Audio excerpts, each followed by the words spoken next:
as much unity as possible to stop Russian aggression, because Putin is not going to be writ large in the country. I mean, I know we're focused on Kyiv now, but we think they're, you know, they're a few days behind what show we are thinking about. Phil Stewart. That we've provided to the Ukrainians, can you broadly say how effectively they've been used and how widely they've been used? You know, we're talking javelins and other ones that have been in the news. I'm going to steer away from getting into a battlefield analysis of the weaponry that's being used on any given day and to what effect. We know that the Ukrainian armed forces are using a lot of the systems and equipment that have been provided to them, not just by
actually just one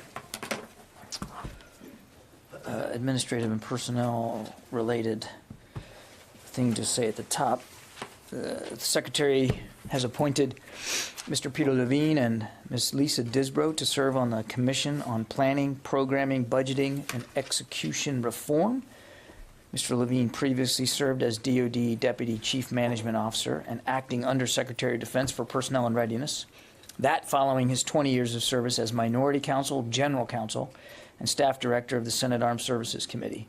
And he is currently serving as a Senior Fellow at the Institute for Defense Analyses.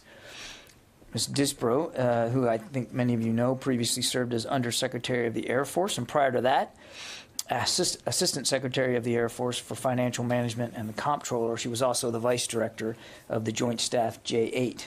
She currently serves as a Director on the board of Mercury Systems. The whole leadership team here looks forward to working with Mr. Levine and Ms. Disbrow in their new roles as members of the Commission. We're grateful for their willingness to continue to serve the country in this capacity, and certainly look forward to the good work that the Commission will help us do in terms of our own programming and budgeting and execution. So with that, we'll go to questions. Lita. Thanks, John. Two things. One of the things that the Russians said today was that they boosted their staff at some of their nuclear sites. I'm wondering if there's anything that the Pentagon has seen regarding any changes in their nuclear posture at all. And then secondly, can you provide any assessment on the convoy that's headed to Kyiv and what the security situation in Kyiv is, to the best that you all can tell right now? Yeah. So on the nuclear question, I have nothing to confirm these reports that they've changed their staffing. What I would tell you is we've seen Mr. Putin's announcement. We believe it's as unnecessary as it is escalatory, but we're reviewing and analyzing that announcement.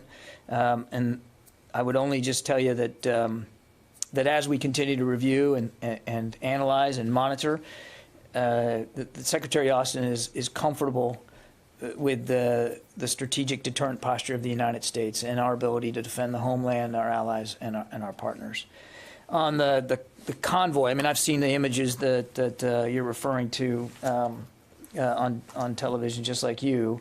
I mean, we see them as well. I can't speak to specifics about its makeup, in the timeline and the schedule that they're on, or what their ultimate destination is, but clearly we continue to see Russian forces move on, or try to move closer to, so they can move on Kyiv from the ground. We still assess that they're outside the city center, but what we know clearly that they have intentions with respect to Kyiv. What we also have seen is Ukrainians resisting quite effectively around Kyiv, and continuously. They have made it a tough slog for the Russians to move further south. And as I think you've seen in reporting of your own, that the Russians have not only experienced a stiff and determined resistance by the Ukrainians, but logistics and sustainment problems of their own. So I can't speak with specificity about this convoy and what's in it and what their designs are, but it clearly appears to us, just anecdotally, as of a piece of their desire to continue to move on the capital. Jen. John, what's your assessment of the Russian military? What have you learned about the Russian military from this last 5 days? You know, I think it's too soon for us to have some sort of sweeping conclusions about the Russian military here in day 5. It doesn't look very modern. I would just say a couple of things. First of all, make no mistake, Mr. Putin still has at his disposal significant combat power. He hasn't moved all of it into Ukraine, but he's moved the majority of it. He still has a lot that he hasn't moved into Ukraine. It's combined arms, and it's not insignificant, Jen. Number two, yes, they have faced setbacks, and they have faced resistance. You got to hand it to the Ukrainians, who have been fighting very hard for their country and making an impact and making a dent on Mr. Putin's abilities. But they will learn. The Russians will learn from this. We expect that they'll that they're. We haven't seen any change in what we believe their desires to move in Ukraine, and so they have suffered setbacks. But I don't think we can just assume that they're going to stay set back, if you will. That they will try to work through these.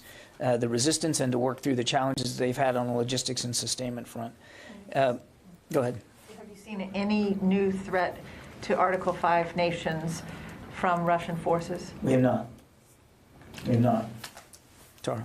Hi, John. Russia has said it will now hold accountable any nation that supplies weapons to Ukraine that lead to the death of its own forces. Is there a risk here that this could escalate if Russia decides to retaliate against nations that are providing these weapons? Tara, there's been a risk of escalation since before Mr. Putin decided to move in, with tens of thousands of troops and tanks and mechanized forces and aircraft and ballistic missiles. You want to talk about escalation? Let's talk about escalation. Mr. Putin is the one escalating this and continues to do so. We're going to stand by the Ukrainian armed forces, as we have, as other NATO allies have, and we're going to continue to find ways to help them defend themselves. John, also Turkey today announced that they are closing the straits to all warships for the littoral and non-littoral countries. Do you have anything on that? Do you have any comment? I haven't. I don't have anything on that. Yeah, Abraham. Thanks, John. Is DoD coordinating air defense assistance with partners, and can you comment on the EU offer to give Ukraine combat jets? I can't comment on the EU offer. We've seen that. I mean, that's really for the European Union to speak to. But separate and distinct from that, and I think this gets really more at your first question, we absolutely remain in close consultation and coordination with allies and partners about security assistance. I don't have a coordination mechanism to speak to, like all of it's being funneled through a single point or that kind of thing. But we continue to coordinate closely with allies and partners about the security assistance that the Ukrainians continue to get, not just from us, but from them as well. Yeah. Yeah. Many European nations are providing the Ukrainians with advanced weapons. They're not shy in revealing what types of weapons they're providing to Ukraine. In the past, the U.S. has been reluctant in providing lethal weapon, but now, openly we're talking about these things. However, we're still talking anti-airborne, anti-armored, but there's no specificity. Is this because of intelligence reasons, or as some might say, you don't want to provoke the Russians more? What is the reason that it's open? The U.S. will support the Ukrainian forces. We're going to continue to do that, as you said, and other officials. But what on the specific side of these weapons? Fadi, I don't think we've been inconsistent at all. I can't speak for what other nations are saying and doing. They can speak for the security assistance they're providing the Ukrainians, which is welcome and certainly encouraged. We've been pretty consistent about A, acknowledging we're doing it and going to continue to do it. B, giving you a sense of the size and scale and the scope of it in terms of the dollar figures applied to it. And C, been pretty, I think, transparent about what's generally in the package. We're not going to give you an inventory list. We're not going to put that out to the public because, as I've said from this podium many times before, we don't think there's a value to operational security for the Ukrainians to have that out in the public, that what the shopping list looks like on any given day. Just don't see a value to doing that. I think we need to think about, we should always think about operational security, certainly in this case on the Ukrainians' part. So we're doing that. The kinds of material that are going to be in these security assistance packages going forward, I think you've rightly said, we've detailed it's going to be some weapons that can support them on the ground, as well as weapons that can support the airborne challenges that they have. And I think we feel comfortable going about that far. And on the images coming from Maxar, the satellite images of this convoy that extends for 17 miles, do you believe the Russian forces advancing on Kyiv are planning on basically encircle the city or storm Kyiv? This type of troops and armaments at this size, are you able to draw any conclusion from what you've seen? I think the main conclusion that we can draw, this gets to Lita's question, is that they continue to want to move on Kyiv, to capture Kyiv, to take Kyiv. Although we don't know everything about this convoy, it is certainly in keeping with what we believe to be their intent with respect to the capital city. How they're going to do that, whether it's encirclement or bombardment or street-to-street fighting, I just don't think we have that level of dexterity now to give you that kind of detail in terms of Russian planning. We don't have insights to everything that they're planning on doing. What we can talk about is what we're seeing now, and that's what we're seeing now. And we're also seeing the Ukrainians put up a very stiff and determined resistance on their capital city. They have made it very difficult for the Russians to continue to move ahead. We believe that based on what we know of what their plans were, that they are behind schedule, that they have faced a stiffer resistance than they anticipated. Thank you. Court. Can you update us on any efforts at deconfliction, and have there been any close calls or specific cases in the last 5 days where there would be a need for a tactical deconfliction? And then are there calls that are being made from this building, from the White House, from the State Department, whatever it is, to try to establish that? I would say that there is no deconfliction mechanism in place right now. But certainly we understand the importance of deconfliction, particularly now that the airspace over Ukraine is contested, and some of that airspace butts right up against NATO territory. And we're exploring options for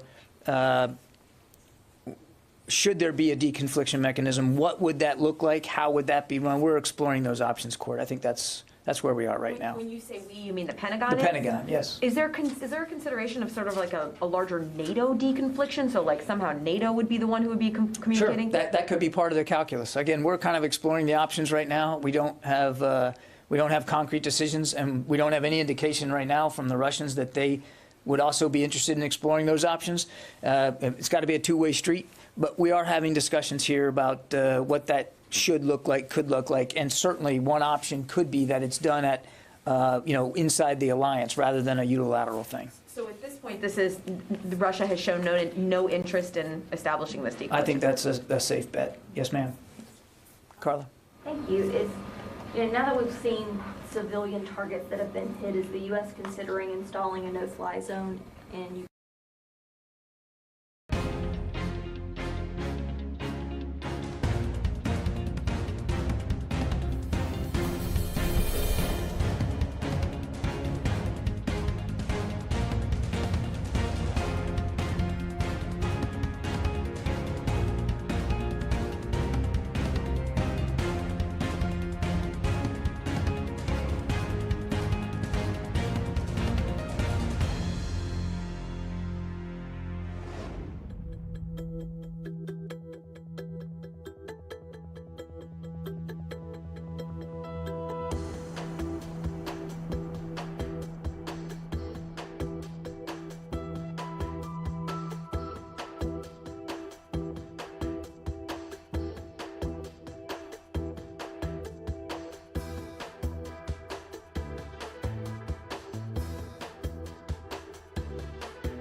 Ukrainian airspace? No.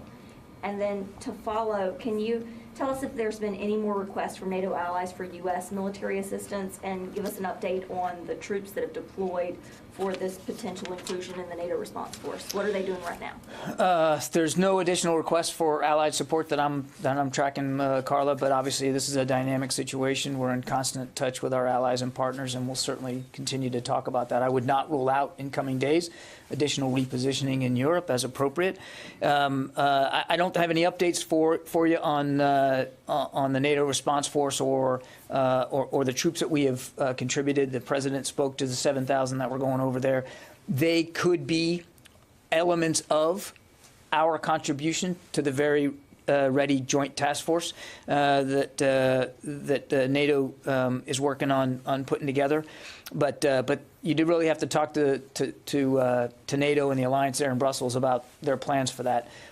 What I would just tell you is that Secretary Austin has been very clear from the very beginning that should it be activated, we want to make sure we're ready. And that's why we've sent some additional forces to Europe to be in that postured and to be ready. Should that be the requirement that comes from the alliance? Again, we haven't gotten specific requirements laid out yet for us.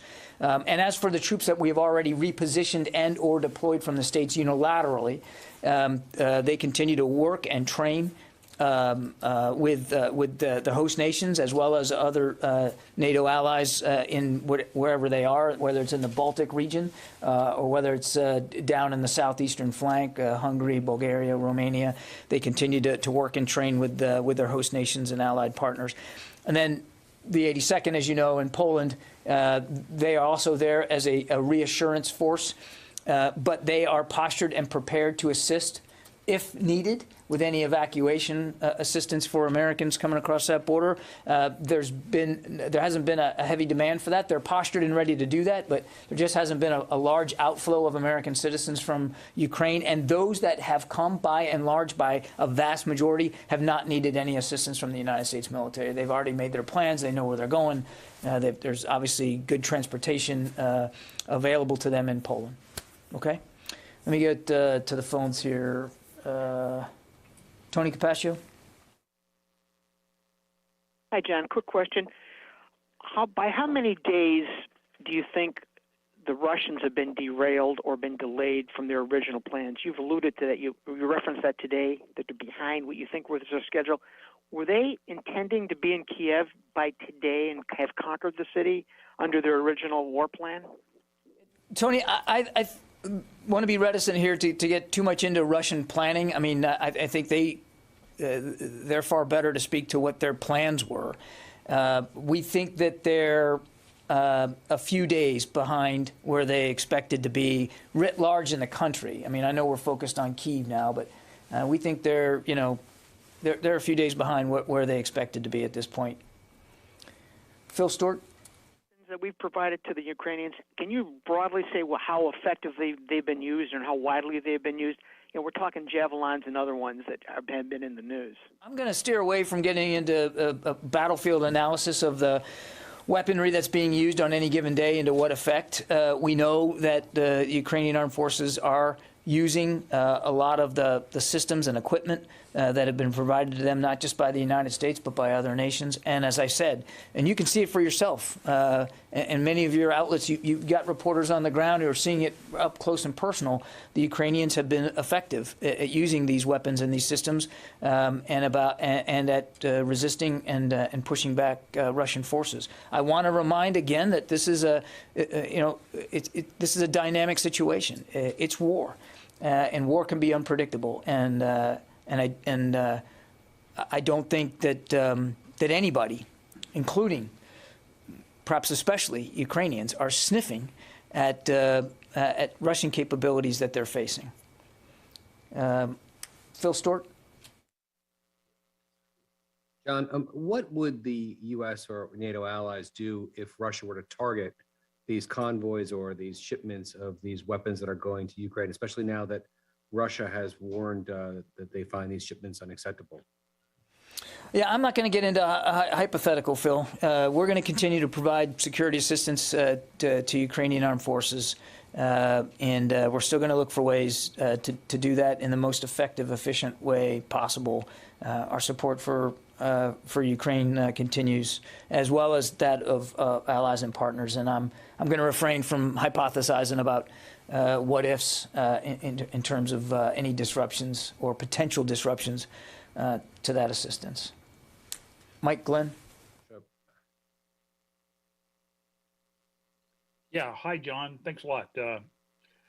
Question: the Russians have violated basically every maxim of war you can think of. I mean, under the 3-to-1 rule, ratio rule, they should have fielded about 1 million troops instead of the 200,000 or so they fielded.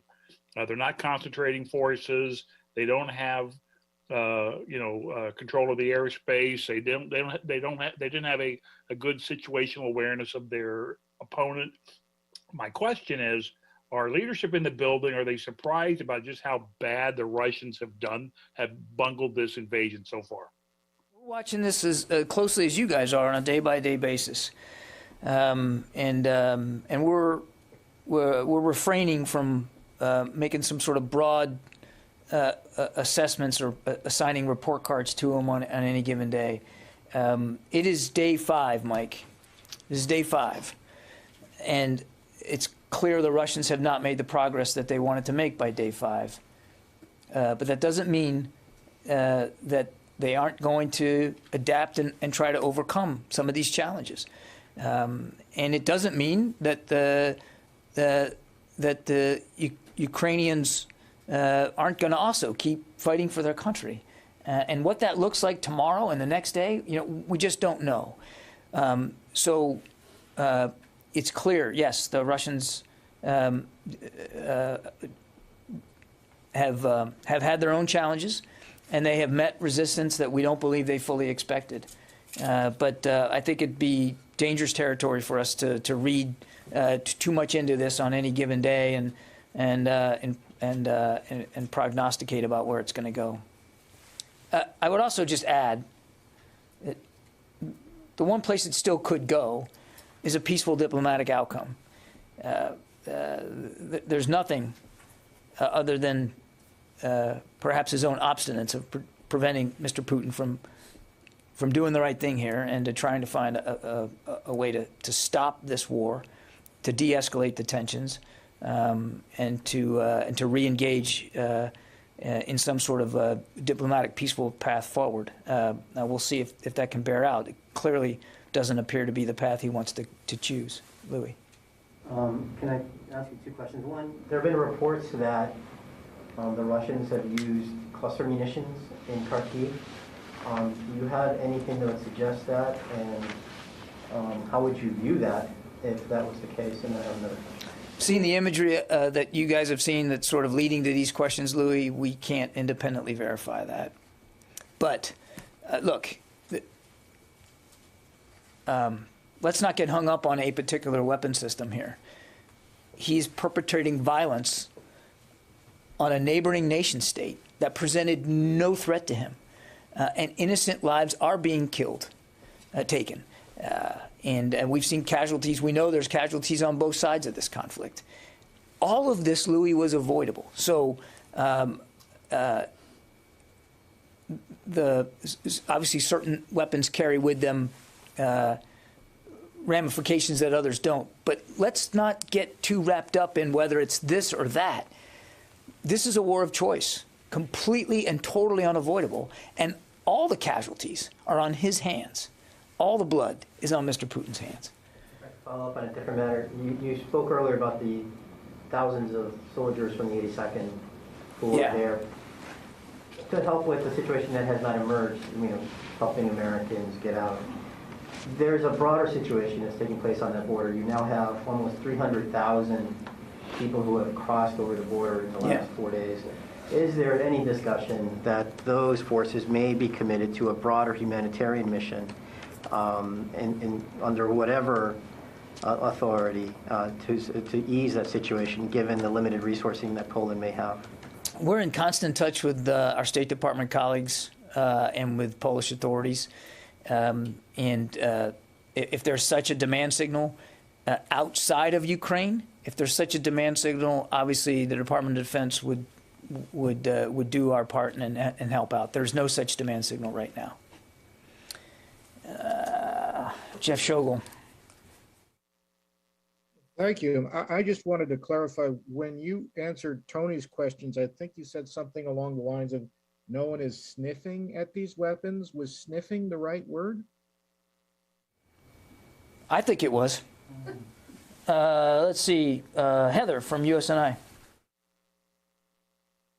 Great, thank you. I was wondering if you can give us an update on any naval movements you might have seen this afternoon, as well as any update on whether Turkey is planning to close off the Bosphorus to ships outside the Black Sea Fleet. Turkey, I'll let Turkey speak to their application of the Montreux Convention. That's for them to speak to. In the maritime domain, we know that the Russians still have warships as well, which includes amphibious landing ships in the Black Sea. We know that they used some of those landing ships to conduct an amphibious assault late last week. I don't have any updates or specific things to speak about in the maritime domain in the Black Sea, but we do know that they clearly still have combat capability at sea available to them. And I just don't have anything more in terms of what we're seeing, anything more kinetic to talk to. Have you seen any evidence that the Snake Island sailors are alive? The Ukrainians? No, I mean, we've seen some press reporting to that effect, Jen, but you have no way to verify that one way or the other. Sorry. Yeah, Warren. The assistance, security assistance, both lethal and non-lethal, that the U.S. and others are sending in, do you have indications that that's getting where it needs to go? Are those lines working, and how far into the country can they get? Kyiv, Kharkiv? I would just tell you, Oren, that the assistance continues to flow, and we are comfortable that it's getting into the hands that need it. I think I'd leave it there. Abraham, I already got you. You're going around twice. No, I'm not. All right, go ahead. Okay. I wondered if you I'll could give talk you one about, more. Thank you so much, sir. I wonder if you could address sort of the air policing mission. The United States has F-16s, F-35s moving fifth-gen capabilities to the eastern flank, all the way from the Baltics down to And the Black F-18s. Sea. Can you talk a little bit about the deterrent effect that has had and what they're doing exactly? The Baltic Air Police mission, I think you know, is long-standing. It's something we've been doing for quite a while, and it remains a valid mission set for our pilots and aircraft that are based there at UCOM. As I said, some of them are coming from the Navy side as well, and we're going to continue to work with the Baltic states on this air policing mission. But those missions are happening. I mean, they're happening in real time, and they have even before this crisis. And it's important, especially back to some degree. Back to Court's question about deconfliction. I mean, this is airspace that now butts up against what is now contested airspace. So, in many ways, these air policing missions are more important than ever before. Tara. Just one more, since you're feeling generous. Has the Pentagon been able to assess anything additional from Putin's orders putting troops on the heightened nuclear deterrent posture? I kind of already dealt with that with Lita. I think I'll just leave my answer like I left it with her. Okay, you're it. Thank you very much. So we know that Russians are using cruise missiles, ballistic missiles, in advanced air technologies. Is the NATO airspace being protected by advanced air defense systems right now? Are you ready to intercept any Russian missiles crossing into the airspace? I won't talk about the specifics of how NATO airspace is or will be protected. I would just tell you that one of the reasons why we have, and you've seen some of the air assets we've contributed now in just the last week or so, is to make sure that when we say we're going to defend every inch of NATO territory, that means from the sky as well. We are working in close coordination with our allies and partners and their air forces to make sure that we can meet that need. Okay, thanks everybody. Appreciate it.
Welcome back here to Live Now from Fox. The war continues into day 5 out in Ukraine at this time. Russian forces making their way closer and closer to the capital, but Ukrainians still being able to fend off some of those forces and maintaining control of the capital in Kyiv as the evacuation process is underway. Many taking refuge to neighboring countries, including over 280,000 Ukrainians fleeing to Poland itself. I want to bring in typically our legal analyst, Andrew Czerkowski, but a former chief of international law for military operations in Poland. Andrew, thanks for being with us. Thank you. Good to see you, Daytona. Okay, so when you served in the military and you were out there in Poland, hearing this news of people fleeing the country, heading over to Poland, what are your thoughts on this major question that a lot of Americans are asking right now? Should the U.S. be more involved when it comes to the military operations underway? Well, over the last 15 years, there's been a tremendous increase in the U.S.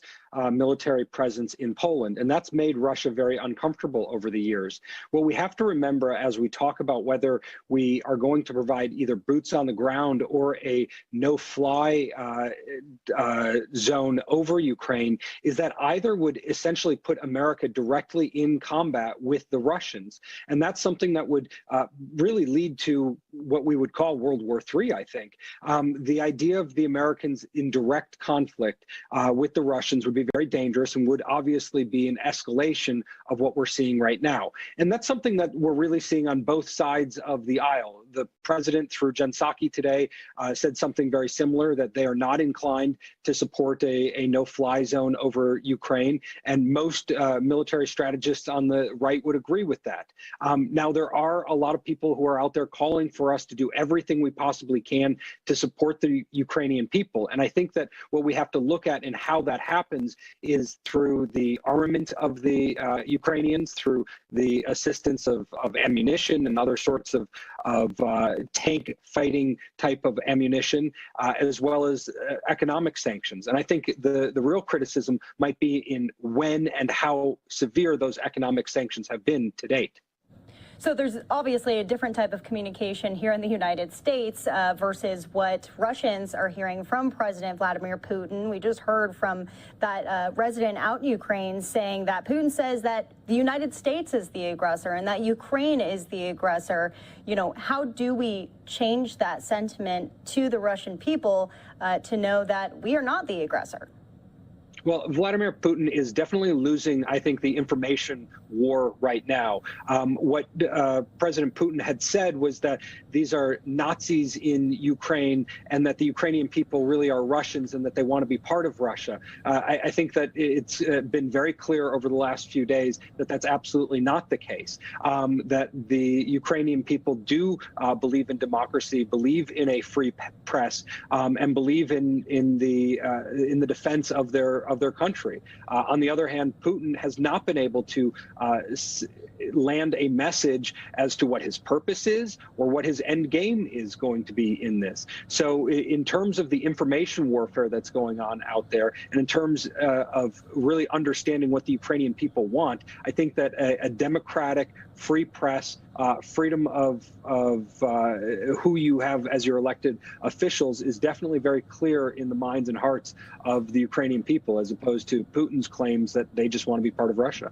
So there's obviously a lot of other things going on behind closed doors. There are operations underway from U.S. forces, specifically out in Poland, a massive humanitarian crisis there right now, as hundreds of thousands of Ukrainians are seeking refuge. So what do you believe the military involvement is for U.S. forces at this time? Well, I think it's largely a strategic assistance in terms of the generals and other sorts of military officers doing their very best to create a logistic plan and logistic coordination with both the refugee assistance, but really in helping the Ukrainians with their overall military operations. That's different than being directly involved in a military operation in Ukraine. That's the sort of thing that the White House, as well as those on the Republican side of the aisle seem to be universally almost supporting. Now, there are the outliers who are calling for us to be more involved, to have a actual military presence, or to enforce a no-fly zone. But that would, the enforcement of a no-fly zone would have us effectively shooting down Russian fighter jets. And that would be us, again, being directly involved. And that's something that would be a very dangerous escalation at this point. So the assistance that is out there right now really is strategic and logistic in nature. Yeah, we're seeing these incredible photos and videos of Ukrainians aged 18 to 60, men and sometimes women too, coming out and taking up arms to defend their own country. And we know that there is a lot of backing from the United States and training that's going on. How realistic is it to think that these civilians are going to be ready to fight and equipped? Well, I think it's very realistic, and we're seeing a lot of success from the Ukrainians as it is. I think one of the main tools that they need are heavy artillery of sorts. So they need to have anti-tank weapons. They need to be able to fight against the onslaught of miles-long Russian vehicles that are coming in. So with that, and then entering into effectively what looks like urban guerrilla warfare, that's a very difficult thing for a conventional army to fight against. So where we see the Ukrainians really desperate to protect their city, to protect their way of life, that's going to be something very difficult for the Russians to just bombard through, because those targets are going to be ever changing and ever moving around. So the Russians seem to have a difficult task at hand going into a city with the type of spirit that the Ukrainian people and politicians have demonstrated. That's something that I think Vladimir Putin severely underestimated. Yep, and there's a lot of questions as to if those soldiers in Russia even fully know what their end game and goal is in this fight here. Andrew, any last thoughts? Well, and I think as you were making that point, one of the points that you have to look at is who's fighting on the Russian side. There's reports that many of the Russian soldiers are actual conscripts. So the passion that they have for this fight, the idea that they have as to what the purpose of this is, it may be lost on them, as opposed to the Ukrainians who are fighting for their country, for their way of life, and for what can be described as democracy. And that's something that people are really willing to fight to the death for. All right, Andrew Cherkowski, thanks for joining us here on the show. Talk to you soon. Thank you, Daytona.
Of the Union Eve, shall we say.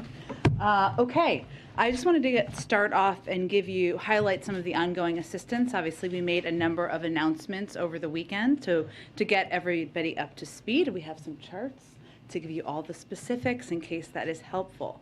The United States is the largest provider of assistance to Ukraine, and President Biden has committed more security assistance to Ukraine over the past year than the United States has provided at any other time in history. On Friday night, the President authorized an additional $350 million of military assistance in support of Ukraine's frontline defenders as they faced armored, airborne, and other threats. He did so hours after speaking with President Zelensky to ask him what support he needed. We are working to expedite deliveries from the latest package the President approved. I would note that the prior package that we had already announced has been ongoing and has been delivered even in the last few days, parts of that package. We expect equipment to start arriving within the next couple of days from this package. That brought the total security assistance we've approved for Ukraine to $1 billion over the past year. It is the third time the President has expedited emergency security assistance for Ukraine's defense in recent months using the presidential drawdown authority. We're also working with NATO allies to facilitate the transfer of U.S.-made equipment from their inventories to Ukraine. The United States is also the single largest provider of humanitarian assistance to Ukraine, and recently deployed a disaster assistance response team to the region to lead the U.S. humanitarian response and support the Ukrainian people as they bear the brunt of Russian aggression. You may have seen that our USAID, head of USAID, Samantha Power, is on the ground in Poland and has been there as well, providing guidance and assistance there. We've provided over $106 million in humanitarian assistance to Ukraine in the past year, including an additional $54 million we announced this weekend to cover critical needs such as safe drinking water, sanitation, hygiene supplies, and critical emergency health supplies to meet the needs of hundreds of thousands of people, as well as emergency food assistance to meet the immediate needs of 125,000 people. I will stop there. I know there's lots to talk about, so Amr, why don't you kick us off? Thank you. In light of President Putin putting Russia's nuclear forces into special combat readiness, has the United States changed its nuclear posture? Well, let me first start by saying that throughout the crisis, Russia and President Putin have falsely alleged that it is under threat, including from Ukraine, including from NATO. Neither the United States nor NATO has any desire or intention for conflict with Russia. And we think provocative rhetoric like this regarding nuclear weapons is dangerous, adds to the risk of miscalculation, should be avoided, and will not indulge in it.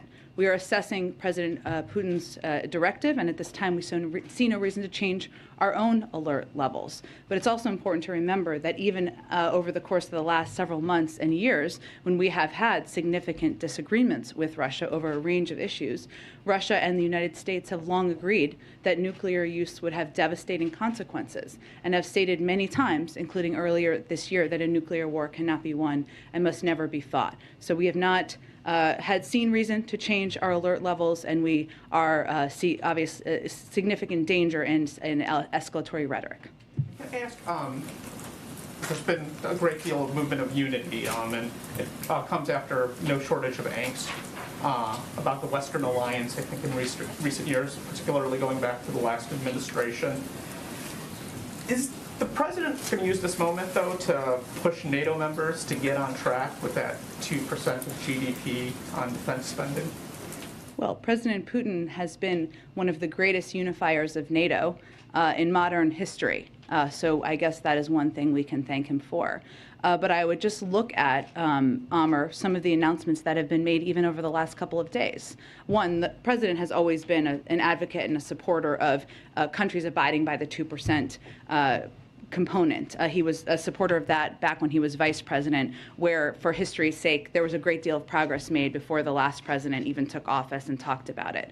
But as we look even over the course of the past weekend, not only did you see a NATO alliance that was incredibly unified and agreement among Europeans that there needed to be additional assistance provided in the form of security assistance to Ukraine, But you saw a number of countries take steps that they had not taken in recent history. Germany has historically not sent weapons to conflict zones. This weekend they changed course. Sweden also has not sent arms to countries in active conflict.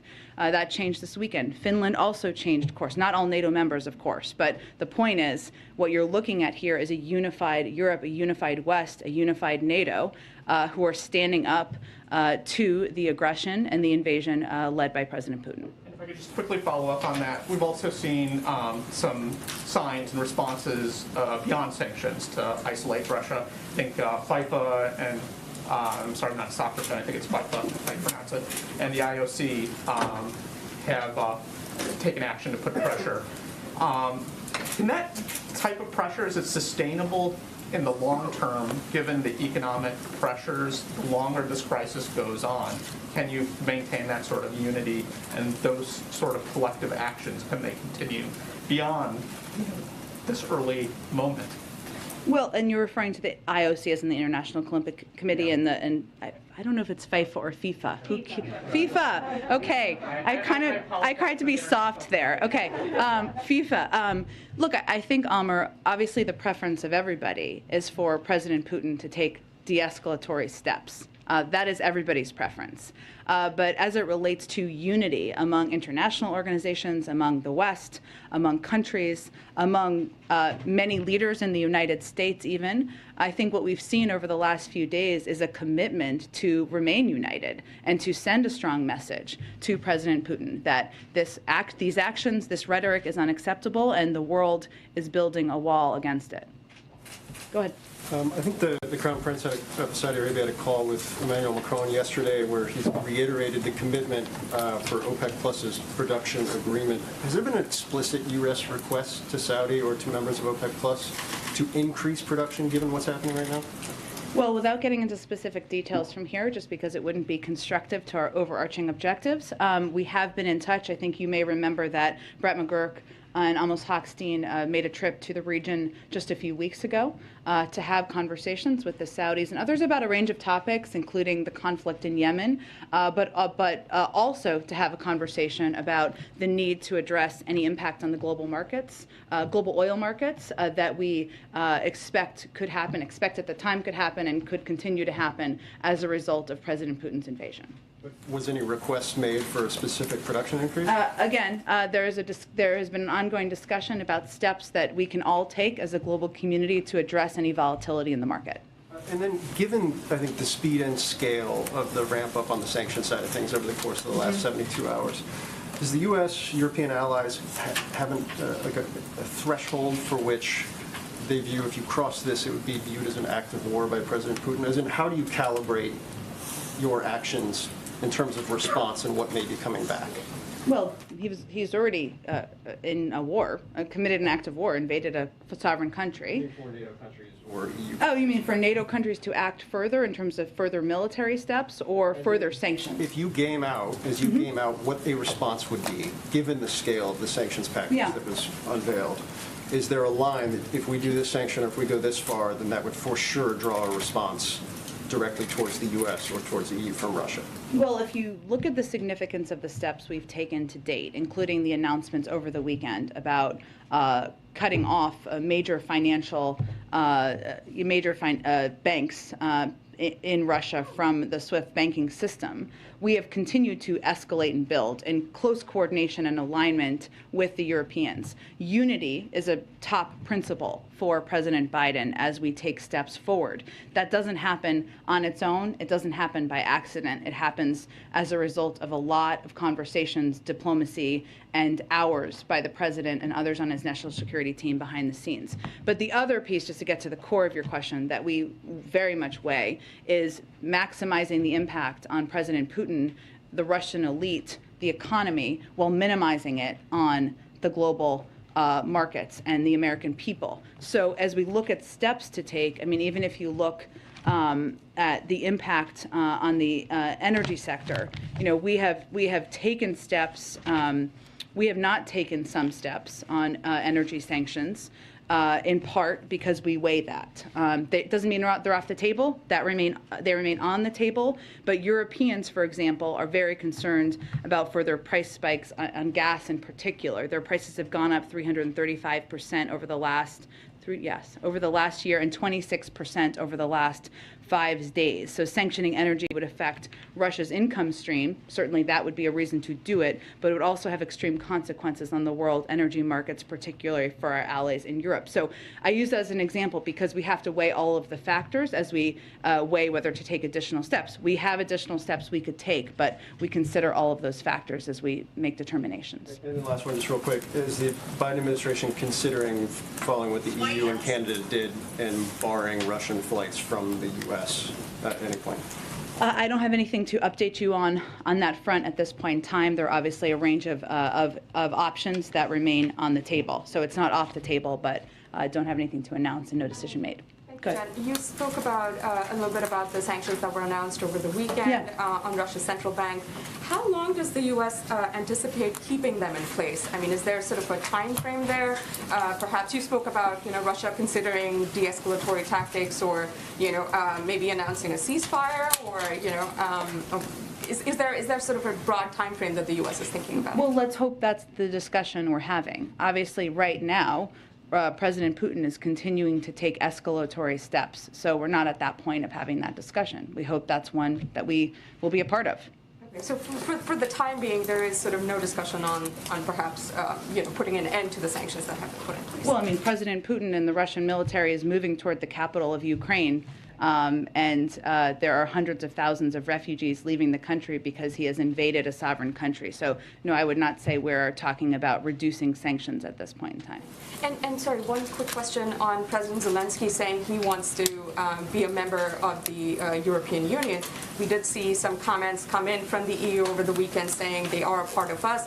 However, this morning there were some conflicting comments again from the EU saying, there are sort of discussions among EU members about, whether such a decision can be made. What is the U.S. Position on Ukraine joining the EU? It's up to the European Union. We're not a member of the European Union, as you know. If they did consider taking Ukraine in, would you support that? It's up to the European Union to make that decision. There's a process, and of course we support the aspirations of any country to join any organization and the decision of that organization to make a decision. President Zelensky is urging President Biden and NATO to impose this no-fly zone. You've said that this would significantly escalate the situation. So just to be clear, is this a no-go for right now, or is this completely off the table, something that you would not consider? Well, the president has been very clear that he is not intending to send U.S. troops to fight a war with Russia. And I think what's important to note here is that is essentially what this would be a step toward, because a no-fly zone would require implementation. It would require deploying U.S. military to enforce which would be a direct conflict, potentially a direct conflict, and potentially a war with Russia, which is something we are not planning to be a part of. And on Vladimir Putin, you've said you're not going to assess his mental state, but the president has said he knows Putin well. They've talked a few times over the last several weeks and months. Has the president himself noticed or commented on any change that he's picked up on in Putin's demeanor or tone? I don't have anything, any more assessment about the president's view of President Putin's mental acuity to state from here.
There's no question outside of that, we'll leave that to others, that what we've seen from President Putin, whether it is escalatory rhetoric as it relates to nuclear capabilities and nuclear intentions, something that is in direct conflict with something President Putin himself and the Russians committed to, had an alternate, committed to something else just a year ago, or whether it is the speech he gave last week where he questioned the sovereignty of the country of Ukraine at all, or the actions he's taking right now.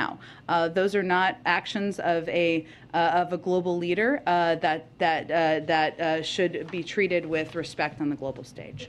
Given the behavior that you have seen, some of the things that you just noted, and the very severe consequences that he is now facing, these severe sanctions, is there any concern that instead of retreating, that Putin will feel so squeezed and so pressured that he will lash out even more, intensify his attacks, that any of this could backfire, essentially?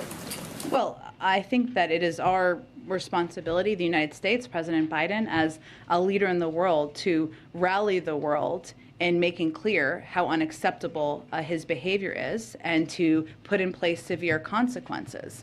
Now, what he is feeling on the ground, there are protests. There have been oligarchs in his own cozy circle who have been outspoken.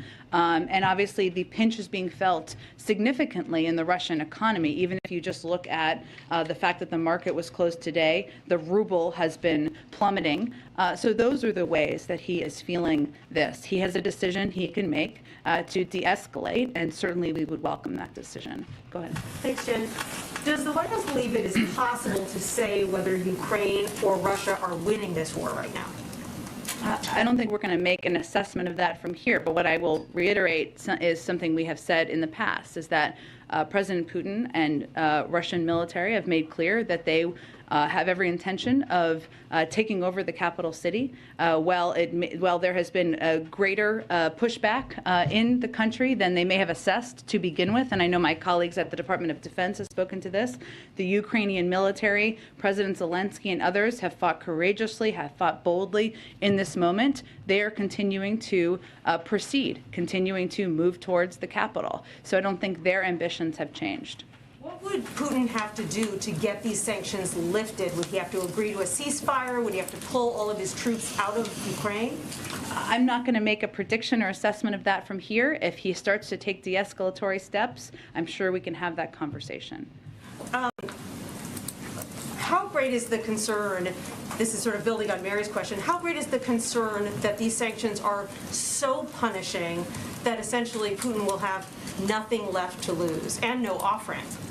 Well, the sanctions are punishing so that they will inflict significant consequences and change the outcome at the end of the day and de-escalate at the end of the day. That is what they are intended to do.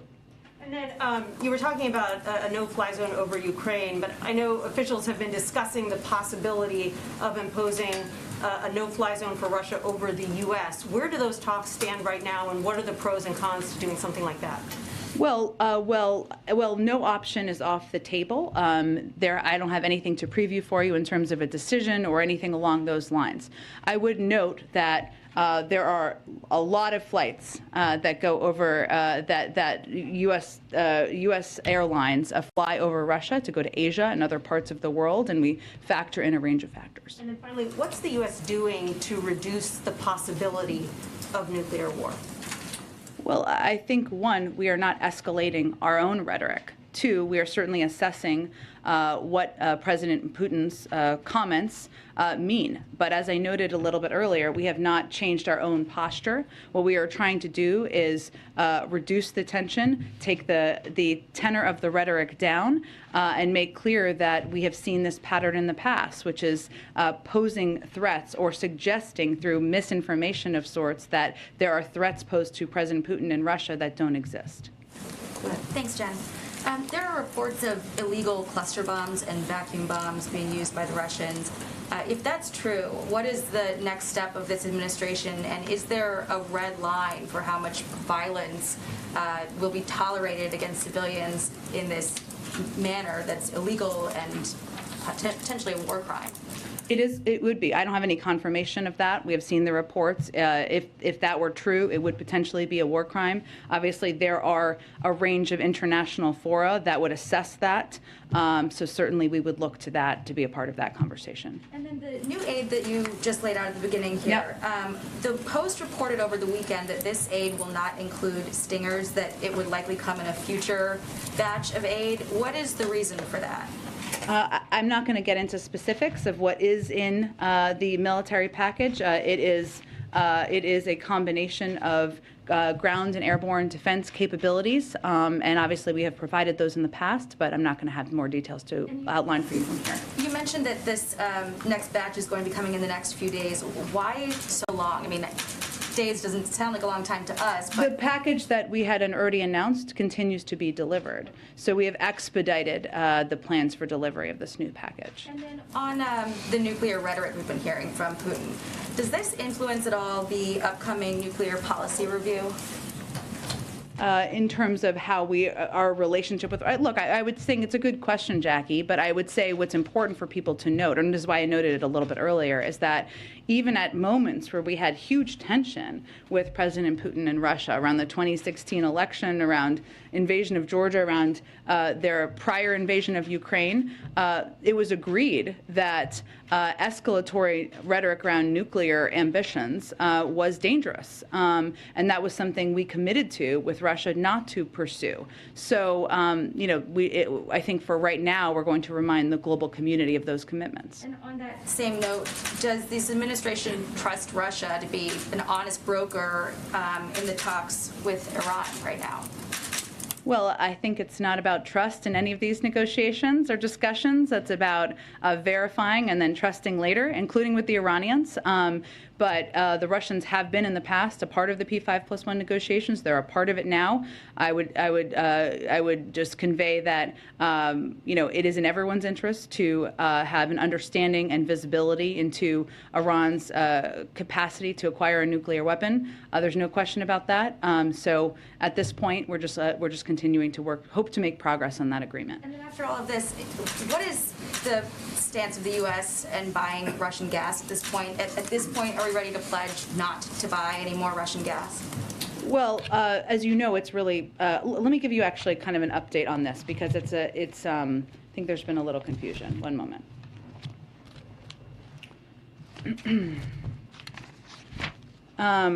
So as it relates to Russian gas, U.S. government doesn't dictate where the U.S. market sells our own oil and gas products, nor where it acquires crude or refined products for domestic consumption. This is all up to the private sector, other than exceptions like countries under sanctions.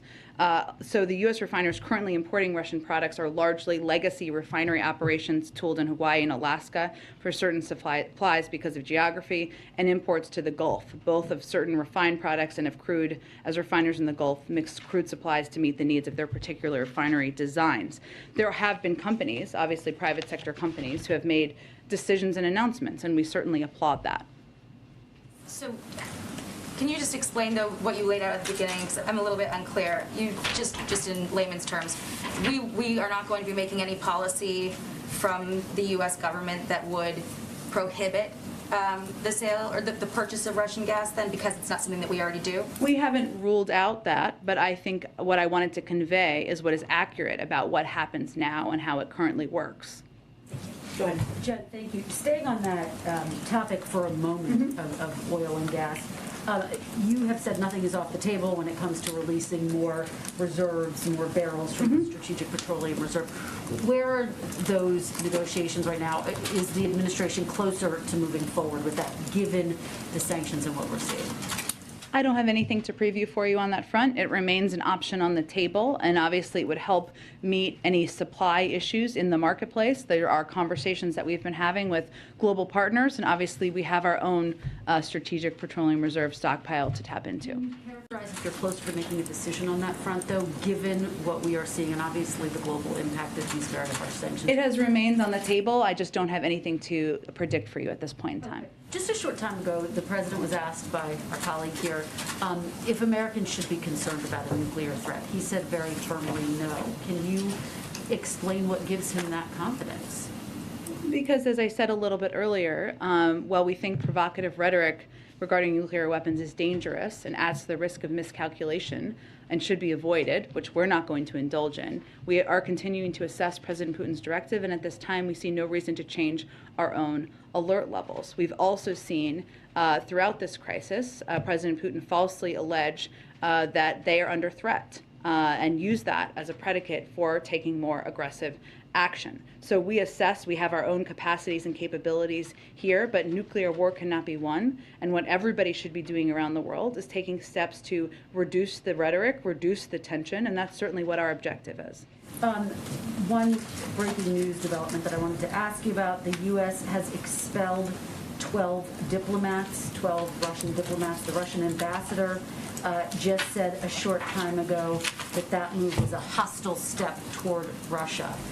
Can you give us the thinking behind the decision? And again, following up on some of the lines of questioning that you've already gotten, could there be a backlash to this step? Is this escalatory? Well, let me first say that today's action has been in the works for several months. The United States informed the United Nations and the Russian mission to the United Nations that we were beginning the process of expelling 12 intelligence operatives from the Russian mission who had abused their privileges of residency in the United States by engaging in espionage activities that are adverse to our national security. So it takes some time to make those evaluations, and that, again, those actions were in the works for months. And your response to the Russian ambassador who called this a hostile act?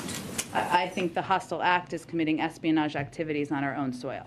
And Jen, just finally, on the issue of refugees, you have also said, you were asked by my colleague earlier today, whether the administration would move to give refugees from Ukraine protective status. Can you give us a timeline for that? These are people who are suffering, and they want to know what the answer is. Well, I think, to be clear, temporary protected status applies to people currently living in the United States, right? So that, I think, is one of the questions, a good question that has been asked. I don't have any update on that. That's a process that's run by the Department of Homeland Security. They evaluate through an interagency process both what everybody's recommendations are and obviously the conditions on the ground in Ukraine. The second piece is whether we would accept refugees. Yes, we would. But I think it's important to note that the vast majority of refugees are going to want, in our assessment and through discussion with refugee agencies, with other countries in the region, will want to be in Europe, in neighboring countries, many of whom have already conveyed very clearly that they will welcome refugees in. Many of them have family members there, many have work there. So we are also coordinating and supporting those efforts as well. Go ahead. Thank you, Jen. The U.S. has authorized the departure of non-emergency employees and diplomats relative from the embassy in Moscow. How confident is the administration that the U.S. embassy in Moscow can remain open in the long term? Well, I can't make an assessment of that. That's something the State Department looks at and assesses. Obviously, our embassies and consulates around the world play an incredibly important role in communicating with American citizens who are in a country, but also with the Russian people. And so that is something, that's why we have diplomatic, consulates and around the world, including in Russia. There are also decisions that are made for a range of reasons. The State Department could outline it more specifically for you, including temporary departure. It's something that has happened around the world for many, many decades for a variety of reasons. I would, give you an example of just a couple of years ago in Turkey, there was ordered departure, right? Then diplomats return. That's obviously the objective, but it really depends on the conditions on the ground. And what level of concern is there for the safety of American citizens who are living in Russia? Is there concern that they could face retaliation in light of this conflict? Again, I would point you to the State Department. They do assessments and they give clear guidance to people who are on the ground and what their recommendations are for their security. I would note that one difficulty right now in Russia because of these sanctions is of gaining access to U.S. currency and using banking cards, and that is a hindrance for many people who are living there right now. Just lastly, you've been very clear that the president does not have any intention to deploy U.S. troops to engage militarily in this conflict. But would you say that there is any particular red line that this administration has that would necessitate military action? As in sending our U.S. military into Ukraine? The president has no plans to send U.S. military to fight a war in Ukraine against Russia. Go ahead. Can you share any details about what came out of the president's secure call with other allied nations this afternoon? Sure. I know we were working on a readout, which we will get to you shortly after the briefing. It's been a bit of a busy day, so let me venture to get that to you. The purpose of this call was for the president to have an opportunity to continue to engage with other leaders about what we're seeing on the ground, the range of assistance we're providing, the financial sanctions and economic consequences steps we're taking, and ensure we remain closely coordinated. But I will see if there's more details we can get you. And then administration officials earlier today had a background briefing with reporters about the State of the Union coming up. Can you tell us a little bit more? We understood from the call that the president will be addressing elements of the Build Back Better plan when it comes to things like child care and paid family leave. And officials talked about how those things, if implemented, will lower costs for families, but they were hesitant to use the word inflation or say whether that would be addressed directly in the president's speech. So can you say whether the president will be addressing any new policies, not necessarily new domestic programs, but policies that would address inflation directly? Well, first let me say the president will absolutely use the word inflation tomorrow, and he will talk about inflation in his speech. Of course, that is a huge issue on the minds of Americans. Now, one thing to note is one of the best, most important steps that the Senate could take is to confirm his slate of eminently qualified nominees to fill out the Federal Reserve Board, given they have a very important role as it relates to inflation. But I think what you will hear the president talk about, and I think this is what they were talking about on this call, is how we're going to address costs for the American people and lower costs. And we talk a lot about inflation in here. Economists talk about inflation. The Federal Reserve talks about inflation. Hugely important. How people experience it is what it means for their pocketbooks, for their budgets, for their bank accounts, and how they're paying for things. And that's why a lot of what you're going to hear about tomorrow as he talks about it is how he's going to reduce costs.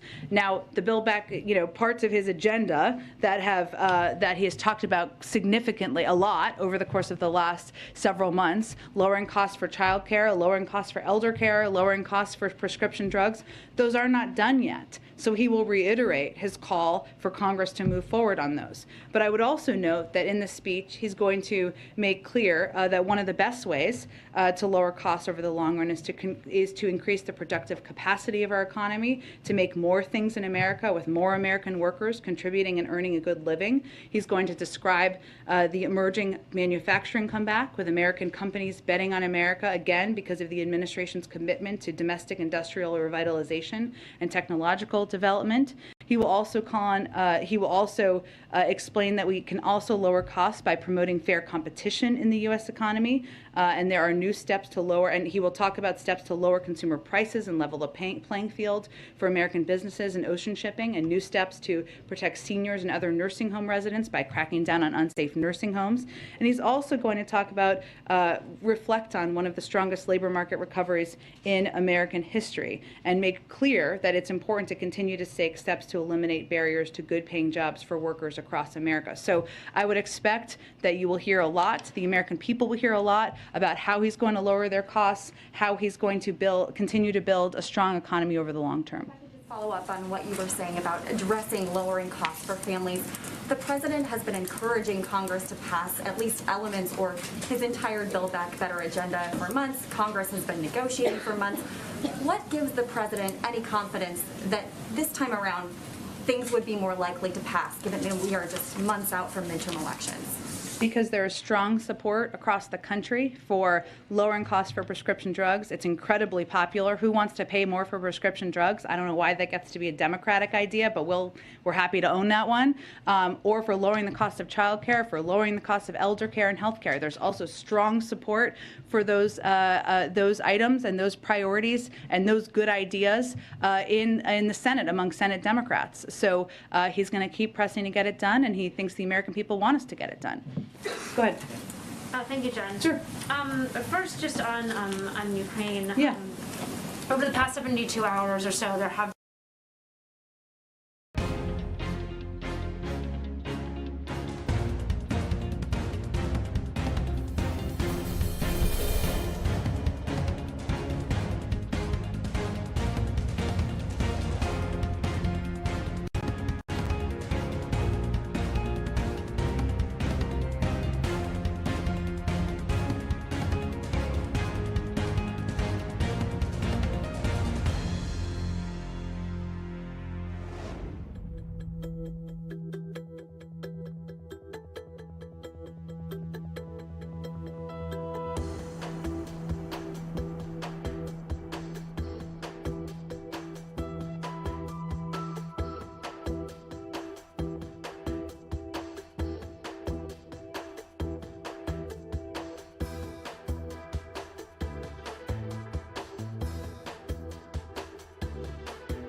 been a series of announcements that have come on aiding Ukraine or punishing Russia.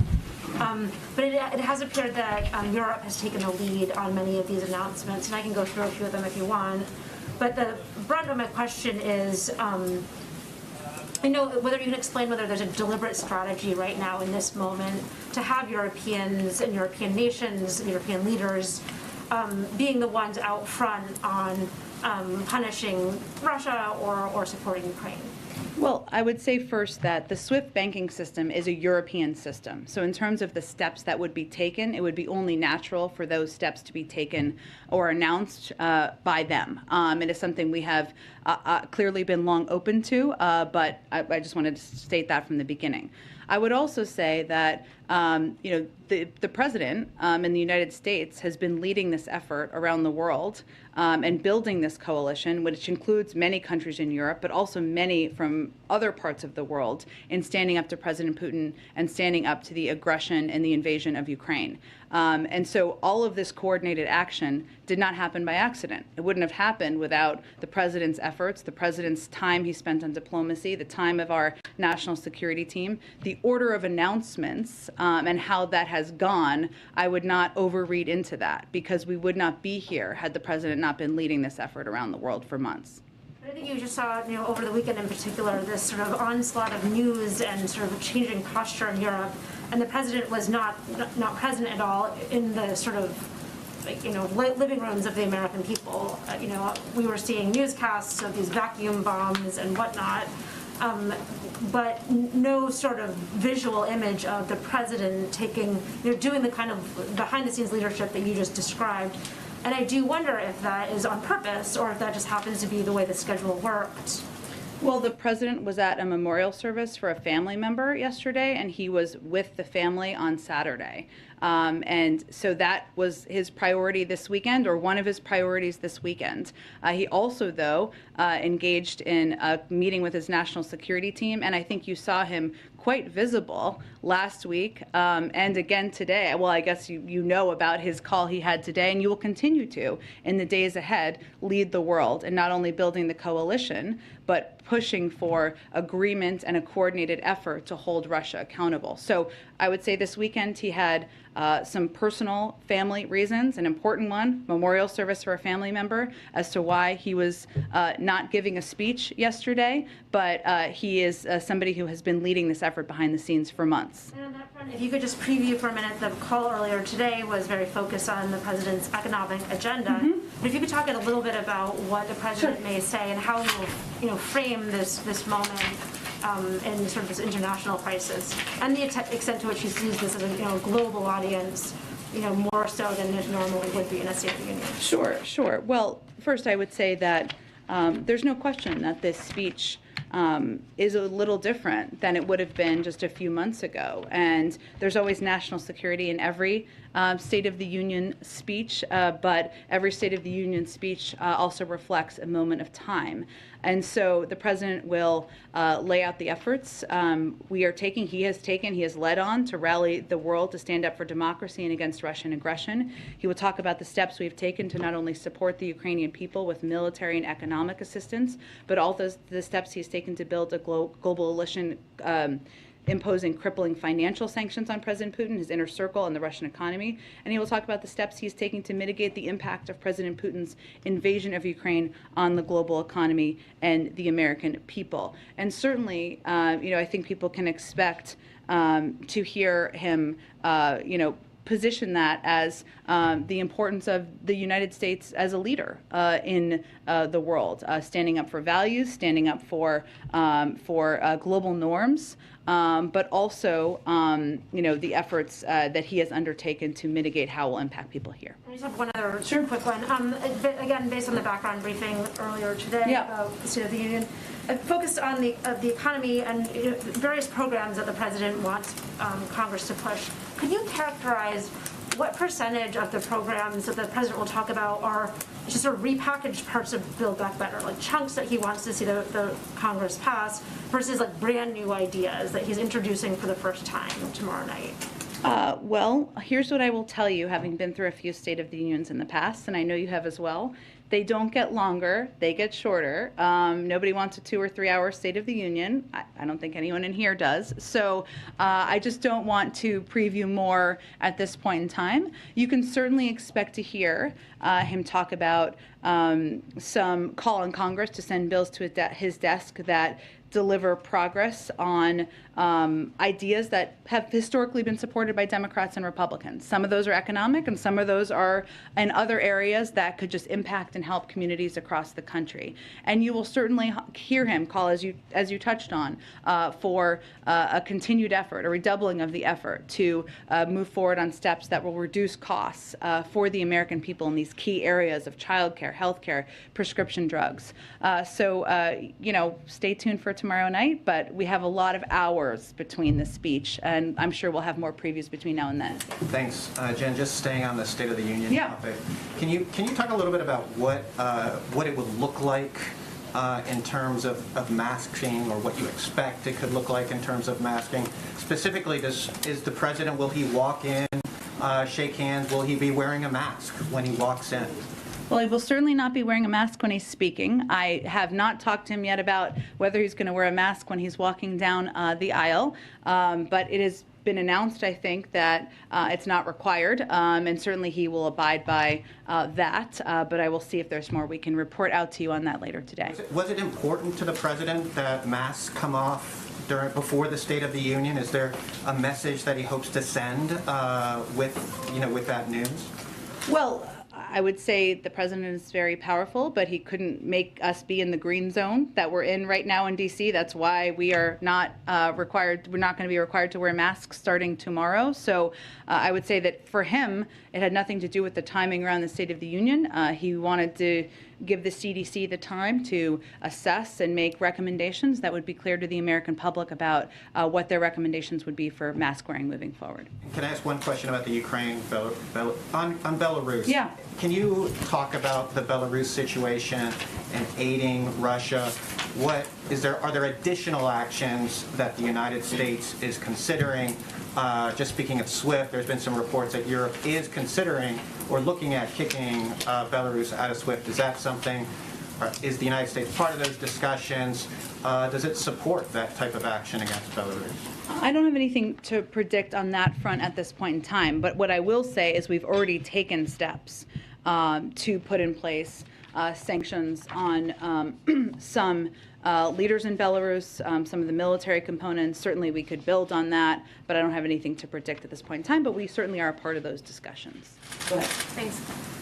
One of the topics, I know you don't want to get into stuff that might be cut, but you guys have said many times that the Chinese have at least tacitly supported Putin's moves into Ukraine.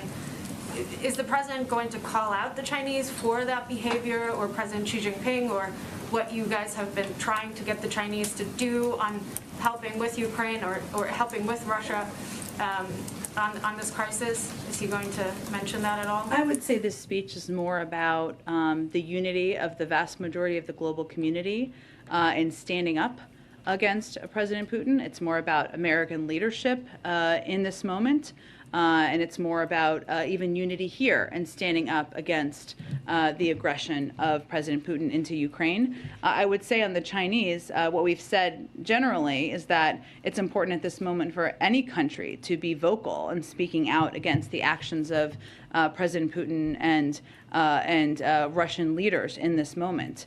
What we have seen from the Chinese last weekend, or I guess the weekend before that, at the Munich Security Conference, they reiterated their support for the territorial integrity and sovereignty of Ukraine. We saw them abstain from the UN Security Council vote. But this is not a moment to be on the sidelines. This is a moment to be vocal, and this is a moment to think about where you are in history. But I think the speech for everyone's and expectation for tomorrow is more about laying out efforts to the American people that the United States has undertaken to rally the world for democracy and against Russian aggression.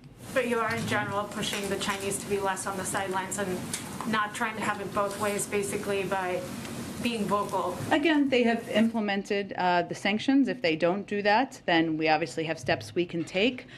We are encouraging every country to continue to be vocal and more vocal as it relates to Russia's aggression and invasion of Ukraine. Go ahead. Oh, go ahead. Go. One more, just breaking news. Yeah.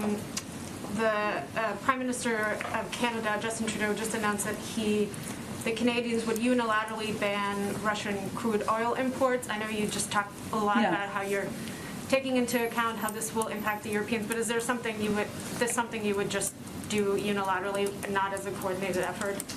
From the beginning, again, all options remain on the table. You have seen us take a number of actions over the last several days that play that out, but I don't have anything to predict at this point other than to reiterate that we have really worked to take steps in lockstep with the Europeans and a number of our NATO partners. Go ahead. Thanks, Jen. On Friday, you said this is not a moment where diplomacy feels appropriate. The French president talked with Putin hours ago. So have the discussions between the Russian and Ukrainian delegations changed, or how are they influencing President Biden's stance, having leader-to-leader discussions? We're a few days out from that. Nothing has changed in terms of this president's assessment of having a conversation or engagement with President Putin. As we've said before, we're not ruling it out ever. It just is not the appropriate moment or the moment for the United States president to have a conversation with the president of a country invading a sovereign country. That's our view. Other countries make their own decisions. In terms of the engagements or discussion between the Ukrainians and the Russians, I'd really point you to the Ukrainians to get more of a readout from that. There have been reports that those will continue. I would point you to them to confirm whether that is the case, and I expect we will be in touch with the Ukrainians as we are nearly every day. At the beginning, you kind of outlined all of the support being given, not just by the United States, but other countries who typically have not done so. But I wonder if the administration has any concerns about how President Putin will use that as an excuse to escalate and possibly attack NATO allies, considering his warnings about the West getting involved in this crisis. Well, I think it's important to step back and remember who the aggressor is here. The aggressor is President Putin. The aggressor is the Russian military at the direction of President Putin into a sovereign country.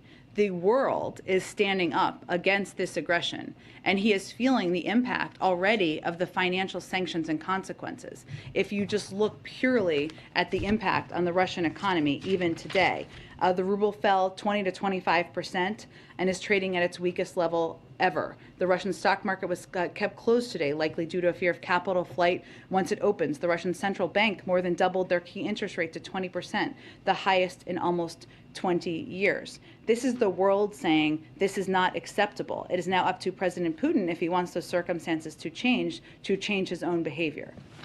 Last one, the UN Intergovernment Panel on Climate Change released kind of a major unprecedented report with lots of warnings today, and said some places in the world have basically maxed out their capacity to adapt to climate change, while others soon will. I'm curious, Joe Manchin offered kind of a slimmed down BBB version with $555 billion for climate. Will the administration be pressing Democrats to at least move on that portion of climate change in light of the recent developments in this recent report? Well, I would say first, the president agrees absolutely that we need to do more. That is why that he has been such an advocate for historic levels of investment in addressing our climate crisis. And if we had had 50 votes to move that forward, we would have done that, right? So there are ongoing discussions, of course. They are happening a lot on the Hill between members on the Hill. The president remains committed to moving that forward. I would also note that part of what was in that report was the need to bolster adaptation efforts that increase our resilience to the impacts of climate change. And a couple of pieces that the president has already done, he launched an emergency plan for adaptation and resilience, a whole of government response to help more than 500 million people in developing countries adapt to and manage the impacts of climate change. And he also, the bipartisan infrastructure law, we often forget, not you maybe, but some of us, that it will strengthen our nation's resilience. That's a big part of it, to extreme weather and climate change while reducing greenhouse gas emissions. So we absolutely need to do more. We want to do more, but he has already taken some steps to help address, because we recognize that resilience is something that there needs to be more work and effort on. Go ahead. Thank you, Jen. The administration has been studying for months the impact of the sanctions that were rolled out over the weekend and their potential impact on financial markets in the West. You just detailed what happened in the Russian markets, but I'm wondering if there's been any fallout that's been seen that would warrant government intervention by central banks in Western countries. In Europe or in the United States? In either. Well, I can only speak to the United States. I mean, I think that our effort, and as you noted, we have been preparing and studying and analyzing for months now.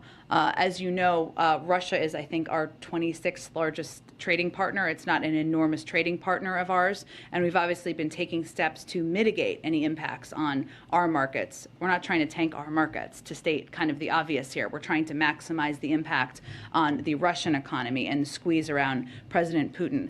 In terms of analysis, otherwise, I would point you to the Treasury Department and European officials. The Pentagon has also said that President Putin and Russian forces continue to advance on Kyiv, that is still the ultimate goal of President Putin. So I'm wondering, with all of the sanctions that have already been rolled out, what else can the U.S. do besides wait? Well, one, we have provided an additional enormous package of security assistance the president announced over the weekend. We have provided an enormous package of humanitarian assistance, and we're continuing to plus up support for our neighbors in the region. We continue to be the largest provider of all of those, and we continue to have the backs of the Ukrainian leadership and the Ukrainian people. President Zelensky has said the next 24 hours are critical, though, so is there a risk that all of that equipment ends up in Russian hands? How do you prevent that?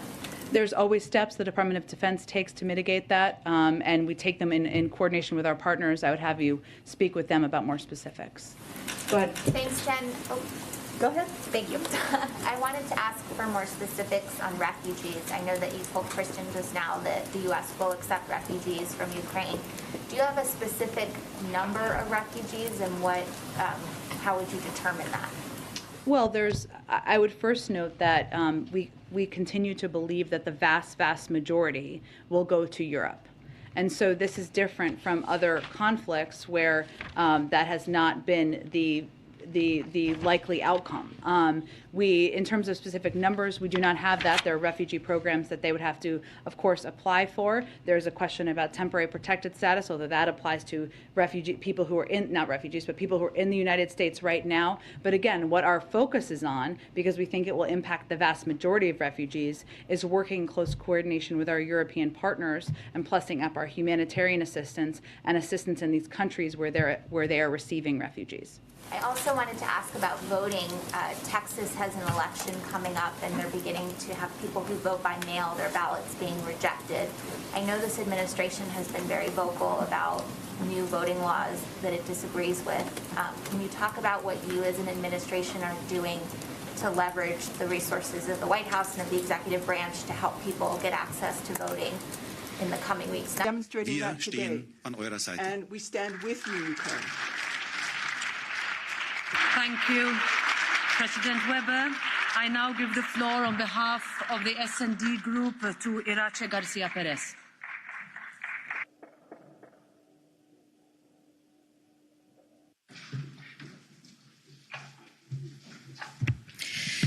Gracias, Presidenta. Thank you, President. La guerra de Putin contra Ucrania marca el inicio de una nueva etapa en Europa y en el mundo. En tiempos históricos necesitamos decisiones históricas.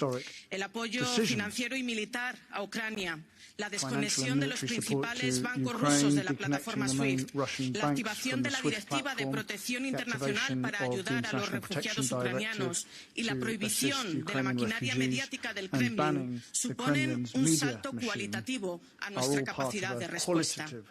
Las democracias occidentales hemos logrado una admirable unidad para hacer frente a este desafío y es fundamental que mantengamos la unidad ante los graves retos que tendremos que seguir afrontando. Los 4 paquetes de sanciones liderados por el señor Borrell son un primer paso de una larga crisis que planteará nuevos dilemas, entre ellos cómo seguir apoyando a Ucrania o cómo reaccionar a probables represalias rusas. La unidad requiere valor y sacrificio. All right, everybody, you are watching Live Now from Fox. It is just past 7:45 in the morning here on the East Coast, where we are bringing you live, raw, unfiltered feeds coming in from Brussels, Belgium. On the left-hand corner of your screen, we have the European Parliament currently discussing the Russian invasion. We also, at this very same meeting, just heard from the European Commission President Ursula von der Leyen, who was just speaking about the situation between Russia and Ukraine. Again, she was just speaking. And then earlier we did hear from Ukrainian President Volodymyr Zelensky also talking about the Russian invasion of his country. Now, we do want to get to some new video coming into our desk because this feed that we do have coming in from the meeting is currently not in English. So again, we are going to switch to some new video that we have here on Live Now from Fox.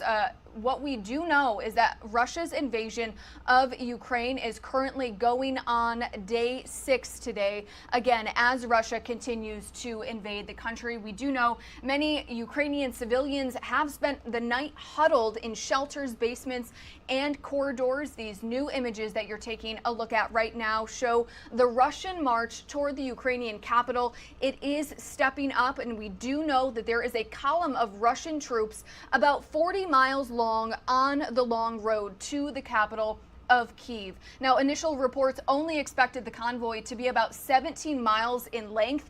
Other images showed burning homes and buildings along the same roads that the convoy is traveling. Additional images showed ground forces and helicopter units being deployed in southern Belarus. Now, Ukrainian and Russian officials did hold peace talks yesterday as thousands of refugees continue to flee Ukraine amid this ongoing conflict. Fox News correspondent Lucas Tomlinson has the latest from Lviv. We spent the whole night in metro station, underground. I live here in the city center. We're stuck in our flat with a dog. Stories like these are becoming more common across parts of Ukraine as Russian forces push further into the country, even as delegations from both sides meet for peace talks. Residents in Kyiv are now taking matters into their own hands, and some have decided to join members of the military to fight on the front lines. Today we're trying to find with guys the local defense unit, and we want to join. I'm not really afraid. I believe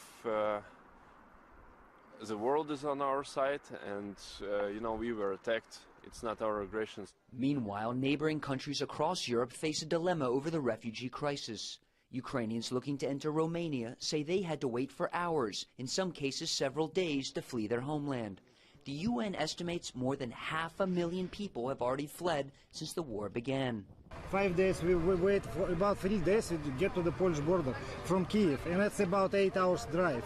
So we were 3 days. It was really crowded with people, it was a mess. But I can understand because everybody is stressed. As the weekend curfew lifts in Kyiv, residents now lining up to get food and essential goods in supermarkets. There are reports store shelves in the Ukrainian capital are already completely empty, making an already bad situation much worse for residents. Russian and Ukrainian delegations met for peace talks Monday. They walked away without a deal. In Lviv, Ukraine, Lucas Tomlinson, Fox News. Lucas, thank you for that report. We do want to show you this new video coming into our desk. You saw it right there. A missile struck in front of the headquarters of the regional administration in the center of Kharkiv, Ukraine. It has significant damage to the area, as seen in this video posted to social media. Now, in addition to that, some other video that we have coming in, a missile that struck the center there, again, has injured at least 6 people and caused significant amount of damage. According to the State Emergency Service of Ukraine, you can see the rubble there, right there on your screen. Preliminary assessments found that at least 6 people, including a child, were injured. The SES said, adding that the death toll was not yet known. Now, again, this video showing you just some of the damage of the Russian invasion of Ukraine. Now, in addition to that, some other video, around 70 Ukrainian troops were killed in an attack on a military unit in the northeast part of the country. That is according to the governor of the Sumy region. Now, this video released by the State Emergency Service of Ukraine shows rescuers searching through the rubble in this small city, again, in the Sumy region of Ukraine. And we do want to warn you, this next video is incredibly difficult to watch, so if you are sensitive to certain images, now is the best time to turn away, but it does show you the reality of what is happening in this war. This footage from Current Time shows frantic scenes in an emergency department of a Mariupol hospital as doctors tried to save a 6-year-old girl's life. She was injured after Russian forces shelled the southeast Ukraine city. Now that is according to Current Time, which is a broadcaster affiliated with Radio Free Europe / Radio Liberty and the Associated Press. Now officials there appealed for support yesterday and said that dozens of civilians, including children, had died in shelling and in airstrikes. Now this other video coming into our LiveNOW desk, take a look. The Ukraine Armed Forces released this video showing what it said was a successful strike against Russian forces using a Turkish-made drone. And now several videos of drone strikes have been posted on the Facebook page of the Commander-in-Chief of the Ukrainian Armed Forces. The video released yesterday does have a timestamp and coordinates which show the strike was near the village of Ivankiv in Kyiv, Ukraine. Now, as we first reported to you, Russian President Vladimir Putin has now put his nuclear forces on high alert, citing financial sanctions and, quote, aggressive statements from the West. President Biden, though, is telling Americans not to worry about Putin's nuclear threat. Fox News White House correspondent Jackie Heinrich is on the North Lawn with the details. A simple answer from President Biden. Mr. President, should Americans be worried about nuclear war? No. But no explanation for why he's so confident, with the Russian ambassador doubling down. President Putin ordered to put our nuclear force on high alert because we saw some disturbing statements from NATO leaders in that regard in relation to Russia. So that is a kind of deterrence that we're exercising. Today, the White House announced new sanctions targeting Russia's central bank, blocking their ability to redistribute assets and evade sanctions announced on Saturday. The ruble, hitting record lows against the U.S. dollar, forced the Bank of Russia to close stock trading on the Moscow exchange Monday, but it hasn't stopped Putin from advancing. Until now, Europeans have led the effort on sanctions, prompting questions about whether President Biden is leading NATO from behind. I would say first that the SWIFT banking system is a European system. So in terms of the steps that would be taken, it would be only natural for those steps to be taken or announced by them. Where unilateral action could be taken, disavowing purchases of Russian gas, the White House is so far not acting. The U.S. government doesn't dictate where the U.S. market sells our own oil and gas products. We are not going to be making any policy from the U.S. government that would prohibit the sale or the purchase of Russian gas then, because it's not something that we already do? We haven't ruled out that. The administration says carve-outs for energy are important to allies. Europeans, for example, are very concerned about further price spikes on gas in particular. Their prices have gone up 335% over the last year and 26% over the last 5 days. New tonight, the U.S. has expelled 12 Russian diplomats to the UN who were living in the U.S., saying they were spies. The Russian ambassador to the UN calling it a hostile act and promising a tit-for-tat response. The White House saying the hostile act was espionage. At the White House, Jackie Heinrich, Fox News.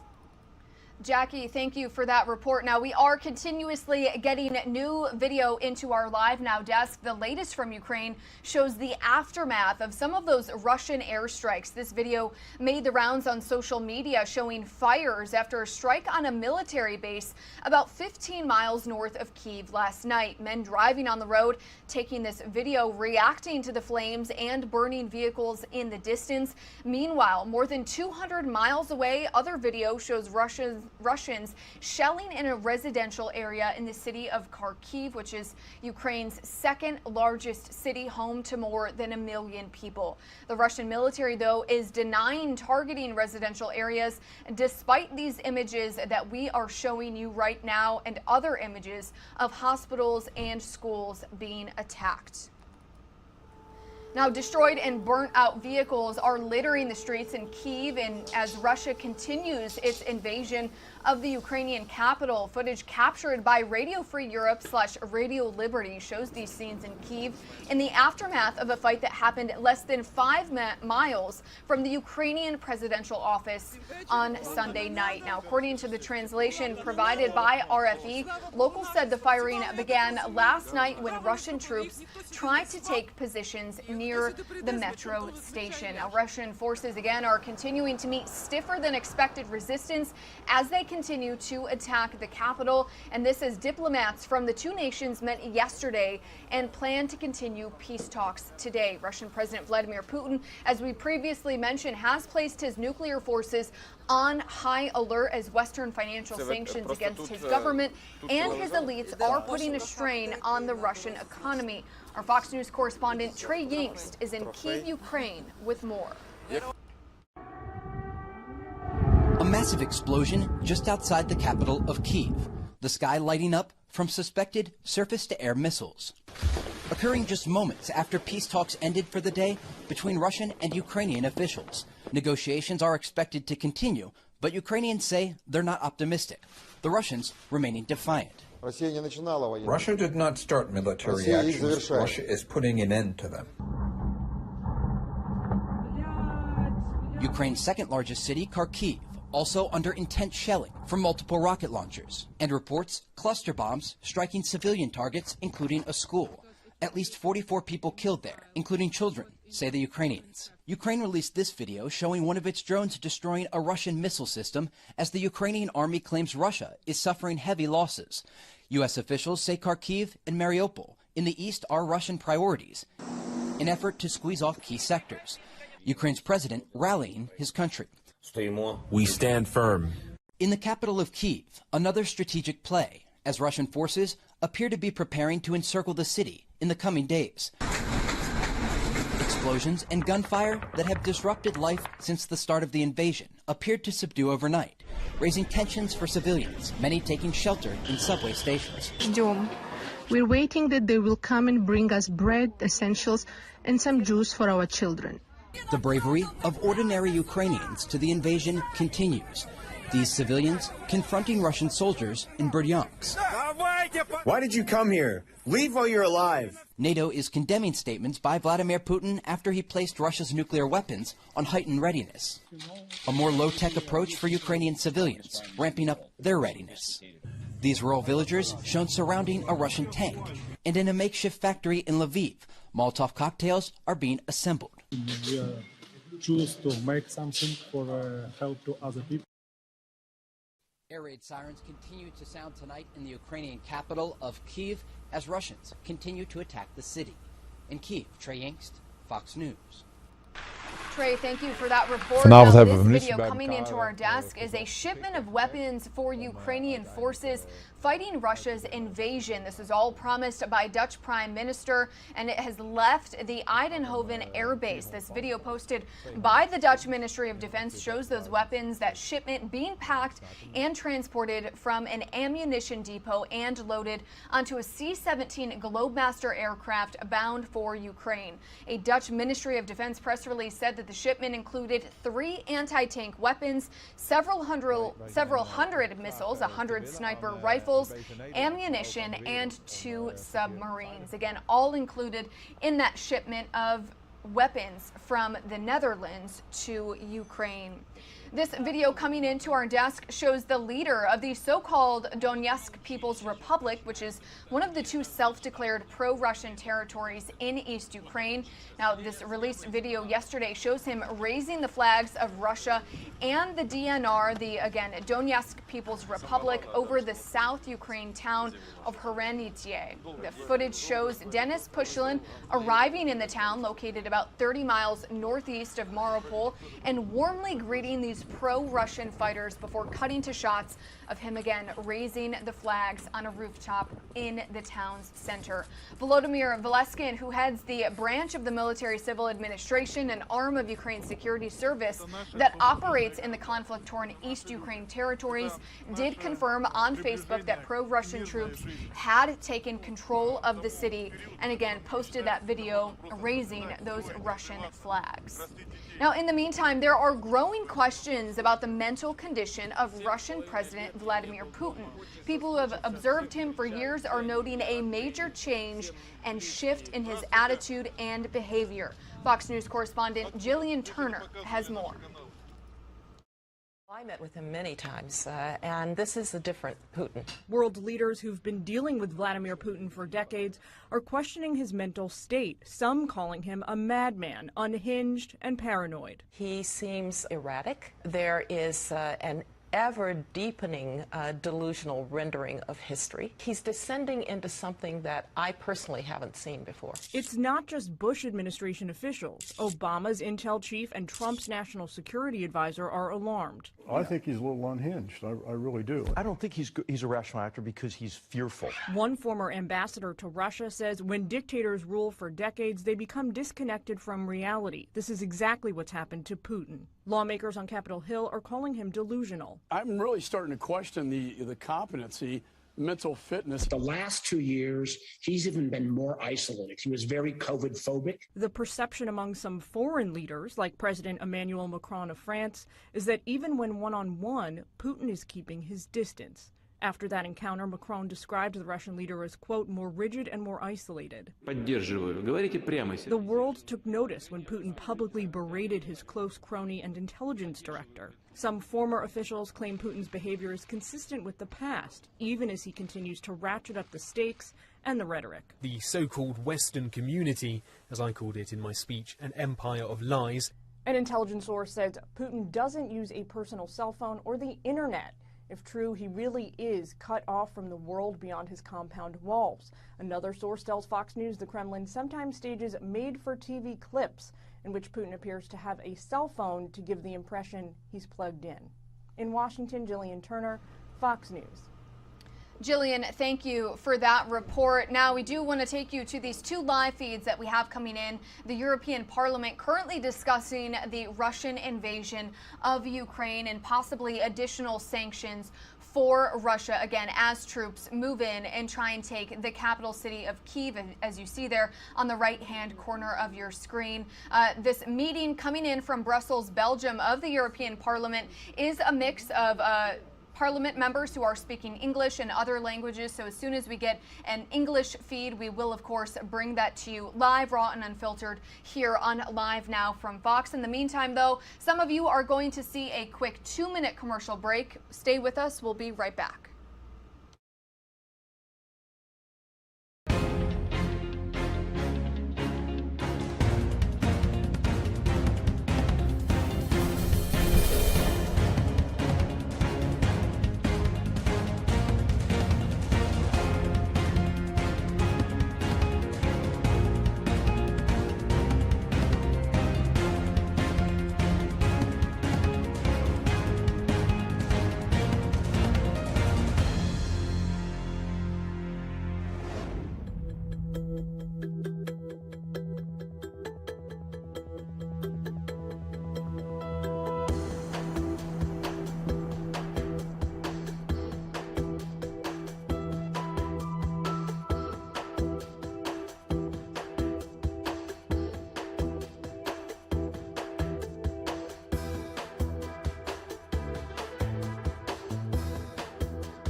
Welcome back to Live Now from Fox. It is just past 8 o'clock in the morning here on the East Coast. We want to bring you up to speed with everything that is going on today. We do have two feeds coming into our desk where we do have the European Parliament currently discussing the Russian invasion and possibly some additional sanctions for Russia as Russian troops do continue moving toward Kyiv, trying to overthrow and take the capital city. So again, those are just two of the live feeds that we do have coming into our desk today. We also have a lot of new video coming into our desk that we do want to show you in just a moment. Let's see if we can get that for you right here. We want to move to it. I met with him many this is times, not the video that we want to go to. It is this right here where we do have residents of Kyiv, Ukraine. They are forming long lines to buy groceries and other essentials. This comes after a curfew in place was lifted during the daytime hours. Again, this is video coming into our desk from Kyiv, Ukraine, of these residents who chose not to flee their homeland and stay in the capital city as Russian troops continue to move into the city. Now, a curfew will remain in place overnight from 10 p.m. through 7 a.m. as Ukrainian forces and residents steeled for continued Russian attacks on the capital. Now, this other video that we have is of pregnant women who were forced to seek safety in a bomb shelter attached to a hospital in Kherson, Ukraine, as fighting continued in that area as well. Now, this video was recorded by Yuri Herman, a doctor at the regional clinical hospital. It shows a number of female patients in what he called a bomb shelter at the hospital. Multiple visibly pregnant women, as you see in this video, can be seen. Herman said that the room also held women who'd recently given birth, including premature babies, a woman in need of an operation, and children of staff who are working there. Herman said 2 women are expected to give birth soon, very shortly. You can see just how crowded that makeshift maternity bomb shelter is right now, with, again, several pregnant women ready to give birth and new mothers as well. Herman told Storyful, our partner there, that he recorded the video yesterday morning after alarms went off indicating a possible air raid. Now, this other video coming into our desk shows Poland's border. Poland's border force says about 100,000 people had crossed into the country from Ukraine just within the past 2 days. Now, the force said this brought the number of people who have crossed since Russia's invasion began to about 377,000. This video was shot by a taxi driver visiting the border crossing in Zosin yesterday. It shows refugees going through supplies, clothes, food, and sanitary products as well. Now, that video coming in from Poland, this video coming in from the Slovakia border. Thousands of other people fleeing Ukraine processed at this border checkpoint, again in Slovakia. Police there said about 16,000 refugees arrived from Ukraine on Sunday, around 14,000 of whom were citizens of Ukraine. Now, police said waiting times at border crossings were between 8 and 12 hours. However, we have heard from the embassy of Kyiv that some border crossings, some people had to wait more than 24 hours. Now, as you just saw in those videos, Ukrainians trying to leave their country by any means possible as the violence in the Russian invasion continues to escalate. Fox News State Department correspondent Benjamin Hall is in Lviv with more on their escape to safety. The train stations here are crushed full, but getting on a train is almost impossible. Some have been waiting here for a day, some longer. Tickets are no good anymore. And no have billets for train, for bus, for cars, for no have. It is just a mass of people desperately trying to save themselves and their families. Some are having to split up. There are women and children being called forward now because there just isn't enough room to get the men on. But no one knows where they're going now. They just want to get anywhere. And there are many people who simply will not get out. These people, and hundreds of thousands like them, are on the move, fleeing death and destruction for an uncertain future. We're scared of war, of Putin. We left everything and just run away. They've left their homes, their jobs, their memories, fleeing with only the things they can carry on their backs. Most don't know where they're going. there has been a massive outpouring of support for the fleeing Ukrainians. Countries are opening their borders and rallying together to help. But many cannot get out and see just one way to end this. Stop Putin, kill him. Fuel, cash and medical supplies are also dwindling in Ukraine, and the fear is that if those supplies can't come in and if Putin's march cannot be stopped, the number of people fleeing could rise, according to the UN, as high as 5 million. In Lviv, Ukraine, Benjamin Hall, Fox News. And as Ukrainians continue to flee their country, trading in Russia completely shut down. The country's central bank more than doubled interest rates to 20% to prevent a financial meltdown. Russia's economy was hit extremely hard by the Western sanctions imposed over the weekend.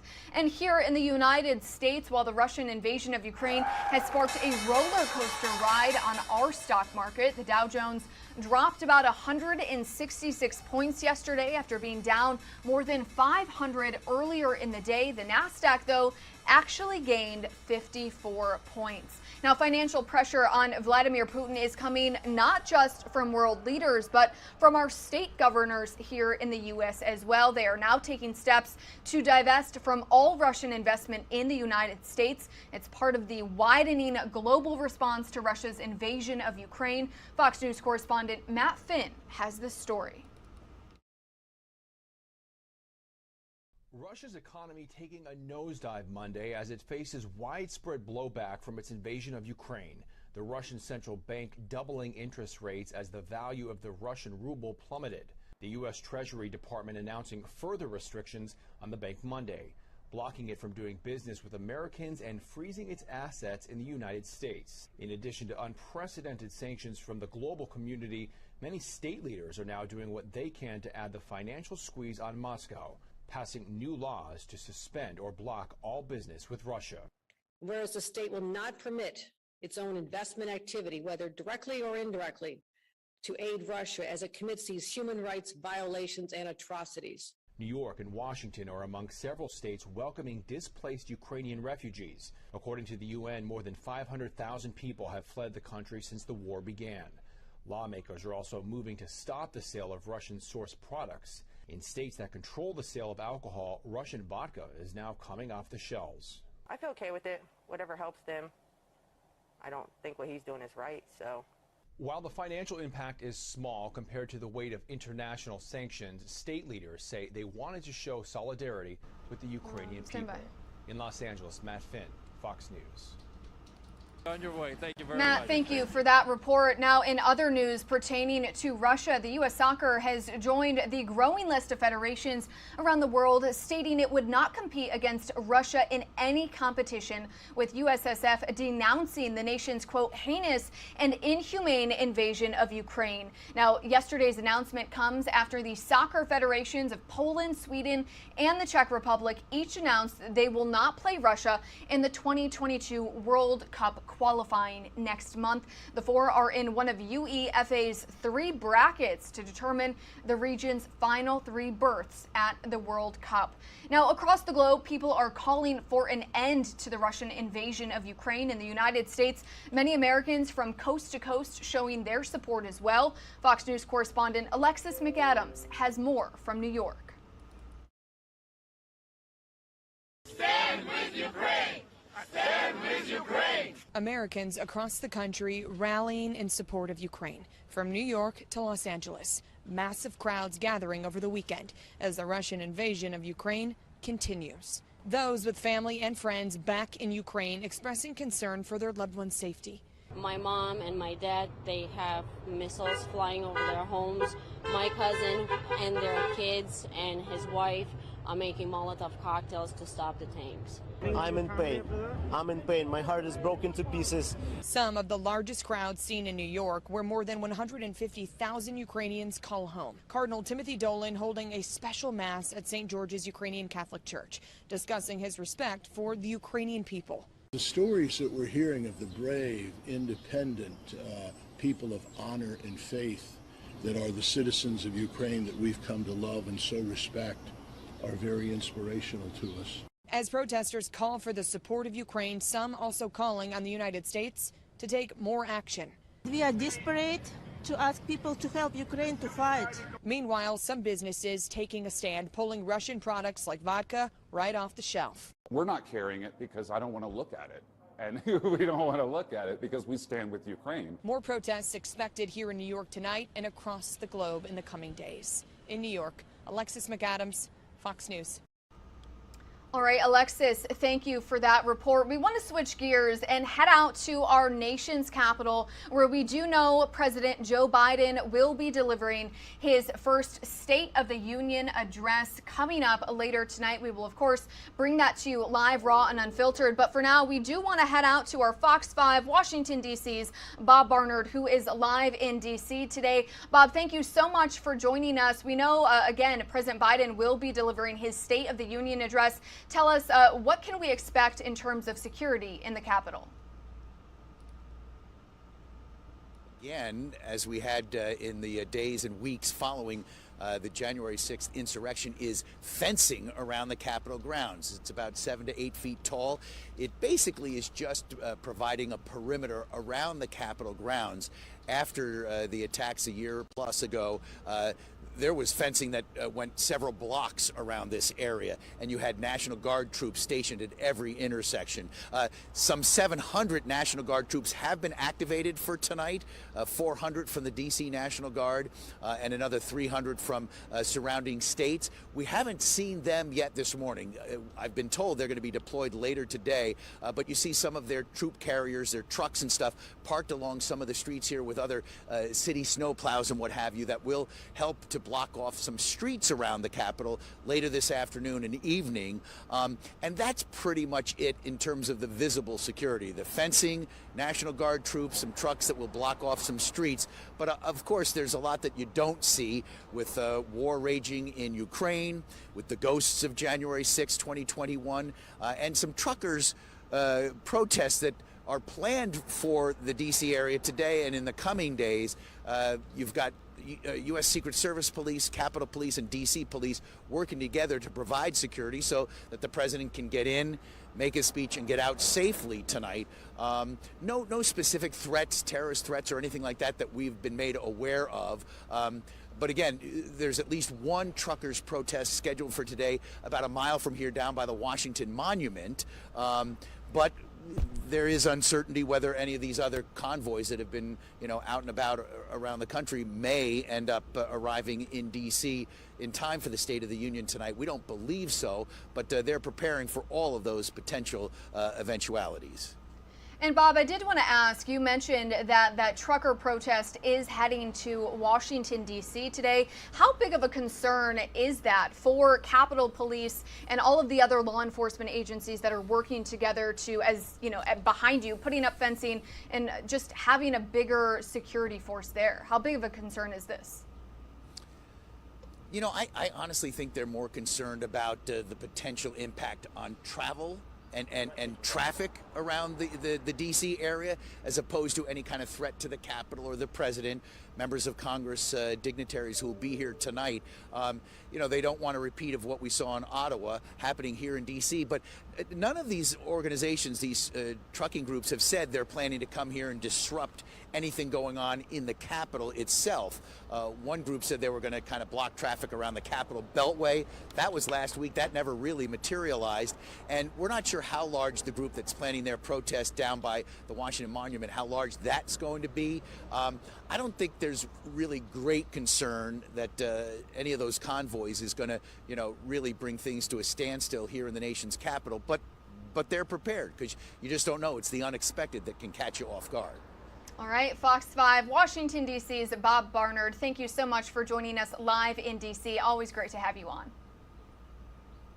Thank you, Mackenzie. Glad to be here. All right, now we do want to take you out to this shot of the White House in Washington, D.C., where, as you heard, Bob was just saying that there is increasing security around the Capitol ahead of President Biden's address. Now, this will be his first State of the Union happening tonight, and the White House is signaling global unity and brighter days, thankfully, for Americans following a rocky first year in the White House. We want to head out to our Fox News correspondent, Madeline Rivera. She has more from Washington. there's no question that this speech is a little different than it would have been just a few months ago. When President Biden delivers his State of the Union address tonight, he'll make the case that America is strong amid multiple crises at home and abroad. As the administration continues its efforts to temper Russia's aggression in Ukraine, he'll highlight the unity of the U.S. and its allies. He has led on to rally the world to stand up for democracy and against Russian aggression. And he will talk about the steps he's taking to mitigate the impact of President Putin's invasion of Ukraine on the global economy and the American people. On domestic issues, easing the fears of anxious Americans will be a challenge. People are frustrated about the nearly 2-year pandemic and rising inflation, especially at the gas pump and grocery stores. This is the balancing point, the fine line that any president has to walk when there are difficulties that the country faces. The President of the United States cannot make all Americans happy, but he does have to feel their pain. President Biden is expected to focus on his successes to help boost his 43% approval rating, including the creation of 6.6 million jobs, a reduction in coronavirus infections, and the passage of a bipartisan infrastructure bill. And as you saw in our Fox 5 DC's Bob Barner's report, that fencing around the U.S. Capitol is going back up ahead of the State of the Union address. And Capitol Police there say they are taking no chances. Law enforcement officials have beefed up security as there are several protests planned in the area this week. This includes that trucker convoy that we've been talking about, making a cross-country road trip to the area. Yesterday, the mayor of Washington, D.C., as well as city leaders say that they are ready to face all types of security threats. I have activated our Emergency Operations Center and directed district agencies to assign the personnel and resources needed for the safety and security of our city, residents, and businesses. I want to thank our public safety and justice agencies, including MPD and the Department of Homeland Security, the DC Fire and Emergency Medical Services Department, and the DC National Guard for their unwavering commitment to our work, in our work to keep DC safe and protected.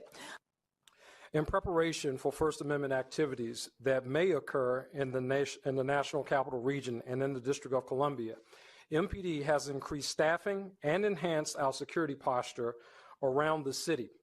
We are closely coordinating and sharing information with our law enforcement partners across the country, as well as our federal partners.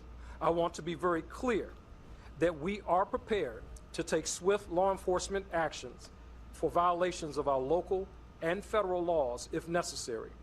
MPD has worked with our regional partners on a layered mitigation strategy and will continue to monitor, assess, and make adjustments with our partners as necessary.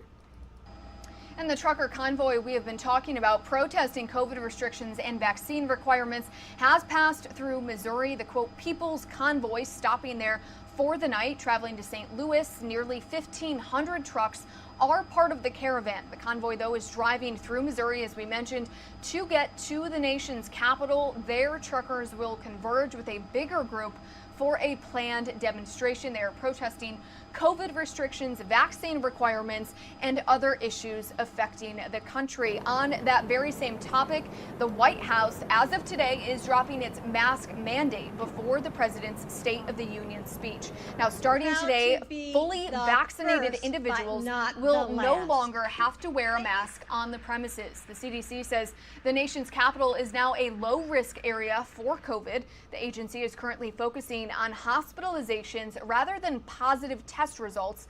That greatly changes the organization's risk map, which says more than 70% of the U.S. population is in an area where COVID is posing a low or medium threat to hospitals. The agency is now saying people in those areas can stop wearing masks. Now, we do want to take you out to a live feed that we are getting into our desk on the left-hand corner of your screen. This is the European Parliament currently meeting to discuss Russia's invasion of Ukraine. And then, of course, we have Kyiv, the capital city of Ukraine, on the right-hand side of your screen. So we are going to tune in and listen into this here on Live Now from Fox. Being attacked by Putin. And so therefore, it actually looks like this feed, which has been in English and in other languages, is currently not in English at this very moment. So once we get that, we will, of course, bring that to you live, raw, and unfiltered here on Live Now from Fox. Some of you are going to see a quick 2-minute commercial break. Stay with us, though. We'll be right back.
Welcome back to Live Now from Fox. Thank you so much for joining us here. It is about 8:30 here on the East Coast, and we want to bring you up to speed with everything that is going on. We are getting a live feed that we've been bringing you of Kyiv, Ukraine, where you can see this is the capital city. We do know that Russia's invasion of Ukraine is now going on day 6. Many Ukrainian civilians spent another night huddled in shelters, basements, or corridors as they seek cover from explosions. And we also know that the International Criminal Court is now opening an investigation into Russia for possible war crimes and crimes against humanity. Russia facing a financial meltdown following many economic sanctions from the West that have tanked Russia's currency, the ruble. But Russian troops continue to advance on Ukraine's largest cities, Kyiv and Kharkiv. We do want to bring you this video that we do have coming into our desk, which gives you a satellite view of exactly where those Russian troops are moving. So again, this is new satellite imagery coming into our desk. It shows the Russian march toward the Ukrainian capital is stepping up. A column of Russian troops about 40 miles long on the long road to the capital of Kyiv. Initial reports only expected the convoy to be about 17 miles in length. Other images showed burning homes and buildings along the same roads the convoy is traveling, and additional images showed ground forces and helicopter units being deployed in southern Belarus. Now, Ukrainian and Russian officials held peace talks yesterday as thousands of refugees continued to flee their homeland of Ukraine. Fox News correspondent Lucas Tomlinson has the latest from Lviv. We spent the whole night in metro station, underground. I live here in the city center. We're stuck in our flat with a dog. Stories like these are becoming more common across parts of Ukraine as Russian forces push further into the country, even as delegations from both sides meet for peace talks. Residents in Kyiv are now taking matters into their own hands, and some have decided to join members of the military to fight on the front lines. Today we're trying to find with guys the local defense unit, and we want to join. I'm not really afraid. I believe the world is on our side, and we were attacked. It's not our aggression. Meanwhile, neighboring countries across Europe face a dilemma over the refugee crisis. Ukrainians looking to enter Romania say they had to wait for hours, in some cases several days, to flee their homeland. The UN estimates more than 500,000 people have already fled since the war began. 5 days, we wait for about 3 days to get to the Polish border from Kyiv, and that's about 8 hours drive. So we were 3 days. It was really crowded with people, it was a mess. But I can understand because everybody is stressed. As the weekend curfew lifts in Kyiv, residents now lining up to get food and essential goods in supermarkets. There are reports store shelves in the Ukrainian capital are already completely empty, making an already bad situation much worse for residents. Russian and Ukrainian delegations met for peace talks Monday. They walked away without a deal. In Lviv, Ukraine, Lucas Tomlinson, Fox News. Lucas, thank you for that report. Now, this video shows a missile strike in front of the headquarters of the regional administration in the center of Kharkiv, Ukraine, which has significant damage now to the area, as seen in this video to social media. Again, you can see that massive blast, that missile striking right in front of the headquarters of that administration center in Kharkiv, Ukraine. Now, this is some of the damage from that missile strike in Kharkiv. We do know that at least 6 people are injured, according to local authorities there in Ukraine, and it again has caused a significant amount of damage. Now, preliminary assessments found that at least 6 people, including a child, were injured. The video shows, again, a significant amount of damage to the area around this administrative building in the city's Freedom Square. Kharkiv is Ukraine's second largest city, and it has been a target of Russian strikes since the invasion began on Thursday. And at least around 70 Ukrainian troops were killed in a separate attack on a military unit in the northeastern part of the country. That is according to the governor of the Sumy region. Footage released by the State Emergency Service of Ukraine shows rescuers searching through the rubble in a small city, again in Sumy, Ukraine. Now, we do want to warn you, this next video is very difficult to watch, so if you are sensitive to certain images, now is the best time to turn away, but it does show the reality of what is happening in this war between Russia and Ukraine. Now, this footage coming from Current Time shows frantic scenes in an emergency department of a Mariupol hospital as doctors tried to save the life of a 6-year-old girl. She was injured after Russian forces shelled the southeast Ukraine city. That is according to Current Time, which is a broadcaster affiliated with the Associated Press. Officials there appealed for support on Monday and said dozens of civilians, including children and unfortunately that little 6-year-old girl, had died in shelling and in airstrikes. Now, the Ukraine Armed Forces released this video showing what it says was a successful strike against Russian forces using a Turkish-made drone. Take a look. There it is, that explosion right there, that drone supposedly hitting Russian forces. Several videos of drone strikes have been posted up on the Facebook page of the Commander-Chief of the Ukrainian Armed Forces. The video released yesterday does have a timestamp and coordinates which show the strike was near the village of Ivankiv in Kyiv, Ukraine. And as we first reported to you, Russian President Vladimir Putin has now put his nuclear forces on high alert, citing financial sanctions and, quote, aggressive statements and actions from the West. President Joe Biden, though, telling Americans today to not worry about Russian President Putin's nuclear threat. Fox News White House correspondent Jackie Heinrich is on the North Lawn with the details. A simple answer from President Biden. Mr. President, should Americans be worried about nuclear war? No. But no explanation for why he's so confident, with the Russian ambassador doubling down. President Putin ordered to put our nuclear force on high alert because we saw some disturbing statements from NATO leaders in that regard in relation to Russia. So that is a kind of deterrence that we're exercising. Today, the White House announced new sanctions targeting Russia's central bank, blocking their ability to redistribute assets and evade sanctions announced on Saturday. The ruble, hitting record lows against the U.S. dollar, forced the Bank of Russia to close stock trading on the Moscow exchange Monday, but it hasn't stopped Putin from advancing.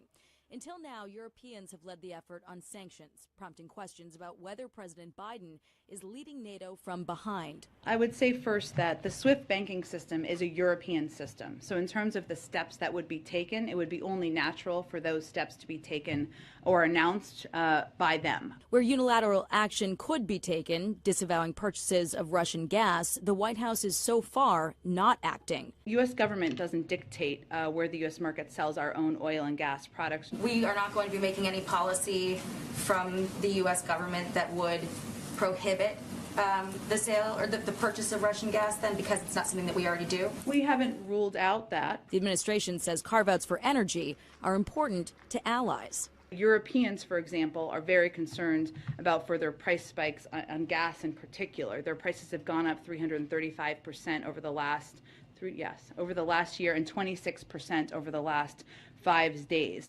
New tonight, the U.S. has expelled 12 Russian diplomats to the UN who were living in the U.S., saying they were spies. The Russian ambassador to the UN calling it a hostile act and promising a tit-for-tat response. The White House saying the hostile act was espionage. At the White House, Jackie Heinrich, Fox News.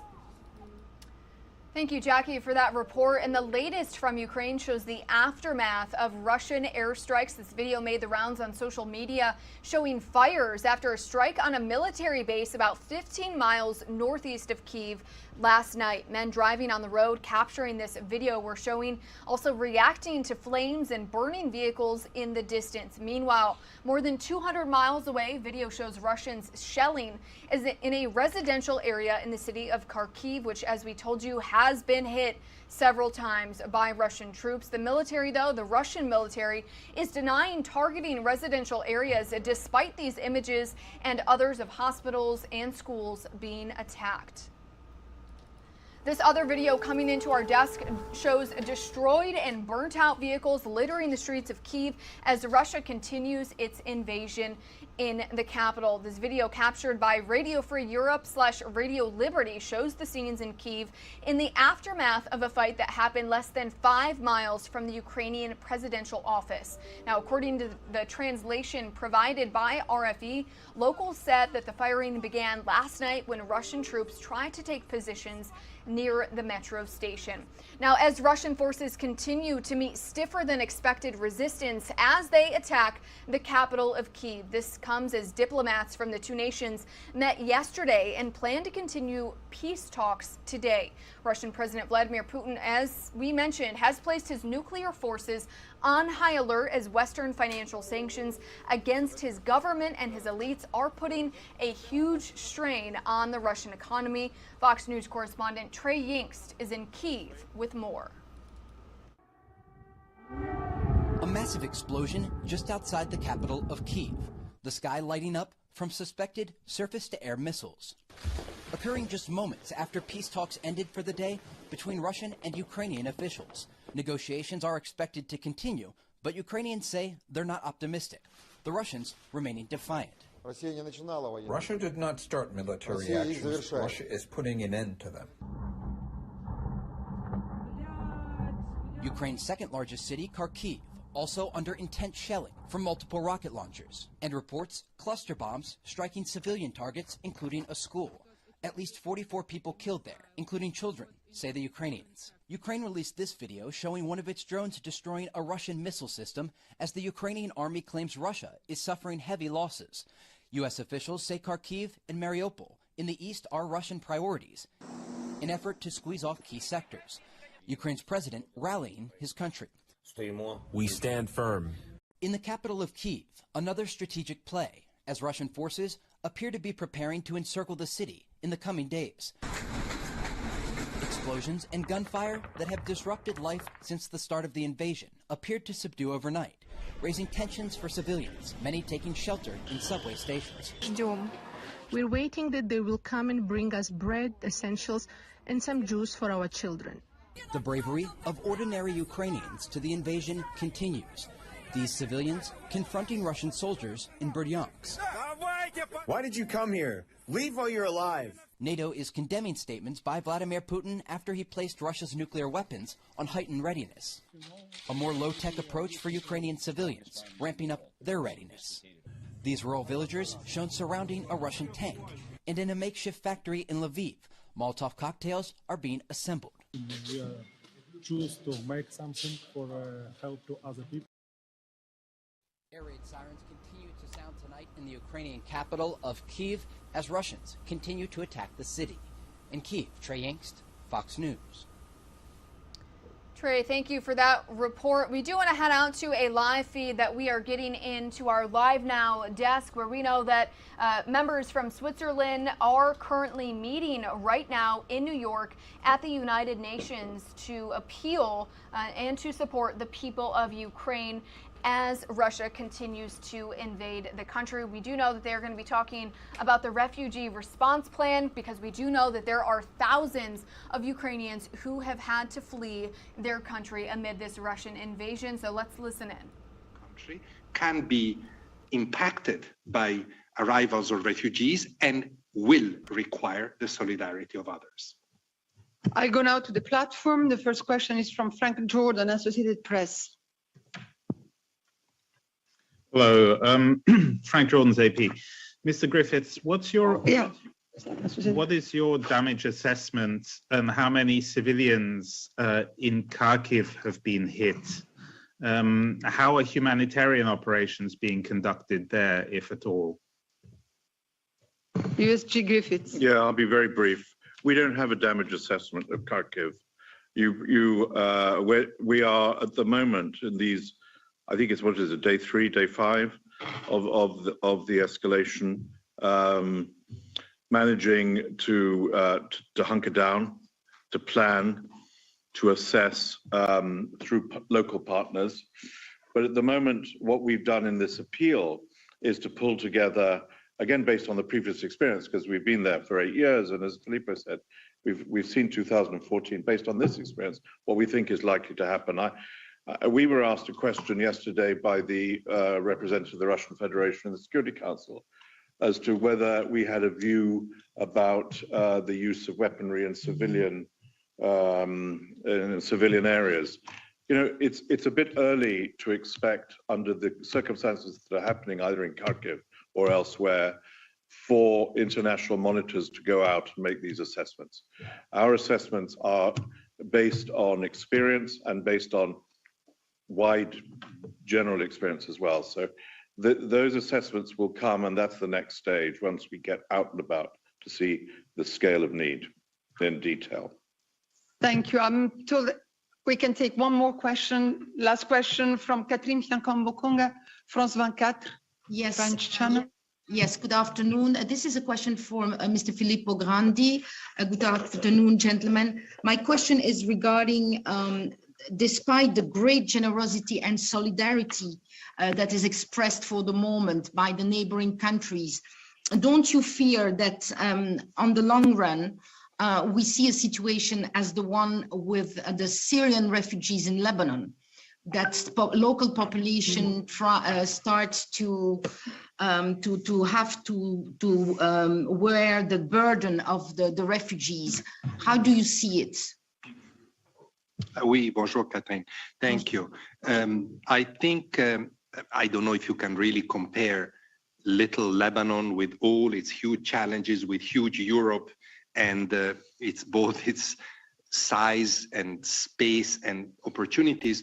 But I think your question is very relevant, that in any situation where you have a lot of refugees, you see a surge of generosity. In many situations, you see a surge of generosity at the beginning, but if the situation is protracted, if the numbers, like in this case, go up a lot, I think there are risks that this hospitality wears out. And this is why the appeal of today is so important, that the international community shows from day one its solidarity with the countries affected, in addition to Ukrainians in Ukraine, of course, so that at least that negative impact is mitigated a bit.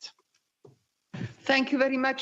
We would have many more questions, but unfortunately I have to stop here the press conference and ask everybody, first of all, thank very much our speakers. Thank you all for having participated. And we have unfortunately to close this because, as I have said, at 3 o'clock, we will start the joint launch of the humanitarian flash appeal and the regional refugee response plan for Ukraine, together with the Secretary General in New York and our speakers at an event moderated by the US Chief for Global Communication, Melissa Fleming. I hope you'll be able to all follow this event on Web TV. Thank you very much. Have a nice afternoon.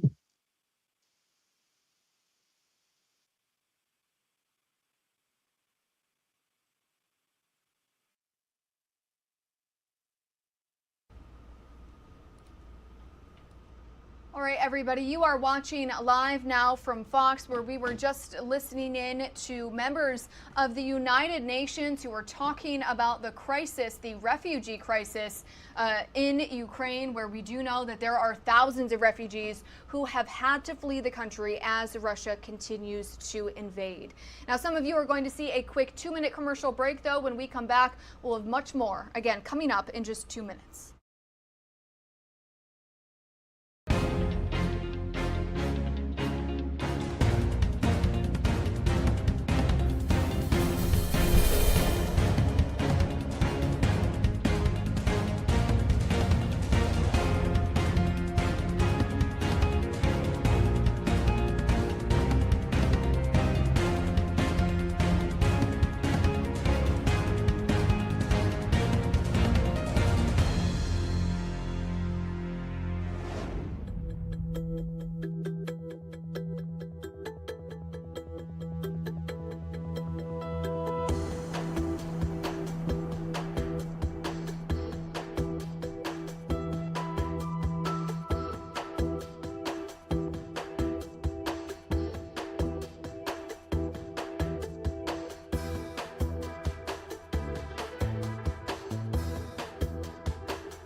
Welcome back to Live Now from Fox. Thank you so much for spending your morning with us. It is just before 9 o'clock in the morning here on the East Coast, and we do know today that the United Launch Alliance will be sending up the Atlas V rocket from Cape Canaveral, Florida today, and we do want to head out live. We do have a crew on the scene there right now ahead of this launch that is coming up today here in Florida. So we do want to head out to Fox 35's Allison Gargaro. She is again live in Cape Canaveral, Florida. Thank you so much, Allison. Tell us, how's the excitement out there ahead of this launch?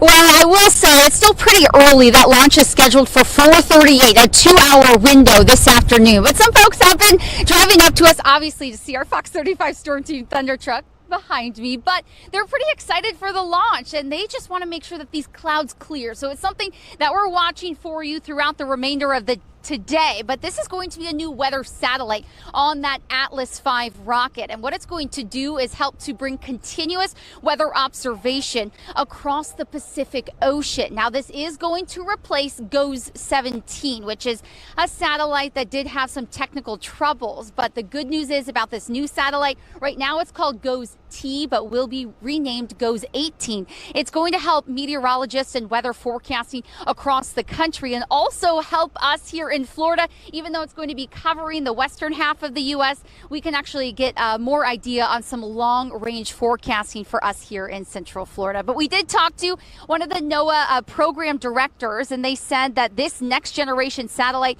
will give scientists a high-definition look into weather forecasting and storm tracking, also provide images of data on the Earth's western half of the Western Hemisphere, providing things like lightning detection, solar imaging, as well as space weather monitoring. And this new satellite will have 4 times the resolution of the previous generation of satellites. And like we said, just a few hours away from that launch, the window opening at 4:38 this afternoon. And as for right now, a 70% chance of a go for launch, which is better than actually what we were seeing yesterday. It was only at 60% chance. But as you can see, a ton of clouds in the sky, and something that they're concerned about is no, there's no lightning right now, but actually that rocket going through these clouds could cause lightning. And this is a very expensive weather satellite, so they don't want that happening. But forecasters out at NASA, as well as us here at Fox 35, we're watching it all day long, and we're going to have some more coverage a little bit later in the day as well. And it's always something fun to watch live. And if you haven't been down to Port Canaveral, try to come down for one of these launches. I swear they happen several times a week, whether it's this Atlas V or something else. It's always a good time down here. The energy always high. Again, not necessarily right now because it's still so early in the morning, but something that we'll be watching and tracking for you. So if you haven't been out there, definitely come and give it a try. All right, Fox 35 Orlando's Allison Gargaro live from Cape Canaveral, Florida, ahead of the Atlas V rocket launching today. As you said, Allison, I believe that's expected to happen at 4:48 later today, and we, of course, will be bringing that to you live, raw, and unfiltered here on Live Now from Fox. Allison, thank you so much for that report. Thank you. All right, now we do want to head out to this live look of the White House, where we do know President Joe Biden will be delivering his first State of the Union, and the White House is signaling global unity and brighter days for Americans following a rocky first year in the White House. Fox News correspondent Madeline Rivera has more from Washington.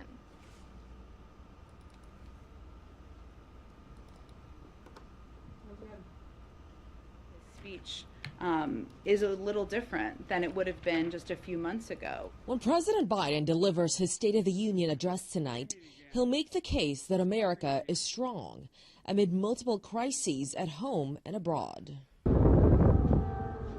As the administration continues its efforts to temper Russia's aggression in Ukraine, he'll highlight the unity of the U.S. and its allies. He has led on to rally the world to stand up for democracy and against Russian aggression. And he will talk about the steps he's taking to mitigate the impact of President Putin's invasion of Ukraine on the global economy and the American people. On domestic issues, easing the fears of anxious Americans will be a challenge. People are frustrated about the nearly 2-year pandemic and rising inflation, especially at the gas pump and grocery stores. This is the balancing point, the fine line that any president has to walk when there are difficulties that the country faces. The President of the United States cannot make all Americans happy, but he does have to feel their pain. President Biden is expected to focus on his successes to help boost his 43% approval rating, including the creation of 6.6 million jobs, a reduction in coronavirus infections, and the passage of a bipartisan infrastructure bill. And we want to take you back out to the White House right now, where we do know that there is fencing currently going around the U.S. Capitol back up for the President's State of the Union address, again happening later today. While there are no specific or credible threats related to the President's speech, Capitol Police say they are taking no chances. Law enforcement officials have beefed up security as there are several protests planned in the area this week. This includes a trucker convoy making a cross-country road trip to the area. Yesterday, the mayor of Washington, D.C. and city leaders say that they are ready to face all types of security threats. I have activated our Emergency Operations Center and directed district agencies to assign the personnel and resources needed for the safety and security of our city, residents, and businesses. I want to thank our public safety and justice agencies, including MPD and the Department of Homeland Security, the DC Fire and Emergency Medical Services Department, and the DC National Guard for their unwavering commitment to our work, in our work to keep DC safe and protected. In preparation for First Amendment activities that may occur in the National Capital Region and in the District of Columbia, MPD has increased staffing and enhanced our security posture around the city. We are closely coordinating and sharing information with our law enforcement partners across the country, as well as our federal partners. I want to be very clear that we are prepared to take swift law enforcement actions for violations of our local and federal laws if necessary. MPD has worked with our regional partners on a layered mitigation strategy and will continue to monitor, assess, and make adjustments with our partners as necessary. And the trucker convoy protesting COVID restrictions and vaccine requirements has passed through Missouri. The quote, People's Convoy stopping there for the night before traveling to St. Louis. We do know nearly 1,500 trucks are part of the caravan. The convoy is driving through Missouri to get to Washington, D.C. At the Capitol, truckers will be converging with a bigger group for a planned demonstration. Truckers are protesting COVID restrictions, vaccine requirements, and other issues they say that are affecting the country. On that very same topic, the White House today is dropping its mask mandate before the president's State of the Union speech. Now, starting today, fully vaccinated people will no longer have to wear a mask on the premises. The CDC says the nation's capital is now a low risk for the coronavirus. The agency is currently focusing on hospitalizations rather than positive test results. And that greatly changes the organization's risk map, which says more than 70% of the U.S. population is in an area where COVID is posing a low or medium threat to hospitals. The agency is now saying people in those areas can stop wearing those masks.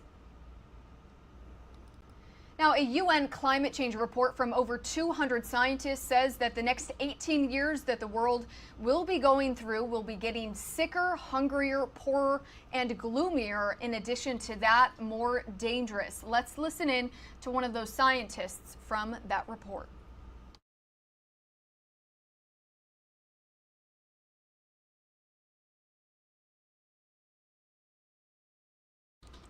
And it looks like we are not getting any audio on that report, but they are saying that, again, that the world is facing a potential irreversible crisis for ecosystems and human livelihoods, saying that we do face an existential threat, not only for nature, but for the people who are dependent on nature and on things that are real finding, and that we've got a great deal with both these things hand in hand. That, again, was coming from one of those scientists from that report. Those reports are released every 5 to 7 years to highlight how climate change affects people and the planet. And again, we do want to take you out to this live shot that we have of Kyiv, Ukraine. We do know that Russian forces are on day 6 of this Russian invasion of the country. Again, we do know that in addition to that, as Russian troops move in, there are thousands who are currently fleeing their homeland. We do want to listen in to White House Press Secretary Jen Psaki, who held a press briefing not only on the refugee crisis in Ukraine, the war between Ukraine and Russia, but also previewing President Biden's State of the Union address, which is happening later today.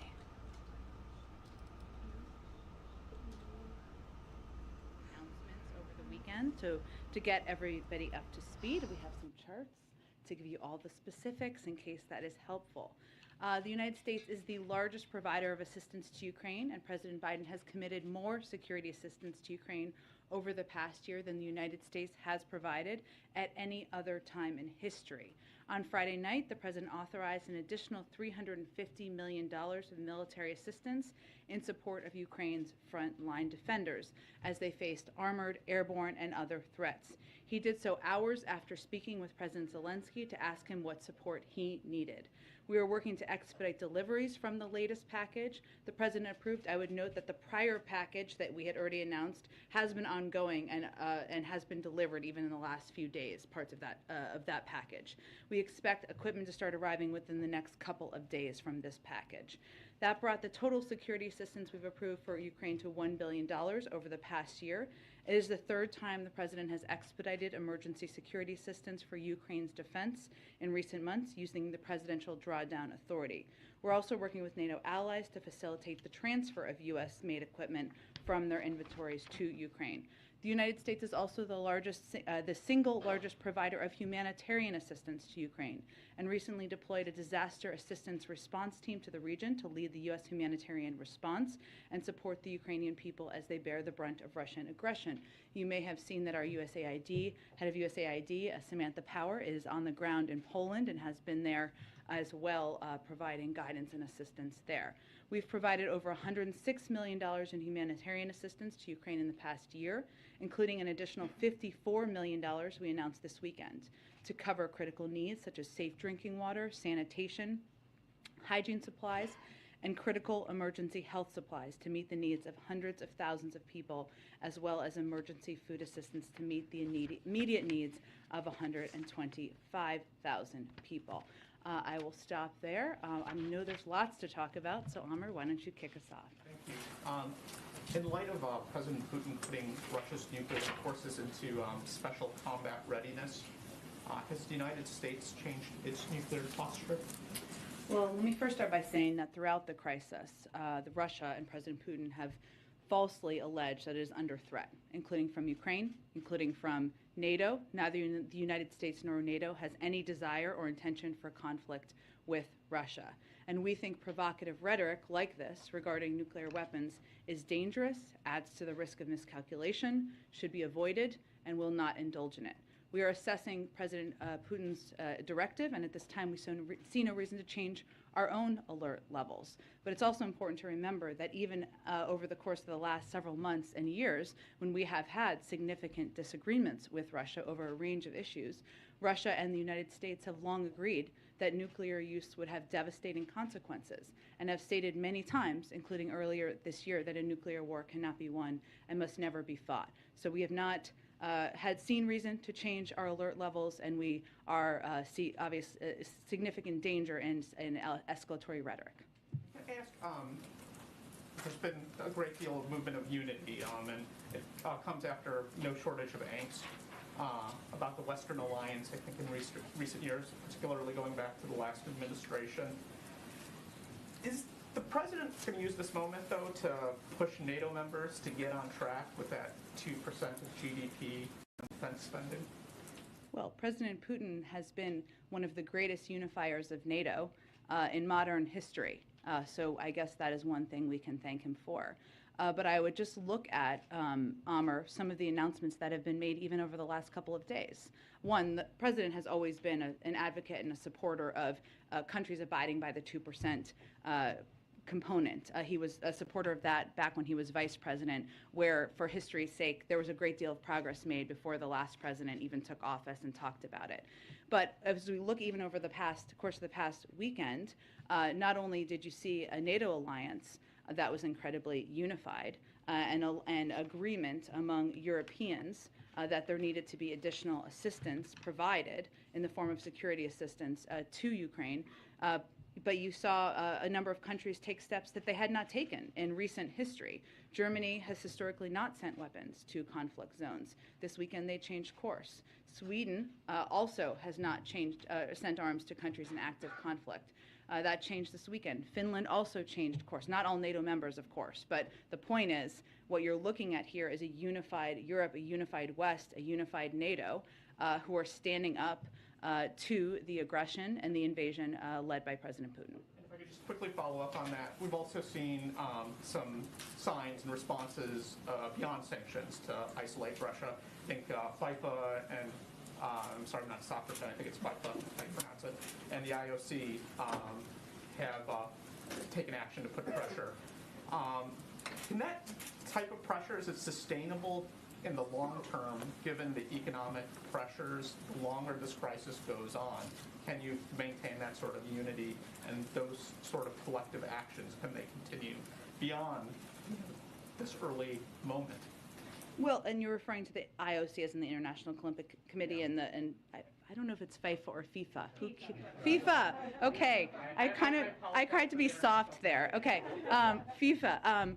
Look, I think, Amr, obviously the preference of everybody is for President Putin to take de-escalatory steps. That is everybody's preference.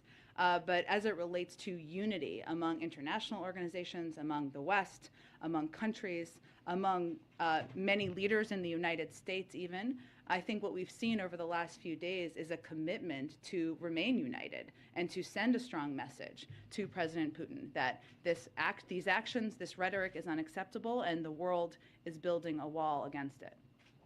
Go ahead.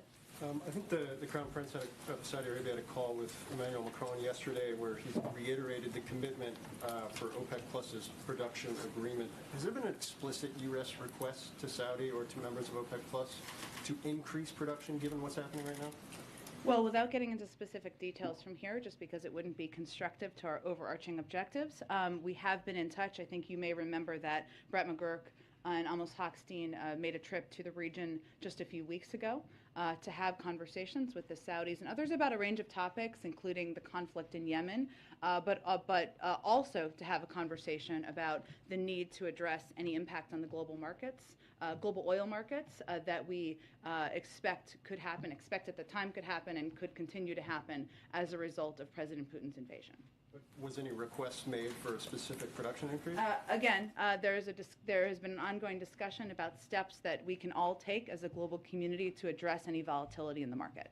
And then given, I think, the speed and scale of the ramp up on the sanction side of things over the course of the last 72 hours, does the U.S., European allies have a threshold for which they view if you cross this, it would be viewed as an act of war by President Putin? As in, how do you calibrate your actions in terms of response and what may be coming back? Well, he's already in a war, committed an act of war, invaded a sovereign country. For NATO countries or EU? Oh, you mean for NATO countries to act further in terms of further military steps or further sanctions? If you game out, as you game out, what a response would be, given the scale of the sanctions package that was unveiled, is there a line that if we do this sanction or if we go this far, then that would for sure draw a response directly towards the U.S. or towards the EU from Russia? Well, if you look at the significance of the steps we've taken to date, including the announcements over the weekend about cutting off major financial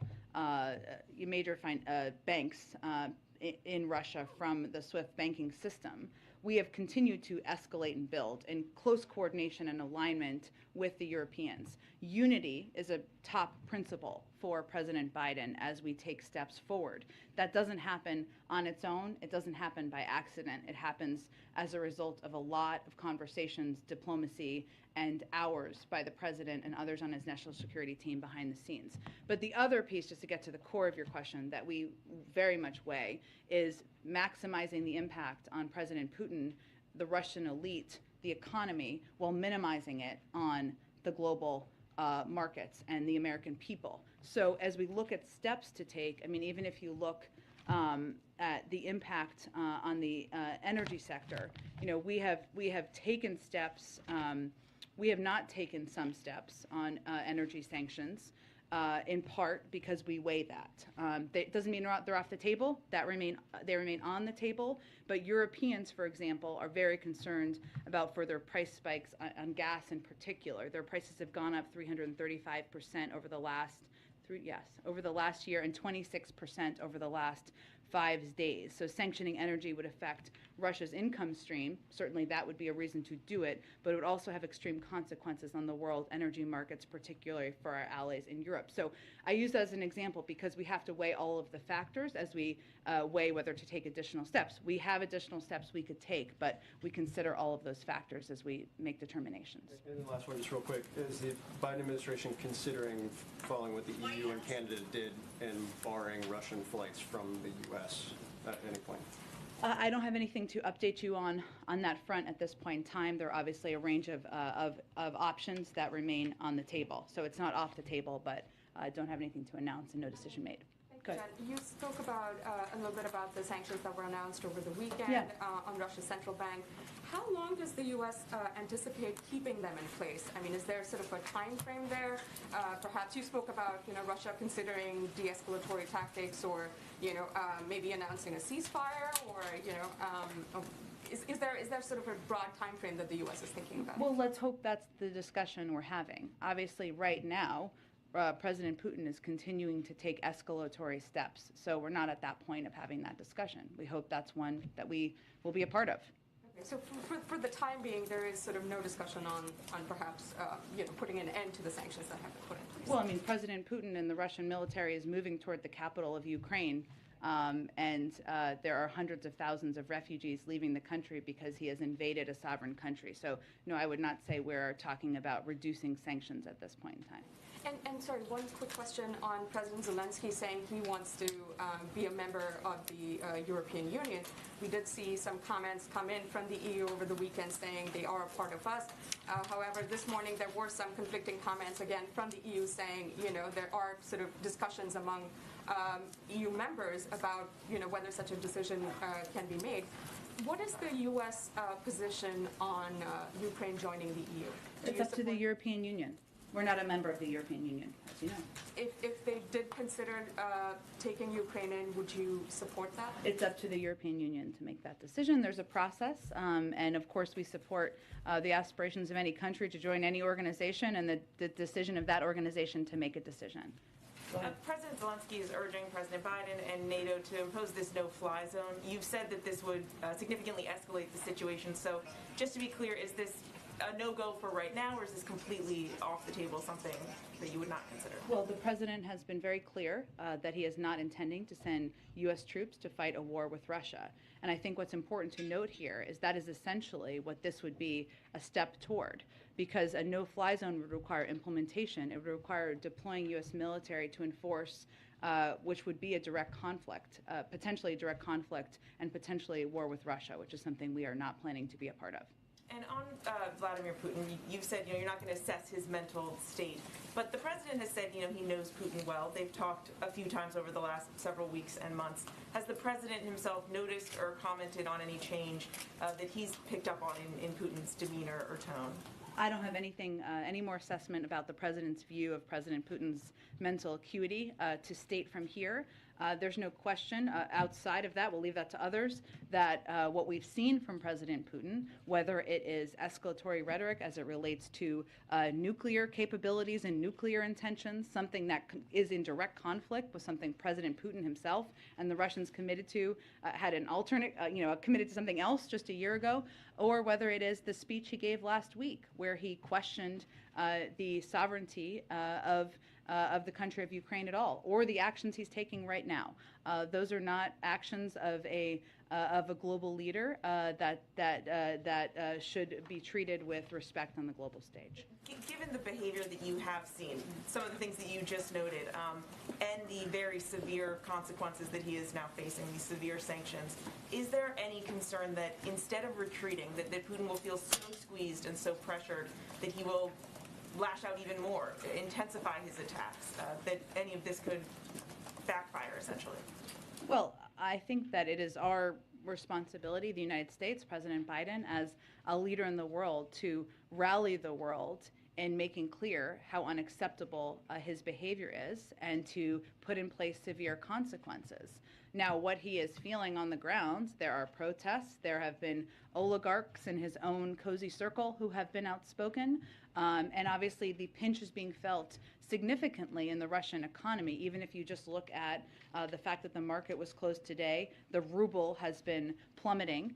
So those are the ways that he is feeling this. He has a decision he can make to de-escalate, and certainly we would welcome that decision. Go ahead. Thanks, Jen. Does the White House believe it is possible to say whether Ukraine or Russia are winning this war right now? I don't think we're going to make an assessment of that from here, but what I will reiterate is something we have said in the past, is that President Putin and Russian military have made clear that they have every intention of taking over the capital city. While there has been a greater pushback in the country than they may have assessed to begin with, and I know my colleagues at the Department of Defense have spoken to this, the Ukrainian military, President Zelensky and others have fought courageously, have fought boldly in this moment. They are continuing to proceed, continuing to move towards the capital. So I don't think their ambitions have changed. What would Putin have to do to get these sanctions lifted? Would he have to agree to a ceasefire? Would he have to pull all of his troops out of Ukraine? I'm not going to make a prediction or assessment of that from here. If he starts to take de-escalatory steps, I'm sure we can have that conversation. How great is the concern, this is sort of building on Mary's question, how great is the concern that these sanctions are so punishing that essentially Putin will have nothing left to lose and no off-ramp? Well, the sanctions are punishing so that they will inflict significant consequences and change the outcome at the end of the day and de-escalate at the end of the day. That is what they are intended to do. And then you were talking about a no-fly zone over Ukraine, but I know officials have been discussing the possibility of imposing a no-fly zone for Russia over the U.S. Where do those talks stand right now, and what are the pros and cons to doing something like that? Well, no option is off the table. I don't have anything to preview for you in terms of a decision or anything along those lines. I would note that there are a lot of flights that go over that U.S. airlines fly over Russia to go to Asia and other parts of the world, and we factor in a range of factors. And then finally, what's the U.S. doing to reduce the possibility of nuclear war?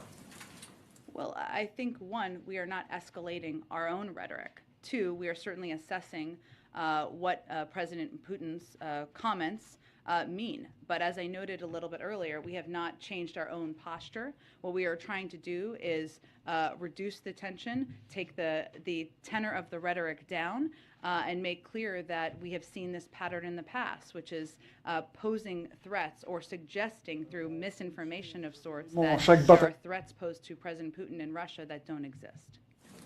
Thanks, Jen.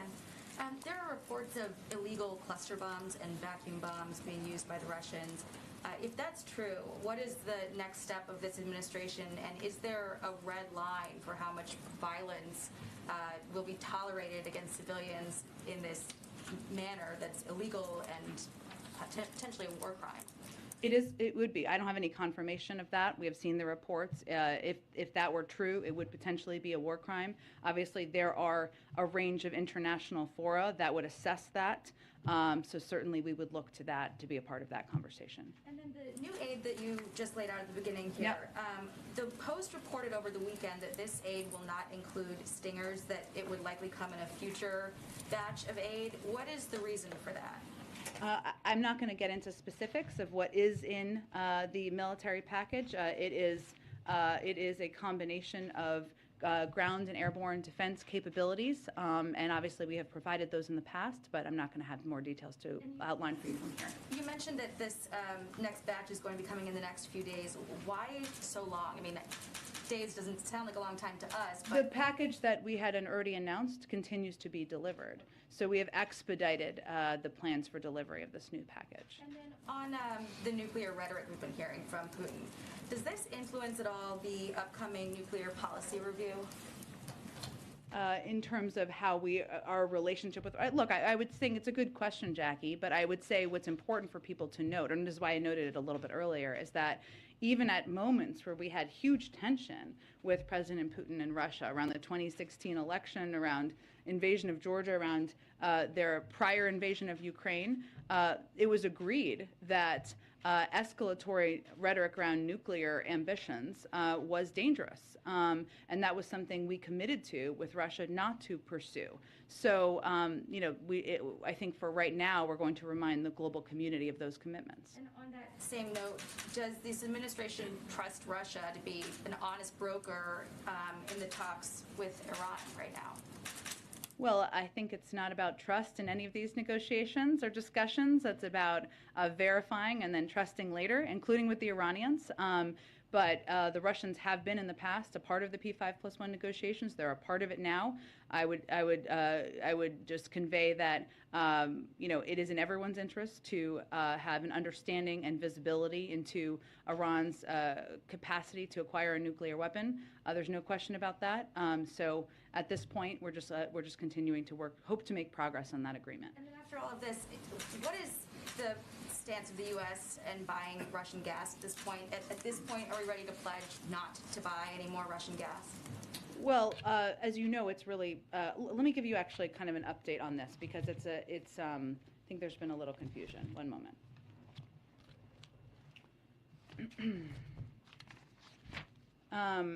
So as it relates to Russian gas, U.S. government doesn't dictate where the U.S. market sells our own oil and gas products, nor where it acquires crude or refined products for domestic consumption. This is all up to the private sector, other than exceptions like countries under sanctions. So the U.S. refiners currently importing Russian products are largely legacy refinery operations tooled in Hawaii and Alaska for certain supplies because of geography, and imports to the Gulf, both of certain refined products and of crude, as refiners in the Gulf mix crude supplies to meet the needs of their particular refinery designs. There have been companies, obviously private sector companies, who have made decisions and announcements, and we certainly applaud that. So can you just explain, though, what you laid out at the beginning? Because I'm a little bit unclear. You just in layman's terms, we are not going to be making any policy from the U.S. government that would prohibit the sale or the purchase of Russian gas, then, because it's not something that we already do? We haven't ruled out that, but I think what I wanted to convey is what is accurate about what happens now and how it currently works. Go ahead. Jen, thank you. Staying on that topic for a moment of oil and gas, you have said nothing is off the table when it comes to releasing more reserves, more barrels from the Strategic Petroleum Reserve. Where are those negotiations right now? Is the administration closer to moving forward with that, given the sanctions and what we're seeing? I don't have anything to preview for you on that front. It remains an option on the table, and obviously it would help meet any supply issues in the marketplace. There are conversations that we've been having with global partners, and obviously we have our own Strategic Petroleum Reserve stockpile to tap into. Can you characterize if you're closer to making a decision on that front, though, given what we are seeing and obviously the global impact of these very harsh sanctions? It has remained on the table. I just don't have anything to predict for you at this point in time. Okay. Just a short time ago, the president was asked by our colleague here if Americans should be concerned about a nuclear threat. He said very firmly no. Can you explain what gives him that confidence? Because, as I said a little bit earlier, while we think provocative rhetoric regarding nuclear weapons is dangerous and adds to the risk of miscalculation and should be avoided, which we're not going to indulge in, we are continuing to assess President Putin's directive, and at this time we see no reason to change our own alert levels. We've also seen throughout this crisis, President Putin falsely allege that they are under threat and use that as a predicate for taking more aggressive action. So we assess, we have our own capacities and capabilities here, but nuclear will in a few months, what everybody should be doing around the world is steps to reduce the rhetoric, and that's certainly our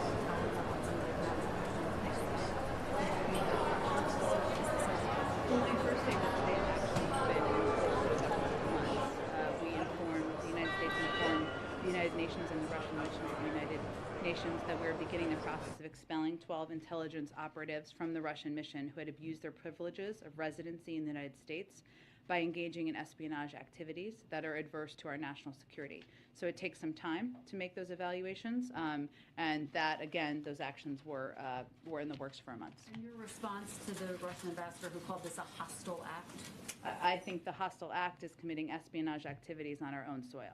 And Jen, just finally, on the issue of refugees, you have also said, you were asked by my colleague earlier today, whether the administration would move to give refugees from Ukraine protective status.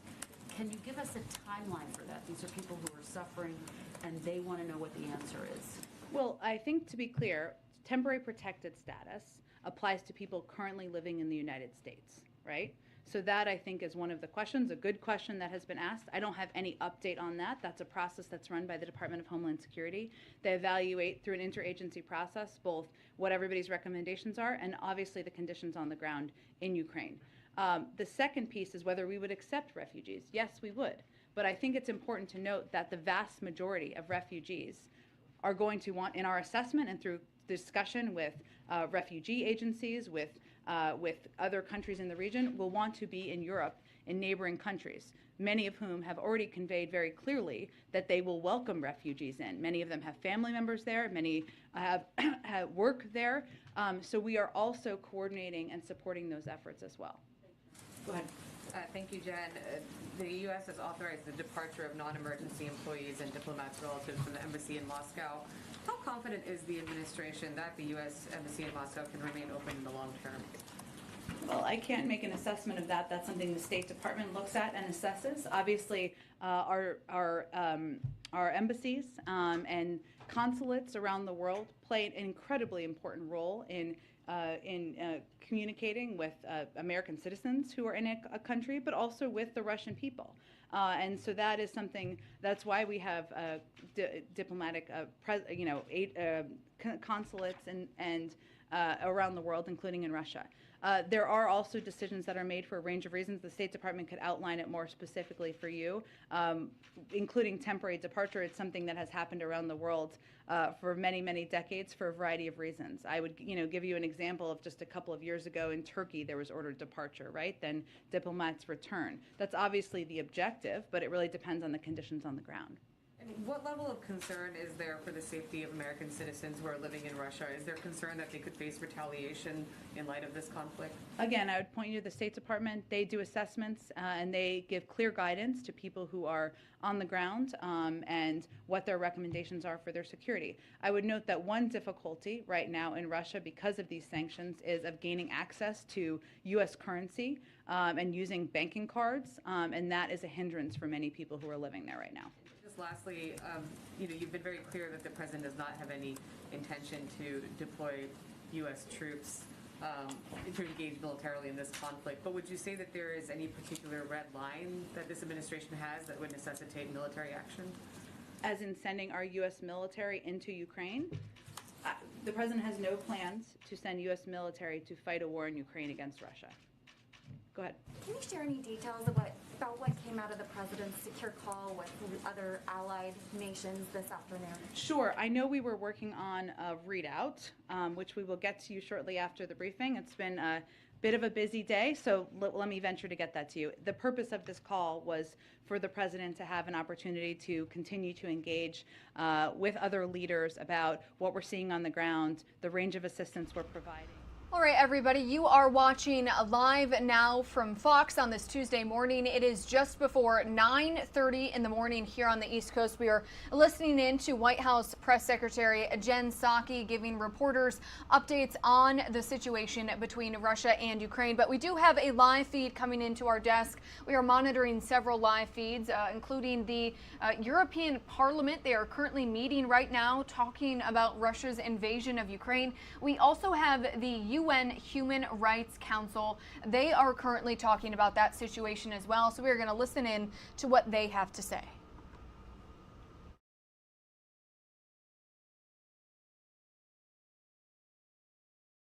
Vulnerable situations, including women, children, older persons, persons with disabilities, persons belonging to ethnic and religious minorities, as well as LGBTIQ+ persons. We will continue to stand up for gender equality, women empowerment and women's rights, including sexual and reproductive health and rights, and fight all forms of gender-based discrimination and violence, including harmful practices such as child, early and forced marriages and female genital mutilation, also on the basis of our National Action Plan on Women, Peace and Security. In 2022, we celebrate the 25th anniversary of the establishment of the mandate of UN Special Representative for Children and Armed Conflict. a milestone in the international efforts to protect children in conflict-affected areas. Italy strongly reiterates its support to this mandate and to all other initiatives to advance children's rights. Fighting against all forms of discrimination, including on ground of sexual orientation or gender identity, is a key commitment of Italy's action. In line with this, we recently appointed the first special envoy for the human rights of LGBTIQ+ persons in the world, a move that placed Italy at the forefront internationally in this area. Our action in the human rights field would not be possible without the irreplaceable role of civil society organizations and human rights defenders, including journalists and media workers, which play an essential role in documenting violations and abuses worldwide and always push us to do more to protect human rights. We will continue to support their work and participation in the activities of the Council. We will not step back from addressing new emerging challenges, including the need to adopt a human rights-based approach to climate action and to ensure that human rights apply equally online and offline. We will also continue to work to implement the second National Action Plan on Business and Human Rights adopted in 2021 in line with the UN guiding principles and the 10+ roadmap for the next decade. We are deeply concerned by the human rights situation in many areas of the world. We strongly condemn all violations and abuses perpetrated in Afghanistan. We remain committed to standing by the Afghan people and to helping them overcome the dire humanitarian crisis. We are particularly close to the Afghan women and girls and reiterate that restrictions to their access to education and work are unacceptable. We welcome the appointment early next month of a special rapporteur for monitoring human rights conditions in Afghanistan. The escalation of violence and the human rights violation in Myanmar, including arbitrary detentions and lack of accountability of those responsible for the coup, raise strong concern. The adoption of the new EU sanctions witnesses our determination to increase pressure on the junta. We support the ASEAN mediation work and the UNSG Special Envoy for an inclusive and long-lasting peace and resumption of the democratic transition process. The human rights and humanitarian situation in Syria remain particularly distressing and calls for a redouble of the UN human rights body's efforts. The humanitarian conditions in Yemen continue to draw serious concern. All concerned parties must genuinely commit themselves to make all possible efforts to avoid targeting civilians and negotiate a peaceful solution to the conflict, facilitated by the mediation of the UN. Italy fully supports the work of the fact-finding mission on Libya, which is critical to ensure the sustainable stabilization of the country. We underline the importance of accountability for all violations and abuses of human rights and international humanitarian law, including the framework of ongoing efforts to promote national reconciliation. The human rights situation in Belarus continues to deteriorate. We urge the authorities to fully cooperate with the UN High Commissioner for Human Rights as well as with the Special Rapporteur on Belarus. We are concerned for the worsening situation in Nicaragua and the widespread violations of human rights. We call on the authorities to put an end to the crackdown against political opponents, independent media and civil society. To conclude, human rights are and will continue to be at the center of the Italian foreign policy. Let's all work together to advance them. Thank you, Mr. President. I thank you, Excellency. Now, I have the honor to give the floor to His Excellency Mr. Anthony Blinken, Secretary of the State of the United States of America, for video message. All right, everybody, you are watching Live Now from Fox, where we are bringing you several live feeds into our desk today, where we were just listening to the United Nations Human Rights Council talking about the situation in Afghanistan and Yemen, as well as Ukraine as well. We do know Russian troops are continuing to move toward Kyiv, Ukraine. We do know that there is a 40-mile-long Russian military convoy moving toward the capital city. And on the bottom right-hand side of your screen, you can see the stock markets opening right now, down about 79, 80 points. It's continuing to change as, again, we move throughout the morning. We do want to bring you another live feed, though, that we are getting into our desk. This is of the European Parliament. They are currently speaking right now about the situation between Russia and Ukraine. So we will continue monitoring in the UN Human Rights Council and continue monitoring that, but also listening in to this feed as well.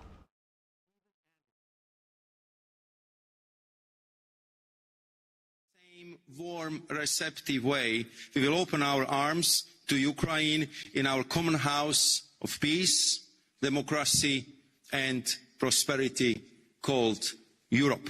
Slava Ukraini. Thank you very much, Vice President Šefčovič. And now, on behalf of the Council, I invite High Representative Borrell to take the floor.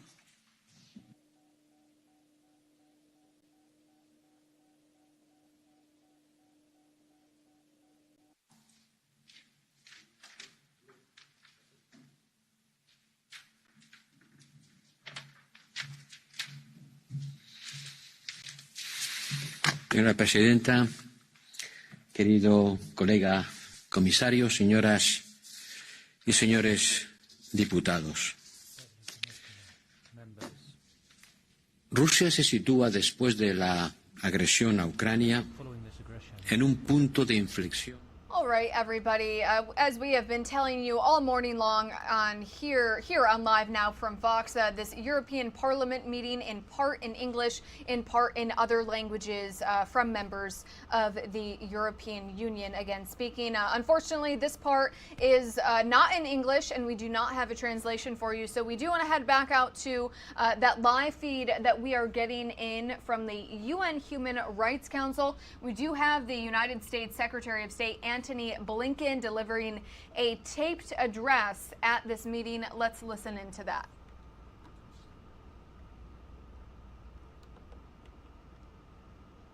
The prosecutor's office said that any Russian who assists a foreign country, foreign organization, or international organization during its so-called operation may be imprisoned for up to 20 years.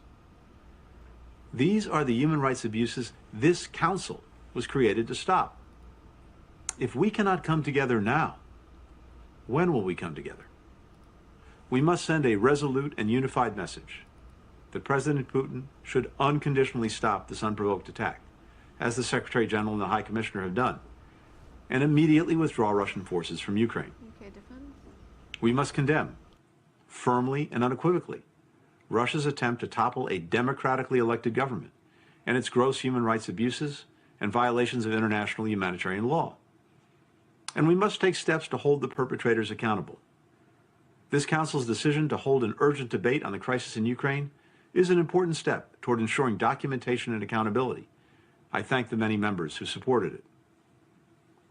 We must underscore Russia's obligation, even in its unlawful invasion, to respect international humanitarian law, including as it relates to the protection of civilians in the conflict. Council members should stop using language implying that all sides bear equal responsibility for the unprovoked attack of one side. This isn't even-handed. It's wrong and fails to place accountability where it belongs.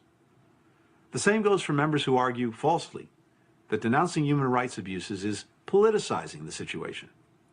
It is failing to speak up about human rights abuses that politicizes the situation.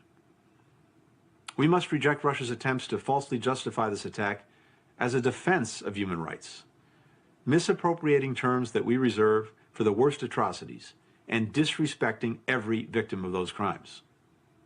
Finally, we must press the Kremlin to respect the human rights of all Russians, including the right of citizens to peacefully express dissent and journalists to report the news, and provide information to the families of Russian soldiers who deserve to know the fate of loved ones killed in President Putin's war of choice. One can reasonably ask whether a UN member state that tries to take over another UN member state while committing horrific human rights abuses and causing massive humanitarian suffering should be allowed to remain on this council. Even as we focus on the crisis in Ukraine, it's far from the only part of the world where the council's attention is needed. In Belarus, the Lukashenko regime is brutally repressing civil society and the country's pro-democracy movement, using transnational repression to silence critics abroad and enabling Russia's invasion of Ukraine. In recent days, Belarusian authorities have detained hundreds of people demonstrating peacefully against Russia's attack. In China, the government continues to commit genocide and crimes against humanity in Xinjiang, against predominantly Muslim Uyghurs and other minority groups. We urge the High Commissioner to release without delay her report on the situation there. We must redouble our efforts to address the growing humanitarian crisis in Afghanistan and press the Taliban to respect the rights of all Afghans, including by stopping the unjust detentions of women protesters and journalists, ending reprisals, allowing all Afghans to be educated and to work in every sector. The human rights crises in Burma, Cuba, the DPRK, Iran, Nicaragua, South Sudan, Syria, Venezuela, and Yemen, among others, also demand this Council's ongoing attention. In each of these places, we must not only denounce abuses, but work to stop them and hold perpetrators accountable. Yet, at a moment when the world needs both moral clarity and unity from this Council, some governments are arguing that sovereignty gives countries the right to do whatever they want within their borders. It's no coincidence that many of the governments making this argument are systematically abusing human rights and have been eerily silent in the face of Russia's flagrant assault on Ukraine's sovereignty. The Universal Declaration on Human Rights begins with the word universal, because nations decided that there are certain rights that every person, everywhere, is entitled to enjoy. Members of this Council have a special responsibility to strengthen, not weaken, those rights. One way to do that is by welcoming scrutiny of our own records. In September, the United States issued a formal, standing invitation to all UN experts who report and advise on thematic human rights issues. We urge every Council member to take this step. We know we have work to do to advance human rights at home. Every member does. What matters is that we all hold ourselves to the same standards and work to address our shortcomings, as we are doing. Here's what else you can expect from the United States on this Council. First, we're committed to working with other countries, including those we don't always agree with, to advance human rights as members have seen in their engagements with our permanent representative to the UN in Geneva, Ambassador Shiva Crocker, and our new ambassador to the Human Rights Council, Michelle Taylor. Second, we've heard repeatedly that the United States has often focused more on strengthening civil and political rights than we have on strengthening economic, social, and cultural rights. People around the world are looking to us to do both, and we hear that call. Third, we'll continue to counter anti-Israel bias and the unfair and disproportionate focus on Israel on the Council. The Commission of Inquiry and Standing Agenda Item 7 are a stain on the Council's credibility. We strongly reject them. Fourth, we'll keep fighting for the human rights of LGBTQI+ people, people with disabilities, members of racial, ethnic, and religious minorities, women and girls, and all marginalized populations and people in vulnerable situations. In recent days, people on every continent have come out to demonstrate against Russia's invasion and for the rights of Ukrainians. They understand that if we allow the rules of the international order to be flagrantly trampled anywhere, we weaken them everywhere. As an Estonian student protester put it, if Ukraine is not a country, then President Putin can say Estonia is not a country either. We stand for these rules not in opposition to any government, but rather because we see our shared interest in striving for a world where all people of all nations enjoy human rights and peace and security. And because history has shown us the darkness and suffering that comes when these rules are abandoned. People in Ukraine and around the world are looking to us to stand up and stand together. We must not let them down.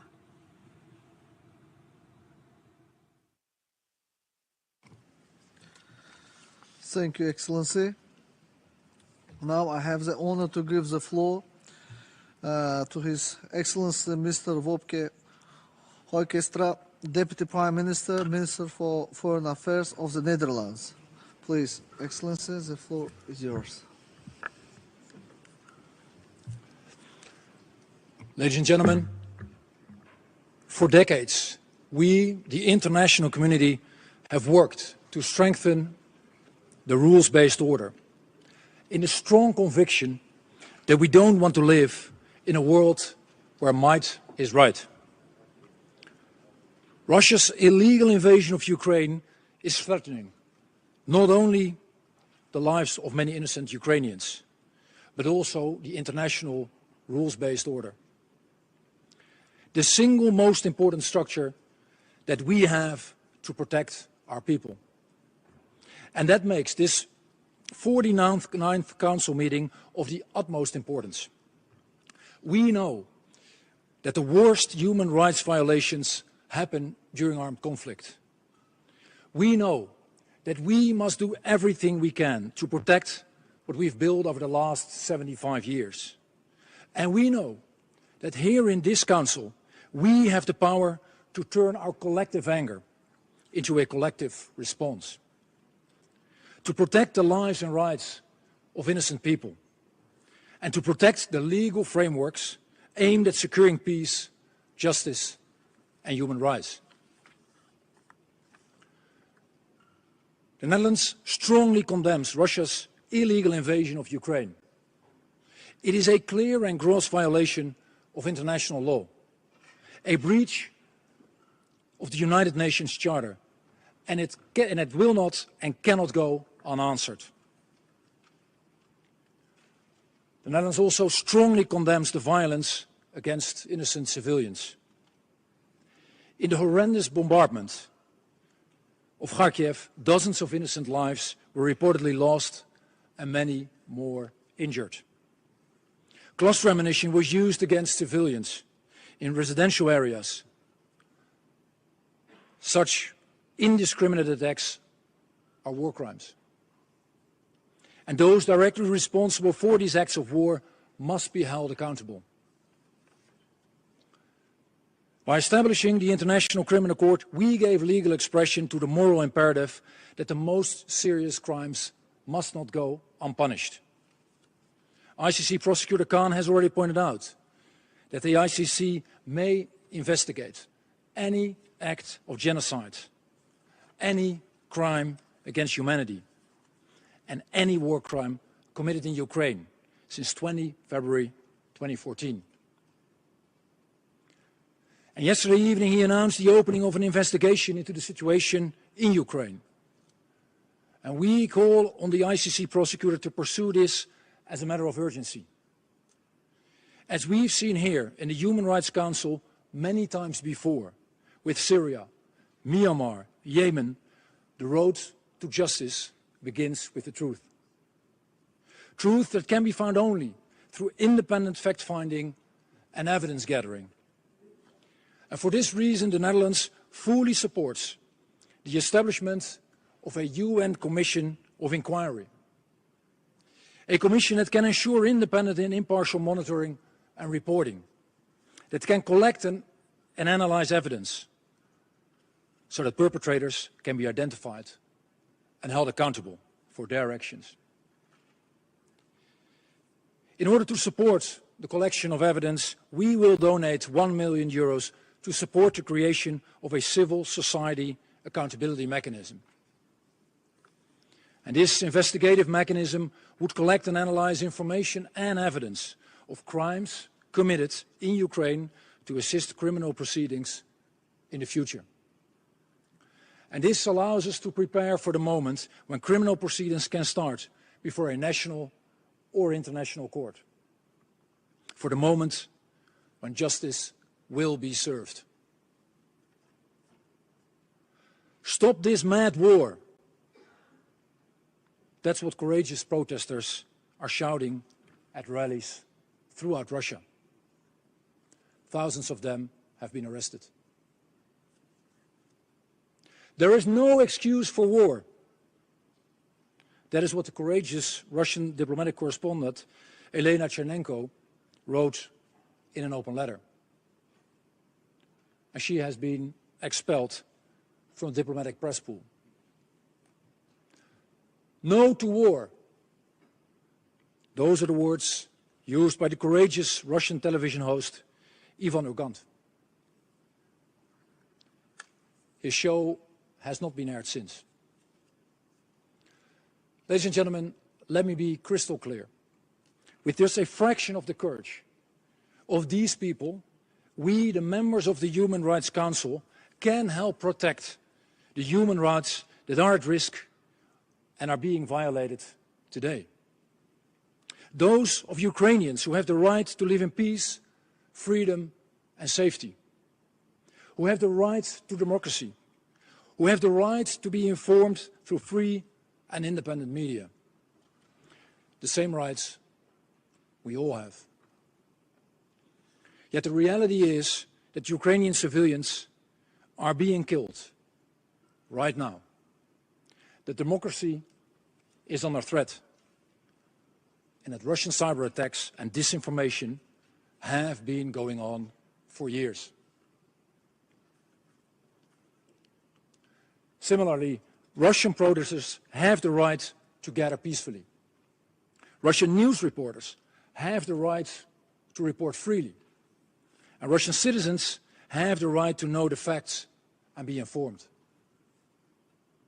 Yet the reality is that their rights too are being severely violated, and we cannot condone these violations.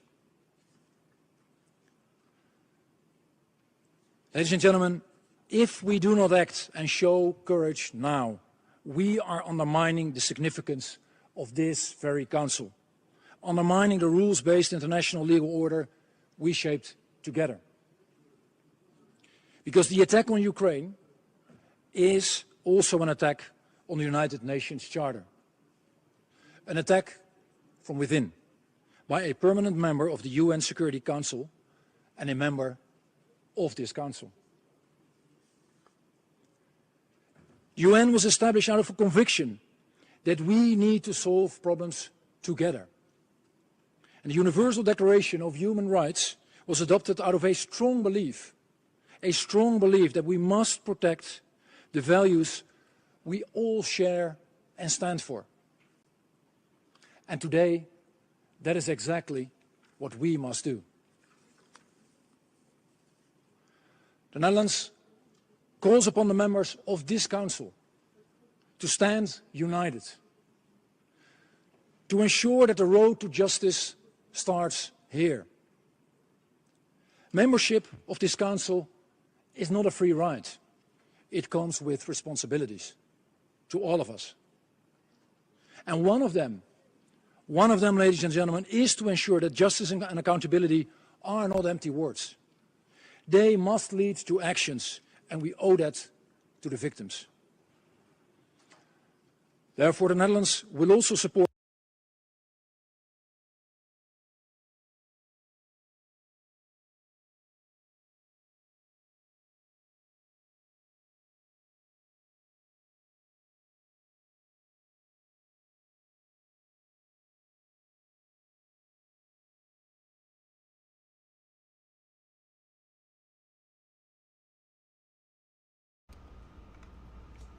All right, everybody, you are watching Live Now from Fox. It is just before 10 o'clock in the morning here on the East Coast. It looks like the audio dropped out on that feed, but that is one of the live feeds that we are monitoring here on Live Now from Fox, tuning in to the United Nations Human Rights Council. They are currently meeting right now. They are talking, of course, about the situation between Russia and Ukraine, where we do know, again, that Russia is going on day 6 of invading Ukraine. We also know that there are thousands of Ukrainians who have had to flee the country as well.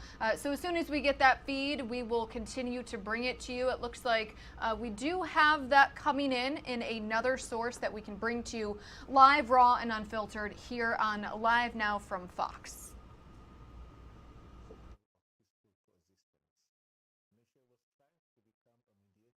Peace, a facilitator for collaboration and a builder of consensus. As we enter the 3rd year of the COVID-19 pandemic, we are still far from overcoming the deadly virus, with new variants spreading faster and wider than the rate of the global vaccine distribution. It is in these uncertain times that we have to unite for humanity. We must work together to collectively address our shared global challenges, recover better, and build back stronger. We must work hand in hand and intensify our efforts to ensure vaccine equity and that no one is left behind. In this spirit, Malaysia has contributed almost 900,000 doses of vaccine and 23 million units of equipment, including face masks and medical gloves, to countries in need. Mental health has also emerged. All right, everybody, we are getting another live feed into our desk this morning. This one with the UK Prime Minister Boris Johnson and the NATO Secretary General Jens Stoltenberg, as well as the Prime Minister of Estonia. They are currently meeting right now and holding a press conference. So we are going to listen into that live feed here on Live Now from Fox.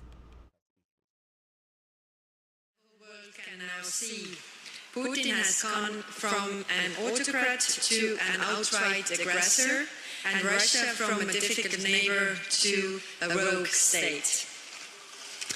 Putin has unleashed 200,000 soldiers against a free and sovereign country. Their targets: hospitals, schools, kindergartens, innocent Ukrainian lives. And we, unfortunately, expect to witness even more horrors, including indiscriminate bombings. We mourn all the lives lost in Putin's war. We are also seeing dangerous neglect of nuclear safety by Russian troops. We have just learned Lukashenko's troops have also entered Ukraine. There is no doubt Belarus is a co-aggressor in this conflict. The whole international community must now stand up against the evil. Allies have been united against the aggression since the very beginning, and I'm very glad to say that. We have witnessed a fundamental change of policies across the democratic world, all in support of Ukraine and aimed in isolating the aggressor.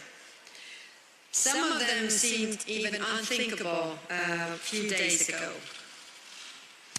NATO needs a forward defense strategy. NATO should be prepared to defend the most vulnerable part of NATO, which is the Baltic countries. And this includes, on land, establishing permanent increased forward presence, in air, establishing a credible defense posture, and a sense of urgency in developing NATO's upgraded defense plan. At the same time, we need to continue our urgent support to Ukraine. Military aid is critical here. Estonia will continue with support as we provide significant military, financial and humanitarian aid. We cannot stop until we have stopped Putin. This is what we simply must do for ending the brutal violence and destruction and for helping the brave people of Ukraine. And Ukraine should be given a very clear signal to join the EU. The security of Ukraine is the security of Europe.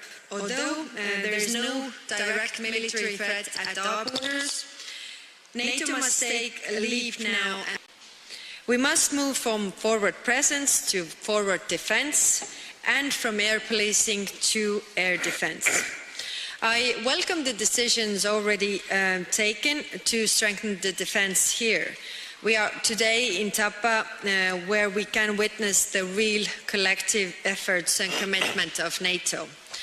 I would like to thank the United Kingdom and all the allies who are already present here in Estonia and also sending additional troops to Baltic region. We must work together to help Ukraine and to strengthen our own defence. Thank you. Thank you. Prime Minister Boris Johnson, the floor is yours. Thank you very much. Well, thank you, Kaya. Thank you for your welcome. Great to see you, Jens, and great to be here again in Tapa, this very, very important mission. NATO is perhaps unique in the history of defensive alliances because it has stood for over 70 years, not for aggression, but for peace and stability. And during those years, the alliance has been tested many times in the Cold War, in the Balkans, in Afghanistan. This matters because the world has become a more dangerous and a more contested place. A few short days ago, we all stood witness to scenes we hoped we would never see again on the continent of Europe. A sovereign, democratic people fighting for their lives against a foe who wishes to subjugate them by force. As we realize the terrible extent of President Putin's ambitions, the world has been rightly united in praise for the valor and bravery of the Ukrainian people, led by President Volodymyr Zelensky. And I expect, like colleagues here, I've had the privilege of speaking to President Zelensky virtually every day since the Russian invasion, and I've heard firsthand his sheer determination that the freedom his people have experienced must never be snatched away. And indeed, it's clearer day by day from the way the Ukrainians are responding that President Putin has made a disastrous miscalculation. His troops have not been welcomed into Ukraine as he prophesied, and instead the Ukrainians have mounted an astonishing and tenacious resistance. We, as the international community, have a responsibility to do everything we can to help the Ukrainians in their efforts. And that's why the UK has trained 22,000 members of the Ukrainian armed forces and why we've provided further defensive military support to Ukraine. And we have a responsibility to all Ukrainians. That's why the UK has provided £140 million in humanitarian aid to Ukraine and to the region. It's why we've deployed both humanitarian experts and hundreds of military logistics experts to Ukraine's neighbours to help them shelter those seeking sanctuary on their shores. And it's why we've announced the first phase of a bespoke humanitarian route for the people of Ukraine to come to the UK. It's also why, alongside allies across the world, the UK has swiftly executed the biggest package of sanctions ever imposed against a G20 nation. And we've seen organizations from banks to oil companies to football leagues to singing competitions who've made it clear that Vladimir Putin must be, and his regime must be isolated from the international community for his actions.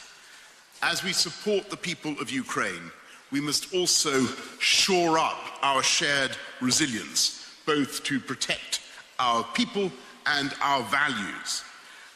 These are nothing more than defensive measures, which have been the essence of NATO for more than 70 years. And I want to be crystal clear, finally, on that point.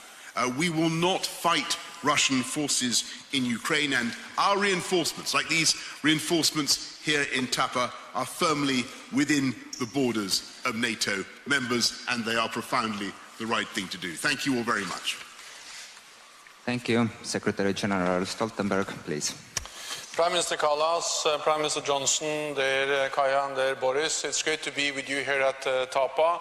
It's great to be back, and we are here to meet the soldiers that are defending Estonia, our alliance and our values. These soldiers are keeping our nation safe and free, and we owe them a debt of gratitude. Thank you to Estonia for hosting our battle group so well and being such a staunch NATO ally. Let me also thank the United Kingdom and you, Boris, for leading this NATO multinational battle group here at the Tapa base in Estonia, and for doing so for the last 5 years. And also for doubling your contribution over the last few weeks with more British troops coming to Estonia. This really makes a huge difference and demonstrates NATO solidarity. We stand together in this time of crisis. The people of Ukraine are fighting bravely against the brutal and unprovoked Russian invasion. We utterly condemn the Kremlin's war. Allies are imposing severe costs on Russia through sanctions. We are increasing NATO presence across the alliance to deter and to defend. And we are stepping up our support to help Ukraine defend itself. NATO allies are sending Ukraine anti-tank weapons, air defense missiles and ammunition. Allies are also providing millions of euros worth of financial help and humanitarian aid. I commend Estonia and the United Kingdom for the assistance you are providing to Ukraine. Over the last weeks, in response to Russia's attack on Ukraine, we have increased our defensive presence in the air, on land and at sea, with over 100 jets at high alert operating from 30 different locations, and over 120 ships from the Baltic Sea to the Mediterranean. The UK, the US and other allies are deploying thousands more troops to the eastern part of the alliance. For the first time in our history, we are deploying the NATO response force. Because there must be no doubt, no room for miscalculation or misunderstanding. Our commitment to Article 5 of the Washington Treaty is ironclad. We will protect and defend every inch of NATO territory. Credible deterrence prevents conflict and preserves peace. NATO is a defensive alliance. We do not seek conflict with Russia. Our message to President Putin is: stop the war, pull out all your forces from Ukraine, and engage in good faith in diplomatic efforts. The world stands with Ukraine in calling for peace. So, Kaya and Boris, it's great to be with you here again, and we stand together in the alliance, united in our condemnation of the Russian invasion of Ukraine. Thank you. We are now at your disposal for questions. Please state your name and media organization you are representing and to whom the question is addressed to. Please use microphone, my colleague will assist. Hello, I am Katrin Aarma from Estonian television. I have a question to Prime Minister Boris Johnson. Your country has supported volunteers who are ready to fight on the ground in Ukraine. What do you think, under which circumstances should NATO get directly involved in fighting in Ukraine? Well, thank you very much. And look, I'm going to be very clear about this because you're not quite right in what you say about supporting volunteers going to fight on the ground. The UK is not actively doing such a thing. But I understand, of course, the feelings of people who feel emotionally engaged in this conflict, because I cannot think of a time in international affairs when the difference between right and wrong, between good and bad, between good and evil has been so obvious. And it is clear that the people of Ukraine have right on their side. And I can understand why people feel as they do. But we have laws in our country about international conflicts and how they must be conducted. And on your point, as both Kaya and Jens have stressed, NATO is a defensive alliance. I think for any NATO member to get involved actively in conflict with Russia is a is a huge step which is not being contemplated by any member. And you would have to go to parliaments and to peoples to get agreement for such a step. That is not on the agenda. What is on the agenda is offering the humanitarian support that we are offering, the logistical, the defensive but lethal military support that we are, and we're offering it in ever-growing quantities, but also the economic pressure that the West is now applying to the Putin regime. And I think one thing is clear. Vladimir Putin miscalculated two things. He miscalculated the strength of the Ukrainian resistance, and he also miscalculated and underestimated the strength of Western unity and Western resolve to ensure that Putin must fail. Thank you.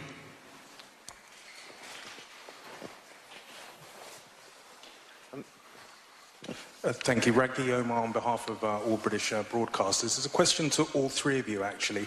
Kharkiv city is under heavy bombardment. The capital, Kiev, is being surrounded and has a column of heavy armor stretching somewhere between 25 and 30 miles towards it. Do you think that given the tactics being deployed by Russian forces edging towards indiscriminate use of munitions in civilian areas means that, given Russia's overwhelming superiority, that cities in Ukraine, including the capital, will inevitably fall? And then one specific one for you, Prime Minister Johnson. The UN Security Council is at the heart of the system of global peace and security. Britain, like Russia, is a permanent member. Do you think that you would support moves to suspend Russia from the UN Security Council? Okay, start.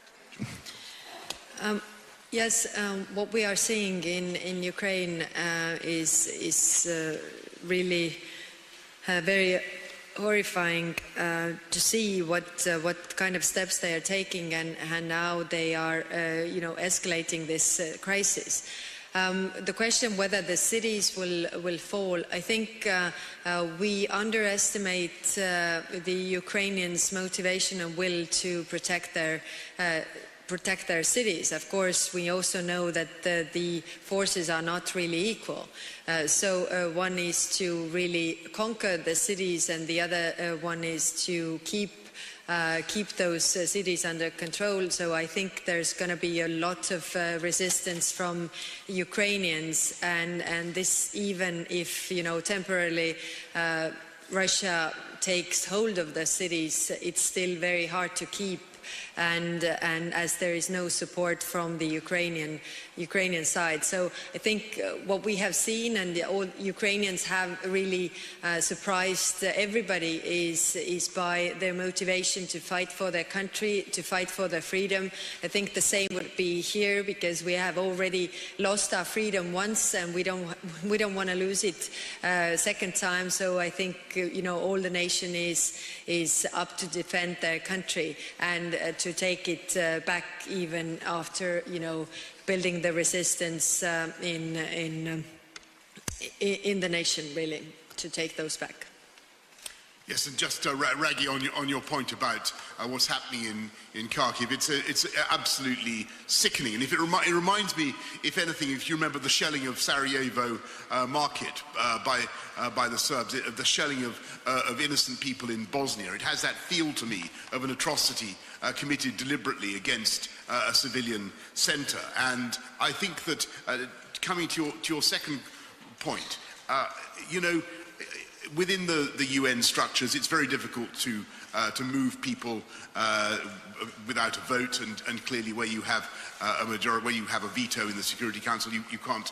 There's a paradox. We can't vote to change the rules without the agreement of the Russians. But what is happening is that I think that the great middle of the UN congregation, if you like, is starting to realise quite how horrific this is. And with every day that goes by, as they watch the heroism of the Ukrainian resistance, and they see what's happening in Ukraine, and they see episodes like the shelling, like the missile in Kharkiv and the destruction of civilian populations, I think people's stomachs are being turned by what's happening. And they're seeing that it is necessary to stand up against Russian aggression, to support the Ukrainians and to endorse our strategy, which is that President Putin must not be allowed to succeed. He must fail in Ukraine. So what we now see is a new wave of attack against Ukraine, against innocent people, and a column of heavy Russian armor which is moving towards Kiev will bring more death, more suffering and more civilian casualties. And that's the reason why we need to continue to provide support to Ukraine, why we continue to call on Russia to stop this bloody war, and why we need to impose costs by the heavy sanctions on Russia. And why we also should once again commend the bravery and the courage of the Ukrainian people, the Ukrainian armed forces, and also the Ukrainian President Volodymyr Zelensky. This is horrifying, this is totally unacceptable, and it's a blatant violation of international law. Thank you. Alexander Bilak, Delphi News. Question to Boris Johnson.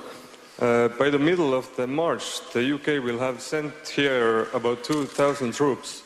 That's definitely a big support for us.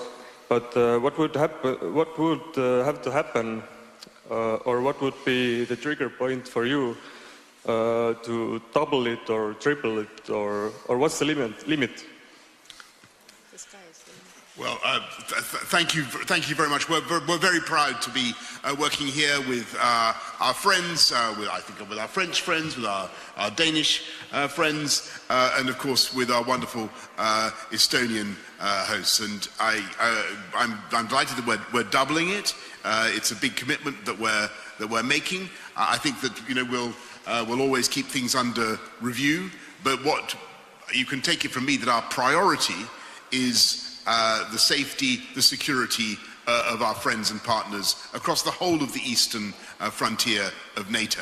And we're increasing our presence not just in Estonia, but in Poland, in the skies above Romania, in the eastern Mediterranean, in the Black Sea. The UK is beefing up our presence on NATO's eastern flank. And the message we need to get over, and I think we are collectively, all of us, is that if Vladimir Putin thinks he's going to push NATO back by what he's doing, he's gravely mistaken. This will end up with a fortified and strengthened NATO on his western flank. He'll have more NATO, not less NATO. Thank you. Unfortunately, this is all the time we had. Thank you everyone for coming. Danish television. I go on. Something tells me that you will have a brilliant question. Yes, of course I will. You've doubled your number of troops here at the base in Tapa. Denmark is due to arrive next week. Yes. Would you like to see Denmark increase the number of troops here as well? All I can say is that I had a great conversation with Mette, with your Prime Minister, the other day. She was fantastically robust. I think she understands the problem very well. I'm glad that Denmark is increasing its contribution. We work well with our Danish friends, and of course it's always good that Denmark is contributing more. But I hesitate to go beyond that. Thank you very much. Thank you. Based on the questions that you got, based on the questions, Marika Walsh with the Globe and Mail, this morning you got some tough questions from a Ukrainian reporter. And today, this afternoon, you're telling the crowd here, we as the international community have responsibility to do everything we can to help the Ukrainians in their efforts. So are you actually doing that if you are not granting the request from Ukraine for a no-fly zone? Thank you. And I just want to get back to the points that Kaya and Jens and all of us have made today. It is very, very important to understand that NATO is a defensive alliance. This is a time when miscalculation and misunderstanding is all too possible, and it's therefore crucial that we get that message over. That does not mean that we cannot help our friends, or it does not mean that they do not have a right to self-defense, and we can help them in that self-defense, and that is what we are doing. But when it comes to a no-fly zone, which is, I think, what you asked, in the skies above Ukraine, we have to accept the reality that that involves shooting down Russian planes. As I said in an answer to, I think, the first question, that's a very, very big step. It is simply not on the agenda of any NATO country. Thank you all very much. Thank you. Thank you, everyone. This concludes the press conference. And we were listening to the full news conference there with the UK as well as NATO. Talk about the tensions that continue right now with Russia and Ukraine. You're watching Live Now from Fox. You're looking at the markets react here, down about 270 points there in the red. We'll continue to look at it for you, and always right here on Live Now from Fox. We're going to take a quick 2-minute break here for some of you, but others, we're going to go right into the House hearing right now, talking about threats worldwide, especially about Russia and Ukraine. You're watching Live Now from Fox. One of the most important ways that we will meet these challenges is by renewing a U.S. strategic advantage, our unmatched network of allies and partners. Security cooperation is an important tool that helps key allies and partners strengthen their defense and enhances our ability to rely on one another in a time of need. The forthcoming National Defense Strategy will emphasize how the Department will strengthen these alliances and partnerships to advance national security through integrated deterrence. As Secretary Austin has underscored, integrated deterrence is working across domains and the spectrum of conflict, knit closely with the rest of the government and our allies and partners on the most critical security challenges. The Department of Defense has learned from large-scale assistance programs that, for lasting impact, a comprehensive engagement plan means more than training and equipping. We aim to help partners with not only specific capabilities, but also with institutional integrity and an ability to promote our shared values, notably the promotion and protection of human rights and good governance and legitimacy of the security sector. Resilient partnerships thrive when values and deeds align. Security cooperation aims to uphold that approach. To be sure, the degree of partnership should not be measured by the quantity of security cooperation programs, but rather by their quality, including transparency and effectiveness of security cooperation and assistance. A key aspect of the success of the security cooperation enterprise is collaboration to ensure the policy and strategic alignment of security cooperation. That includes the Department of Defense and the Department of State, as demonstrated by today's hearing. Internal to the Department of Defense, we are tightening our alignment as well. We recently brought the Defense Security Cooperation Agency under the umbrella of the Assistant Secretary for Strategy, Plans and Capabilities in the Office of the Secretary of Defense for Policy to facilitate better collaboration and coordination within the Department of Defense and with our external partners. We also formed a new Office for Global Partnerships, which deliberately integrates humanitarian assistance, disaster relief, and human rights with the existing processes related to security cooperation.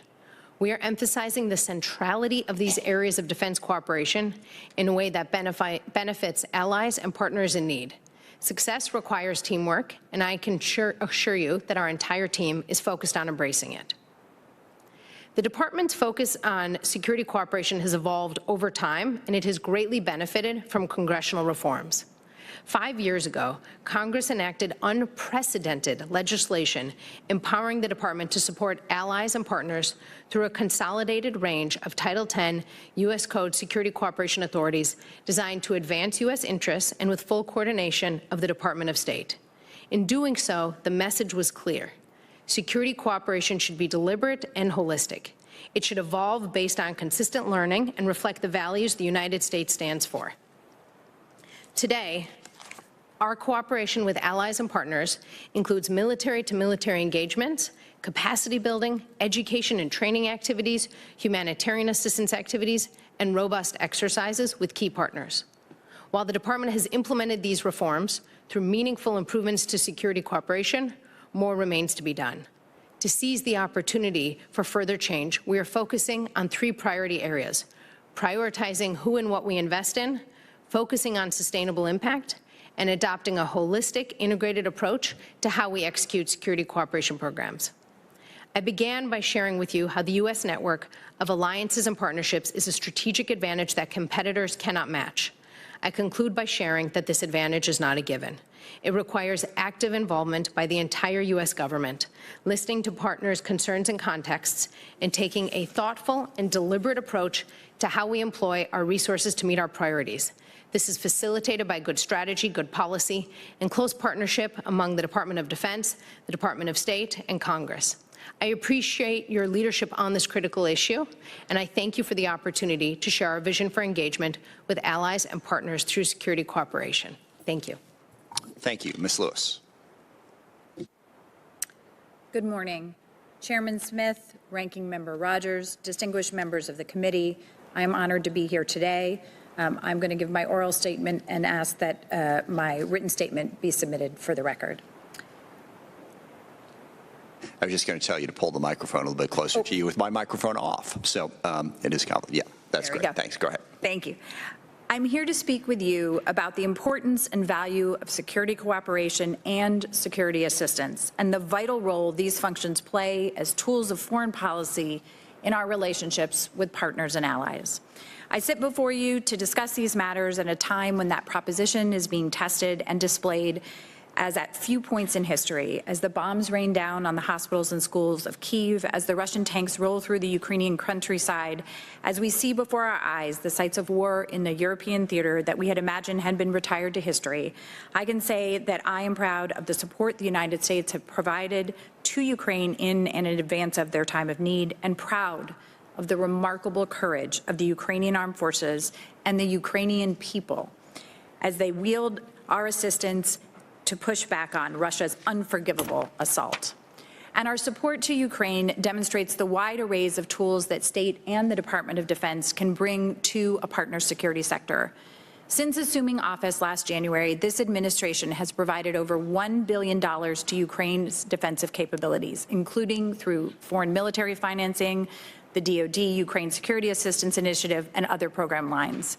Through the Multinational Joint Commission, we work with Ukraine and our allies to identify military requirements and match funding streams to support the needed defensive capabilities, ranging from radars to javelins.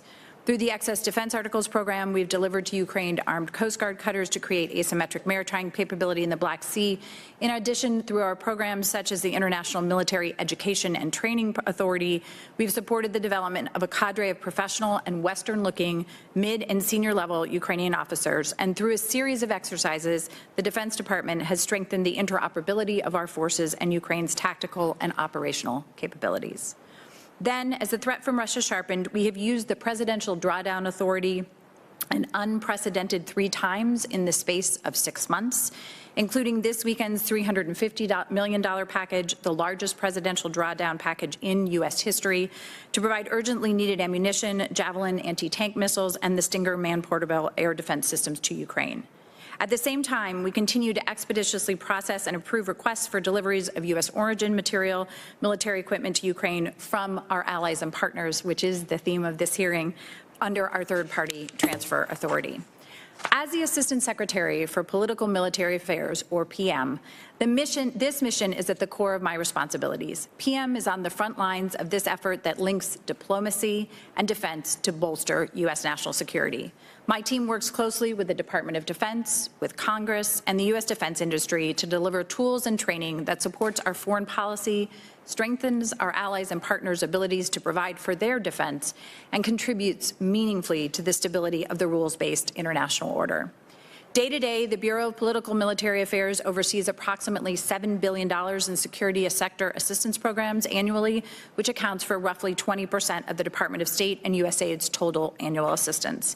This assistance includes foreign military financing, an appropriated grant assistance program through which partners are able to procure U.S. origin defense capabilities almost entirely by buying into the Defense Department procurement process, and international military and education and training that enables foreign military personnel to study beside their U.S. counterparts.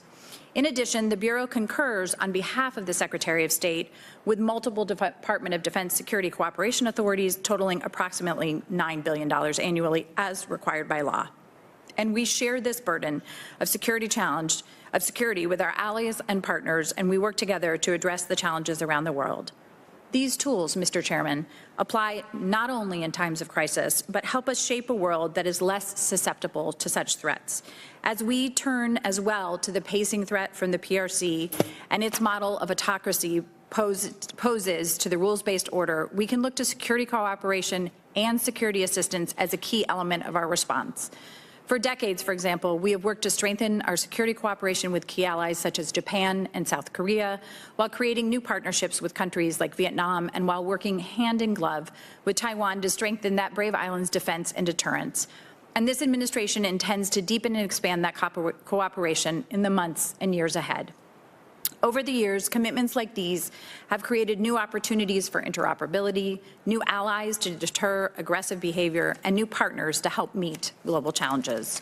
Real partnership means bearing burdens together with everyone doing their part, because no single nation can afford to carry that weight alone. So I thank you for the opportunity to testify before you today. The Department of State would not be able to achieve the level of security cooperation we have without our key partners, the Department of Defense, the interagency, our foreign partners, and you, the United States Congress. I look forward to your questions. Thank you very, very much. Dr. Carlin, as you mentioned in your remarks, I think one of the big advantages that we have in terms of building alliances, what we have to offer the world is security assistance. We're better at it than most people who are any other country that could offer it, both in terms of the quality of the equipment, the training we provide, and we have a number of programs, as you know, that enable defense cooperation and providing defense equipment. At the same time, there's increasing pressure, depending on the countries that we're helping. Throughout Africa, there's been people we've helped who have then led coups against the government.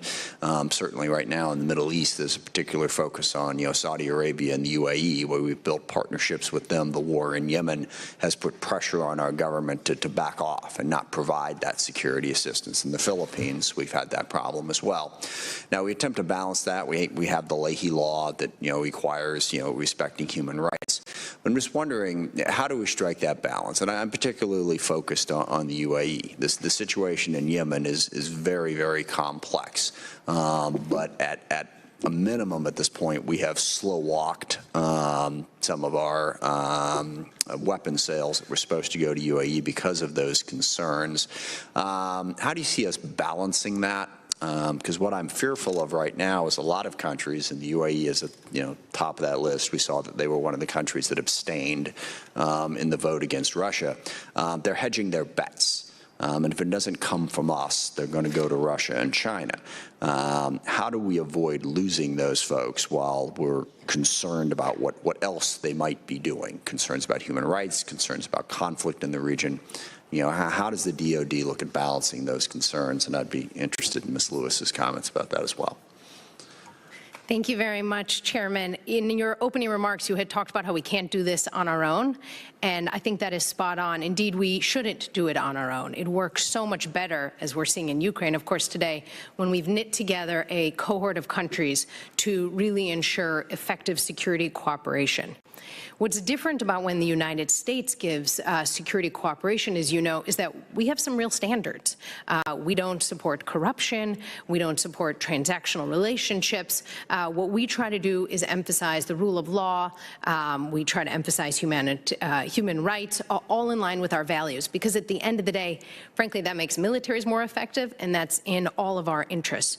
So as we work closely with the UAE in particular, we work with them on protecting their territory, defending their territory. But as with all countries, it's important that we have frank conversations about how and in what ways we think they can be more effective at what they're trying to do. Thank you. Thank you.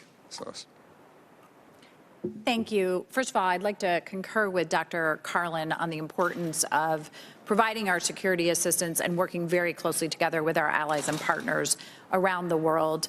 And as you mentioned, we have to really continue to balance those concerns with our deep and strong relationships as we work with countries. Also, on UAE specifically, we remain committed to providing the F-35s and the MQ-9s. We are having regular discussions with the UAE on those. If I may, we remain committed to that. Yes. It doesn't seem to ever happen. and they're starting to notice?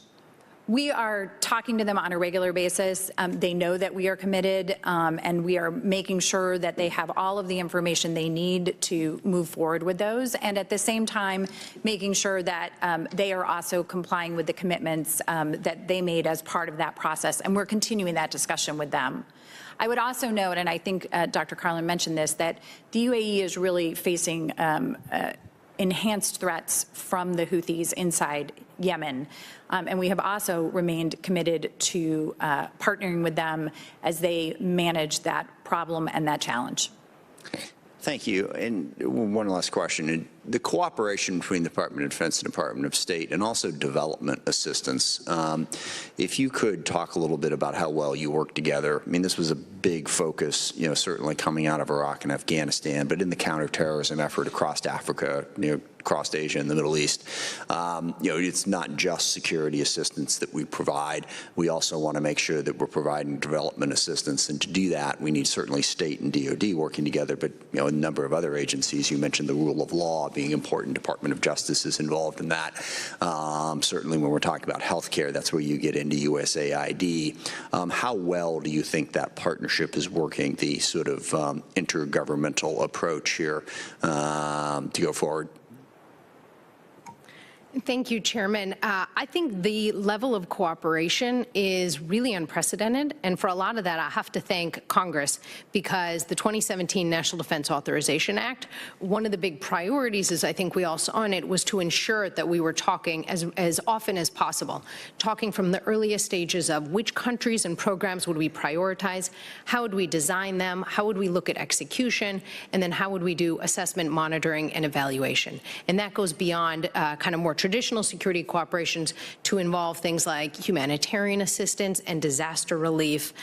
It really is a close-knit partnership that involves extremely regular dialogues, which I think has resulted in a more healthy and productive approach to this issue. Thank you. May I just add that I think as we look at our foreign policy, the foreign policy of the United States, we need diplomacy, we need development, and obviously we need to have our security assistance deeply involved as well.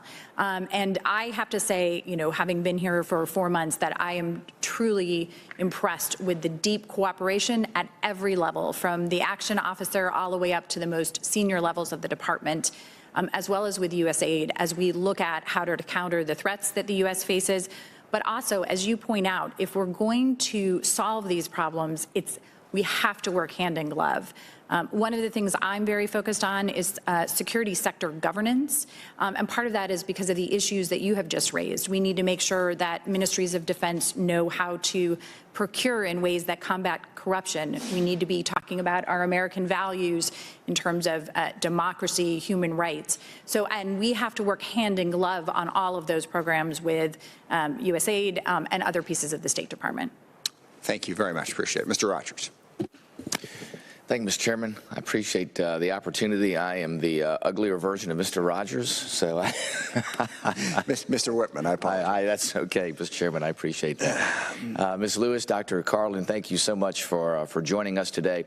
I want to go directly to what I see as a divergence in what's happening in the world as it relates to larger spheres of influence, the United States and China specifically. As we've watched China work to expand their spheres of influence, what we see is a very transactional effort that they take. They go to countries, they engage them, they build a road for them, they build a building, and in exchange for that either have an agreement for certain resources in the country, promising economic development, then that never quite occurs. We see Chinese nationals come in and do the work. All these things, and the country afterwards goes, well, where's the benefit to this country? Now, for years through USAID, we did many of the same intended things, but in a much, much different way. The Chinese, with their One Belt, One Road initiative, too, are looking to tie countries together, but also to isolate. I think there's a great opportunity there for us in many areas of the world to build or redevelop relationships, especially in countering the Chinese effort and how they do things through opportunism, and through exploitive means with these other countries, and I think those countries are starting to see it. But in many instances, we haven't had the best record in what we've done to develop relationships with other countries. So my question is this, is what do we do twofold? What do we do to counter the Chinese efforts as they look to establish these relationships? I argue they're transactional. And what do we do to create longer-term relationships? And what do we do it in, and how do we do it in areas that are incredibly important, like Southeast Asia, like Indonesia, Micronesia, Malaysia, those areas that we know are, unfortunately, I think, moving towards the influence of China because they're watching how things are unfolding.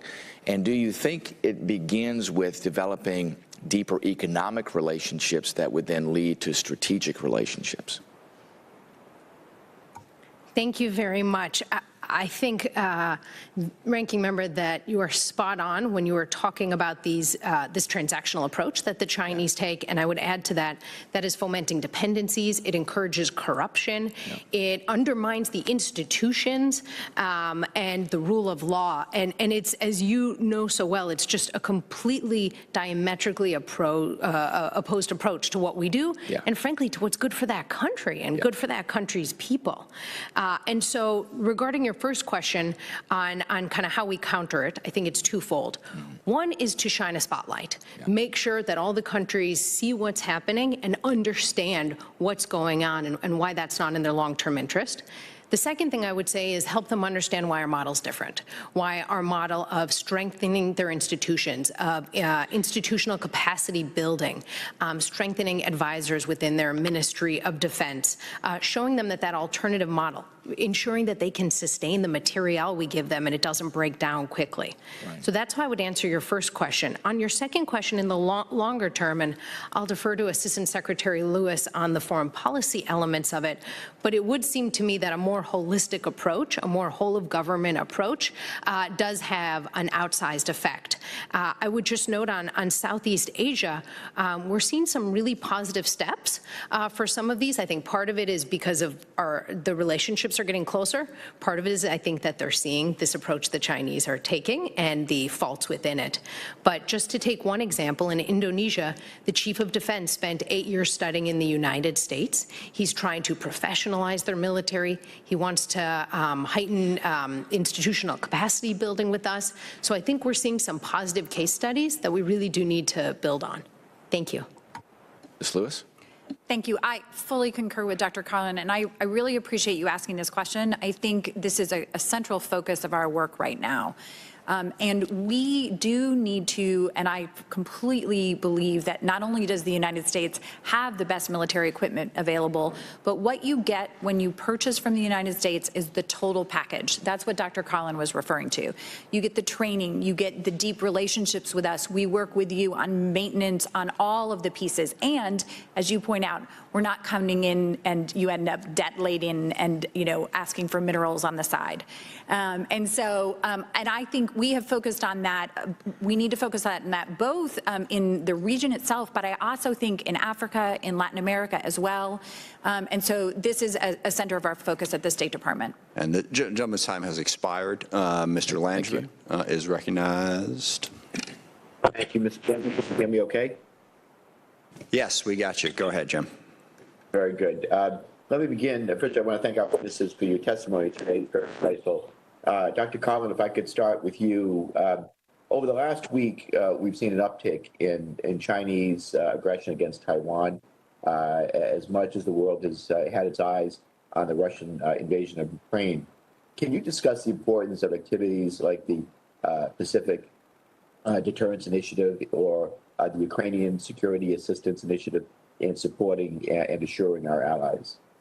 So before they answer this, Chair, Jim Langevin, if you could just try to be a little more clearer directly into your microphone, it'd be helpful for us in the room. Thanks.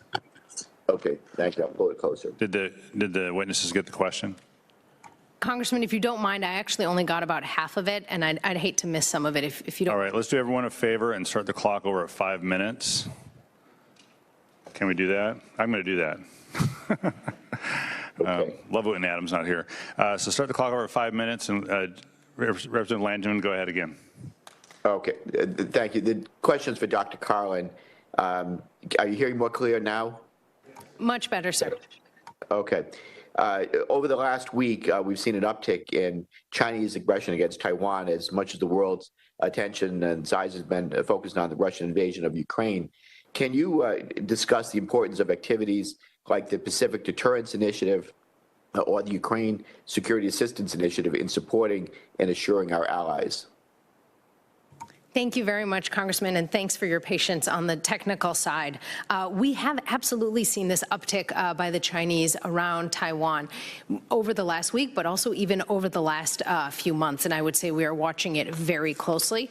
We are talking to our allies and partners about it and looking at what steps that we need to take as well, because it's problematic, it is unhelpful, and it is also unsafe. More broadly, you had cited, Congressman, these holistic initiatives like the Pacific Deterrence Initiative, Security Cooperation Initiative as it relates to Ukraine. I might even add to that list things like the European Deterrence Initiative that Congress had pulled together a few years ago. What's really nice about these efforts is they ensure that we're taking a holistic approach to how we are dealing with a challenge.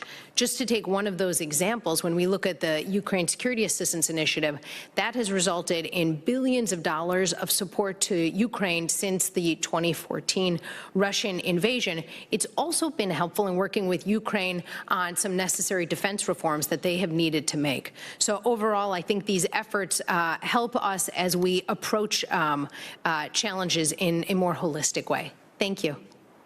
Thank you. And Dr. Collin, if I could continue with you, we understand that the concept of integrated deterrence will play a large role in the upcoming national defense strategy. And I've long believed that no war will ever be fought again without the inclusion of cyber.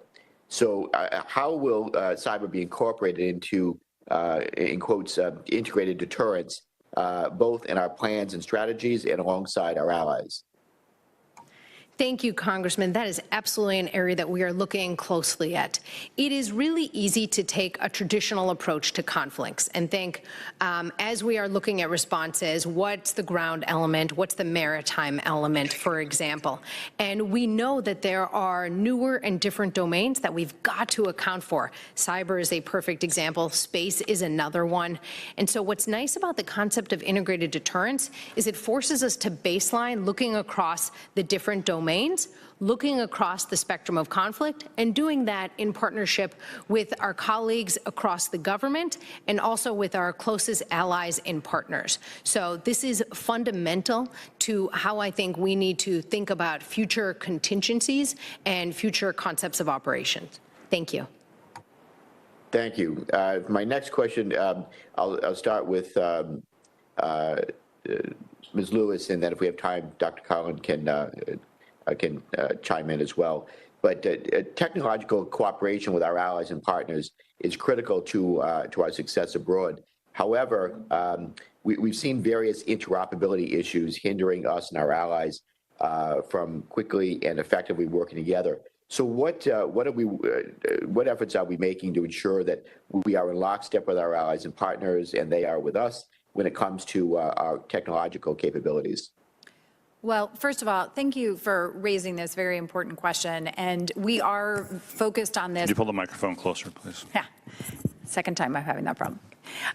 We will, what I was saying is we are singularly focused on this question of interoperability, and I know both here, both at the State Department and the Defense Department.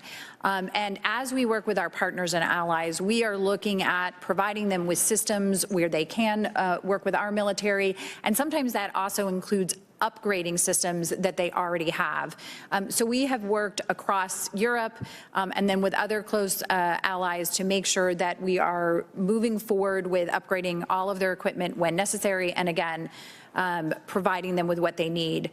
On the tech side, I think I will say that we do always have to be careful as we are supplying and working with our partners to make sure that we are protecting our own technology, and that is something we also work on at the same time as we work on interoperability. Thank you. Very good. Thank you. I think my time's just about up, so I'll thank you, Mr. Chairman. I'll yield back. Thank you. Mr. Wilson is recognized for 5 minutes. Thank you, Mr. Chairman, and thank you for the witnesses being here today. Dr. Carlin, in the midst of Putin's war, I regret your focus on climate change based on extremist science is particularly bizarre today, as the Biden policies of destroying energy jobs in America led to the United States purchase of Putin oil to finance the mass murder that's going on today in Ukraine.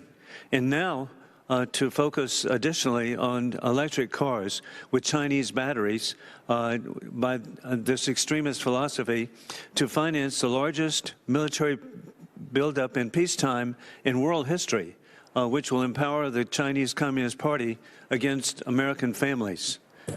Getting real, instead of diverting to the environmental extremism, we need to face the existential threat of Putin today and the Chinese Communist Party maybe later today. In light of that, to address what we're doing now, I was grateful to introduce the Ukraine Democracy Defense Lend-Lease Act of 2022. This was to streamline the process of lending military equipment in defense of civilian populations in Ukraine. It's very ironic that when I was in St. Petersburg, I discovered that the Lend-Lease policy was largely responsible for saving Russians in the Nazi siege of Leningrad. And now we have a program that could save the Ukrainians in the siege of Kyiv by Putin. With this particular program, is there any effort and what can be done to promote Lend-Lease, to promote the law that I've proposed, and what can be done even without the law? Thank you very much, Congressman. I am not familiar with this exact law that you cite, but I would note broadly that we have had a steady drumbeat of assistance and support to Ukraine, to the legitimate government of Ukraine, and to helping its military as it quite literally is engaging in the fight today. We have focused that assistance, which has come together quite astonishingly quickly. I think Assistant Secretary Lewis has noted that the level of that support has been unprecedented in presidential drawdown authority, and we're really trying to tailor that to the needs that Ukraine's military has today and to systems that we know they are already trained on that they can employ. Thank you. And additionally, it's been cited, again, I'm really grateful, the leadership, President Donald Trump is the person who provided the first Javelin missiles to defend the people of Ukraine. And then flash forward, who would imagine how successful now Germany is providing Javelin missiles after initially saying they wouldn't even allow the Javelin missiles of Estonia to cross their country. And so, indeed, President Vladimir Zelensky has unified the world to defend the people of Ukraine. With that in mind, has the United States provided Harpoon missiles to the Zelensky government? Thank you very much, Congressman. You noted Germany's unprecedented move, and I will just say I think it's extraordinary to see what our European allies have been doing to support Ukraine, particularly over the last few days. It's quite literally unprecedented. In terms of the support that we have been giving Ukraine, particularly through the presidential drawdowns, since September, there's been a wide range of support, including Stinger missiles, Javelin missiles, anti-tank rocket systems, grenade launchers, more than 2,000 tons of ammunition, including mortar and artillery rounds, small arms machine guns. It is indeed a lengthy list of capabilities. And I'm glad to see the change in policy, because when I was in Kyiv in December, the plan was to provide $40 million after the invasion. And so thank goodness again, President Zelensky has been so successful. Additionally, Ms. Lewis, back on Taiwan. We have the agreements that we have with Indo-PACOM to provide defense, and on the very day that Putin invaded Ukraine, there were military flights by the Chinese against Taiwan. We need to be providing every and any item that could be provided of the most advanced equipment to protect the 23 million people of Taiwan. What is being done diplomatically to do this? Thank you for the question, Congressman. And I agree that we need to make it absolutely clear that our support for Taiwan is rock solid. We have provided $18 billion to them in security assistance, and we are going to continue to do that.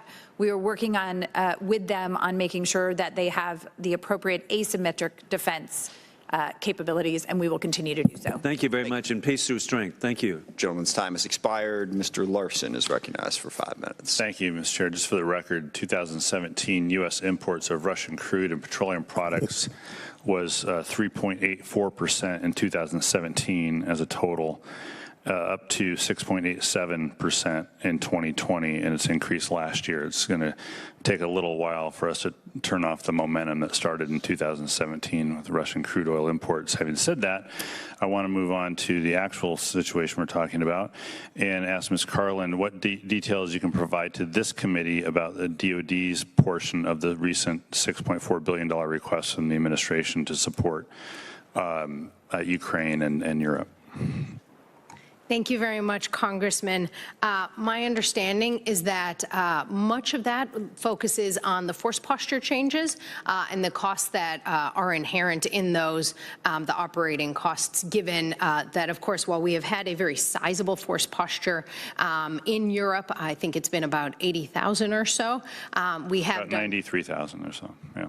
I'm sorry, sir? It's higher than that. Go ahead. You're watching Live Now from Fox, everyone. We're going to take our final break here of the hour as we continue to bring you coverage of the threats that are going on in the invasion that continues in Ukraine. Taking that House hearing, you'll see it on the other side of this break right here on Live Now from Fox. Stocks, since we have now done kind of the unprecedented presidential drawdown. So this would help fill some of the material that the military services have then been able to facilitate the transfer of to Ukraine. Thank you. Yeah, if Russia manages to control Ukraine, so that Ukraine is no longer an independent sovereign country, what DoD tools exist to support making Ukraine an independent sovereign country again that has control over its own borders? Thank you very much, Congressman. Of course, it should not go without saying that what we are seeing in Ukraine right now is completely a decision by President Putin. It is a decision by Putin. There's only one president responsible for this invasion. That's President Putin. So the question I have is what DoD tools exist to support making Ukraine an independent sovereign country again? If we can just get to that. Of course. Thank you very much. We can give speeches up here, too. I don't really want the speeches. Thank you very much, sure. Congressman. What we're doing is trying to ensure our commitment to NATO is rock solid. That has been critical to our force posture. As it relates to Ukraine specifically, we're doing all we can to support the legitimate government of Ukraine and its military right now, as it frankly is engaging in such a critical fight. And we understand this is a dynamic situation, one that we, of course, closely with our colleagues at the Department of State are monitoring closely. If there's not a legitimate government in Ukraine at some point in the near future, what DoD tools exist to support the legitimate leadership of Ukraine? Thank you, Congressman. While I understand it is a dynamic situation, as I noted, we're focused on supporting the legitimate government. I'm a little wary of getting into hypotheticals right now, but I can very much assure you we're looking at a wide range of scenarios, cognizant that further developments may warrant a relook. And I know that that is an effort that we will want to do very closely with our State Department colleagues, of course, but in particular very closely with Congress, whose support for Ukraine has just been extraordinary throughout this period. Yeah, I know it's something we don't want to contemplate too much openly, but I do want to contemplate that we have to have options that we have to consider from congressional side to be supportive. So if you're thinking about the use of existing authorities or additional authorities, at least within the DoD, be helpful to keep us informed of that as you move along. Absolutely, Congressman. Yeah, thanks. With that, I'll yield back, and I recognize the actual ranking member as opposed to the pretend ranking. Kind of tricked us all when Rob sat down. Mike Rogers for as much time as Adam used. I thank the gentleman. I only have one question, and I hope y'all can answer it.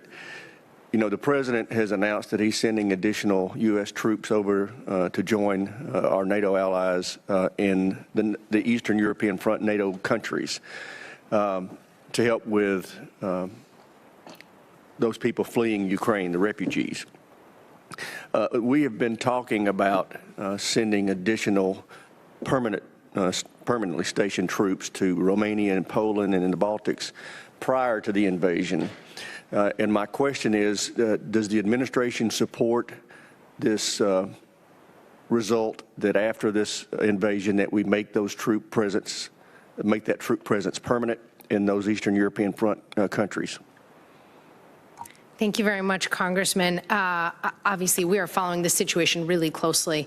As you might recall, last August or so, September or so, Secretary Austin released his global posture review, which had looked closely at our posture in Europe and largely saw that it was about right. We recognize this dynamic situation now requires us to give it another fine-toothed look to see what's necessary to ensure that we've got deterrence of Russia and that we can absolutely 150% say that that NATO is safe and secure. So we're looking at what sort of troop presence, whether it's rotational or permanent, is necessary given this current security environment, both in the near term and, frankly, and in the long term. Great. Thank you. Well, I do think that it would send a great message to our NATO allies that we are serious about what the president said in his public address a few days ago when he said we were absolutely going to do everything in our power to protect our NATO allies at their borders. I think the best way to demonstrate this is to enhance our position there. We do need an additional brigade in Romania on the Black Sea. I'd like to see the Stryker Brigade that's moved there temporarily made permanent. Poland has agreed to pay for basing if we would establish a permanent base there. I think that's an obvious that we should do, but also the Baltics are very vulnerable. So I do hope that you all will look at establishing permanent basing in those areas. And with that, I yield back. Thank you. Chair recognizes Mr. Courtney for 5 minutes. Thank you, Mr. Chairman, and thank you to the witnesses this morning. Again, Mr. Chairman, I'd ask that two items be admitted to the record. An article from Reuters, which shows that Canadian oil exports actually shattered records in recent weeks. So the notion that there's pipeline, interference in terms of Canadian oil is clearly not being. It's not in conformance with the data. Also, oilprice.com just reported yesterday or a couple days ago that the U.S. rig count has grown for the 18th straight week. So the notion that the Biden administration is suppressing oil and gas, or that Canadian oil is not coming into the U.S., as both of these industry journals indicate, is in fact not correct. Without objection. When we talk about ways to help our allies in the situation in Ukraine, I think, one, and it's not strictly under the Department of Defense, but the approach that the administration took in terms of sharing intelligence over the last really 2 or 3 months is very, I think, distinctive in terms of that, we did not sort of try and really pick and choose which allies were going to get information, or even the world for that matter. And I just wonder if you could maybe spend a minute, Dr. Carlin, just sort of talking about the thinking behind that approach and why it really helped, I think, blunt any false flag operations or any other misinformation in terms of the lead up. Thank you very much, Congressman. I do think this was an unprecedented effort to shine the spotlight on Russia's plans and Russia's behavior. And no doubt we'll want to study its impact for years and years. It was extraordinary to watch the work of the intelligence community and just how quickly they were able to do this declassification when necessary, or to make material releasable to our allies and partners. I don't believe that a day has gone by since early December where either in the Defense Department or the State Department there hasn't been a discussion with an ally or a partner on what we are seeing, what we're understanding, and trying to share that. That's been useful in ensuring that we have a common threat picture. It's also, I think, been useful to the world, to our public, so that they understand, contrary to when we've seen Russian disinformation in the past, like in 2014, no kidding, who is exactly to blame for what's going on, and that is solely President Putin. Thank you. that helped in terms of making sure there was no daylight with our allies in terms of everyone's understanding of what in fact was going on. Is that right? Sorry, please. 100%. And I think we have really seen NATO, Europe, our allies and partners around the world come together and speak with a united voice against what Putin is doing inside Ukraine. And I think this effort, again, I have to join Dr. Carlin in commending the intelligence community for the unbelievable work they did, in producing the intelligence, informing policymakers such as yourselves, and then making sure that it was accessible to our allies and partners so that they understood what was going on. I know at the State Department that this has been a key part of the conversation that we've had on literally a daily basis. As long as we're talking about unprecedented efforts by the administration, I'd like to just spend a second on AUKUS, which again is obviously the crown. It's sharing technology that arguably is the crown jewels, nuclear propulsion technology, which we've done with only one other country back in 1958 with the UK. And again, I would just note that the public opinion polls in Australia after that agreement was announced were over 60% approval and very little opposition, which I think has really gone a long way in terms of reasserting the fact that we're serious about that alliance with that country. But could you also just comment for a second the fact that there's other aspects than just submarines, and that there's other ways that AUKUS is going to strengthen our bonds, and also that it's not exclusive just to the three countries? Thank you very much, Congressman. I really appreciate that you brought up AUKUS, which is this historic effort to knit together our country, Australia, and the United Kingdom with a serious, robust technological security partnership. The undersea piece is probably the first one. I think it's the one so many of us have focused on, but it's very much expanding, looking into key areas like artificial intelligence and quantum as just two of them. And I think, frankly, this unprecedented effort is critical to Indo-Pacific security. I think when we look at, our relationship with Australia, just to take that, is obviously one that is historic. Australia has fought next to the U.S. military, I think, in just about every conflict over the last 100 years or so. As we see how we can get into the most sensitive technological cooperation, I think it just puts us in a very different ballgame. Thank you. Thank you, gentlemen's time has expired. Dr. Desjardins. Thank you, Mr. Chairman. Thank you to our witnesses for being here today. I'll start with Dr. Carlin. In your opening statement, I was pleased to hear your emphasis on the importance of integrated deterrence. And as you know, the foundation of integrated deterrence is our nuclear deterrent. As the Biden administration undertakes its nuclear posture review, have you solicited input from our European allies in your preparation for the NPR?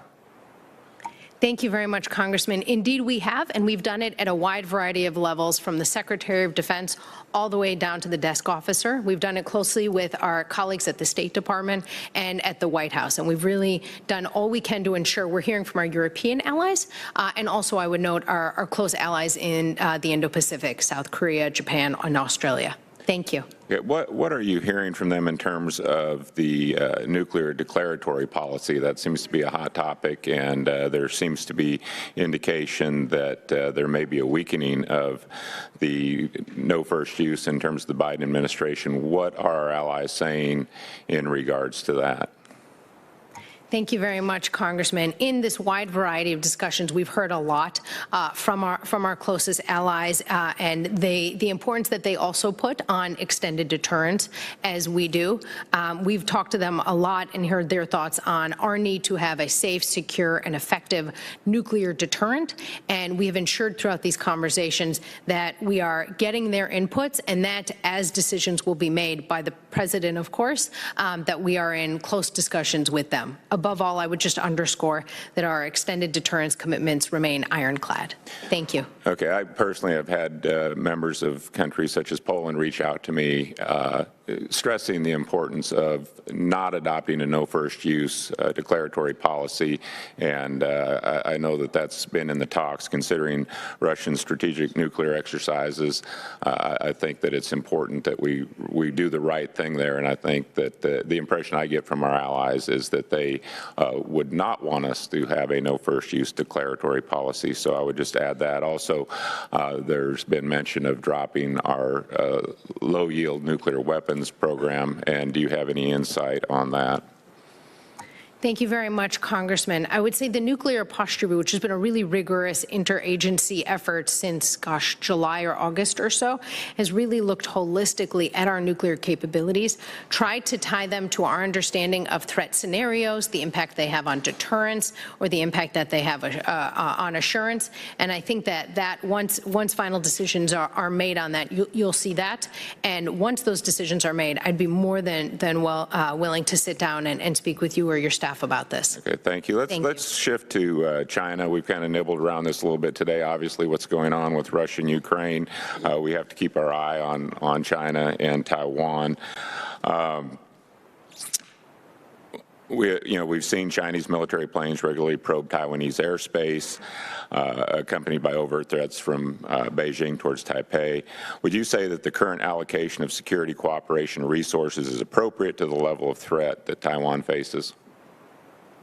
Thank you very much, Congressman. We're actually looking at this exact issue right now to ensure that how we allocate security cooperation is in line with our national defense strategy, which we are in the throes of wrapping up.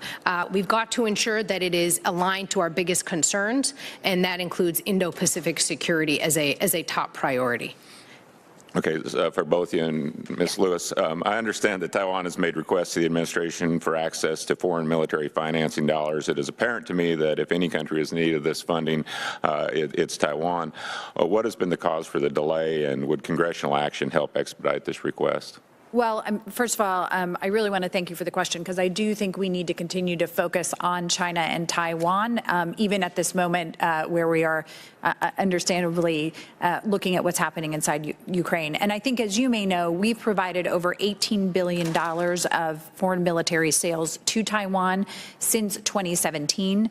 We are always looking at ways to enhance that and improve their capabilities. We're particularly focused, as I mentioned before, on building the asymmetric capabilities of Taiwan, and we are working with them on a regular basis to do so. We're always happy to continue to work with your office and other members of Congress with additional ideas and ways that we can do so effectively. Okay, thank you both. I yield back.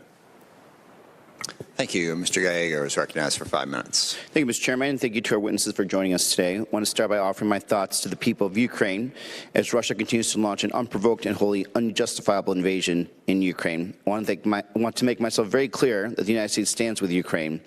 Champions of freedom and democracy around the world stand with Ukraine, and Russia will not go unpunished, as the Biden administration is demonstrating. Ms. Carlin, Dr. Carlin, I apologize.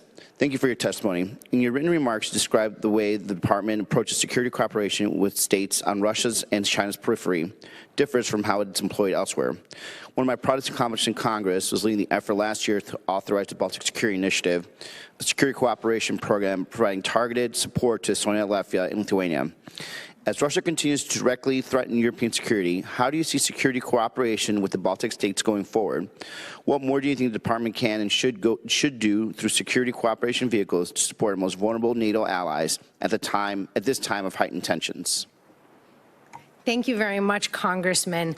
We absolutely want to ensure that our security cooperation programs are tailored to the needs of that country, and also to how and in what ways we might want that country to think about the use of its military.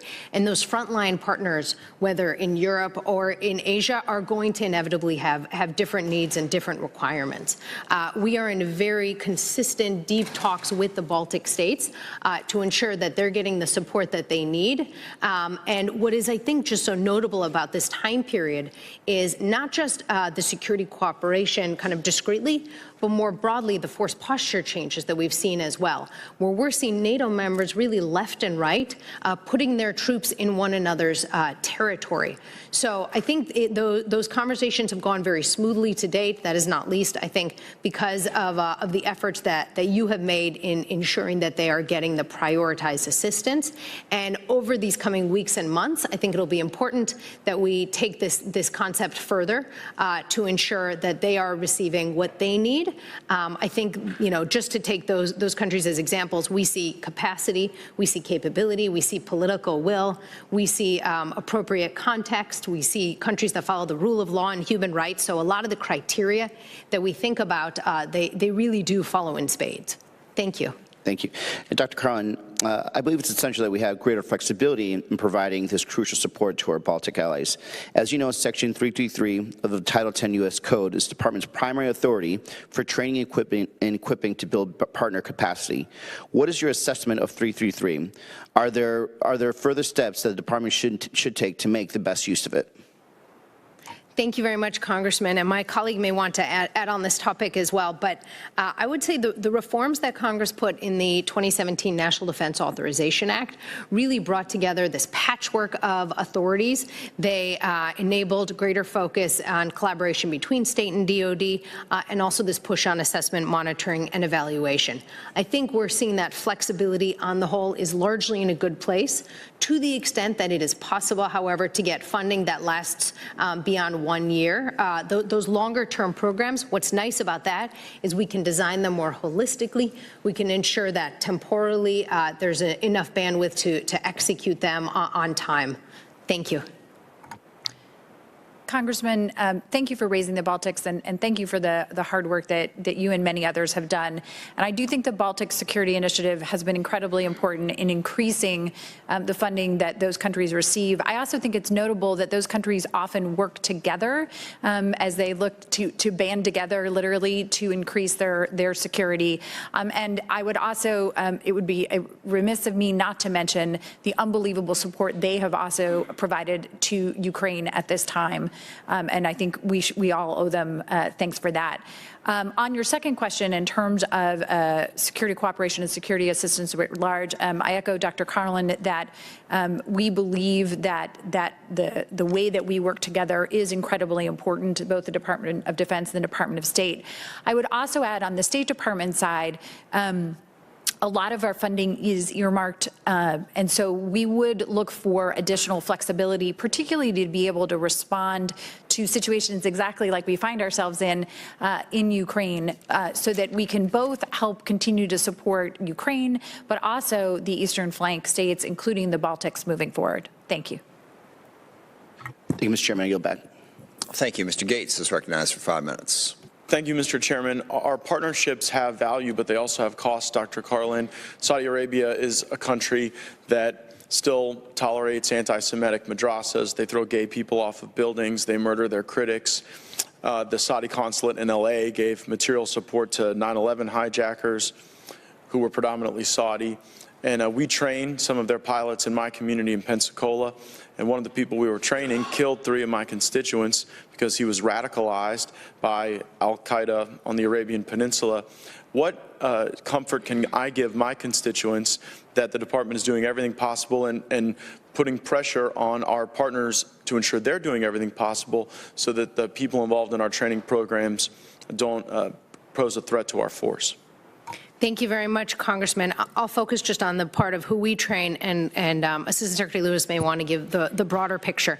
We have a whole lot of very serious vetting procedures in place to ensure that the individuals, the units we're working with are following the rule of law, are upholding human rights. And when we see something is not happening as it should, we immediately pause and study so that we can understand what's going on and if we have concerns about our assistance and how it is being employed. Ms. Lewis, do we have confidence that that process that failed, in this particular case in Pensacola has been improved upon since then? Yes, and let me take a bit of a step back. First of all, to say I appreciate you raising the question, and I know how important this is to both you and the entire community, so thank you for raising it. And I know that both the State Department and the Department of Defense are always committed to doing everything we can to make sure that we're protecting our communities here at home. But yes, we have worked hand in glove with the Department of Defense to improve and will continue to do so, vetting in all of our programs. I think one of the key pieces that we look at is making sure that these programs are there to strengthen and deepen our relationships with these countries, and at the same time that they do make sure that we have the right people coming to them. So happy to continue. Yeah, I would greatly appreciate, for the record, if there's a way for either of you to extend those remarks on specific ways that there might have been improvements subsequent to that terrorist attack in my community. And speaking of less than fully helpful Gulf monarchies, Ms. Lewis, what is the administration's reaction to the UAE abstaining in the Security Council? They lobbied so hard to get the seat on the Security Council, and here, this highly consequential conflict, they seem to be less than entirely cooperative with our position. Well, and I appreciate the question, and I think that as we look at the relationship with the UAE, we have a robust relationship with them. To just take a step back, as you know, we have UAE has recently faced threats from the Houthis, and we've been supporting them. Exactly. Why won't they help us? I think we are having a robust conversation with them, asking them to continue to work with us in this situation on Ukraine. Is the administration disappointed with the abstention? I think the administration has asked all of our friends and partners and allies to support us. Yeah, but this is a specific one because, like you say, we've helped them with the Houthis, we've sold them a bunch of stuff, the chairman wants to accelerate the delivery of F-35s to them, and I'm just wondering, are we disappointed that they abstained? I think we have concerns about that, and we are working with them and talking to them about that moving forward. Are you confident in a change in position in the UAE, given that we're now seeing reports that Putin is targeting civilians in Kyiv? I'm not comfortable speaking for another country and what they may or may not do, but I think you're raising legitimate questions about moving forward. I know that while we've been here, I think there are votes potentially or discussions happening right now in the United Nations, and I will continue. Like, what's the time frame, that the window of time that the State Department evaluates as like the essential window to get the UAE off the sidelines, given their position on the Security Council? Do you think that this has to happen in the next week for it to be effective, or do you think we can have sort of a long, drawn-out dance of the veils with the Emiratis?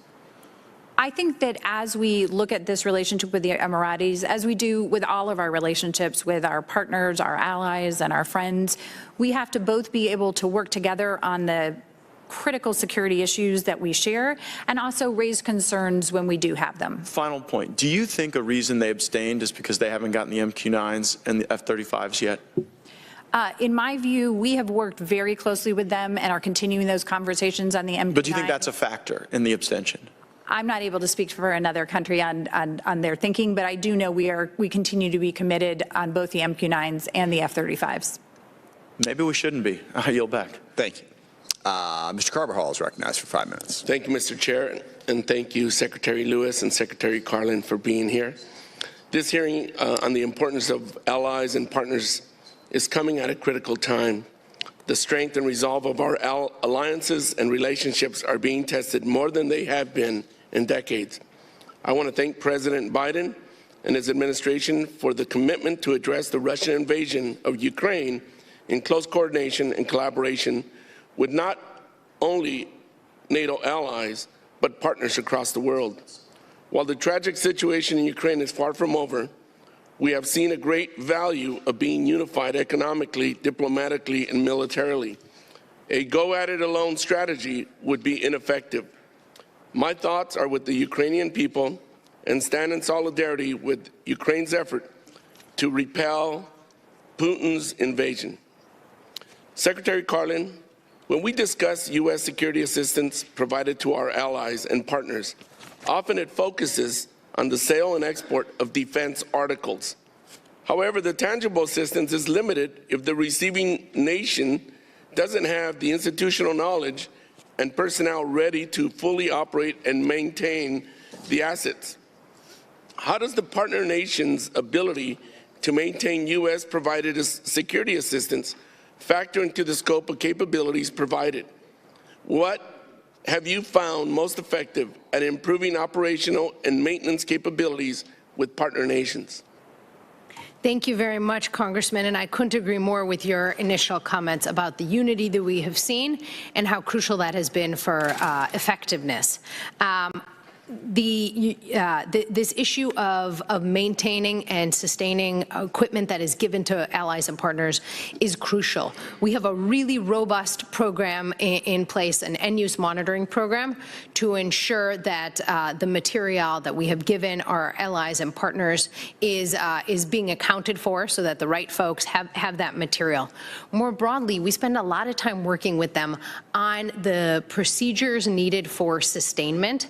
What we don't want is for them to have a situation where they have some sort of platform or asset, but they haven't really taken good care of it, and therefore are not ready and able to use it. So it's crucial. I would also say, frankly, it's one of the top points that we emphasize in the utility of this partnership. We don't want them to have an airfield full of planes without spare parts that don't fly. That's not in their interest. It's not in our interest at the end of the day. So it really is crucial to how we approach security cooperation. Thank you. Thank you, Dr. Carlin.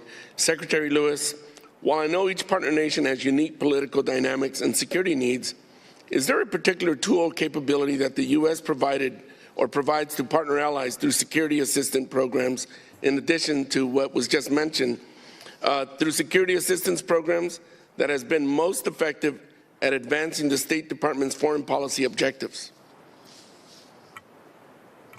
Well, and thank you for that question. I actually think one of the amazing things about our cooperation is that we really do have a range of tools that I think working together with any given country can move our foreign policy objectives forward.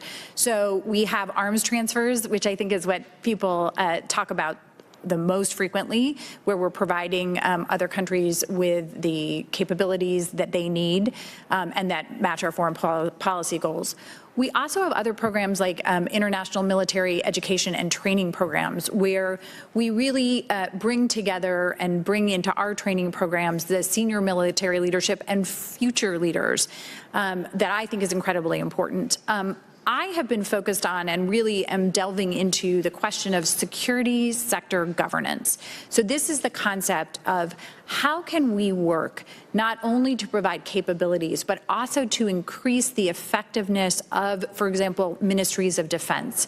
How can we provide training so that when countries are procuring, the system is designed to make sure there isn't corruption, that when they're designing their training programs, that they're taking a look at things like human rights, international law. All of these tools have to come together. And I would also be remiss to mention that it's not only our security cooperation and security assistance, but we have to work hand in glove with our diplomacy, but also with our colleagues at the U.S. Agency for International Development, as they also work on things like writ large rule of law in a country that then feeds into our work. And so I look forward to working with you and your staff as we continue to address these important issues. Thank you very much, Mr. Chairman. I'm out of time. I yield back. Thank you. Mr. Bacon is recognized. Thank you, Mr. Chairman. Thank you both for being here today. What's going on in Ukraine has just been heartbreaking. See what's happened to the Ukrainian citizens. Today we're seeing reports of mass murders, indiscriminate killing, really war crimes. And my perception of what has happened is the security order has changed. It's probably going to be changed for decades. What Putin is really saying is might makes right. I'm a bully. You can't stop me. And the only country that can do that is America, standing up with our allies. If only had really one feedback, constructive criticism of the administration leading up to this, I think we should have sold or given Ukraine more advanced air defense and anti-shipping capabilities. They could have surely have used that this past week. And then once the invasion occurred, I thought the sanctions were a little slow, but now I think we're in a pretty darn good spot, except for I would like to see us also go after energy. The fact that America is going to be giving Russia today $70 million to purchase oil, their oil exports to us, and we're going to do that every single day, is propping up their economy, it's propping up their ability to wage war. So I hope we take on the energy exports of Russia as well. I'm also the co-chair of the Baltic Security Caucus. I know my colleague talked about this briefly, but the #1 feedback we do hear from them is they would like to have U.S. troops permanently assigned in the Baltics for deterrence. Have we considered that? Is that an option from your perspective? Thank you. Thank you very much, Congressman, and I couldn't agree more with you on your diagnosis of the situation that we are seeing around Ukraine. I think it is indeed heartbreaking, and I think we will feel and see the effects of it for years to come. That actually does get to the Baltic security piece. Thank you for your leadership on that one. As you may know, Secretary Austin has made multiple trips, in fact, to the Baltics in just over the last few months, in fact. When we're looking at our permanent posture in countries, we're really trying to take into account a wide variety of criteria. And I think given the changes that we have seen in the security environment right now, it's incumbent on us to step back and look at how things have changed. So when Secretary Austin announced the global posture review results last fall, I think we had seen our posture in Europe was about right. And now we need to step back and see what's changed and what does that look like, whether that's rotational, whether that's permanent, whether it's different types of units or capabilities. Thank you. Just to add, and first of all, I really want to thank you for your remarks. I do think it is heartbreaking what's happening, and I think the security order has changed, and that we all need to come together at this incredible moment in history. And again, watching the Ukrainians fight for their country has truly been inspirational, I think, for all of us. On your question on the Baltic security, as I mentioned before, they have also been extraordinary. They've led. Really, and they probably understand the threat better than most, given the map. As I mentioned before, we really appreciate the congressional leadership on this front. I think the Baltic Security Initiative has allowed us to provide additional funding to them. I also think one of their strengths is that they work together as they look at capabilities moving forward, and we are going to continue to work with them on that from the State Department side of the House. We may want to consider putting air defense units, U.S. run, whether it's longer range air defense or variety, because I think you got to protect your long range air defense with short range. But we may well put some air defense capabilities there with U.S. forces, but having a U.S. flag there, a permanent one, is a deterrence. The Russians will know they're not just going into the Baltics. Of course, they're a NATO country, but they are attacking U.S. forces when they do so, and I think it would have a reassuring effect for the Baltics, who are very small, as you know, about 5 million people. So. My second question, and there's only about a minute left, is Taiwan. What can we be doing now with Taiwan, weapons-wise, to strengthen deterrence? What kind of capabilities can we be giving them? Thank you, Congressman. I'll briefly say, as I think you know, we've done about $18 billion in assistance to them since 2017. Right now, we're working very closely in line with the Taiwan Relations Act to ensure that they're getting the asymmetric capabilities that they need, that are really tailored to the threat that they face, a threat that, as we know, and as the Chinese keep trying to remind us, is growing each day. Thank you. Thank you. Again, anti-shipping and anti-air capabilities seem to be the coin of the realm for what the Taiwanese would need as well. So with that, Mr. Chairman, I yield back, and thank you. Thank you. Mr. Keating is recognized for 5 minutes, and he's virtual. Bill? Mr. Keating? He does not appear to be responding. Mr. Keating? All right. Mr. Crow is recognized while we try to get a hold of Bill. Thank you, Mr. Chairman, and thank you to both of you for coming. This has been a very productive and illuminating discussion, and I appreciate your approach to these things. To kind of expand the discussion out a little bit, we have these various alliances in different forms and structures. The EU appears to be stepping up and looking more seriously at taking on a more military role, which of course has been a subject of discussion for some time. Obviously, we have NATO, we have the Quad, we have AUKUS, we have these formal and less formal relationships. What do we need in Asia, in Indo-PACOM? And do we need something more formal for those that don't fall within Quad, don't fall within AUKUS, to engage them more substantively? Thank you very much, Congressman. And just to tie to your first piece on the EU, I think what we've seen them doing is pretty notable vis-a-vis Ukraine. And to the extent we can ever get more European capacity and capability, that is a good thing wherever it is. On the Indo-Pacific, I think two pieces really stand out outside of AUKUS, of course. One is how we can better knit together Southeast Asia. A lot of that work, obviously, ASEAN is really important in that. And I would say we're seeing with our Southeast Asian partners increasing concern about the changing threat picture. The other piece is that Quad in Asia, so how we're better able to bring together those countries. We have these really strong bilateral alliances there, as you know. Any effort we can bring to get them all to cooperate in a multilateral fashion is better. And I think I'm optimistic that when we are sitting here 5 years from now, we'll have a really positive story to paint on the progress of these alliances, and in particular on the investments of a lot of these countries in their militaries, which is on the whole on a really positive trajectory. Thank you. And Ms. Lewis, I had a slightly different question for you that I wanted you to lead on. And Dr. Carlin spoke about this earlier, but a critical part of our value proposition here and what really differentiates us is the fact that we do look at anti-corruption, we tie in humanitarian aid, foreign aid, which really, I think, is a huge value added. Yet that remains very compartmented, right, and very siloed within the U.S. government. It's very slow. It's not always tied together. Do we need different authorities? Do we need to restructure the way State Department and DOD work together with USAID and others to be fast, to be nimble, and to really bring that value added in the way that we need to in the 21st century? Well, thank you for that question, because I think it gives us an opportunity to talk about the future and where we want to go.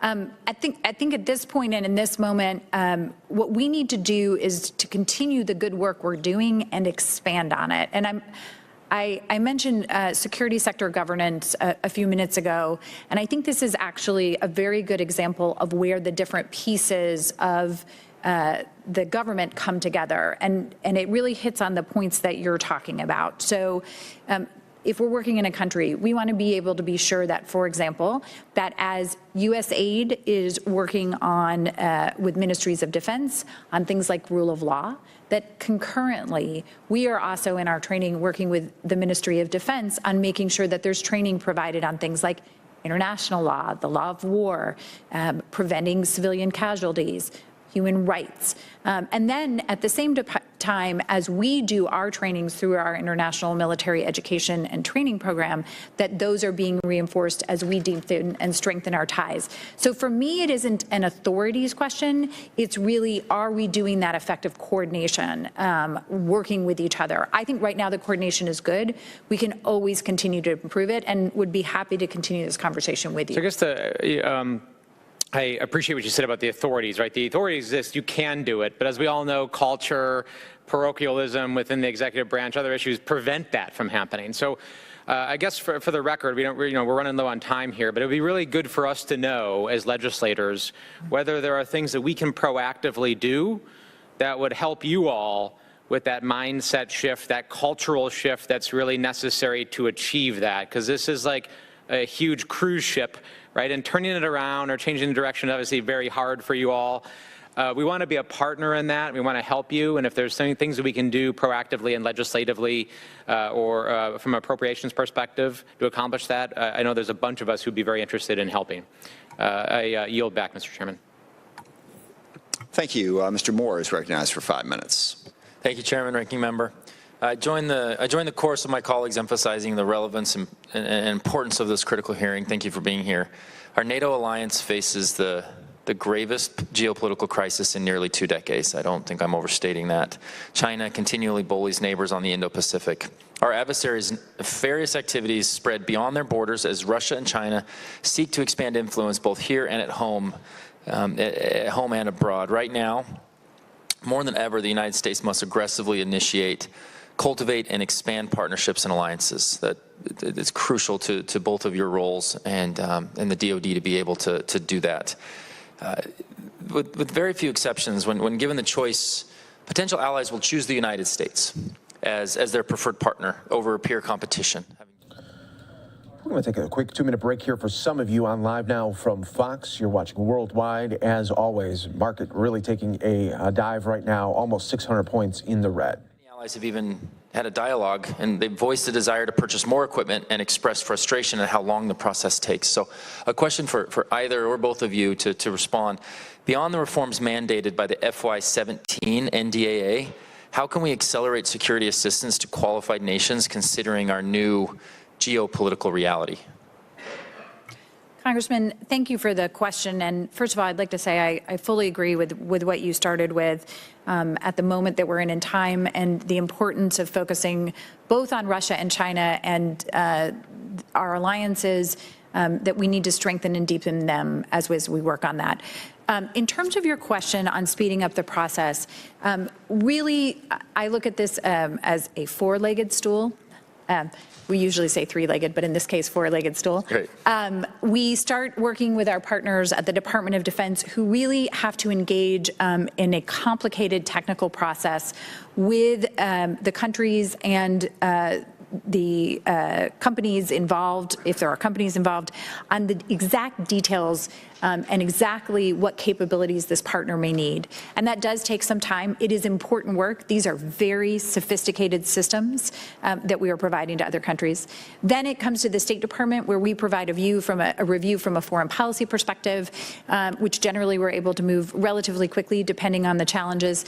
And then we come to Congress, and you also are a partner in the moving these forward. And then finally, we have the companies that are producing the defense articles. Excuse me. I will say that one challenge we're facing right now is that, unfortunately, due to COVID, a number of our countries are facing challenges on production timelines. I know that's something that I have been in regular conversations with them about as they're trying to improve that and get these incredibly important capabilities out to our partners, allies, and friends. But that is something we also need to continue to work on in terms of shortening the time frame and moving forward. Thank you. Thank you very much, Congressman. I absolutely concur with all of Assistant Secretary Lewis's great points in terms of our efforts to try to speed this up. I think in doing so, it's also really important that we make sure we're not just taking kind of an Excel spreadsheet approach to our assistance, and in particular, that we are taking a meaningful effort to understand what impact are our programs having. Are they meeting the objectives, operational and or strategic, that we have outlined? So we're really trying hard to measure that, and that is not least thanks to Congress putting it into the 2017 NDA that you had cited, sir. That parlays really well into my next question. The question is, to what extent do you feel our approach has met its intended goal, and particularly about counterterrorism? The DoD made a decision to expand beyond legacy security assistance authorities like foreign military sales and pursue comprehensive partnerships to train and equip foreign partners. To what extent do you feel these have been effective? Is there an area of improvement here? Thank you very much.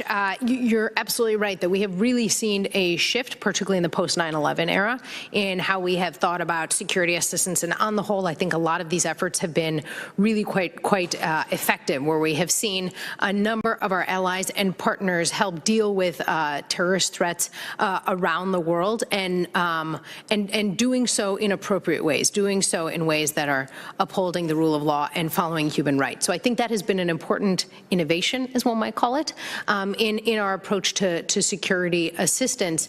And I think we've also been able to see, particularly as, say, the ISIS threat metastasizes across Africa, it's been important that these relationships continue to evolve, so that we're working with partners to ensure we're all understanding how the threat network is changing and how we can most effectively continue to get after it, because unfortunately, it does not appear that— Gentleman's time has expired. I apologize. Thank you. Mr. Keating, we're going to give you one more shot. You with us? I see that smile. Thank you. You are recognized for 5 minutes. Go ahead. Thank you, Mr. Chairman.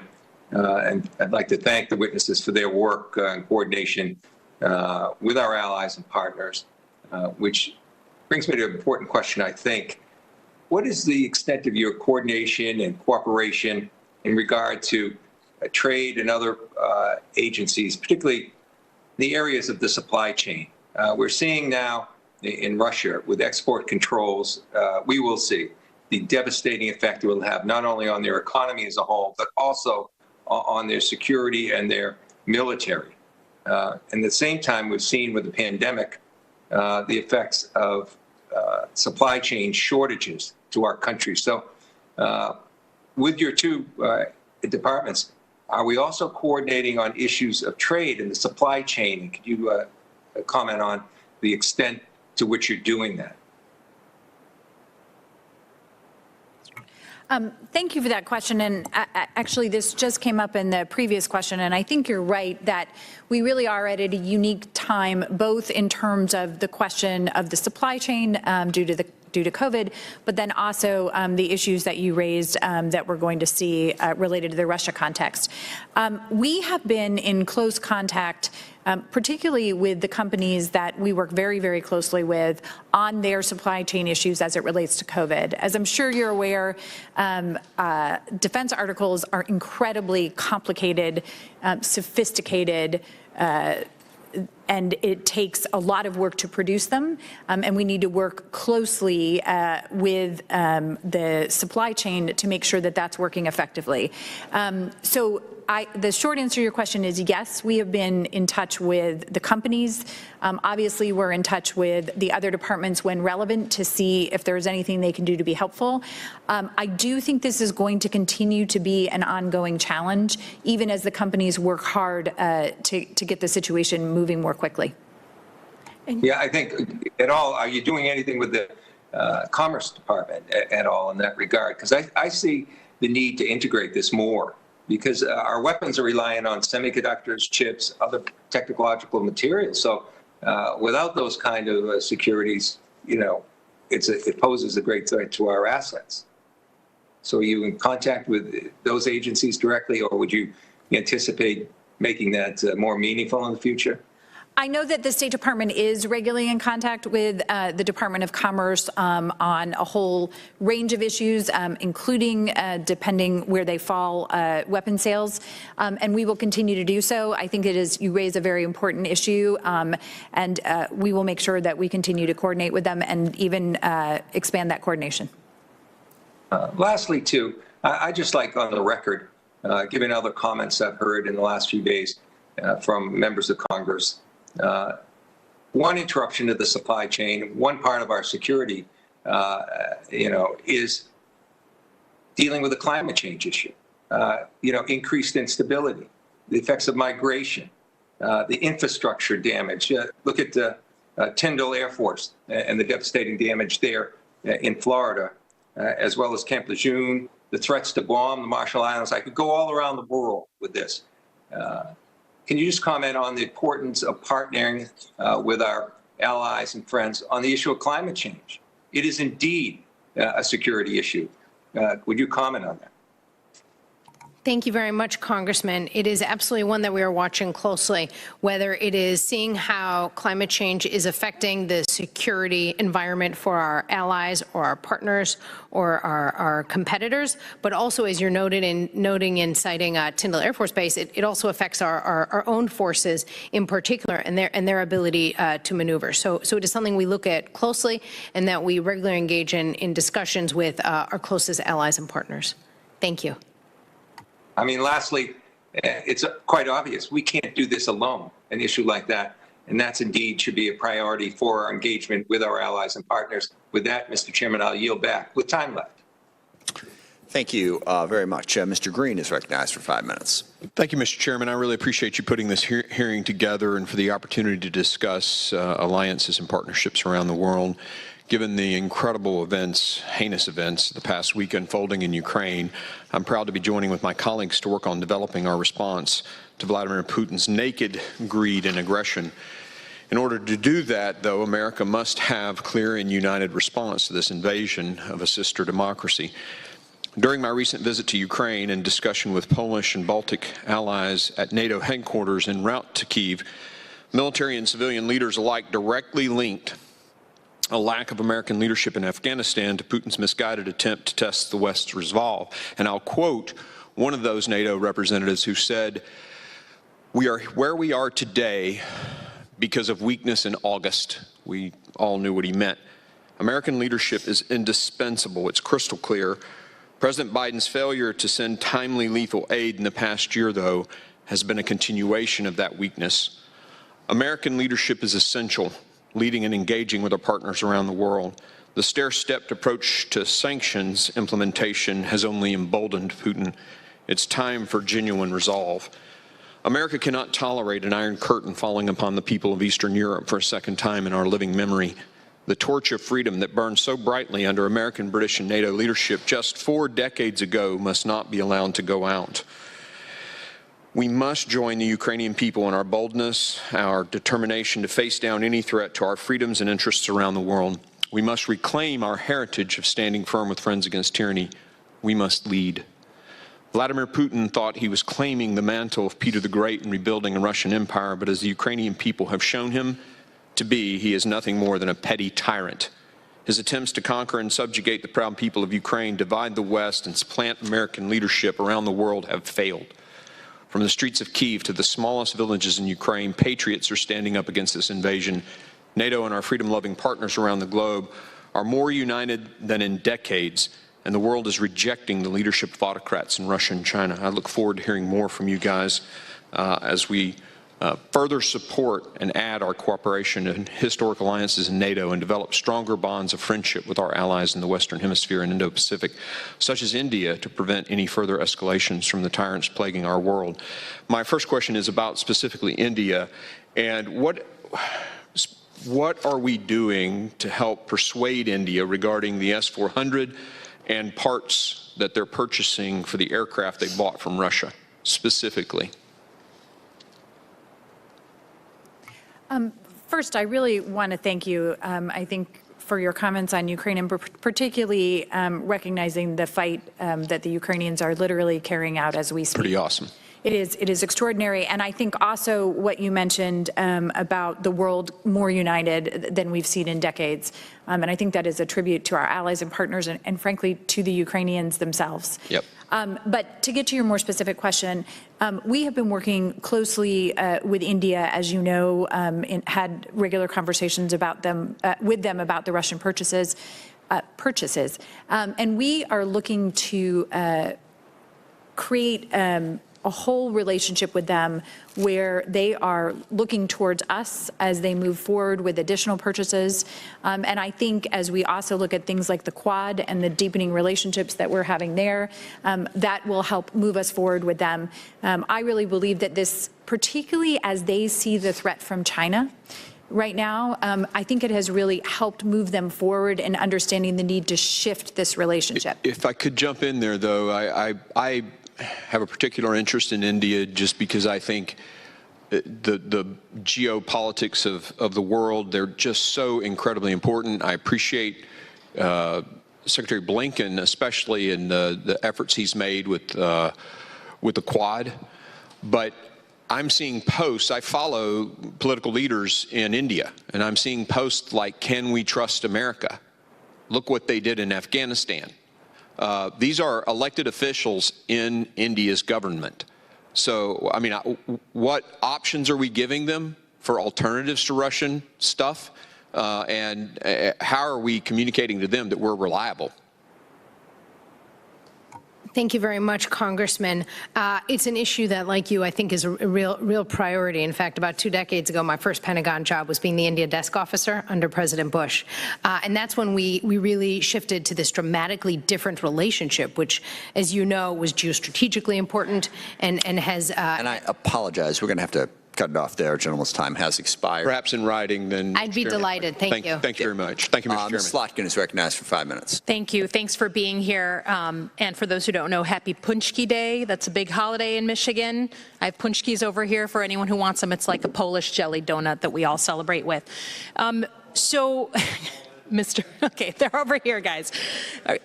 Okay, so I guess, you know, what is going on between Russia and Ukraine is so incredibly unbelievable to watch, both the Russian decision and calculus to do this, the Ukrainian resistance, which is formidable, and then the way that it has galvanized the international community.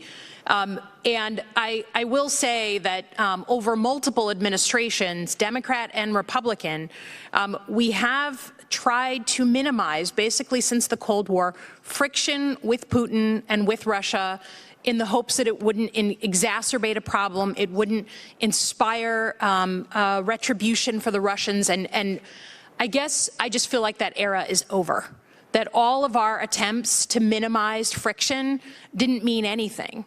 And he went ahead and made this move. And I think it's a sea change for how both the Defense Department and the State Department should think about our presence in Europe, our assistance to Europe.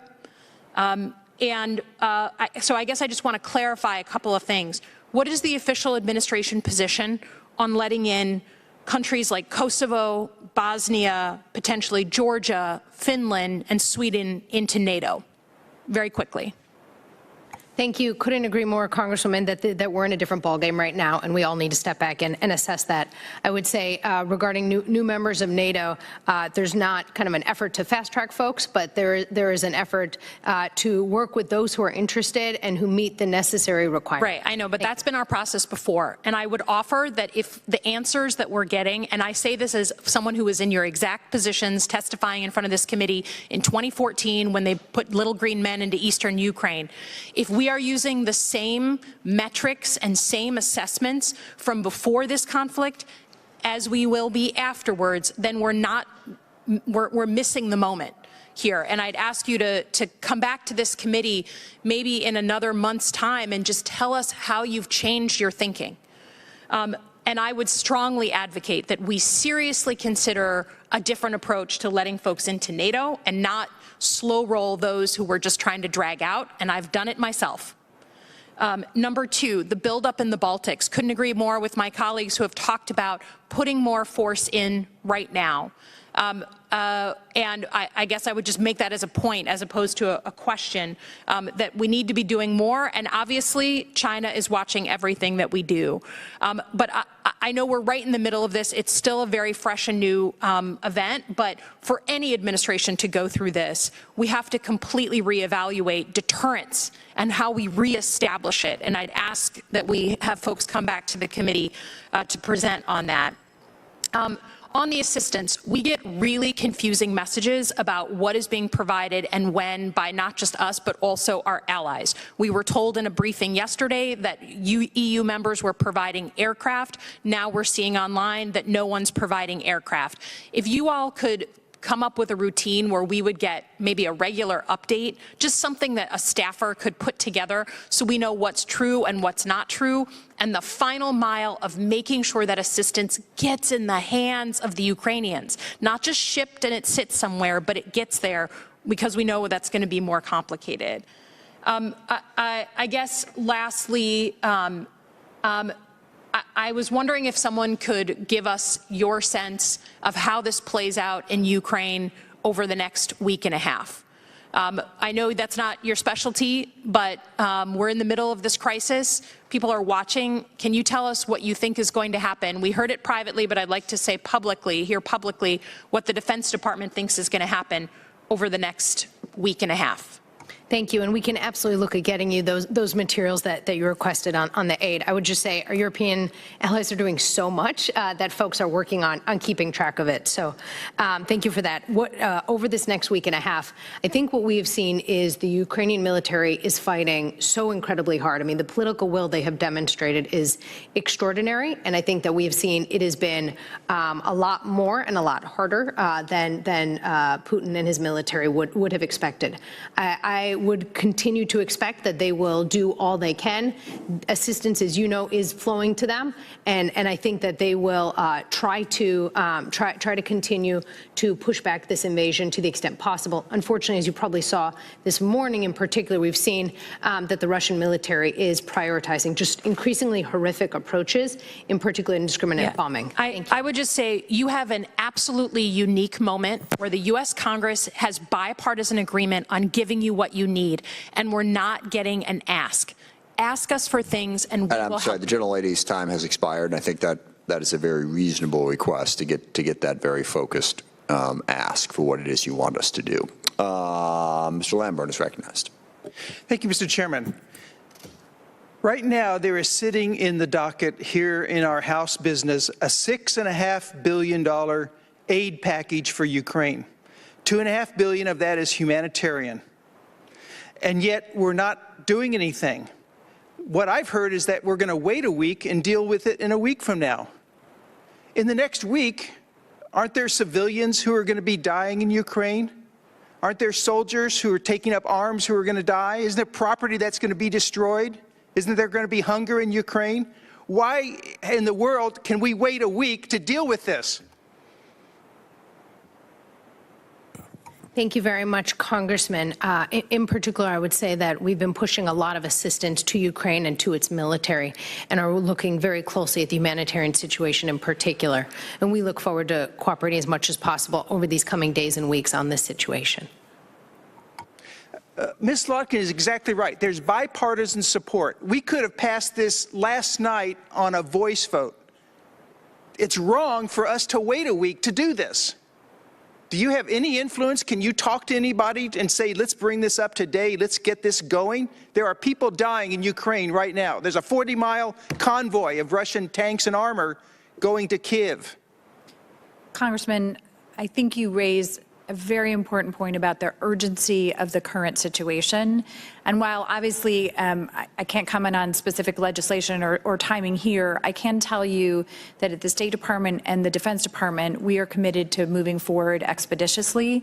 As you may know, over the past year, we've provided $1 billion of assistance to Ukraine on the security side, additional on the humanitarian side. Just over the past 6 months, we've used 3 presidential drawdown authorities, which is this ability that we have.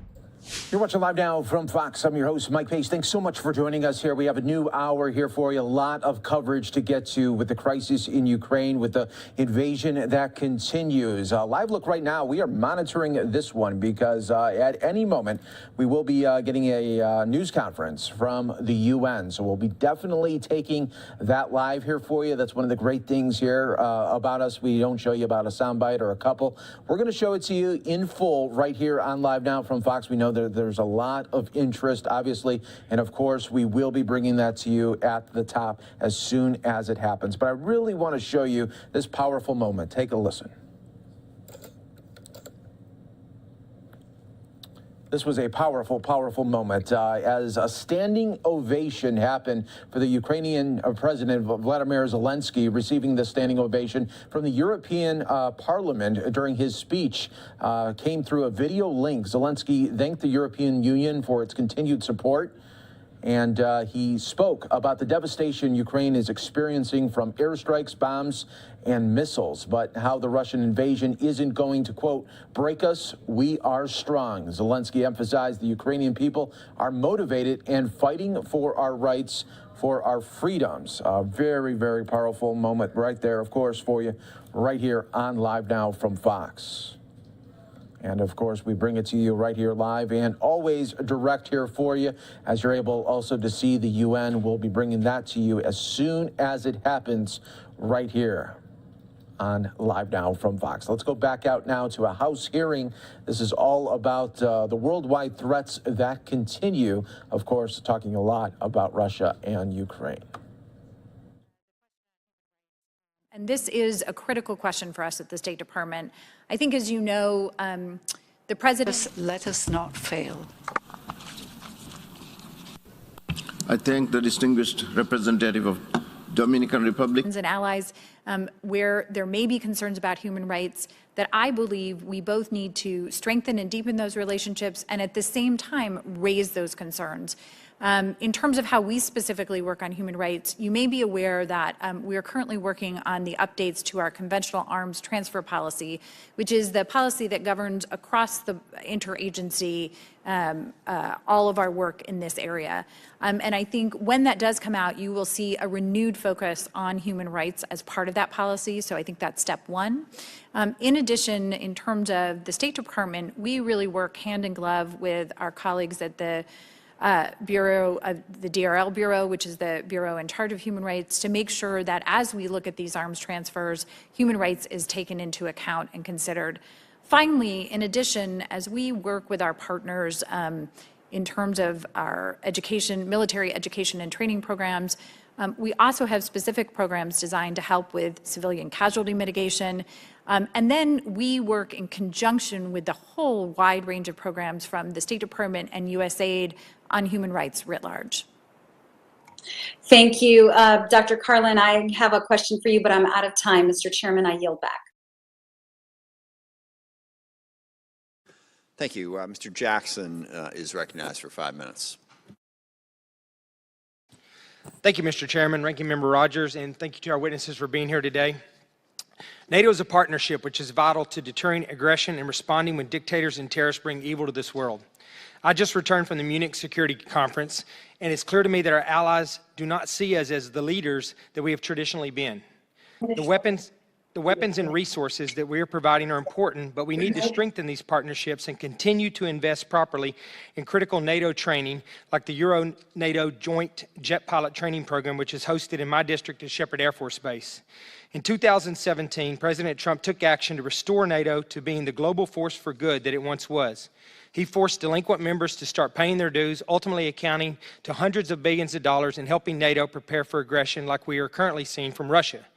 Ukraine's defense of its sovereign territory has been admirable and inspiring, yet many don't realize that it was the Trump administration that helped Ukraine to prepare for this. Under President Trump, security assistance and defense articles were sent to Ukraine to give them the capability to defend themselves, and that is exactly what they are doing as we speak.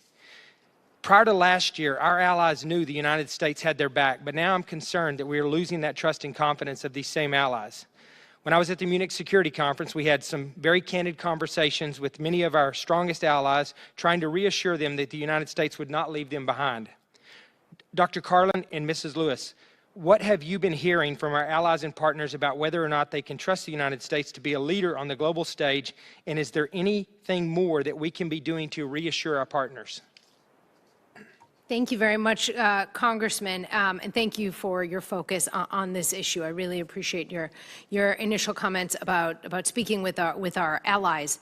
I think we have spent a lot of time with our allies. In fact, I noted earlier that particularly over the last 3 months, as we have seen this intelligence, I don't think a day's gone by where there hasn't been an ally or partner discussion on this topic with the Department of Defense or the Department of State.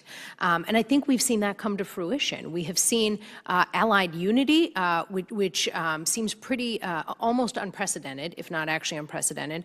And we've also seen allies giving a lot of support to Ukraine and to one another. So it seems to me that we are at a special moment for the alliance and a special moment for leadership. And I think we want to do all we can to encourage that, because at the end of the day, we're just so much more effective when we can be together. Thank you.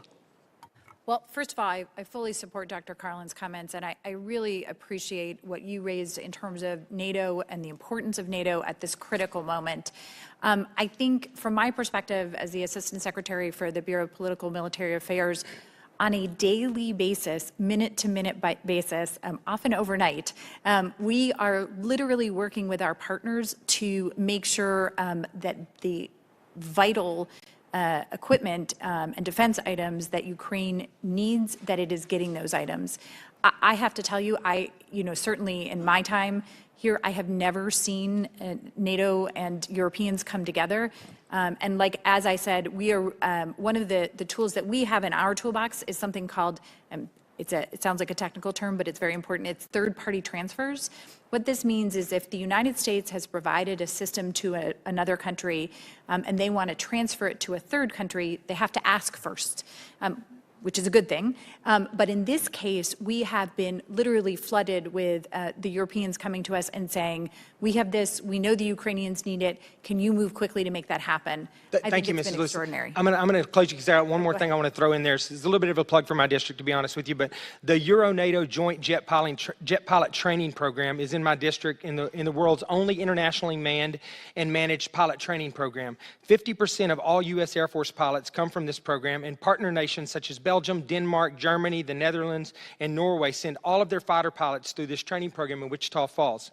We need to make sure, I mean, it's really important that we're given the resources and the weapons that we need, but we need to make sure that we are investing and prioritizing NATO training as well, and specifically these NATO pilots that we're training for a potential war with Russia or China. It would be a mistake, I think, not to take opportunity to try to prioritize some of this training as well. Dr. Carlin, what is the value of the Euro-NATO Joint Jet Pilot Training Program to the Department of Defense, and in what ways does DoD seek to expand and build on this program moving forward? Thank you very much, Congressman. While I can't speak to this specific program, what I can tell you is you're hitting all of the key issues that are vital to NATO. How are we training one another? How are we working on interoperability so that we can do exercises together? And so, God forbid, if we have to deal with a contingency, we can do so together. Thank you. I believe my time is up. I yield back. Thank you both. Thank you. Mr. Khan is recognized for 5 minutes. Thank you, Mr. Chairman. Thank you for convening this hearing, and thank you for your leadership in Munich and working with the Speaker and the administration to rally our NATO allies in a strong response to Putin's invasion, unconscionable aggression, and now reports of war crimes. I wanted to focus on the Wagner Group, which has laid, according to some reports, the groundwork for Russia's reinvasion of Ukraine. It's a brutal group, as many of you know, and has been identified by the Treasury Department as a designated Russian Ministry of Defense proxy force. There's been reports that it's done Russia's bidding in Syria, Libya, and parts of Africa. I'd like to hear from both of the witnesses on what the Pentagon and the State Department know about the logistics chains that support the Wagner Group. Are they involved at all right now in Ukraine? And what is being done about addressing the Wagner Group? Thank you very much, Congressman, for bringing up this important issue. I think we have seen efforts by the Wagner Group in various places, and they have been profoundly worrisome. I think you put it quite well in your opening statement in terms of their relationships and their focus. In this forum, I don't believe I can speak about some of the operational efforts that they have undertaken, but I'd be more than willing to do so separately. Suffice to say, I think it is safe to say that they do not have the security and stability of various regions as their top priority. If I may add, and I'm very glad that we're getting to have a conversation about the Wagner Group here in this forum. And I think when we look at what they have done across the globe, and I end up very concerned, particularly in Africa, as they really are exploiting insecurity as a catalyst. And they are using that destabilization in very, very dangerous ways. I believe that the Russian government considers chaos as a strategic asset, and it raises the costs of the involvement for strategic competitors. So I think you are right to be focused on this topic. We continue to be focused on it around the world, and happy to continue the conversation with you, as Dr. Carlin said, on more specifics in another setting. I appreciate that. Are any of our allies supporting the Wagner Group that we know of, or are we making every effort to make sure that anyone we're allied with or selling weapons to or is not in any way aiding the Wagner Group? Congressman, I can't say offhand that any are coming to mind, but we can take that back and look into it. I think on the whole, most of our allies and partners have seen this group for what it is. Okay, if you could just make sure that maybe I don't want to throw out any names and reporting with it and cast an aspersion that may not be true, but there's been some reports that some of our partners may be supporting some of these groups, and if you could just make sure, that the United States should make clear, obviously anyone we're shipping arms to should not in any way be linked to the Wagner Group, and I assume that's U.S. policy. Is that correct? Congressman, we could absolutely take that back and get you a response, a written response on that one. As I said, I'm not familiar with any allies. We can look at partners as well. And if we are seeing it, frankly, then we'll want to highlight it to them, since we do not see this as a group that foments stability or security. Thank you. Thank you very much. I appreciate both witnesses, and I just would reiterate my concern on this group's activity, their blatant violation of human rights, and say that I am very supportive of the Department of State and Department of Defense doing anything possible to stop them and to make sure that they're not getting funding or arms. Mr. Chair, I yield back. Thank you. Mr. Banks is recognized. Thank you, Mr. Chairman. Dr. Carlin, Germany's reliance on Nord Stream 2 hindered their response to support Ukraine. It took a military invasion, a threat of a nuclear attack, and persistent calls from allies for Germany to support Ukraine with 1,000 anti-tank weapons and 500 surface-to-air missiles. Dr. Carlin, why was Germany hesitant to defend a sovereign nation from invasion that's just 400 miles away from their own border? Thank you very much, Congressman. While I can't speak to the thinking in Berlin, what I can say is that we have seen an extraordinary change by Germany's government in recent days. They, as you probably know, had a law that they wouldn't support countries in active conflict. That has completely changed. We have been pushing them for a very long time to invest more in their military. That is completely changing. Indeed, the trajectory that Germany is currently on, given these recent events, is extraordinary. And I think it will have outsized effects for European security. Thank you. Thank you. Should the U.S. change our military-to-military relationship with Germany after they hesitated to act against Russian aggression, or if we see a pattern of this in the future? Congressman, I think we would want to take a broader look at our relationship. Germany, for example, also hosts tens of thousands of U.S. troops and plays an important role in European security in other ways. I think particularly given the steps that we have seen, this is a crucial relationship. It's crucial not just for European security, frankly, but for global security. Thank you. Thank you. Ms. Lewis, the UK, Poland, Estonia, Latvia, the Czech Republic, the Netherlands, Belgium, they all committed weapons and equipment to Ukraine before Germany did. Why do you think Germany waited so long to send weapons to Ukraine? We're going to take a quick 2-minute break here. Again, when we come back, first we of are all, going to thank you listen for to the a little question. bit of the And UN as Dr. talk Carlin said, about I can't everything speak to the going on exact with mindset Russia, there. Ukraine.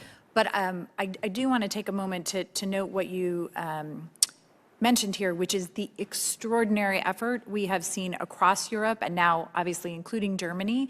I think, as I mentioned before, the part of the State Department I work in, we oversee those transfers of U.S. origin equipment from one country to another. And I think across the board, this has been an extraordinary effort, and we're happy to continue to work with all of the countries who are close by and able to provide Ukraine with what it needs. So no thoughts or no discussions at the State Department about why Germany followed instead of leading the rest of these countries? I'm not aware of any discussions. Okay. Ms. Lewis, Germany is Russia's largest trading partner in Europe. 6,000 German companies do business in Russia.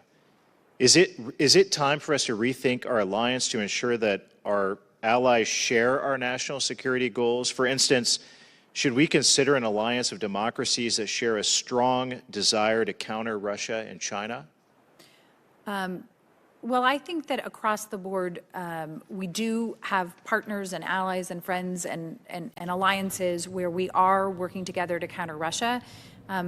To take a step back out of the space that I work in particularly, which is related to security assistance, we have seen Europe coming together really in an unprecedented way with sanctions, looking at, as I just discussed, arms transfers, condemnation of Russia's actions. And I think we need to continue to work with all of them to make sure that we move forward hand in glove.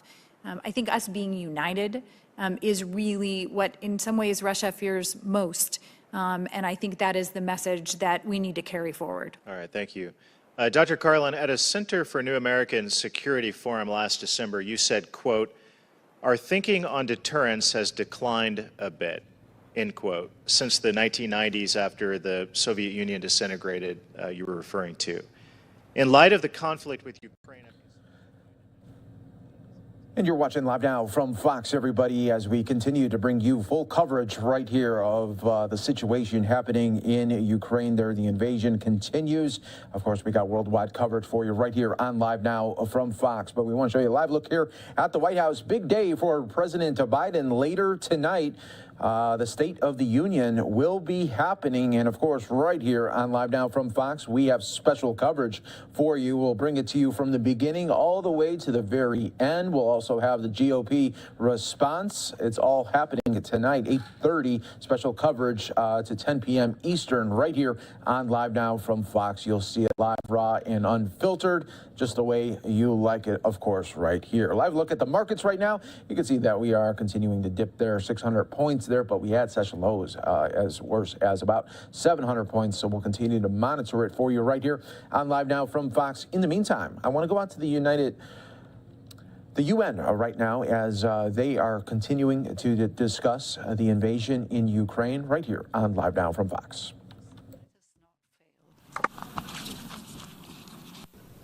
I thank the distinguished representative of Dominican Republic.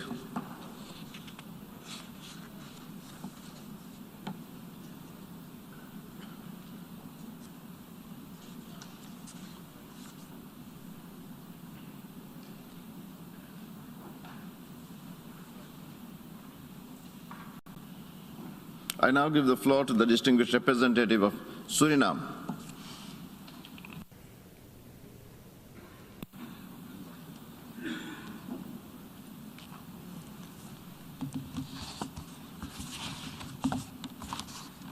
Thank you, Mr. President, Mr. Secretary General, colleagues.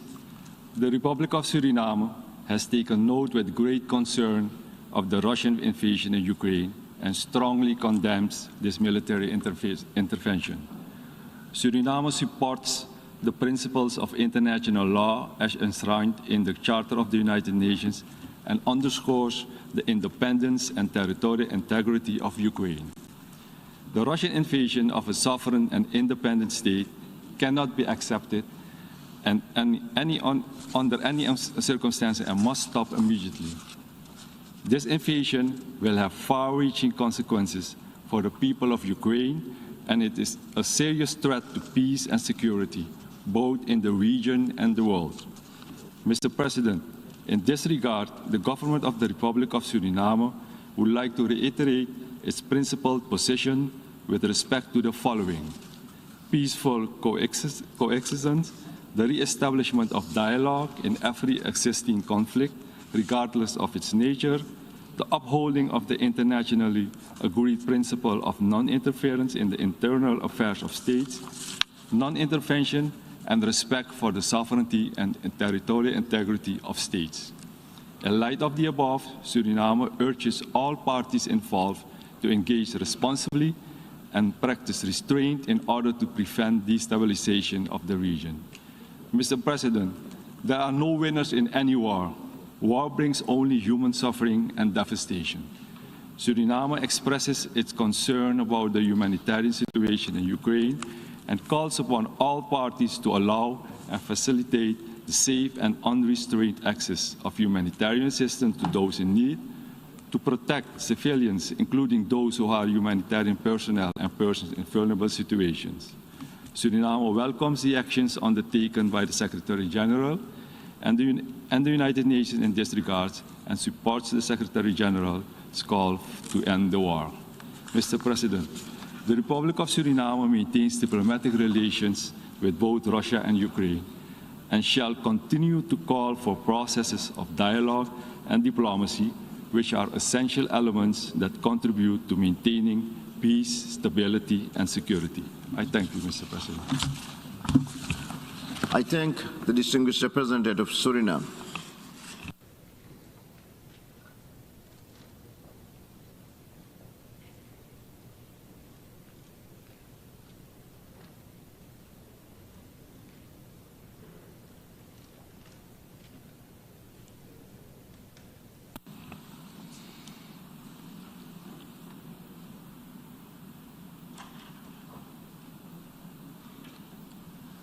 And I now give the floor to the distinguished representative of Brunei Darussalam.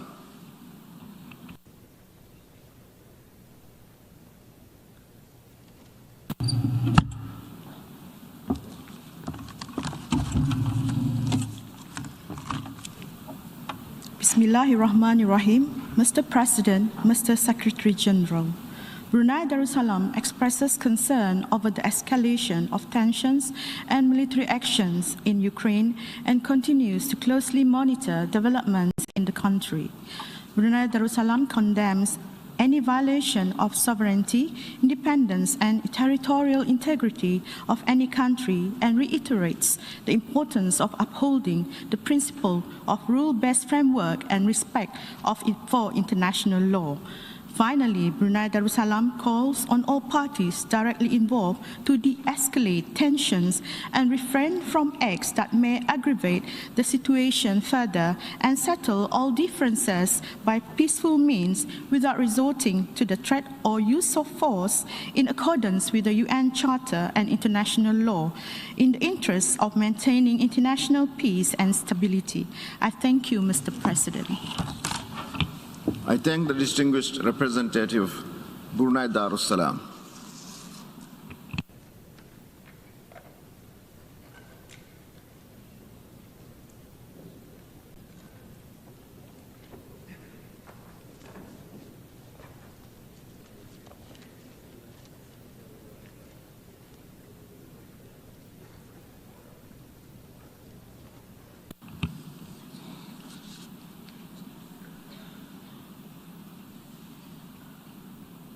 I now give the floor to the distinguished representative of Palau.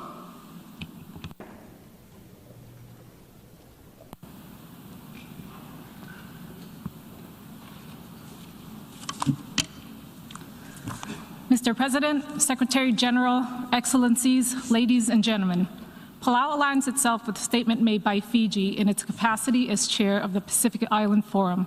We additionally make the following statement in our national capacity.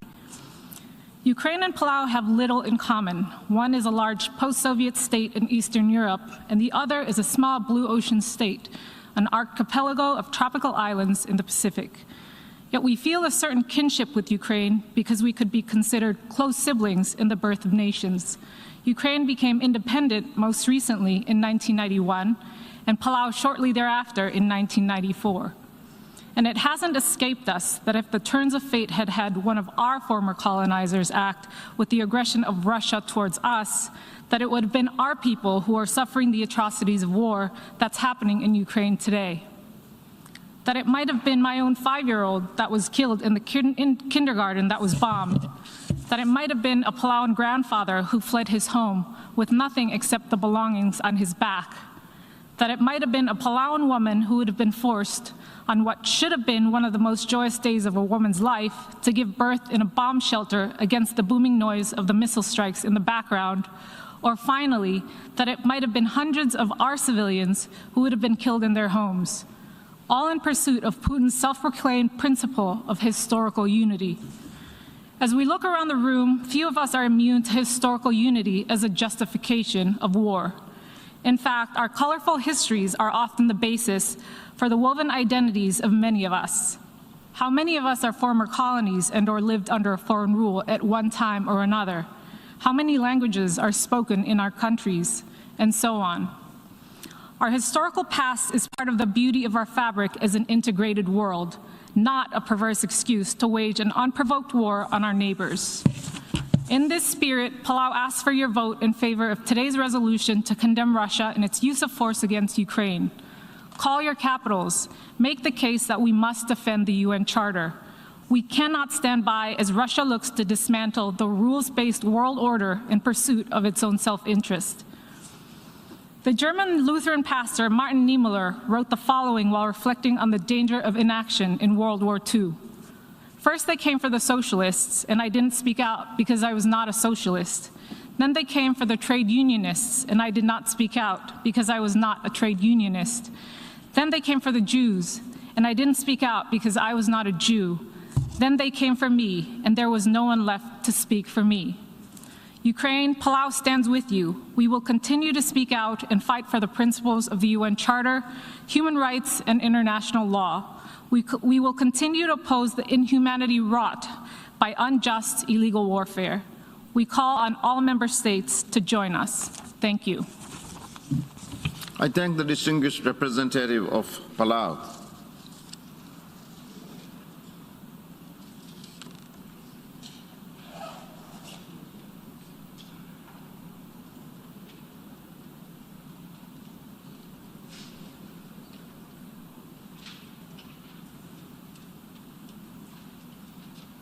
I now give the floor to the distinguished representative of Antigua and Barbuda.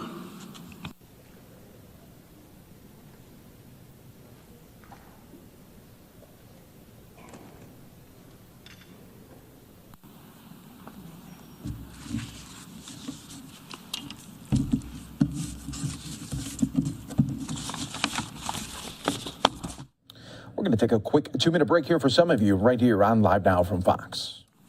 Mr. President, Mr. Secretary General, colleagues, I stand before you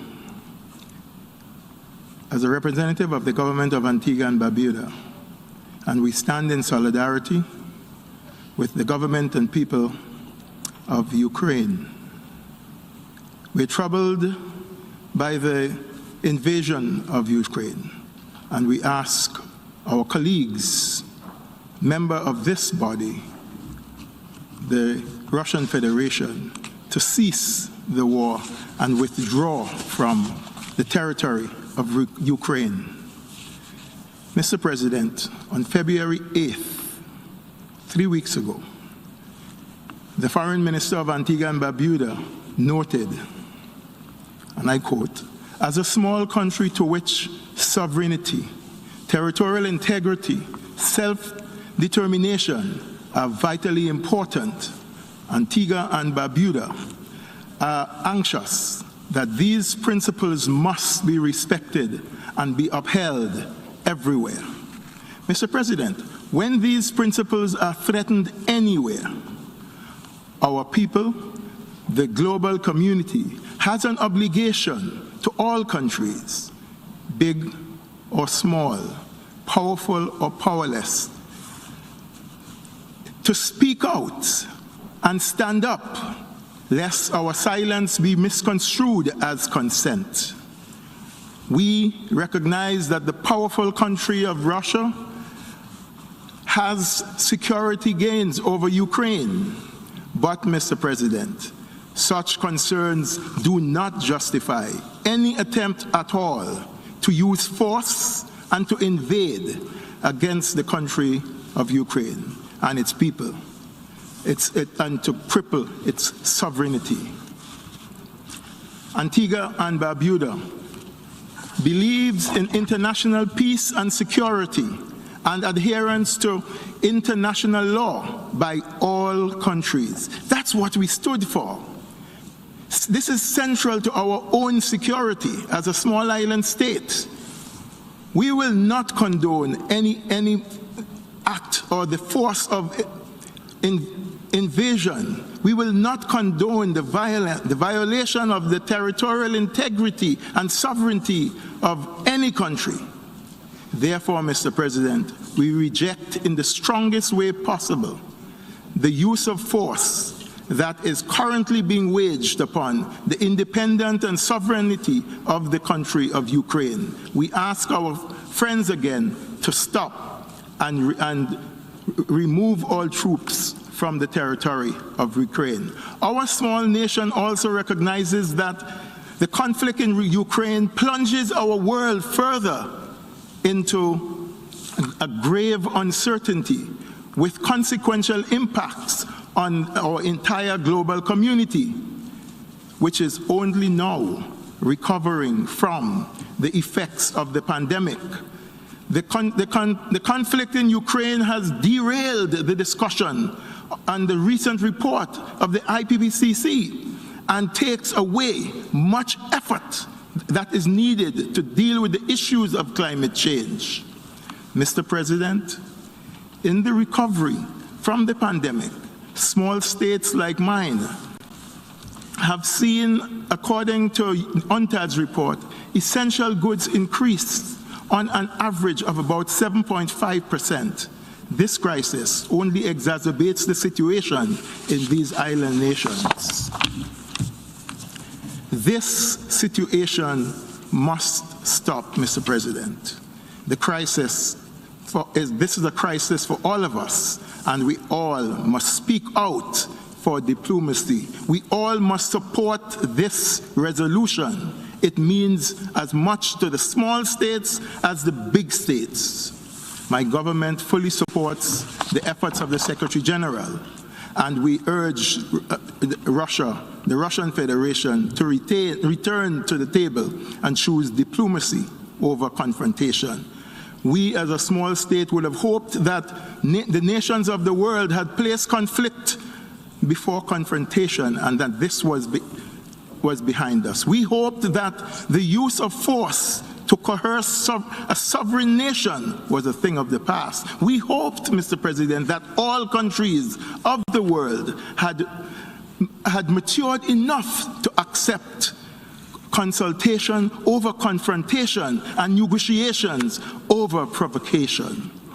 We regret, colleagues, that our friends in Russia have chosen they are either unable or unwilling to follow the United Nations Charter and the principles of this charter to which they were a party. We ask that this war be ceased and stop. Mr. President, we were very disappointed with the use of the veto in which we trusted and enshrined in the P5.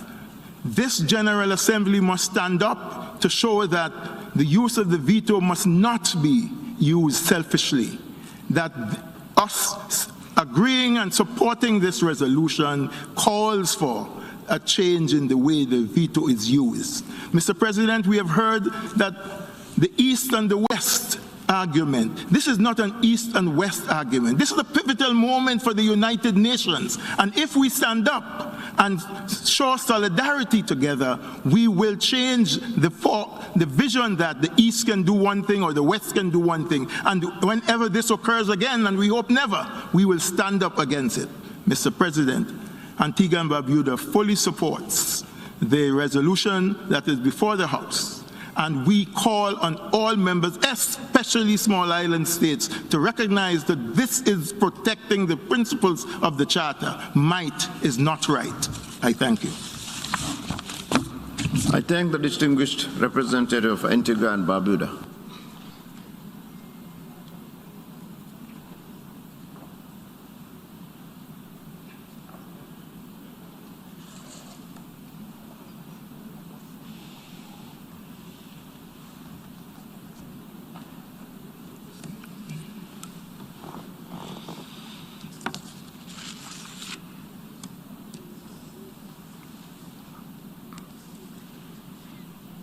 I now give the floor to the distinguished representative of Ghana.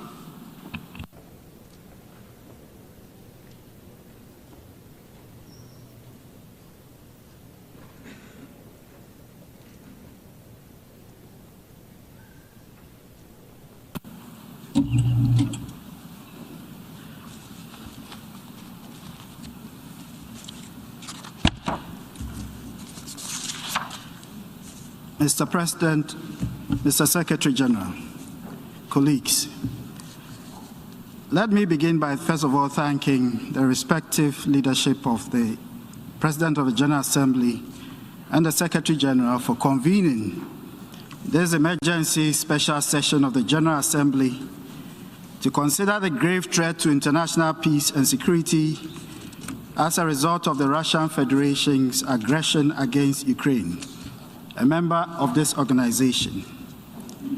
We have met here under the shadows of the dark clouds of war in Europe, which test the resolve of our diplomacy and our collective ability to turn the instruments of war into pillars of peace. The situation we are faced with in Ukraine is grave, and we all must acknowledge that.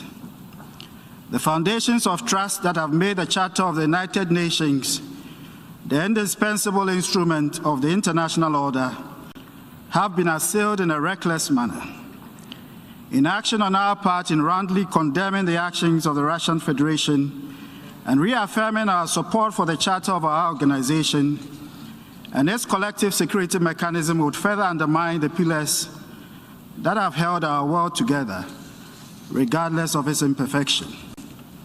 Indeed, across this hall and throughout our organization's history, there's enough blame to go around. When it has suited powerful states, the Charter has been thrown out of the window and unilateral actions have been taken without due regard. However, when old wounds are opened, it will bleed just as fresh wounds. It is in this regard and conscious that there is never enough blame to make us stand neutral to the cause of peace and the preservation of our United Nations that we deem it our duty to make all efforts for peace. The Charter is our beacon of hope. And where You're watching Live Now from Fox. We are always worldwide here for you. Going to take another quick 2-minute break as we're taking live coverage there of the UN on their special meeting here with the invasion in Ukraine. Let's take a quick 2-minute break. When we come back, we have a special message from the Ukrainian president who just spoke with the president. this is not just our obligation to the present generation and the civilization we have fashioned for our contemporary world. It is the debt and respect we owe to all those whose blood and toil speak to us from the many graves of the 2 world wars. We must mean it when we say, never again in our lifetimes and in succeeding generations should the world be put through the scourge of war. The Security Council was constrained from acting, and it is now our responsibility as an assembly to act, and act we must. We should therefore support the call for peace. From this hall, the Russian Federation must hear our call for an immediate ceasefire, a withdrawal of its troops from Ukraine, and a recommitment to diplomacy and dialogue. The parties to the conflict must respect the principles of international law, international humanitarian law, and human rights law.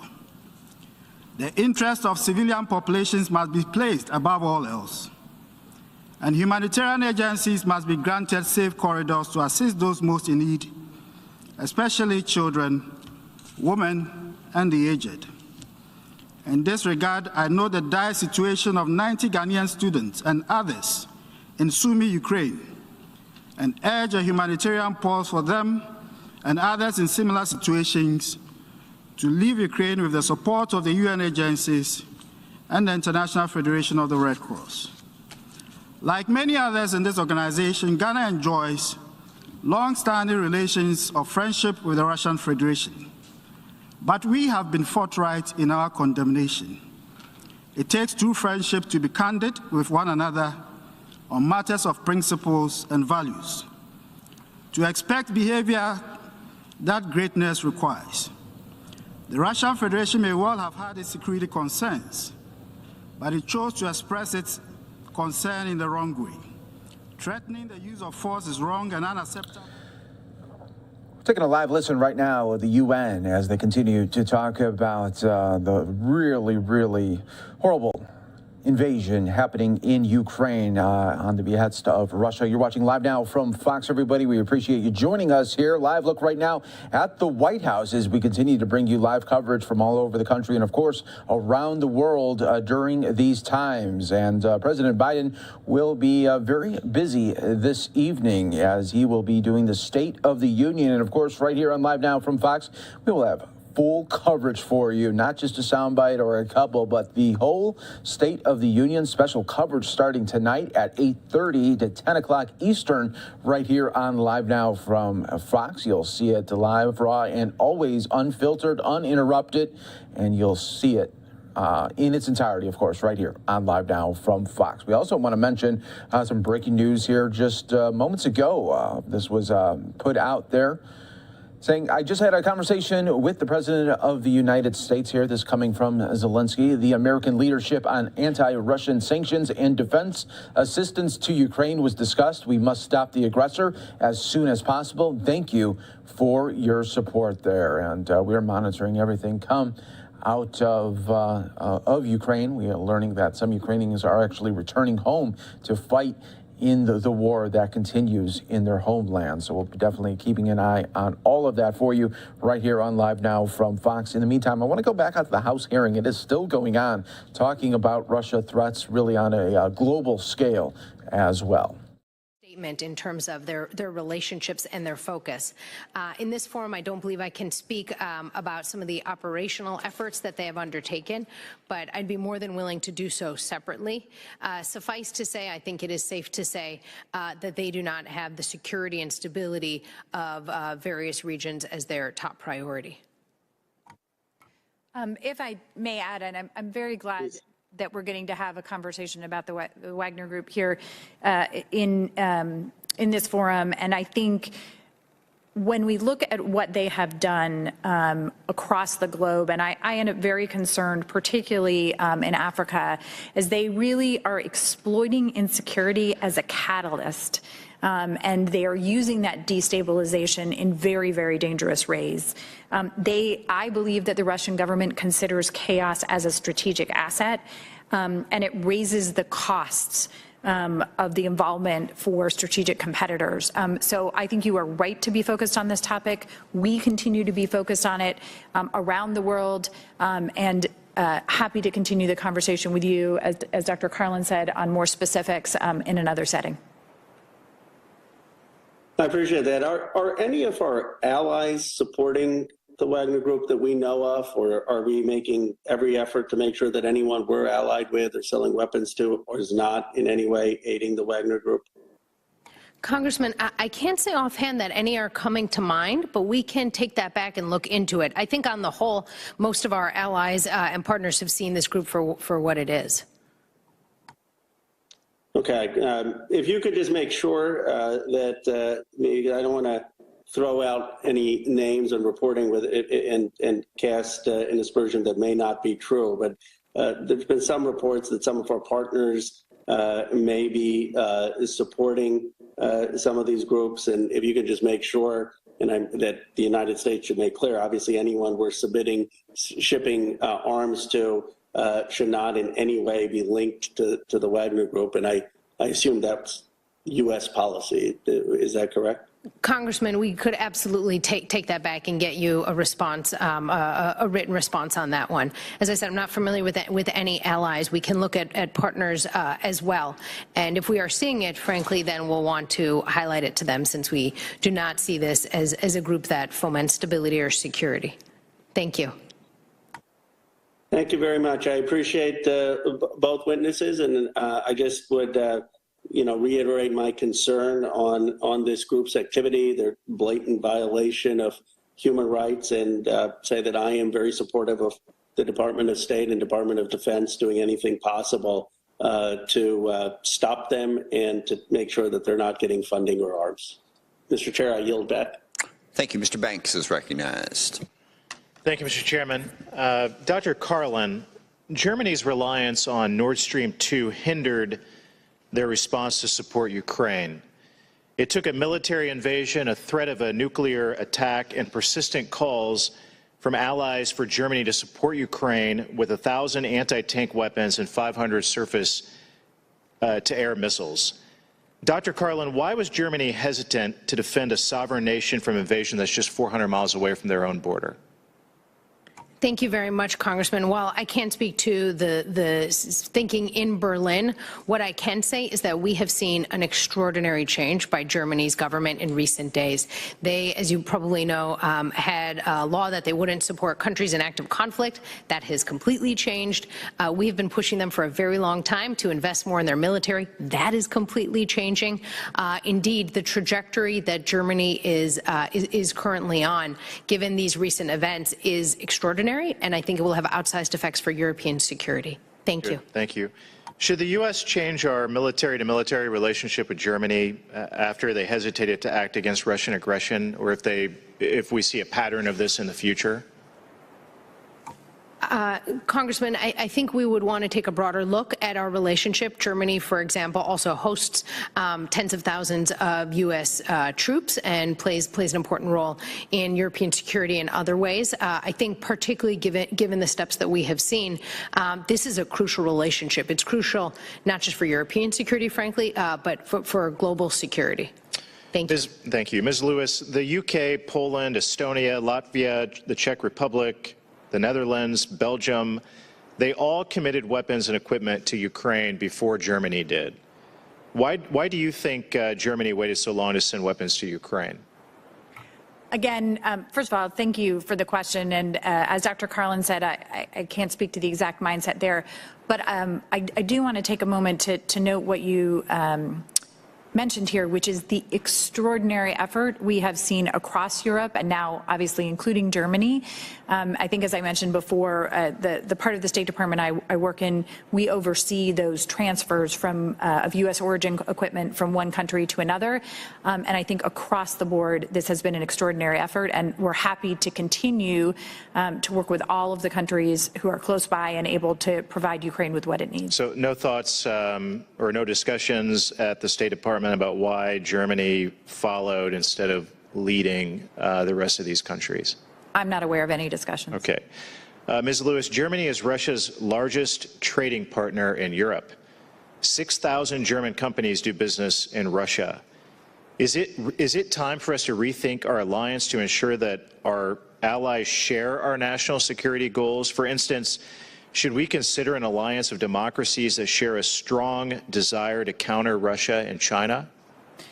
Well, I think that across the board, we do have partners and allies and friends and alliances where we are working together to counter Russia.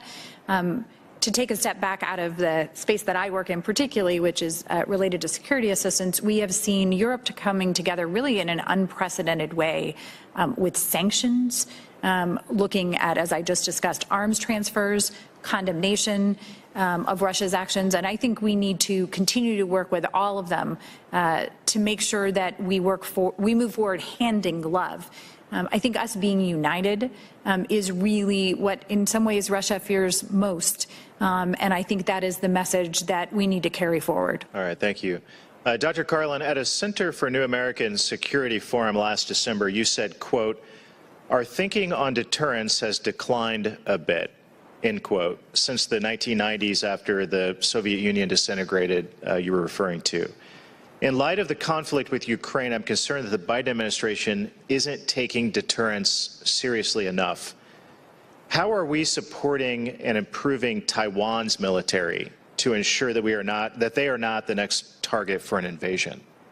Thank you very much, Congressman. I would just say post-Cold War and post-9/11, I do think we didn't focus on deterrence as much. Secretary Austin's emphasis on integrated deterrence, I think, is pushing us in a slightly different place. And I think Taiwan is a perfect example, as you note. We are cooperating very closely in line with the Taiwan Relations Act to help Taiwan build its military with defensive capabilities, and in particular to do so with the asymmetric capabilities they need to counter what is unfortunately an ever-growing threat. Thank you. Okay, thank you. I yield back. Thank you. Ms. Jacobs is recognized for 5 minutes. Well, thank you, Mr. Chair, and thank you to our witnesses. I want to note that a couple of my colleagues have raised the issue of respecting human rights in our security assistance and making sure that it aligns with our values, including you, Mr. Chair, and I wanted to follow up on a couple of specific programs. In particular, I'm concerned that there are certain security cooperation authorities that are not subject to Leahy vetting, like Section 127 ECHO and 1202 programs. So Assistant Secretary Carlin, could you clarify whether either of these programs are currently subject to Leahy vetting? Thank you very much for raising this, Congresswoman. We absolutely prioritize Leahy vetting. My understanding is that ensuring that our partners are following human rights is a key priority in everything that we do. So while I cannot speak at this moment as to whether or not Leahy vetting exactly applies, I can promise you that we are looking at how and in what ways our partners and allies are appropriately following human rights. And if they're violating them, then that means we need to have a relook and have a different kind of conversation. And if there are any specifics that you'd like me to take back, I am more than willing to do so either now or, of course, separately.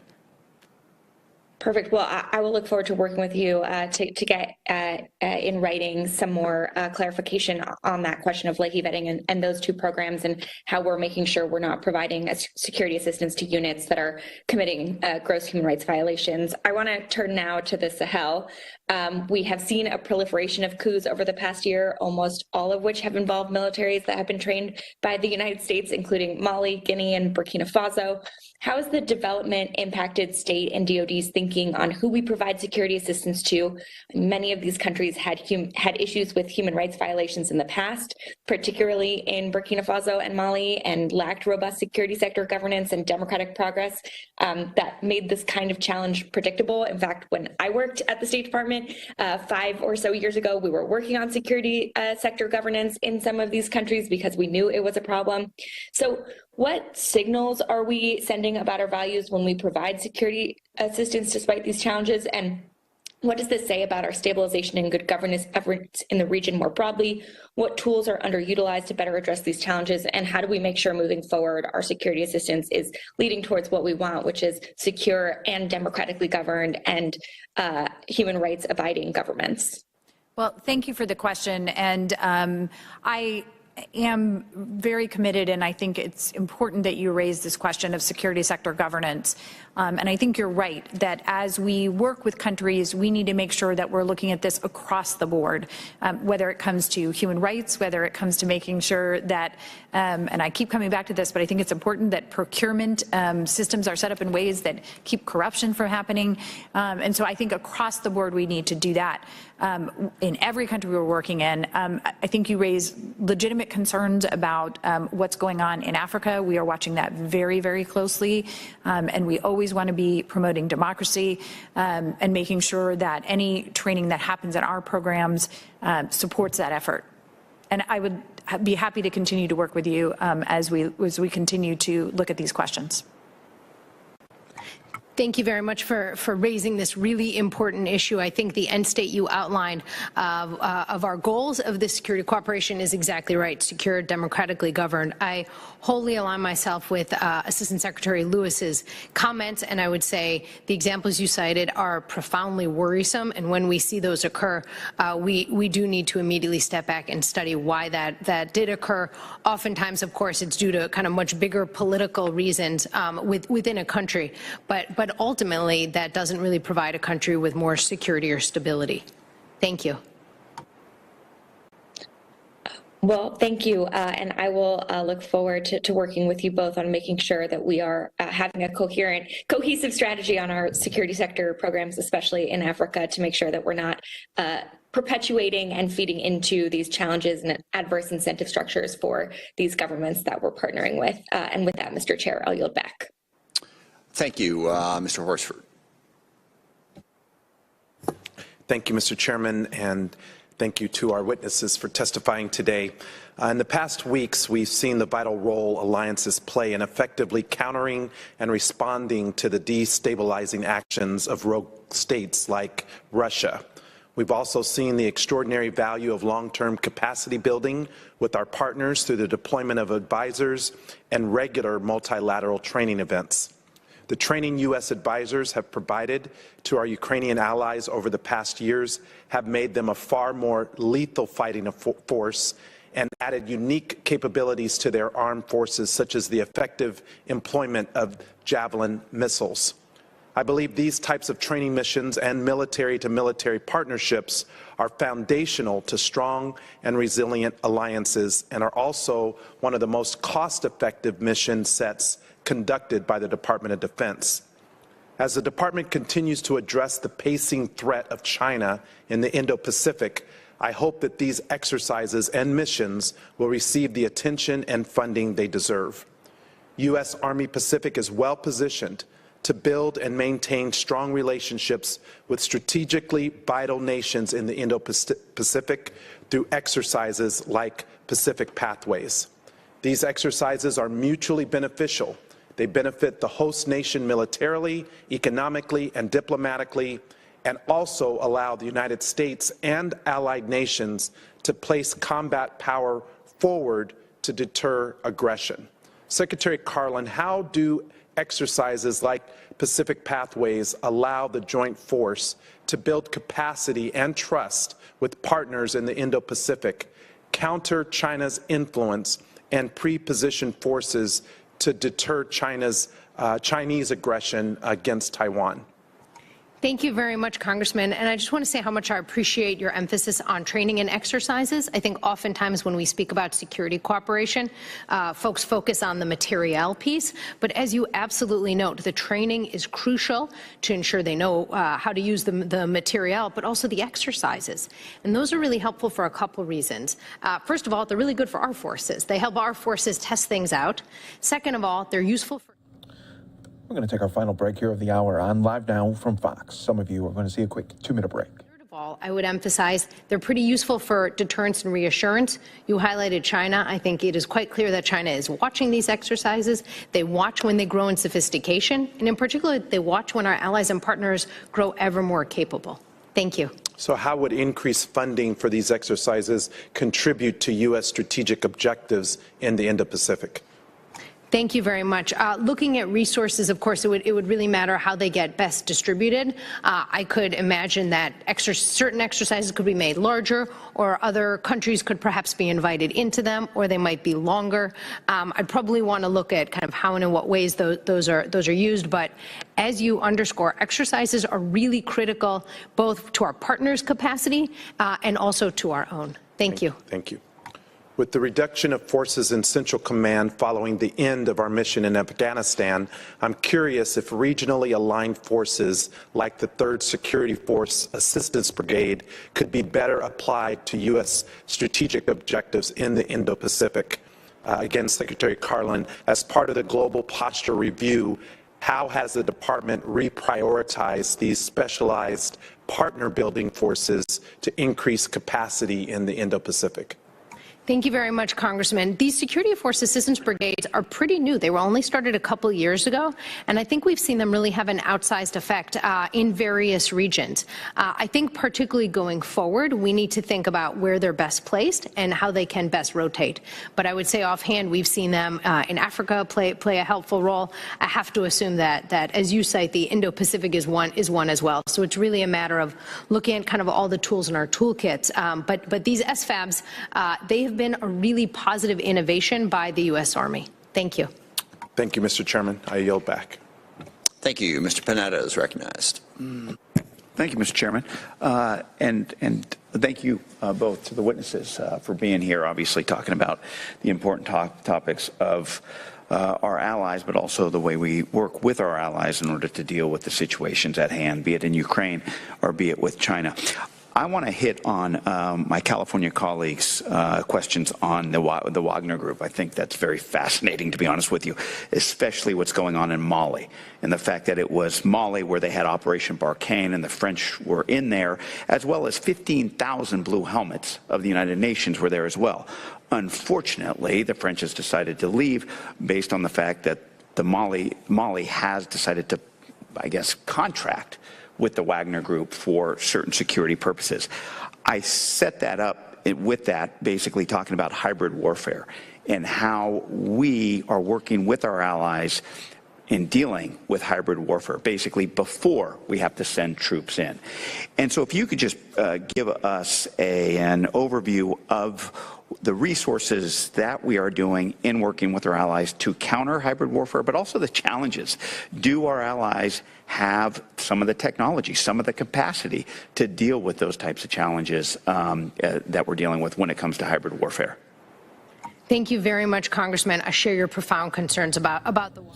It's a new hour right here on Live Now from Fox. We appreciate you joining us here worldwide, as always, bringing you the top stories and headlines from all over the country and, of course, around the world as we continue to give you coverage there in Ukraine as the invasion does continue. We got full coverage for you, as always, right here on Live Now from Fox. I want to switch up gears and take you to from earlier, just a little bit ago, the UK meeting with NATO on the worldwide threats as well as Russia invasion there in Ukraine. Let's bring that to you right here on Live Now from Fox, everyone. The Prime Minister of the United Kingdom, Boris Johnson, and the Secretary General of NATO, Jens Stoltenberg, will deliver a statement and take few questions. The press conference is held in English. First, Prime Minister Kaja Kallas, please. Dear Jens, dear Boris, and dear members of the press, this is quite an exercise, and it shows how NATO and allies work together, even making such visits happen. And it's my great pleasure to welcome you both in Estonia. I wish it could be under more pleasant circumstances. We are here because the security of Europe has changed dramatically. After a long and aggressive lead-up in Georgia, Crimea, Donbas, last week all the masks came off, and the whole world can now see Putin has gone from an autocrat to an outright aggressor, and Russia from a difficult neighbor to a rogue state. Putin has unleashed 200,000 soldiers against a free and sovereign country. Their targets: hospitals, schools, kindergartens, innocent Ukrainian lives. And we, unfortunately, expect to witness even more horrors, including indiscriminate bombings. We mourn all the lives lost in Putin's war. We are also seeing dangerous neglect of nuclear safety by Russian troops. We have just learned Lukashenko's troops have also entered Ukraine. There is no doubt Belarus is a co-aggressor in this conflict. The whole international community must now stand up against the evil. Allies have been united against the aggression since the very beginning, and I'm very glad to say that. We have witnessed a fundamental change of policies across the democratic world, all in support of Ukraine and aimed in isolating the aggressor. Some of them seemed even unthinkable a few days ago. NATO needs a forward defense strategy. NATO should be prepared to defend the most vulnerable part of NATO, which is the Baltic countries. And this includes, on land, establishing permanent increased forward presence, in air, establishing a credible defense posture, and a sense of urgency in developing NATO's upgraded defense plan. At the same time, we need to continue our urgent support to Ukraine. Military aid is critical here. Estonia will continue with support as we provide significant military, financial, and humanitarian aid. We cannot stop until we have stopped Putin. This is what we simply must do for ending the brutal violence and destruction, and for helping the brave people of Ukraine. And Ukraine should be given a very clear signal to join the EU. The security of Ukraine is the security of Europe. Although there is no direct military threat at our borders, NATO must take a leap now and adopt rapidly to the new security situation. We must move from forward presence to forward defense, and from air policing to air defense. I welcome the decisions already taken to strengthen the defense here. We are today in Tapa, where we can witness the real collective efforts and commitment of NATO. I would like to thank the United Kingdom and all the allies who are already present here in Estonia, and also sending additional troops to Baltic region. We must work together to help Ukraine and to strengthen our own defense. Thank you. Thank you. Prime Minister Boris Johnson, the floor is yours. Thank you very much. Well, thank you, Kaya. Thank you for your welcome. Great to see you, Jens, and great to be here again in Tapa, this very, very important mission. NATO is perhaps unique in the history of defensive alliances because it has stood for over 70 years, not for aggression, but for peace and stability. And during those years, the alliance has been tested many times in the Cold War, in the Balkans, in Afghanistan. This matters because the world has become a more dangerous and a more contested place. A few short days ago, we all stood witness to scenes we hoped we would never see again on the continent of Europe. A sovereign, democratic people fighting for their lives against a foe who wishes to subjugate them by force.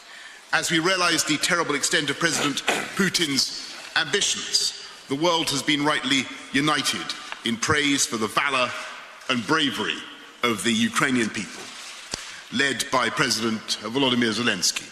And I expect, like colleagues here, I've had the privilege of speaking to President Zelensky virtually every day since the Russian invasion, and I've heard firsthand his sheer determination that the freedom his people have experienced must never be snatched away. And indeed, it's clearer day by day from the way the Ukrainians are responding that President Putin has made a disastrous miscalculation. His troops have not been welcomed into Ukraine as he prophesied, and instead the Ukrainians have mounted an astonishing and tenacious resistance. We, as the international community, have a responsibility to do everything we can to help the Ukrainians in their efforts. And that's why the UK has trained 22,000 members of the Ukrainian armed forces and why we've provided further defensive military support to Ukraine. And we have a responsibility to all Ukrainians. That's why the UK has provided £140 million in humanitarian aid to Ukraine and to the region. It's why we've deployed both humanitarian experts and hundreds of military logistics experts to Ukraine's neighbors to help them shelter those seeking sanctuary on their shores. And it's why we've announced the first phase of a bespoke humanitarian route for the people of Ukraine to come to the UK. It's also why, alongside allies across the world, the UK has swiftly executed the biggest package of sanctions ever imposed against a G20 nation. And we've seen organizations from banks to oil companies to football leagues to singing competitions who've made it clear that Vladimir Putin and his regime must be isolated from the international community for his actions. As we support the people of Ukraine, we must also shore up our shared resilience, both to protect our people and our values. These are nothing more than defensive measures, which have been the essence of NATO for more than 70 years. And I want to be crystal clear, finally, on that point. We will not fight Russian forces in Ukraine, and our reinforcements, like these reinforcements here in Tapa, are firmly within the borders of NATO members, and they are profoundly the right thing to do. Thank you all very much. Thank you. Secretary General Stoltenberg, please. Prime Minister Kallas, Prime Minister Johnson, dear Kaya and dear Boris, it's great to be with you here at Tapa. It's great to be back, and we are here to meet the soldiers that are defending Estonia, our alliance and our values. These soldiers are keeping our nation safe and free, and we owe them a debt of gratitude. Thank you to Estonia for hosting our battle group so well and being such a staunch NATO ally. And let me also thank the United Kingdom and you, Boris, for leading this NATO multinational battle group here at the Tapa base in Estonia, and for doing so for the last 5 years. And also for doubling your contribution over the last few weeks, with more British troops coming to Estonia. This really makes a huge difference and demonstrates NATO solidarity. We stand together in this time of crisis. The people of Ukraine are fighting bravely against a brutal and unprovoked Russian invasion. We utterly condemn the Kremlin's war. Allies are imposing severe costs on Russia through sanctions. We are increasing NATO presence across the alliance to deter and to defend. And we are stepping up our support to help Ukraine defend itself. NATO allies are sending Ukraine anti-tank weapons, air defense missiles and ammunition. Allies are also providing millions of euros worth of financial help and humanitarian aid. I commend Estonia and the United Kingdom for the assistance you are providing to Ukraine. Over the last weeks, in response to Russia's attack on Ukraine, we have increased our defensive presence in the air, on land and at sea, with over 100 jets at high alert operating from 30 different locations, and over 120 ships from the Baltic Sea to the Mediterranean. The UK, the US and other allies are deploying thousands more troops to the eastern part of the alliance. For the first time in our history, we are deploying the NATO response force. Because there must be no doubt, no room for miscalculation or misunderstanding. Our commitment to Article 5 of the Washington Treaty is ironclad. We will protect and defend every inch of NATO territory. Credible deterrence prevents conflict and preserves peace. NATO is a defensive alliance. We do not seek conflict with Russia.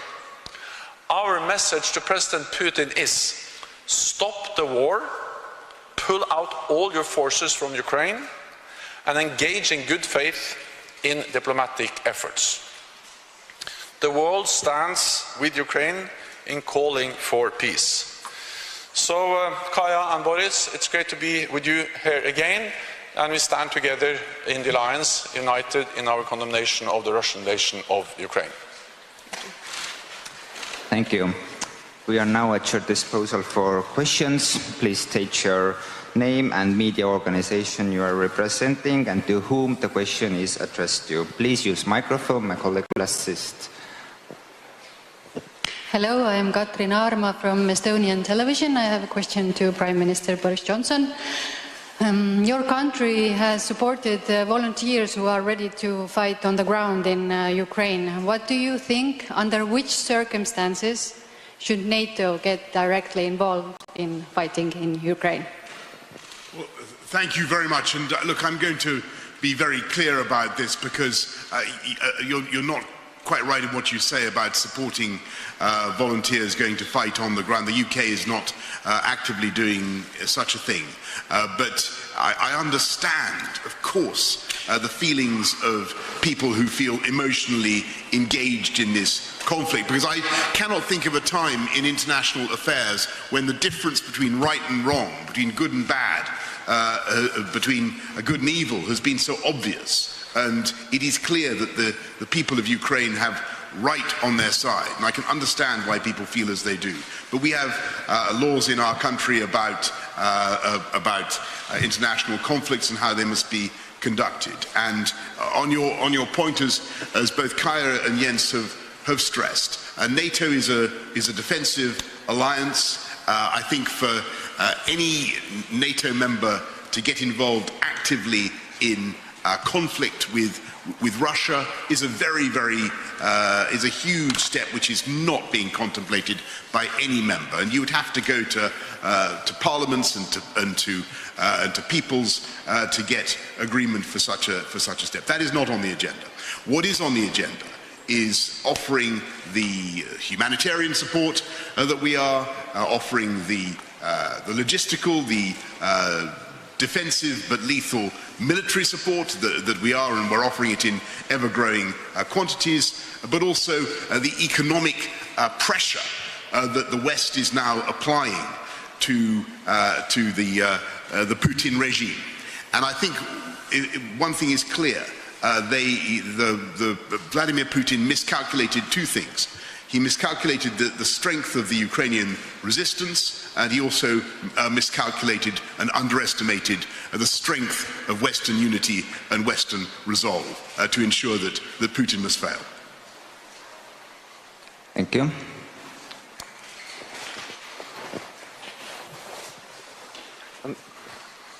Thank you. Raghi Omar on behalf of all British broadcasters. There's a question to all three of you, actually.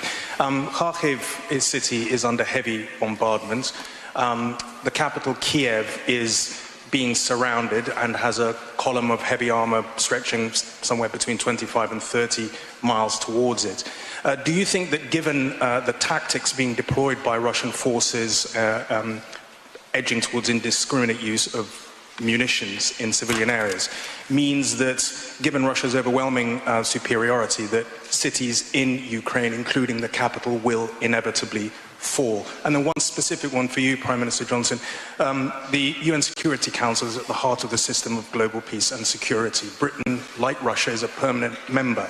Do you think that you would support moves to suspend Russia from the UN Security Council?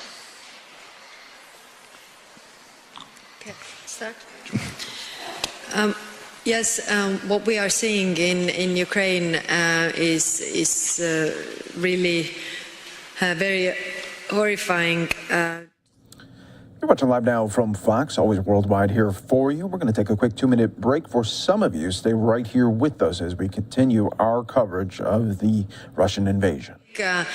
We underestimate the Ukrainians' motivation and will to protect their cities. Of course, we also know that the forces are not really equal. So one is to really conquer the cities, and the other one is to keep those cities under control. So I think there's going to be a lot of resistance from Ukrainians, and this, even if, temporarily Russia takes hold of the cities, it's still very hard to keep. And as there is no support from the Ukrainian side. So I think what we have seen, and all Ukrainians have really surprised everybody, is by their motivation to fight for their country, to fight for their freedom. I think the same would be here, because we have already lost our freedom once, and we don't want to lose it second time. So I think all the nation is up to defend their country and to take it back, even after building the resistance in the nation, really, to take those back. Yes, and just Raghi, on your point about what's happening in Kharkiv, it's absolutely sickening. And it reminds me, if anything, if you remember the shelling of Sarajevo market by the Serbs, the shelling of innocent people in Bosnia. It has that feel to me of an atrocity committed deliberately against a civilian centre. And I think that coming to your second point, within the UN structures, it's very difficult to move people without a vote, and clearly where you have a majority, where you have a veto in the Security Council, you can't.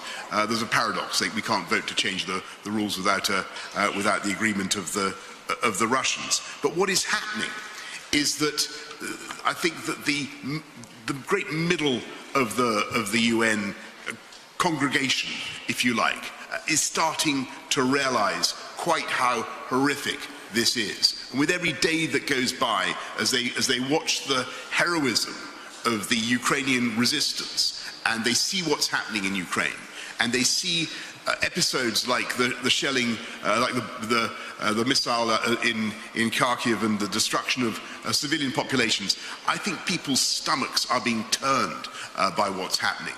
And they're seeing that it is necessary to stand up against Russian aggression, to support the Ukrainians, and to endorse our strategy, which is that President Putin must not be allowed to succeed. He must fail in Ukraine.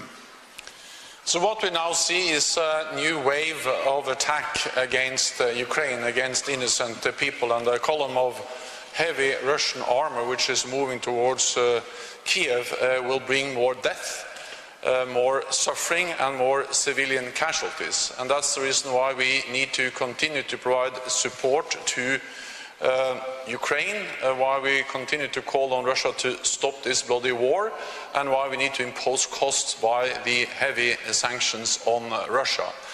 And why we also should once again commend the bravery and the courage of the Ukrainian people, the Ukrainian armed forces, and also the Ukrainian President Volodymyr Zelensky. This is horrifying, this is totally unacceptable, and it's a blatant violation of international law. Thank you. Alexander Bilak, Delphi News. A question for, what would happen? What would have to happen, or what would be the trigger point for you to double it or triple it, or what's the limit? Well, thank you very much. We're very proud to be working here with our friends, with our French friends, with our Danish friends, and of course with our wonderful Estonian hosts. And I'm delighted that we're doubling it. It's a big commitment that we're making. I think that we'll always keep things under review. But what you can take it from me that our priority is the safety, the security of our friends and partners across the whole of the eastern frontier of NATO. And we're increasing our presence not just in Estonia, but in Poland, in the skies above Romania, in the eastern Mediterranean, in the Black Sea. The UK is beefing up our presence on NATO's eastern flank. And the message we need to get over, and I think we are collectively, all of us, is that if Vladimir Putin thinks he's going to push NATO back by what he's doing, he's gravely mistaken. This will end up with a fortified and strengthened NATO on his western flank. He'll have more NATO, not less NATO. Thank you. Unfortunately, this is all the time we had. Thank you everyone for coming. Danish television. I go on. Something tells me that you'll have a brilliant question. Yes, of course I will. You've doubled your number of troops here at the base in Tapa. Denmark is due to arrive next week. Yes. Would you like to see Denmark increase the number of troops here as well? All I can say is that I had a great conversation with Mette, with your Prime Minister, the other day. She was fantastically robust. I think she understands the problem very well. I'm glad that Denmark is increasing its contribution. We work well with our Danish friends, and of course it's always good that Denmark is contributing more. But I hesitate to go beyond that. Thank you very much. Thank you. Based on the questions that you got, based on the questions, Marika Walsh with the Globe and Mail, this morning you got some tough questions from a Ukrainian reporter. And today, this afternoon, you're telling the crowd here, we as the international community have responsibility to do everything we can to help the Ukrainians in their efforts. So are you actually doing that if you are not granting the request from Ukraine for a no-fly zone? Thank you. And I just want to get back to the points that Kaya and Jens and all of us have made today. It is very, very important to understand that NATO is a defensive alliance. This is a time when miscalculation and misunderstanding is all too possible, and it's therefore crucial that we get that message over.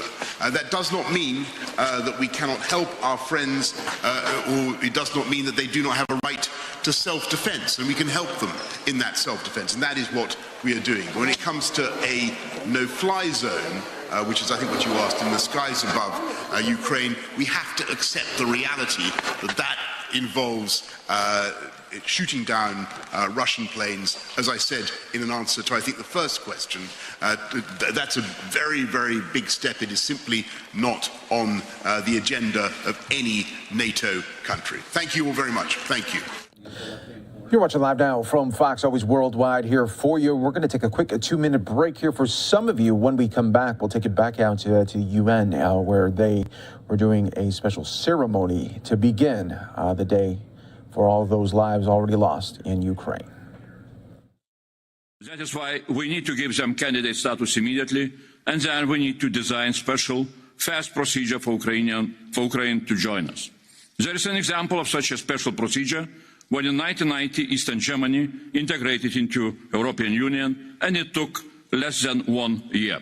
So let's establish a special procedure also for Ukraine's swift reunification with Europe. After EU started to deliver weapons to Ukraine, when SWIFT and other banking sanctions were introduced, we need next steps. First of all, we need to stop imports of Russian oil and gas immediately. Each day, we are paying to Putin for 100 new T-72 tanks, twice more than Ukrainians are able to destroy during one day on the battlefield.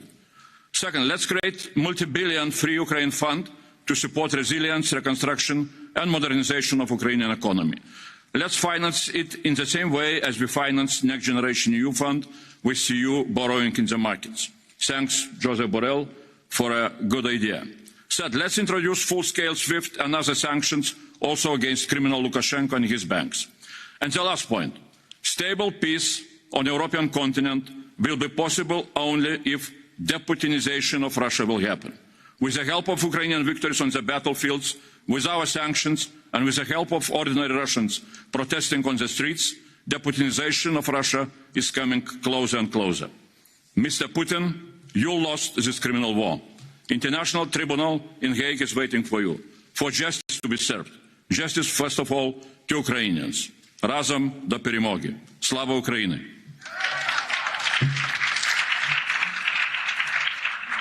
Danke, Herr Kobilius. Thank you, Mr. Kobilius. Herr Sven Mikser. Mr. Sven Mikser, please. Colleagues, I am proud at how strong and united we are today, but we have to be honest. We have been painfully slow and painfully late waking up to the true nature of Putin's Russia.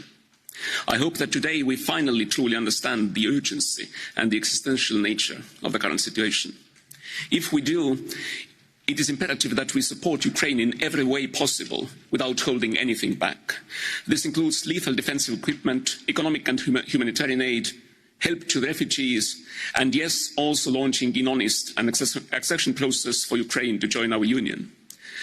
Regarding sanctions on Russia, for as long as the criminal ideology of Putinism remains in power in Russia, we have to go beyond punishing individuals and take the strategic decision of systemically weakening Russia's economy and industrial base.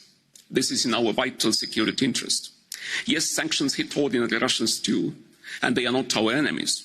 But let's admit it, it is primarily the responsibility of the Russian people to make sure that their mad Tsar cannot kill innocent people abroad. We should fully expect, and when possible, encourage the Russian people to take that responsibility seriously. Slava Ukraini.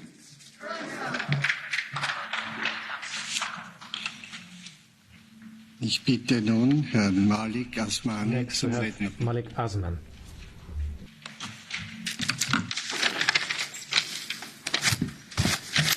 Thank you, President. The courageous Ukrainian people are standing up to an evil act of aggression. Europe answers Ukraine's call for help. We rise up to defend those who are fighting for freedom and democracy.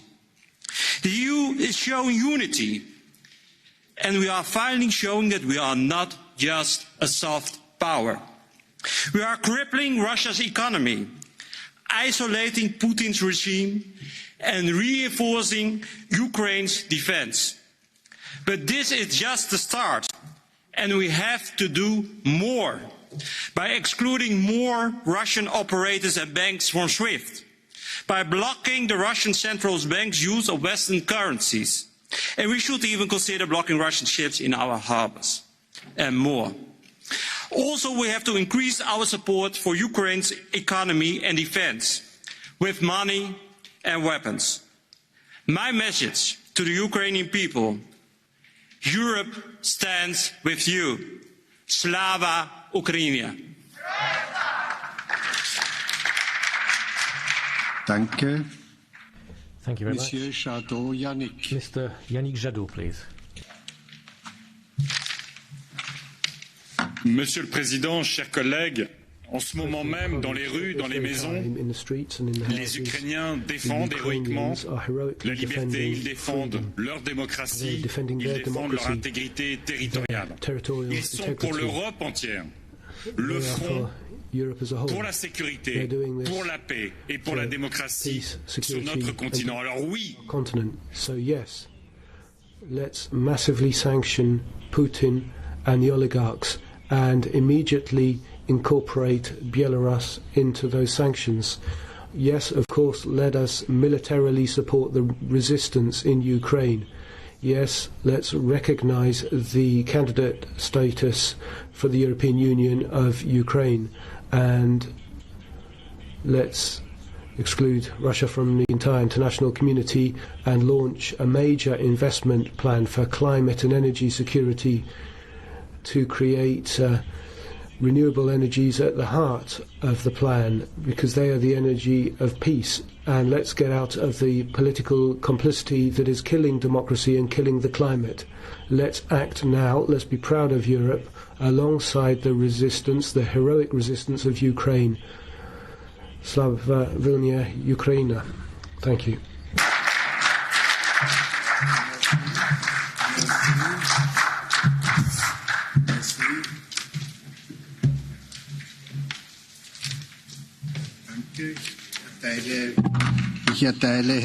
Thank you. Mr. Urig, you have the floor. Dear direction of the European Union, colleagues, before I will say a couple of words about Ukraine, I would like to ask you a couple of honest questions. Where were international sanctions when the United States killed 200,000 civilians in Iraq under the pretext of weapons of mass destruction?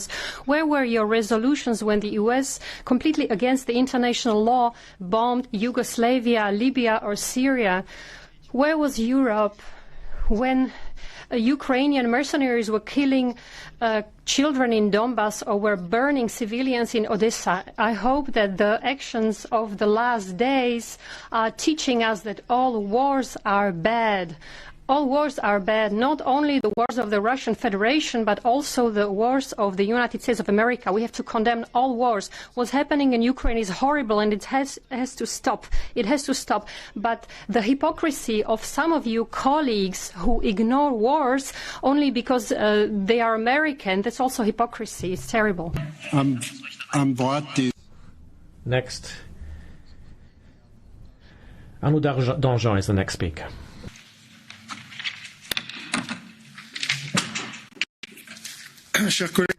Colleagues, the events we've seen affecting all of the rules in such a brutal fashion, against all rational thought, we've seen deliberate aggression, brutal aggression against a free, sovereign European nation. And Vladimir Putin is the only one that to be blamed. By doing that, he underestimated what the Ukrainians could do.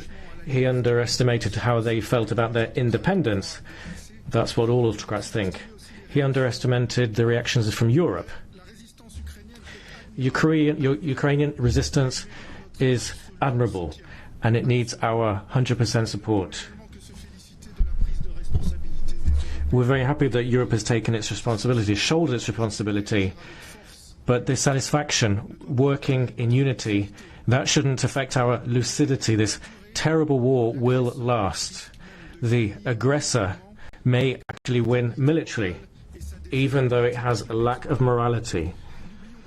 Let's not forget either that given there is war in Europe, and we've had wars since 1945 in Europe, we've seen already that Europe believes that it's ready to deal with these wars.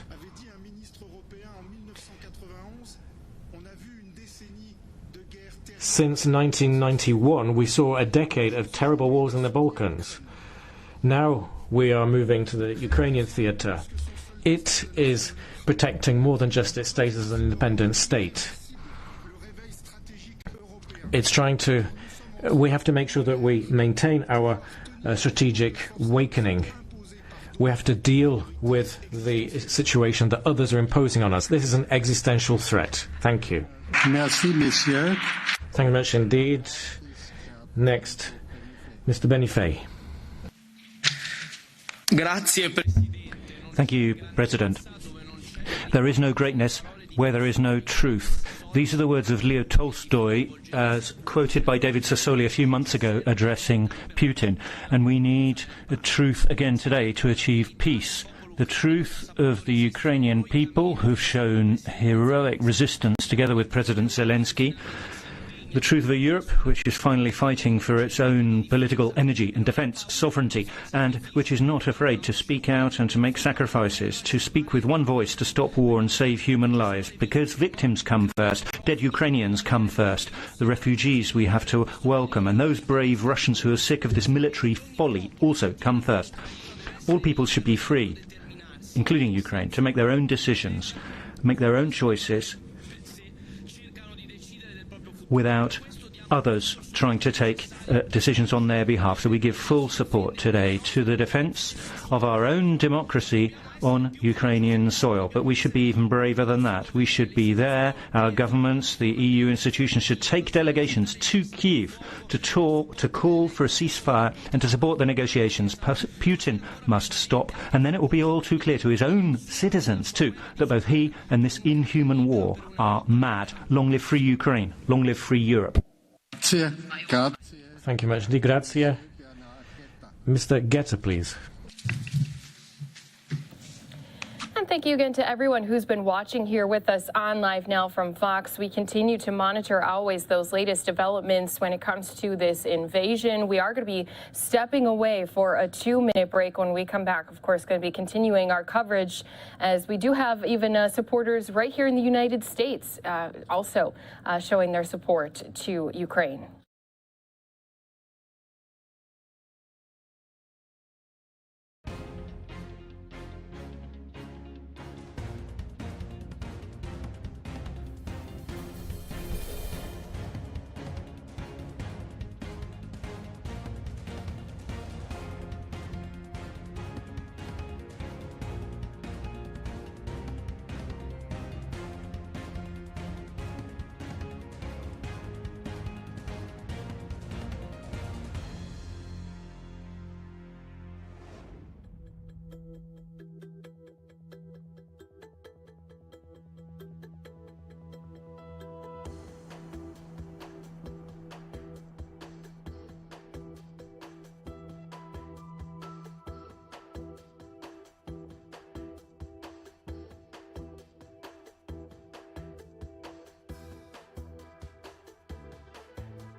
Welcome back here to Live Now from Fox. Just wanted to put up this tweet once again from the Ukrainian president showing that conversations do continue to happen with not only some of our top leaders across our country with Ukraine, but also Ukraine's president with President Biden as well. So here is a recent tweet from just a little bit earlier here today.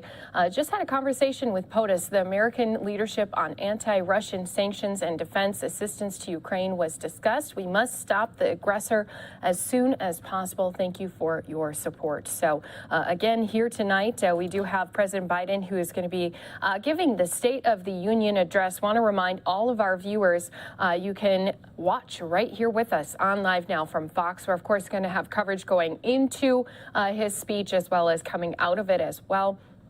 So it's a great place to not only get a little bit of context ahead of what we could expect, but then also break down with experts afterwards as well. So right here on Live Now from Fox, don't forget you can join us on our stream tonight, 8:30 to 10 Eastern Time is when we will have that special coverage. So speaking of that, let's go ahead and listen into what's going to be expected with Fox's Madeline Rivera.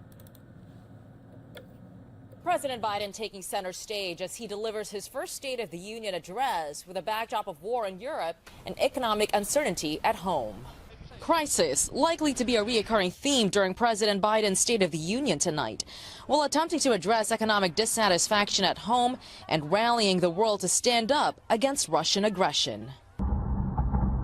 The unfolding events in Ukraine overshadowing the president's domestic agenda, the U.S. and its allies enacting every tool to stand up against Vladimir Putin and Russia's advances in Ukraine. He will definitely spend time in the speech talking about the conflict in Ukraine, his efforts to rally the world, to lead the world in responding to and standing up to autocratic leadership and the offensive and horrific actions of President Putin. What I hope President Biden will do tonight is announce that we'll have no more half measures on sanctions. Meanwhile, at home, Americans still unsettled after a nearly 2-year-long pandemic and the highest inflation in 40 years, with rising energy prices as a result of Russia's war making a bad problem worse. What I would like to see out of him is real solutions to what's going on with supply chain and inflation here domestically. The president sticking to one of his key agenda items, the climate crisis, pitching climate spending as a way to fix inflation and calling on Congress to reduce the cost of everyday expenses for working families. President Biden will also tout the strides he made in his first year in office, including adding 6.6 million jobs, reducing coronavirus infections, and passing the bipartisan infrastructure bill. In Washington, Madeline Rivera, Fox News. All right, so don't forget, right here on Live Now from Fox, you can join us for that special coverage. Our team going to be bringing in experts ahead of time, as well as bringing you the full address, and then also going to be breaking down his speech afterwards as well. So as you just heard, of course, a lot of people wondering what will be said about this ongoing war that continues to happen as Russia is pushing forward with their invasion. Right here at home, we do have a number of folks who have been stepping out, showing their support in a number of ways, whether that be putting together some different nonprofits, maybe even getting groups together to go overseas. Coming up later here on Live Now from Fox this afternoon, we're going to be speaking with one of those groups who earlier last year was in Afghanistan helping get out women and children and allies of the United States out of the country ahead of that final exit. And now they're headed to Ukraine, going to be going out to Poland, as well as other surrounding countries to help those Ukrainian refugees. So we'll be speaking with them a little bit later here today on Live Now from Fox. But right here at home, again, a lot of different support being shown. We do have in Florida a rally going on to show their support to Ukrainians worldwide. Let's go ahead and listen into their event right here on Live Now from Fox. Understand, Lord, that we're here in America, so what can we do? So today we gather. Today we humble ourselves. Today we call upon the God of heaven and we pray for supernatural protection for the innocent, for families like these that have been separated. We pray for a reunion to take place soon. We pray that the enemy will not win, but that freedom will always win out. We ask God that as we join forces here to support through prayer, through our giving, Lord, that it'll be undeniable that it's not just America, but this is a worldwide effort to join with Ukraine and the people of Ukraine to stop this enemy. And we pray, God, victory will take place and that you will receive all the glory. We ask your protection over all these lives. In Jesus' name, amen. Amen. Thank you. Thank you, Pastor. I'd like to call forward our next prayer leader, Rabbi Moshe Dubinsky from Chabad of South Lake County. I'm going to try to fix this for you. All right.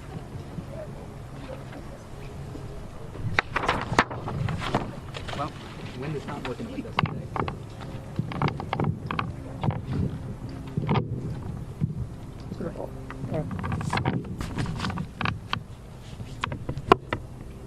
Thank you, Sean.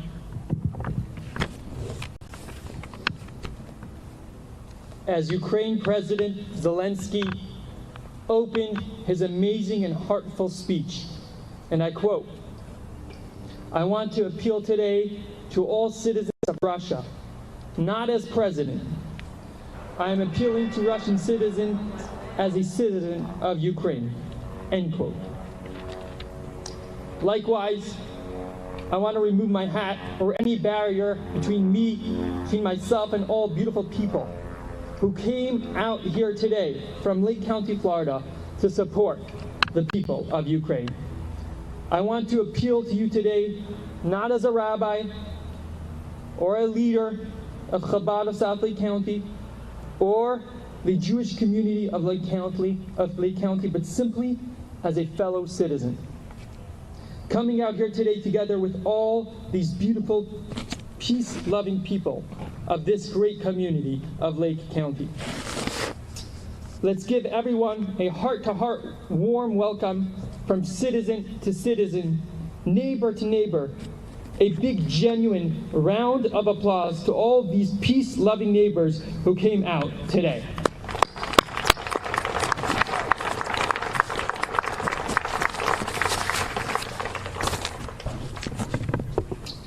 This morning, I had the opportunity to speak with a good friend, a colleague of mine from the city of Kherson, Ukraine.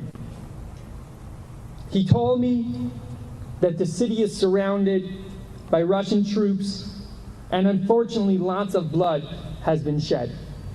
The supermarket shelves are already empty, and lots of local citizens, Jewish and non-Jewish alike, are taking refuge at the synagogues. Together with many other Chabad rabbis, my colleagues chose to stay with the local community members that will not be able to escape this horrible evil. The anxiety that the news brings us, the mourning of lives that were lost, and the uncertainty of what the future has in store for us. These emotions can be overwhelming to deal with. How can we anchor ourselves? What tools can we use to look forward and to look towards the future with confidence and courage?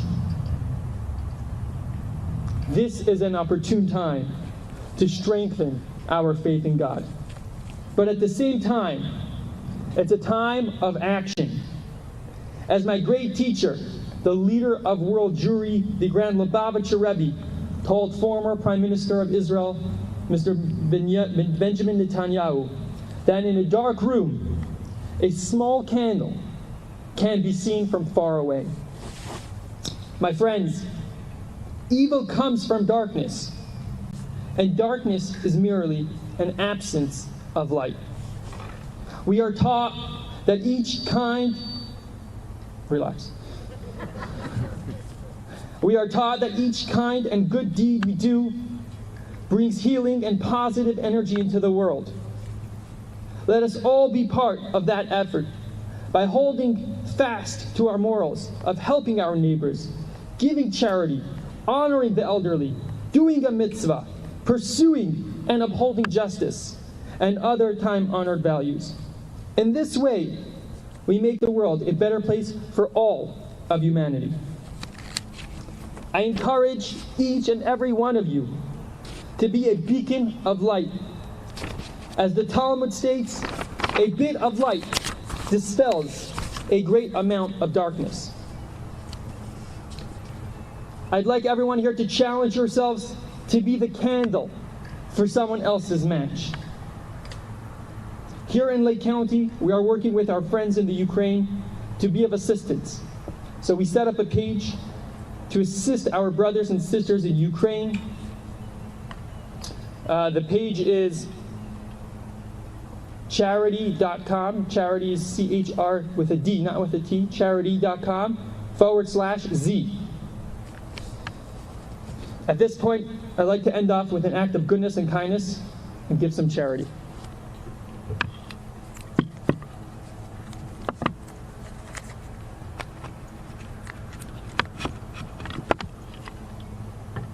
All right, we're going to do a small prayer.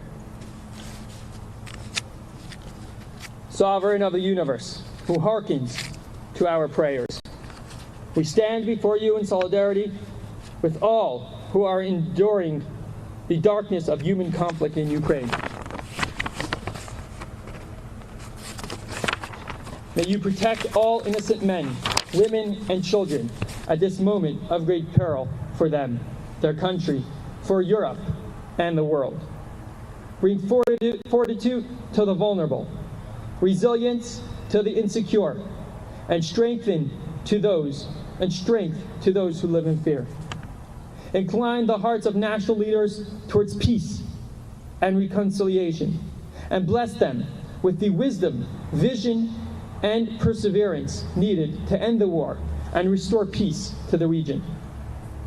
Almighty God, strengthen the hands of those who pursue peace, not war. Bring harmony where there is hostility, relief where there is pain, and hope where there is despair. May this be your will. And let us all say, Amen. Thank you. Thank you, Rabbi. Thank you. You may be seated.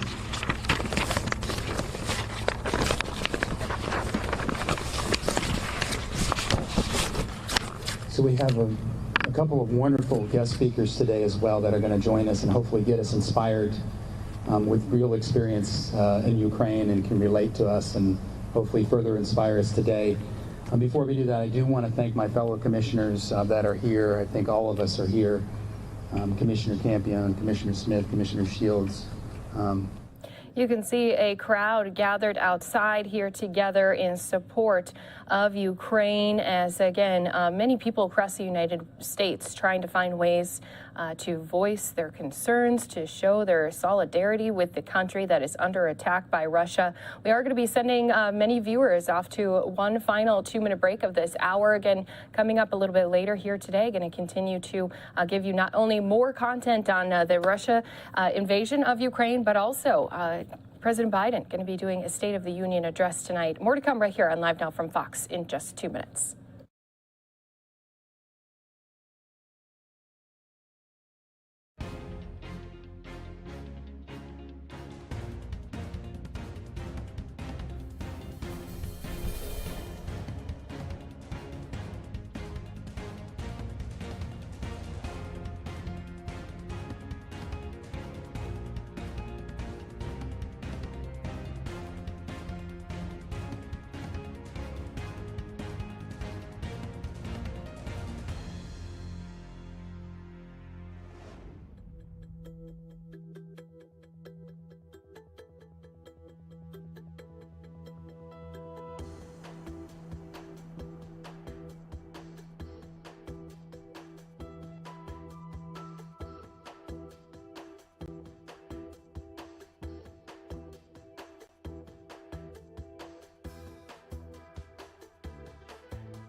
Sean Sullivan and my precious wife Amy is here.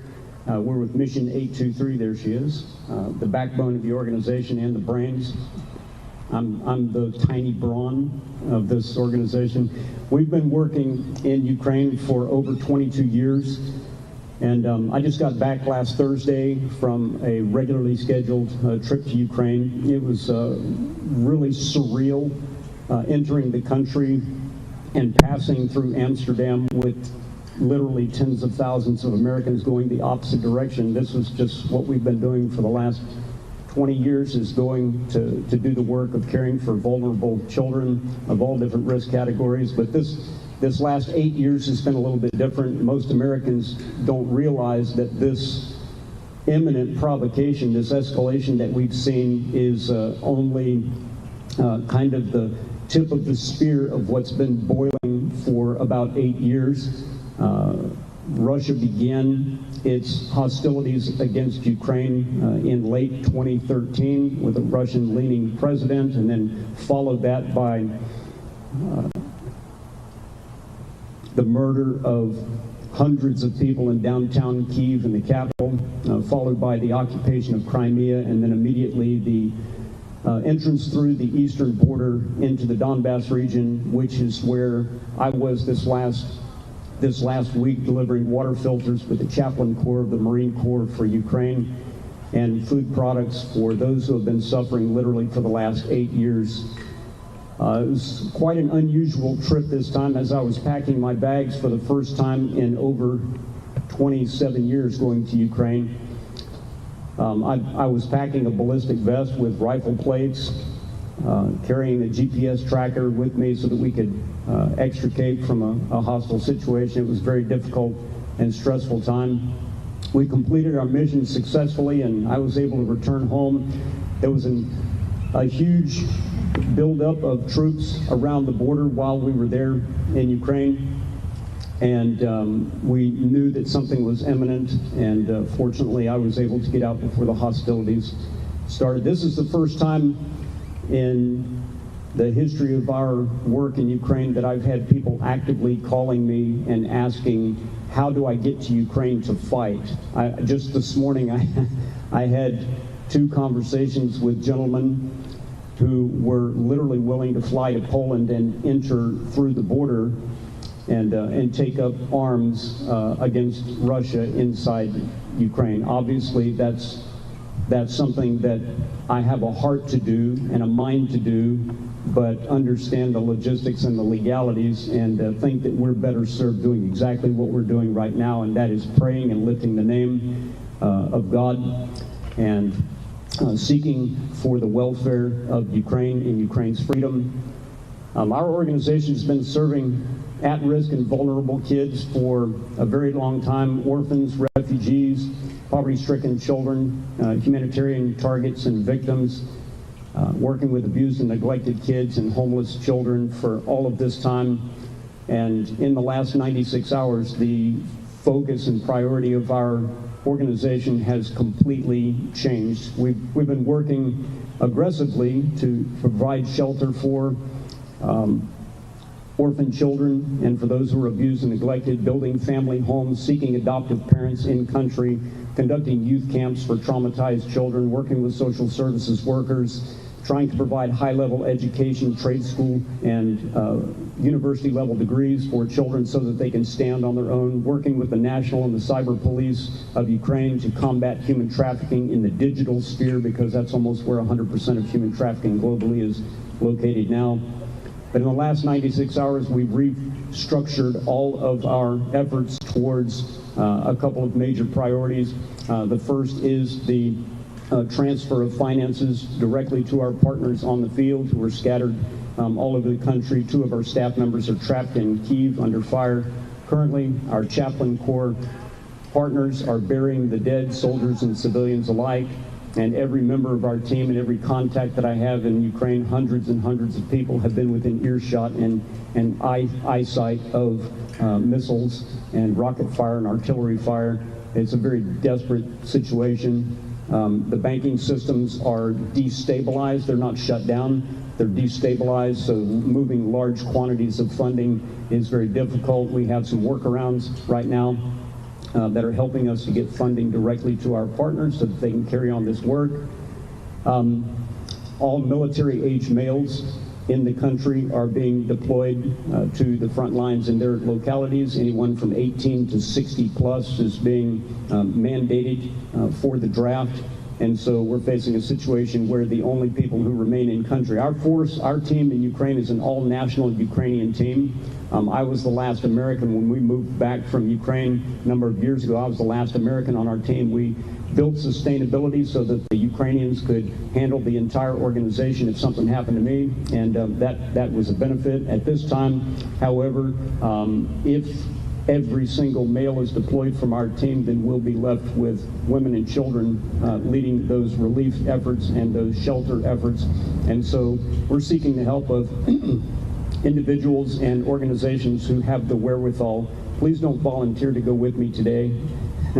And you know you can't bring your AR-15.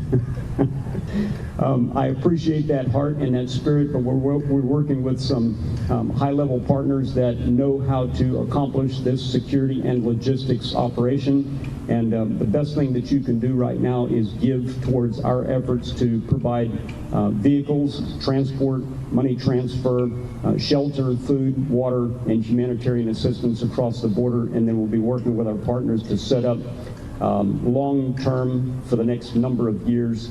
The landscape of Ukraine changed literally overnight from a beautiful, hospitable, generous country that was making all of the right decisions to move the right direction, to be a good neighbor to the world, and have already proven themselves a tremendous value and asset to the entire world, not just materially, but culturally. We love the people of Ukraine. We love the children of Ukraine. We've given our lives to serve them and will continue to do so to our last breath. The best thing that we can do right now is finance and resource all of those organizations who are effective at transferring those resources directly to the field with high accountability, high transparency. These assets that we're using and our team members in Ukraine have been vetted for 20 years. And so you can feel confident in giving through Mission 823. And the website is mission823.com. You can find us on Facebook at Mission 823, on Instagram for those of you who are younger than me, at Mission 823 INC, Mission 823 Inc. And the latest information up to the minute you'll find on those social media pages. You can give directly on the website. Do not at this time, unless you're giving for the general fund and general purposes for children's welfare, do not use the green donate button on our website right now. If you'll scroll down on the page, you'll see some red language there, some red verbiage that says Relief for Ukraine. There's a link there that takes you to a dedicated, secure, encrypted page so that you can give securely directly to that effort. I want to thank you for listening. I want to thank you for hearing the cries of the hearts of the people, especially the vulnerable children who were under wartime conditions suffering tremendously, and now it's unimaginable. The reports that we're getting on a daily basis are just absolutely horrific, nightmarish, and we're not going to share those here. There's plenty of that going around online. Just understand that we're personally connected with people that we know by name, people that we count as our own family, and those people are suffering. Their children are suffering. They're separated from their fathers and brothers and husbands as they fight this war. And we just ask that you would lift up in prayer the people of Ukraine, lift up in prayer especially our team as we serve on the ground, and do everything that you possibly can to resource us so that we can get those resources directly into the hands of people who are doing the work under our supervision daily on the field. As soon as the hostilities subside. All right, guys, want to say thank you again to everyone who's been listening in here with us on Live Now from Fox. So we do want to continue to bring you more content here. Again, this is just some pieces of a rally that was happening in Florida. But I want to take us back to that phone call between President Zelensky and President Biden that happened here today as this attack continues to push forward into day number 6. So here today we did have, again, a phone call that had happened between the two presidents, and we did get a little bit more information on what was being said. So this coming from the White House officials saying that President Biden spoke with President Zelensky of Ukraine to discuss the United States' continued backing for Ukraine as it defends itself against Russian aggression. Now, President Biden underscored the United States' sustained help for Ukraine, including ongoing deliveries of security assistance, economic support, and humanitarian aid. The leaders discussed how the United States, along with allies and partners, is working to hold Russia accountable, including by imposing sanctions that are already having an impact on the Russian economy. The leaders discussed Russia's escalation of attacks on sites used by civilians in Ukraine, including today's bombing that had happened near a Holocaust memorial. So again, this just a little bit more detail into that phone call that had happened between the pair. And want to remind all of our viewers, hopefully we'll be hearing a little bit more about how United States is going to be holding Russia accountable when we do have the State of the Union address here tonight. With that being said, we're going to continue to give you some more of these press conferences that have been taking place here across our country. Just a few moments ago, we did have the United Arab UN ambassador and president of the Security Council giving a briefing to the media, giving us an update on the situation. Let's go ahead and listen into some of the new information that they are providing right here to all of the media as well as to everyone around the world. We're going to be listening in here on Live Now from Fox.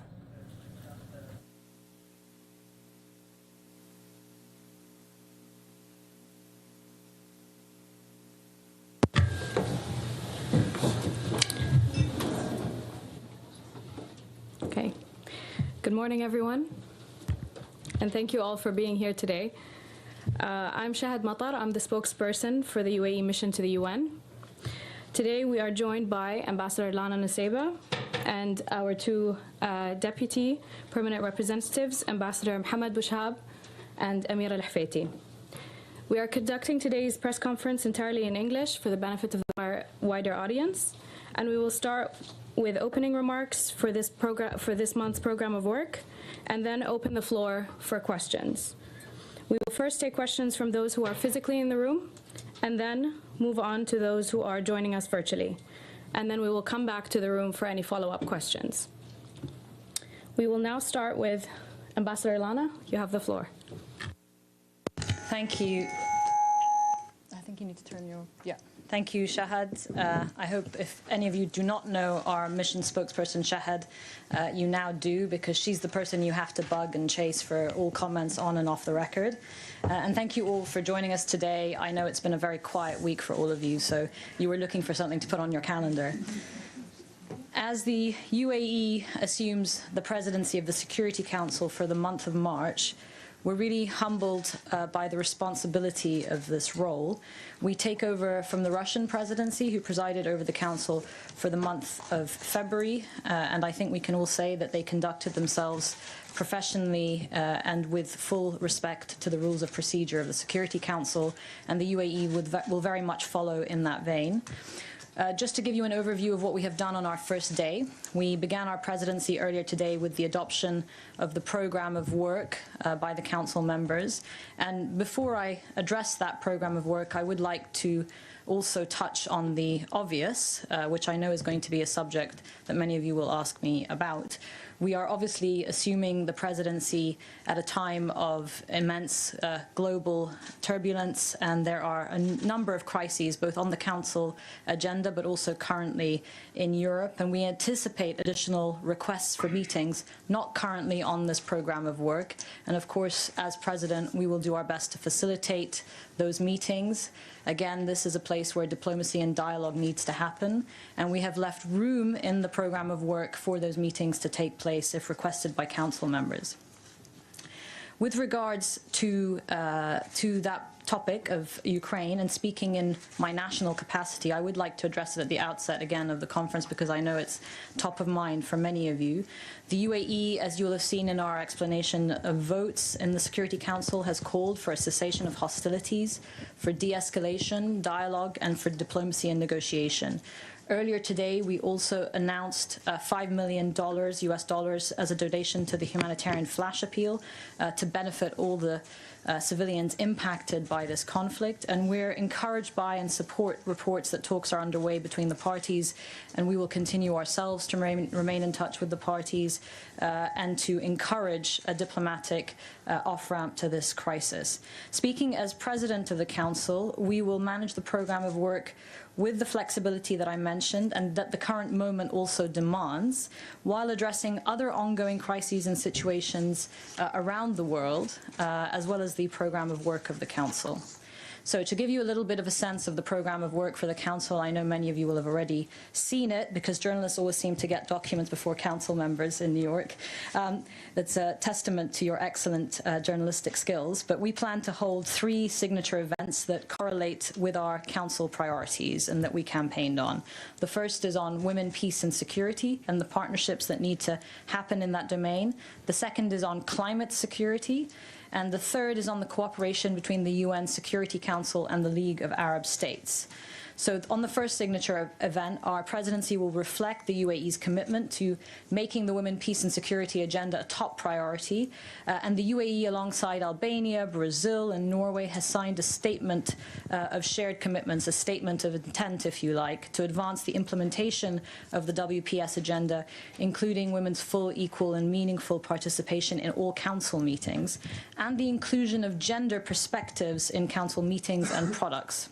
So building on this shared commitment, we'll convene a high-level open debate that will be chaired by our Minister Miriam Al-Muhairi, our Minister of Climate Change and Environment, on 8th of March to coincide with International Women's Day. So we hope that we will have your interest in that event. The focus of this, and in order not to repeat ground that has already been covered both in the Security Council but in the relevant discussions, the focus will be on the importance of women's economic inclusion and public-private partnerships for the prevention of conflict and for post-conflict recovery. And so we look forward to hearing from the confirmed briefers, UN Women Executive Director Sima Bahous and also IMF Managing Director Kristalina Georgieva in what we are going to attempt to make sure is a results-driven briefing focusing on concrete actions to be taken by all stakeholders. And they'll also be joined by a civil society briefer whose name we cannot disclose in advance as part of our commitment to the security and safety of civil society briefers. Second, climate change remains one of our most pressing global challenges. The Secretary General said this himself after the latest IPCC report, which described the report as an atlas of human suffering and a damning indictment of failed climate leadership. And I think that's the Secretary General being as strong as he has about any other issue and really bringing it to the forefront of our attention. The UAE itself has been at the forefront in my national capacity here of tackling this challenge, including regarding its links to peace and security. And so, of course, although this has been sometimes a contentious issue in the climate discussions in the Council, we intend to keep it trickling over in Council debate because we think it's too important to ignore. And as the UAE, we're looking forward to hosting COP28 in 2023, which we'll strive to make as inclusive and action-oriented as possible. And we think there's a real opportunity, despite the failure to adopt the resolution last December, we think there's a real opportunity for the Security Council to make tangible progress in so many contexts where we acknowledge this climate security nexus. But it does require some hard work, it does require some bridge building, and here I'd like to acknowledge the UK's successful hosting of COP26, and of course we hope for a very successful COP27 under Egypt's able leadership. So to that end, the UAE is organizing an area formula meeting on 9th of March. That will be chaired by Dr. Sultan Al Jaber, the UAE's Special Envoy for Climate Change and Minister of Industry and Advanced Technology. And the meeting will explore how to support climate finance efforts to build and sustain peace in conflict, crisis and post-conflict situations, as well as outline potential next steps in coordination between both climate and security actors over the next 12 months. And we'll be providing a summary of the key recommendations that emerge from this meeting and circulating it as a UN document. I would also like to note that this meeting, with the full approval of all Council members, will be webcast and therefore reach a wider audience, and I think that's a positive step. And lastly, the UAE will host a briefing on 23rd of March to discuss how the United Nations and the League of Arab States can advance regional stability through this enhanced coordination and cooperation on the many challenges facing the Arab region. And of course, as we hear here often in the debates, regional and sub-regional organizations do play a critical role in the maintenance of international peace and security. That meeting will be chaired by His Excellency Khalifa Al-Shaheen, our Minister of State of the Foreign Ministry, who is responsible for the Arab file portfolio and also the OIC, and it will feature the participation of UN Secretary General Antonio Guterres, as well as the League of Arab States Secretary General Ahmed Abul Ghait, and a youth representative also will be invited to speak on behalf of the 60% of our region that is under the age of 30. So bringing the youth voice to the Council is very much part of our commitment as the United Arab Emirates. And in addition to these signature events, the Security Council will meet on the ongoing situations in Libya, Somalia, Yemen, Syria, and Afghanistan. We will hold a briefing with the chairperson in office of the OSCE, briefings on Sudan, so UNITAMS, the Democratic Republic of Congo, MONUSCO, and a meeting on Resolution 2334 concerning Israeli settlements. We'll also have scheduled adoptions on Sudan, DPRK, UNAMA in Afghanistan, AMISOM in Somalia, the Somalia Piracy Resolution, and UNMISS in South Sudan. So a light agenda for March. The UAE is committed to making information on the Council's work very visible and accessible to all of you. We'll continue the tradition started by Norway at the start of this year to maintain an updated, unofficial, interactive calendar on our website for this month, containing information on all formal and informal activities of the Council. And we're also pleased to announce that the program of work will also be made available in Arabic for the first time. We're committed to the effective and efficient functioning of the Council as the UAE and as the President, and as such we will strive for a balance between open and closed formats to promote transparency, while also ensuring the formats that are best suited to facilitate specific discussions. And of course we're very committed to sharing information with the press, and during our presidency we look forward to interacting with as many of you as would like, as much as possible, through our spokesperson, through myself, my two deputies, Ambassador Mohammed Abu Shab and Amir Al-Hafaiti, and through our media team. So please feel free to reach out at all times, and we will do our best to supply you with the information that you need. And we're very grateful for the job that you do both here in New York but also around the world, providing all of us with information as events happen on the ground. So thank you. And with that, I'll take your questions. Thank you. Thank you, Ambassador. Continuing with the UN's tradition, we'd of course like to start with the President of ANCA. Valeria, you have the floor. Thank you so much, and thank you, Ambassador, on behalf of ANCA for this press conference. Valeria Robeco from ANSA Newswire. My question is on Ukraine. You abstained from the last two draft resolution in the Security Council. Now there is another one on the humanitarian situation. My question is, what's your position on this draft, and if you plan to call the vote soon? Thank you so much. Sure, we'll take a couple more. So I see Philippe was next. Thank you very much, Philippe Rater, Agence France Presse. Yeah, je suis là. Hello. My question also is on the resolution from France. Do you expect a vote today? Because France wanted to have a vote today. Do you think it's still possible, or it would be tomorrow?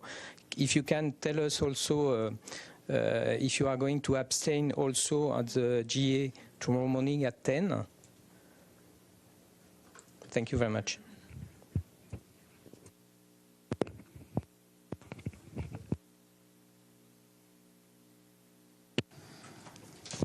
Thank you very much, Madam Ambassador. And it's always nice to see women in that seat.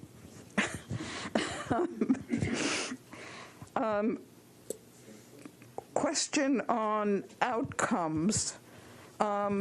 For your 3 signature meetings, are you expecting to produce either a presidential statement, resolution, and also, could you please comment on the announcement today of a new transitional government in Libya, which was confirmed by Libyan lawmakers headed by Prime Minister-designate Bashagha,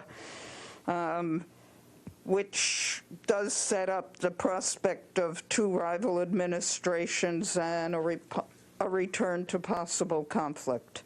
Thank you.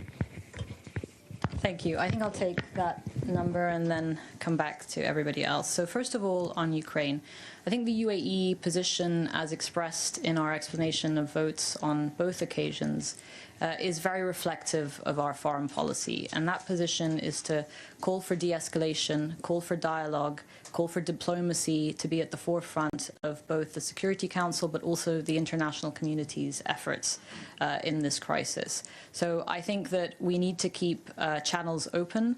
I think we need to urge, as I said in our explanation of vote, for a cessation of hostilities. I think we need to ensure unhindered humanitarian access for humanitarian actors, and also that everyone is allowed safe passage who wants to leave Ukraine. So those have been our priorities.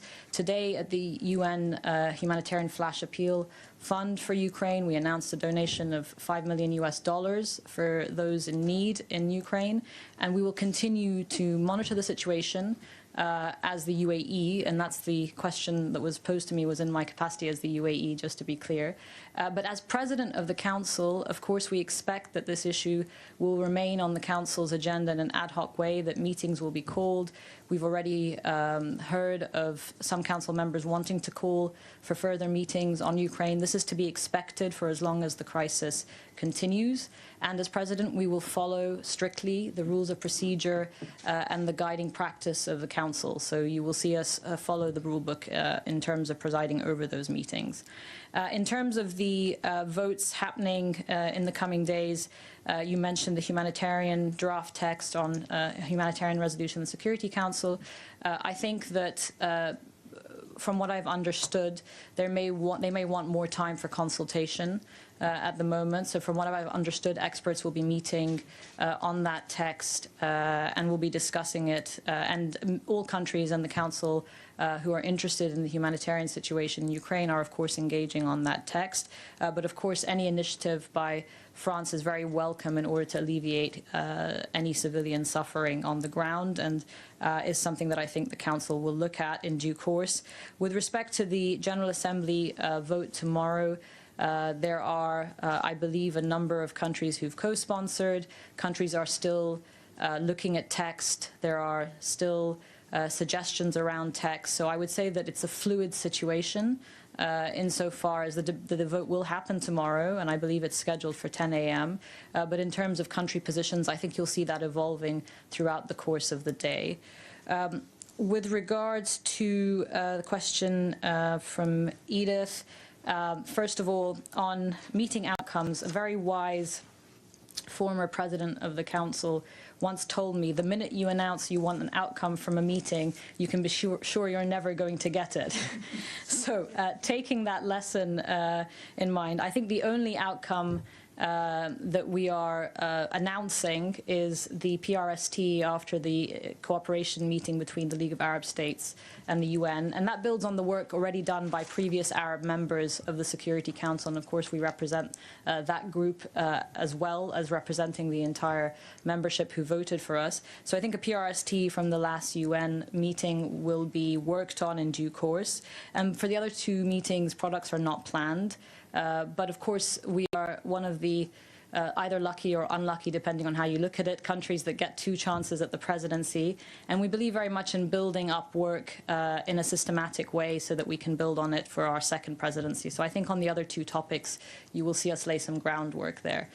And then with regards to Libya, Ambassador Mohammed Bouchab, I don't know if you'd like to take that question. Sure.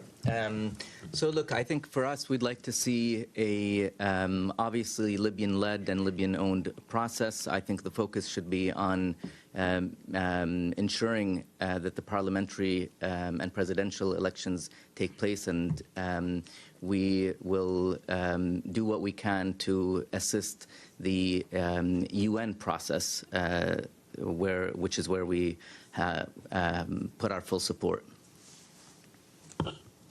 Thank you. First Rida, then Abdul Hamid, then you. Thank you. Thank you, Ambassador. Rida Bouchafra from Sky News Arabiya. I have a couple of questions, if you allow, regarding yesterday's resolution on Yemen, which described the Houthi militia as a terrorist group for the first time from the Security Council.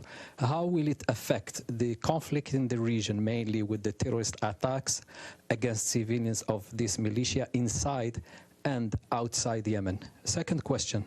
There has been today a phone call between Abu Dhabi Deputy Crown Prince Sheikh Mohammed bin Zayed and the Russian President Vladimir Putin. We all know that the UAE abstained from the vote recently twice in regard to the conflict in Ukraine. Will there be any mediation between Russia and Ukraine from UAE? And last question on Syria.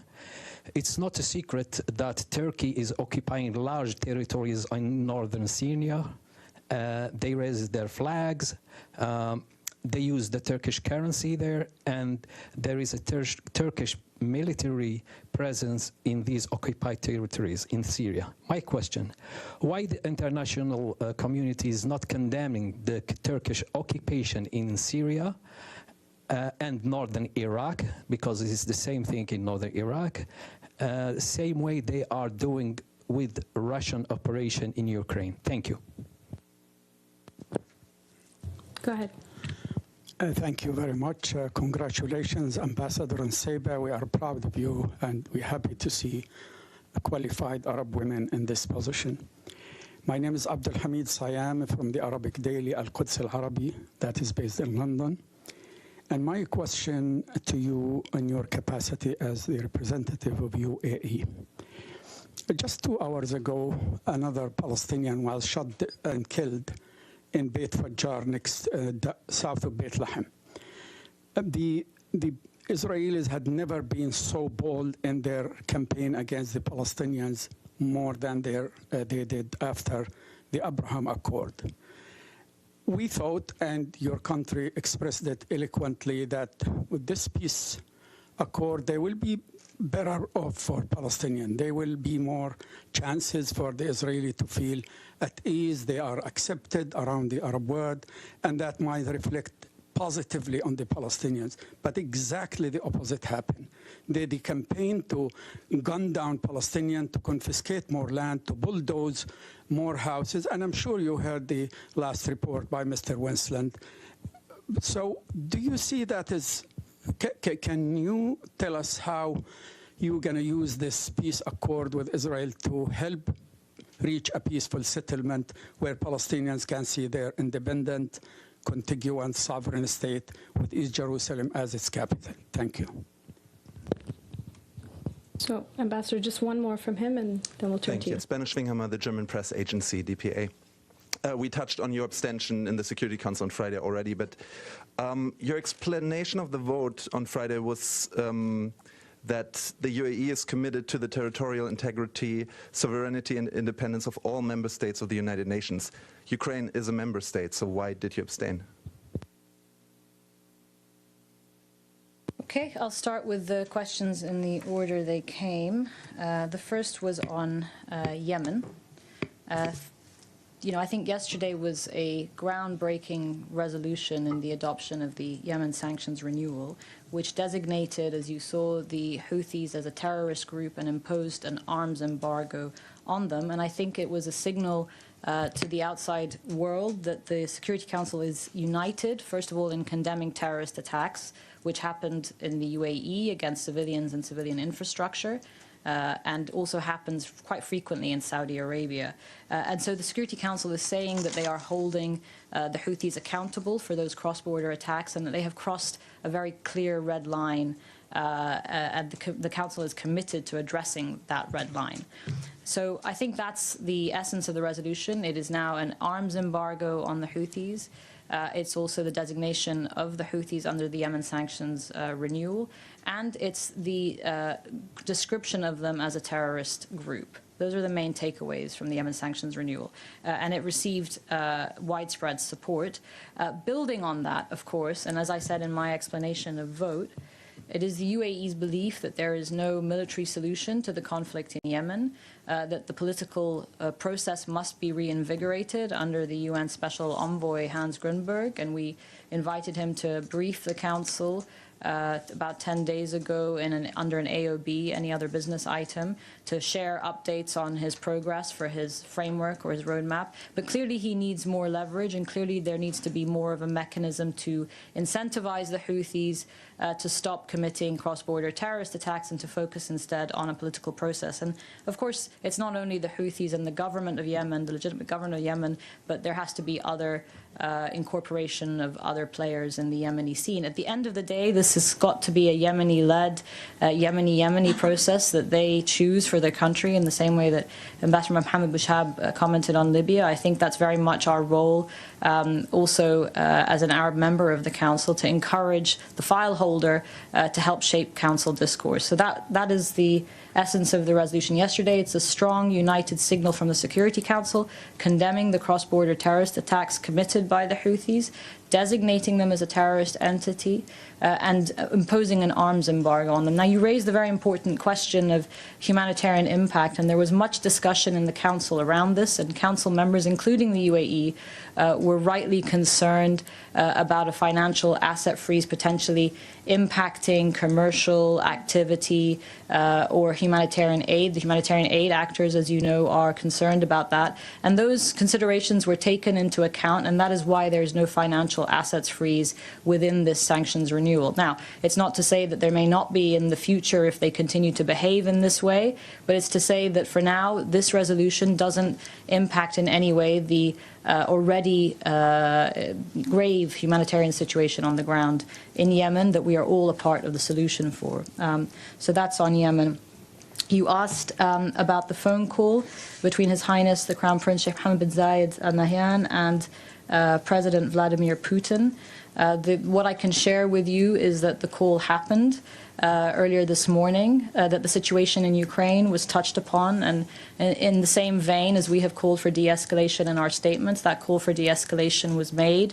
Of course, as a major oil-producing country and as a member of the BRIC Plus, of the OPEC Plus, BRIC Plus at a later date, as a member of the OPEC Plus, the impact of this crisis on potential energy supply, global energy supply, was also rightly discussed because, of course, in the coming months, I think we are going to see a very serious consequences on the global economy, on energy supply, on the prices of oil and gas that we use in our everyday lives, and that's going to affect everyday people here and around the world. So that was also touched upon, and that's as much of a readout as I have of the call. But I think it's important, stepping back a little bit, and this comes back to the question again on our abstention, which I believe was asked and answered, but I will answer it again in this vein, in the context of the phone call.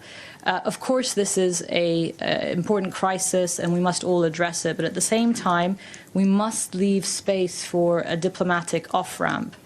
What we are seeing right now is understandably escalation and a lot of intensity around the subject. But I think channels must remain open, and those countries that did abstain have those channels with President Putin, and will use them to help and support in whatever way we can. So that is generally, as I said, part and parcel of the UAE's foreign policy to try and this is not in my capacity as president, but this is part and parcel of the UAE's foreign policy to try and assist, and I think we'll continue to do that in whatever way we can on this file. I was also asked about Palestine and the Abraham Accords. Look, I think that it's important to note that the vision of the Abraham Accords was part of a vision of a more accepting, open, regional environment that again would allow the space for dialogue and diplomacy. At the end of the day, though, I think the Abraham Accords was never promised as a replacement for what has to happen with regards to the Palestinian question, and that is a bilateral negotiation between the Palestinians and the Israelis on the two-state solution. And the UAE, in our, again, national capacity here, fully supports the Arab League position on this, the two-state solution, and all the international norms, frameworks, and resolutions vis-a-vis that. And so I think that is what we will pursue as a council member. But of course, we now have a bilateral relationship with Israel that helps us influence diplomacy in a positive direction, we hope, for the wider region, but also that has intense economic and entrepreneurial and positive social impacts on the wider region. You know, we're a country of 200 nationalities, all faiths. We now have the Abrahamic family house, a synagogue, a church, and a mosque in the same place where people can come and worship. This is the vision of a rich tapestry of the Middle East in a country like ours that we wish to see multiplied across the region, because it's a vision of hope and tolerance for the more than 60% of Arab youth in our region who are under the age of 30 and who are looking for an end to conflict being the permanent news cycle on their news channels. Everyone is tired of conflict. They want the same things that people want around the world, which is the chance for economic opportunity, to build a life for their families, to educate their children, and to live in acceptance of each other. And I think that's what drove the Abraham Accords, and we see those benefits reaping in the bilateral relationship in spaces as varied as technology, food and water security, innovation, and I think that hopefully will have a ripple effect for the economic opportunities for Arab youth in our region. But at the same time, as I said, holding to our Arab League position that the two-state solution must be achieved, and hopefully achieved in the near future, to resolve the situation and to create a Palestinian state on international borders, internationally recognized and agreed borders. On the question for Syria, I think Ambassador Mohammed, you'd like to take that? Sure. So, look, I mean, I think the conflict has gone on for more than 10 years. Hundreds of thousands killed, 13 million Syrians displaced. We are trying to look at ways that the dynamic changes. We're trying to look at ways that the engagement on this file can shift in order to assist the UN envoy to be able to make progress in his plan. And, you know, while the UAE is not co-pen holder on the Syria file, we still want to play a constructive role and try to bring the Council to make some progress, and like I say, to support the UN envoy. Thank you. I see. The question about the abstention was not answered. Thank you. Ambassador, if you'd like to take the question that he asked on why the UAE abstained on Ukraine. I explained that we want to see a diplomatic off-ramp to this crisis, that we want to create the space for dialogue and diplomacy, that we've called for a cessation of hostilities, but we didn't think that this resolution was the pathway to achieving that. And having said that, we will look at all texts and all resolutions on their merit. This is not a one-position approach. We want to be flexible in our diplomacy, and I think that's what we're demonstrating. Thank you.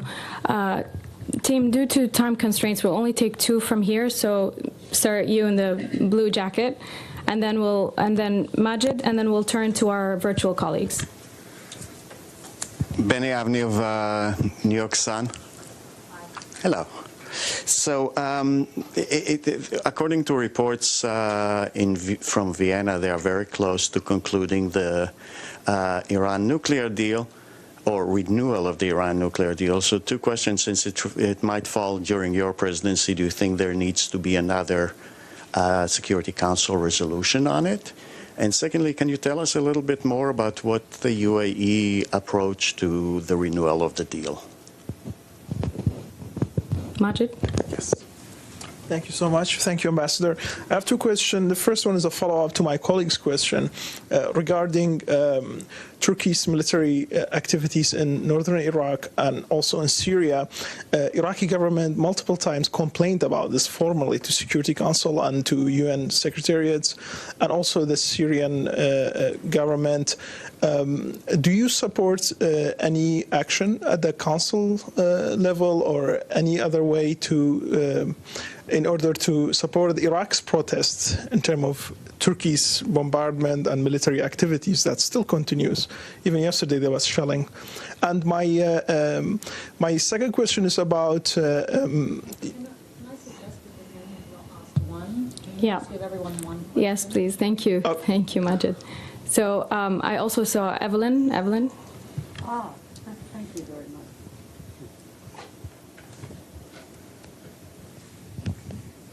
Thank you. Ambassador, sorry, one cannot. The UAE is a major oil producer. How do you square that with your very active stance on climate change? How can you bring the two together and at the same time continue producing so much oil which finances your economy? Thank you.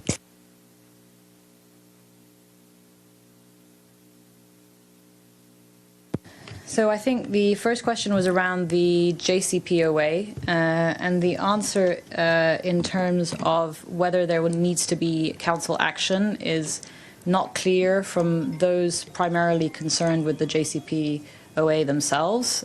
So we are in discussions. I think someone's phone is ringing. So we're in discussions with those primary file holders. And of course, if it needs to come back to the Security Council, we will be ready under our presidency to address what is needed as president of the Council. And I think the other question was, did I answer the question sufficiently? No, I also asked the UAE position on the Thank you. So in my capacity as the UAE now, we don't have a position on round 2 of the JCPOA or JCPOA plus. The first JCPOA, we were also not involved with in it as a party to the negotiations or asked for a view. It's the same process this time around. I think what we've expressed both privately and publicly is that the JCPOA, and this is well understood by all the parties, the JCPOA addresses one part of Iran's presence in the region, but it doesn't address the other parts of Iran's presence in the region that we think are necessary for a stable and secure regional environment, and our foreign policy is very much predicated on that stable and secure regional environment, on de-escalation and on reaching out. And those, as you know, are around the ballistic missiles acquisition and then the use of those missiles by proxy groups around the region. And of course, that has to be addressed as well as part of a confidence building measures approach in the region once and if the JCPOA plus is concluded. So we have no view of the JCPOA. We will be informed when the final agreement is reached or not reached. But I think what is clear is that it will not address a very turbulent regional security environment and a very stressed regional security architecture. And as a UAE is a model of economic openness and all nationalities living safely in the country, and that's part of the reason why we condemned the Houthi attacks on the UAE so roundly. It's because people insist quite rightly on living in safe and secure countries. And we think that behavior also has to stop and has to be addressed in a future discussion. So I think that's very much part of the broader regional discussion. On the bilateral side, of course, we reach out, we talk, there's dialogue and communication vis-a-vis areas where we can talk to each other around. But we want Iran, like we want all countries in the region, to aspire in the same way that we do to a safe and stable and peaceful regional security environment. And we hope that is the path that Iran, as well as other countries in the region, take. Yeah. Just again on the question on Turkish presence in Iraq. I mean, look, there is an Arab group position that has rejected Turkey's presence in Iraq.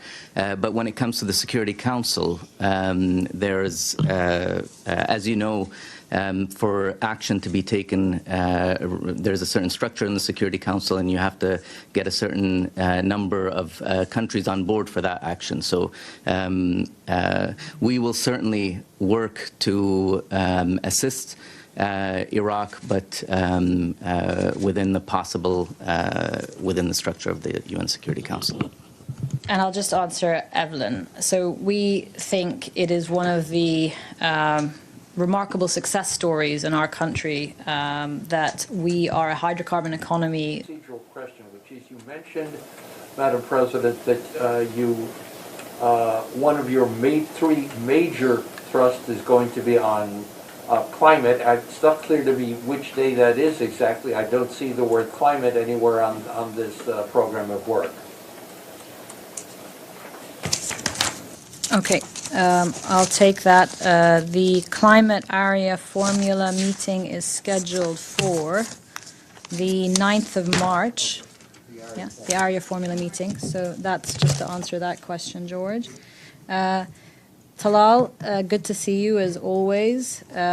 You know, I think that the difference of the arms embargo is it's on the entire group as an entity. Before we were going through the process of individual designations, and I think we'd reached about 9 at that point. It's a very slow process. Now it's very clear that the supply of arms to the Houthi group as an entity falls under the arms embargo. And of course, all of this is based on the panel of experts report on Yemen, which if you haven't read and you are interested in the Yemen file, I really urge you to read in close detail.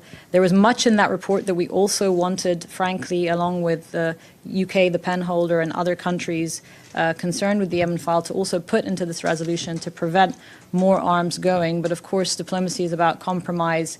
But I think this arms embargo is a first step, dealing with the Houthis as a group to prevent the supply and sales of any military equipment to the Houthis as a group and not individuals. Secondly, so I think it's a very robust regime, and I think it's been actually described as a groundbreaking moment in the Yemen process, in the Yemen sanctions process. So that's the first question. Well, your second question, Talal, was... Are we going to refer to the Houthi as a... Yes, so in future products, yes. So the resolution, of course, as you know, the Security Council can be an unpredictable place, but it is also a normative, norm-setting body in the documentation. The Council members have passed in this resolution that the Houthis are a terrorist group for the acts that they have committed, and I think that's also a step change. And that leads to, and should be referred to as such in future products. That leads to, and should I say also, but at the same time allowing the space for the envoy to conduct political negotiations. And I think that leads to the second question on Yemen. You know, the UAE stepped out of being part of the coalition, as you know, in 2019. The UAE's also been, along with Saudi Arabia, at the forefront of humanitarian assistance to Yemen well before this crisis, and I think well into the future. Almost $10 billion have been given to the situation in Yemen. And of course, the UAE's presence predates that in cooperation with partners like the United States around tackling Al-Qaeda in the Arabian Peninsula, and that remains a top priority. I think no one wants to see a vacuum appear in Yemen, which we're already seeing, where terrorist groups could get a foothold and conduct attacks across the region and more globally. So Yemen remains very much high on the agenda. With regards to the question around the coalition, you know, military operations are always a choice of last resort for countries, and I think that the coalition has committed itself to applying the highest standards and benchmarks of operating procedures in the military theater, and fully investigates anything that surfaces that doesn't apply to those standards and reports the results of those findings. So that is the commitment from the coalition from the outset. And I'll ask, do you want to take the question on Myanmar? We're going to take a quick 2-minute break here for some of you right here on Live Now from Fox. First, good afternoon. We are pleased to have to be with you today.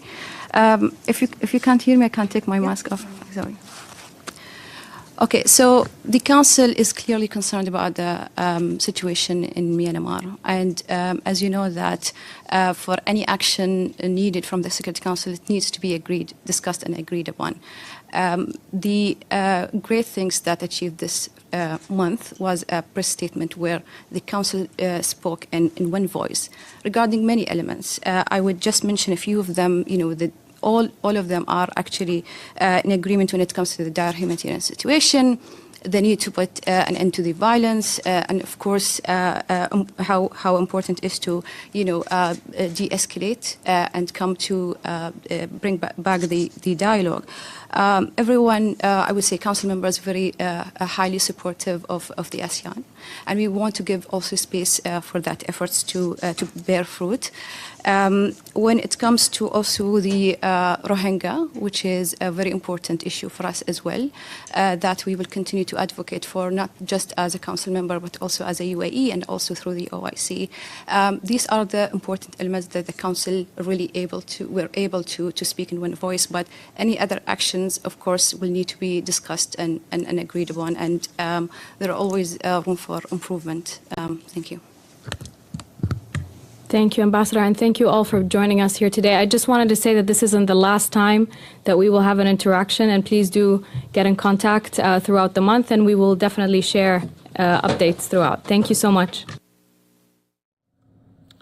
Watching live now from Fox. As that wraps up, we continue to always bring you the very, very latest here, and it looks like maybe just in a little bit we will be getting more from the UN coming up. You're watching live now from Fox, always worldwide here for you. Take a look at the markets right now, down 600 points there in the red. We continue to keep an eye on it for you right here as all things moving the needle here when it comes to Russia and Ukraine, as the tensions do always continue. I do want to play out from earlier, Secretary of State Antony Blinken. Let's listen. Gas to keep them from freezing to death, and electricity. Civilian buses, cars, even ambulances have been shelled. Russia is doing this every day across Ukraine. The High Commissioner said yesterday that Russia's attacks had killed at least 100 civilians, including children, and wounded hundreds more, and said she expects the real figures are much higher. And the casualties keep mounting, including the many civilians killed and wounded in Russia's monstrous rocket strikes that hit an apartment complex in Kharkiv yesterday. Russia's violence has driven over 500,000 Ukrainians from the country in just a few days. Children, the elderly, people with disabilities, who are making harrowing journeys through conflict zones. If President Putin succeeds in his stated goal of toppling Ukraine's democratically elected government, the human rights and humanitarian crises will only get worse. Look at Crimea, where Russia's occupation has come with extrajudicial killings, enforced disappearances, torture, arbitrary detention, the persecution of ethnic and religious minorities, the brutal repression of dissent. The Kremlin is also ramping up its repression within Russia, where, even before the invasion, it was shuttering human rights organizations and harassing, poisoning, and imprisoning anti-corruption activists and political opponents. Authorities reportedly have detained thousands of Russians peacefully protesting the invasions, as well as journalists covering the demonstrations. Russian officials issued a warning to the country's press that any reporting that refers to the assault as, quote, an attack, an invasion, or a declaration of war, end quote, in other words, that tells the truth, will result in media outlets being blocked and fined.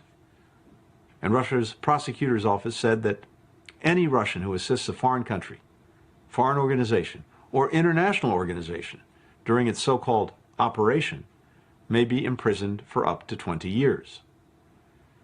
These are the human rights abuses this council was created to stop. If we cannot come together now, when will we come together? We must send a resolute and unified message that President Putin should unconditionally stop this unprovoked attack, as the Secretary General and the High Commissioner have done, and immediately withdraw Russian forces from Ukraine.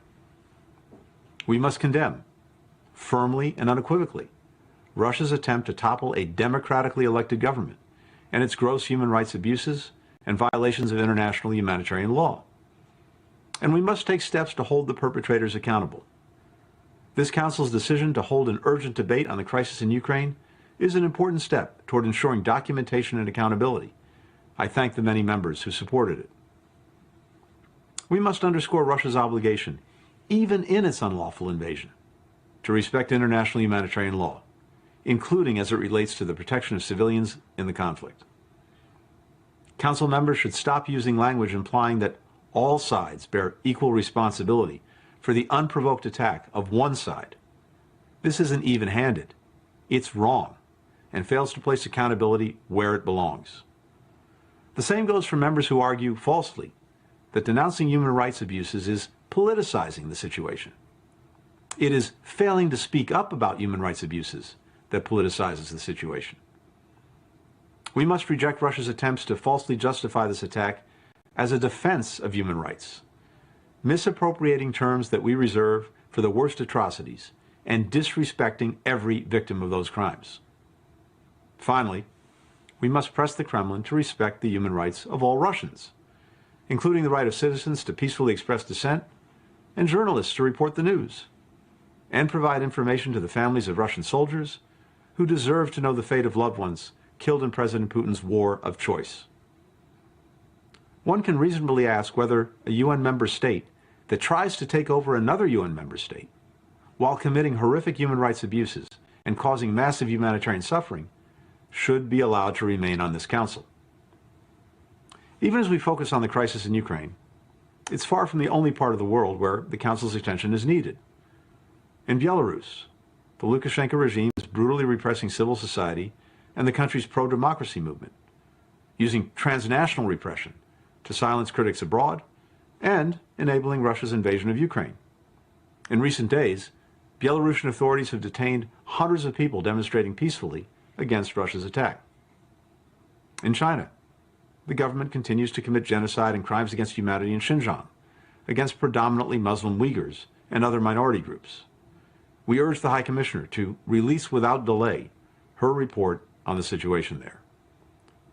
We must redouble our efforts to address the growing humanitarian crisis in Afghanistan and press the Taliban to respect the rights of all Afghans, including by stopping the unjust detentions of women protesters and journalists, ending reprisals, allowing all Afghans to be educated and to work in every sector. The human rights crises in Burma, Cuba, the DPRK, Iran, Nicaragua, South Sudan, Syria, Venezuela, and Yemen, among others, also demand this Council's ongoing attention. In each of these places, we must not only denounce abuses, but work to stop them and hold perpetrators accountable.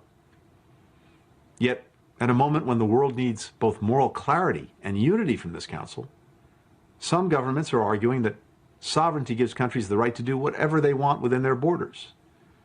It's no coincidence that many of the governments making this argument are systematically abusing human rights and have been eerily silent in the face of Russia's flagrant assault on Ukraine's sovereignty.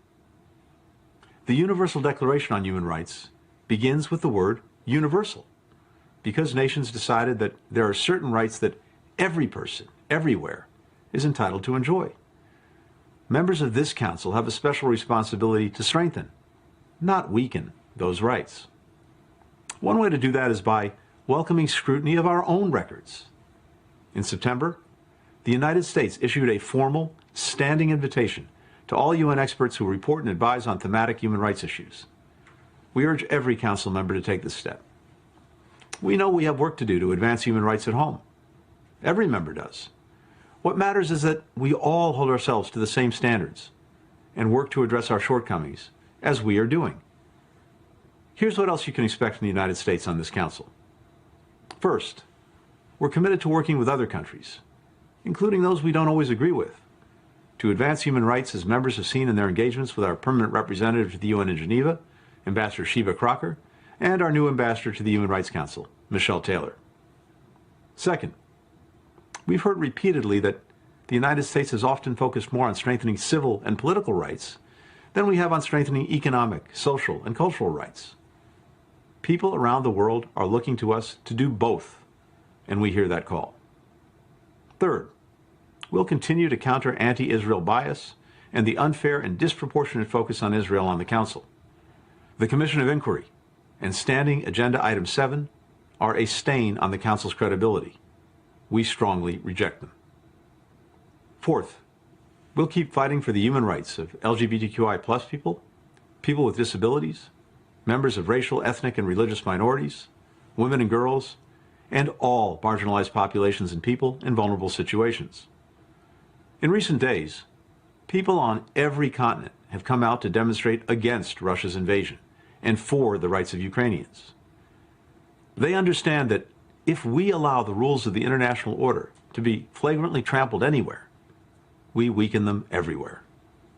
As an Estonian student protester put it, if Ukraine is not a country, then President Putin can say Estonia is not a country either. We stand for these rules not in opposition to any government, but rather because we see our shared interest in striving for a world where all people of all nations enjoy human rights and peace and security. And because history has shown us the darkness and suffering that comes when these rules are abandoned. People in Ukraine and around the world are looking to us to stand up and stand together. We must not let them down.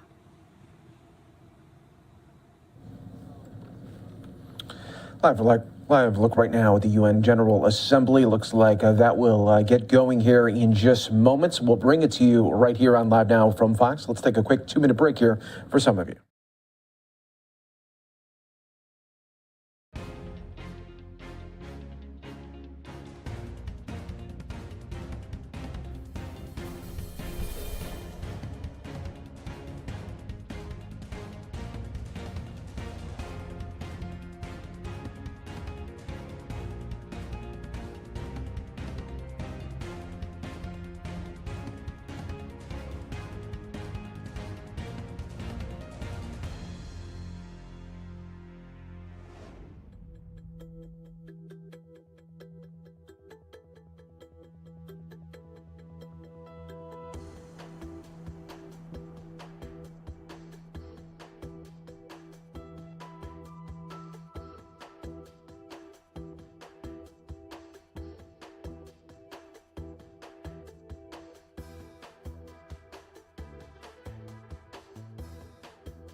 Let us not fail.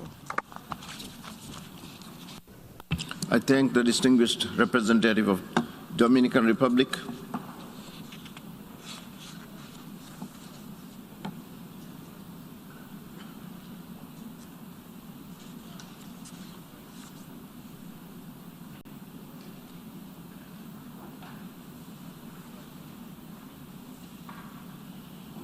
I now give the floor to the distinguished representative of Suriname.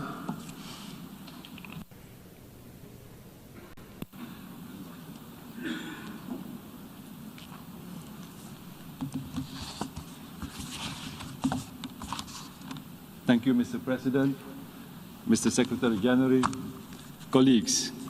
The Republic of Suriname has taken note with great concern of the Russian invasion in Ukraine and strongly condemns this military intervention.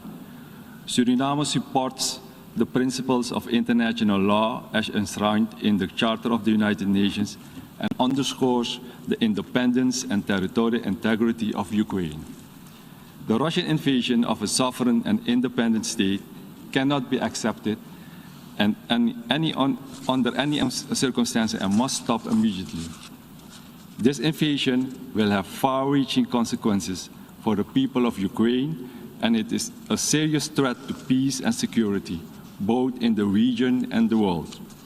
Mr. President, in this regard, the government of the Republic of Suriname would like to reiterate its principled position with respect to the following: peaceful coexistence, the re-establishment of dialogue in every existing conflict, regardless of its nature, the upholding of the internationally agreed principle of non-interference in the internal affairs of states, non-intervention, and respect for the sovereignty and territorial integrity of states.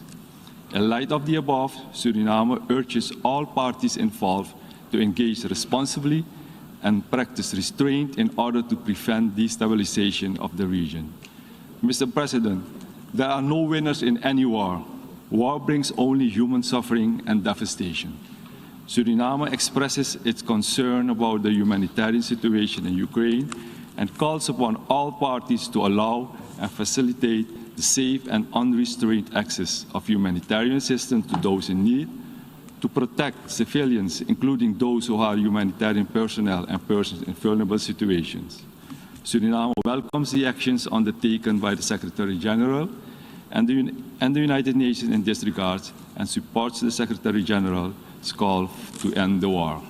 Mr. President, the Republic of Suriname maintains diplomatic relations with both Russia and Ukraine and shall continue to call for processes of dialogue and diplomacy, which are essential elements that contribute to maintaining peace, stability, and security. I thank you, Mr. President. I thank the distinguished representative of Suriname.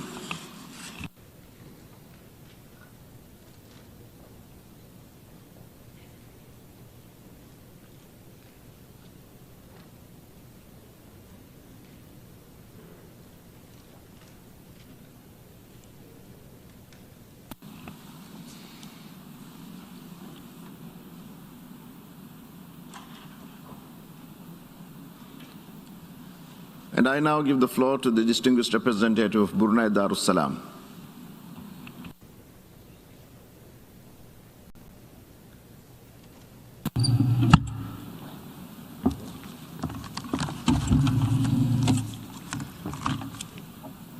Bismillahirrahmanirrahim. Mr. President, Mr. Secretary General, Brunei Darussalam expresses concern over the escalation of tensions and military actions in Ukraine and continues to closely monitor. We're going to go out right now the U.S. Capitol, where you got members of Congress coming united for Ukraine. Let's listen to a little bit of this right here on Live Now from Fox.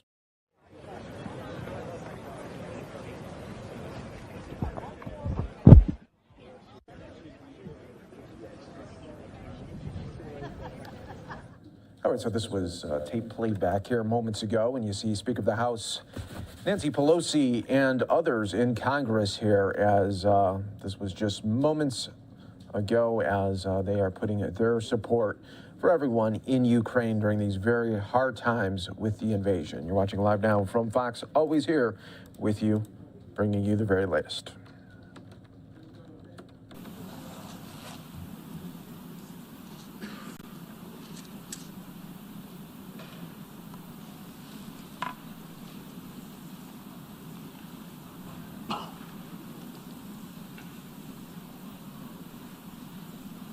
I now give the floor to the distinguished representative of the Federated States of Micronesia.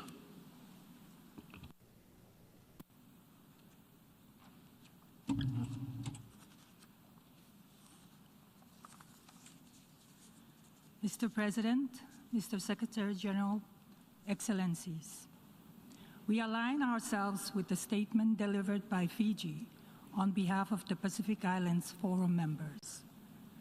We endorse the efforts of the Secretary General on the situation in Ukraine. I would like to make these few points in my national identity. The events on the ground in Ukraine have dramatically worsened.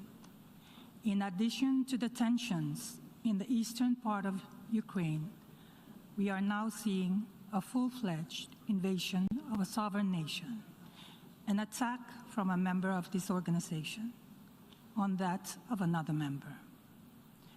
This act is in full contravention to international law and the principles of our UN Charter. This is not a peacekeeping mission, but a war of aggression. It is clear beyond any doubt who is the aggressor and the victim. Mr. President, war has a human face, and there are no winners. It is with horror that we witness children, women, and civilians fall victim to this conflict. We deplore this indiscriminate act. We call for the immediate cessation of hostilities and the immediate withdrawal of Russian forces out of the sovereign territory of Ukraine and its internationally recognized borders, and their immediate return to the barracks. We further call that rapid, safe, and unhindered access to humanitarian assistance and safe passage be provided to the Ukrainian population and others seeking it. Mr. President, Micronesia is a small and peace-loving country.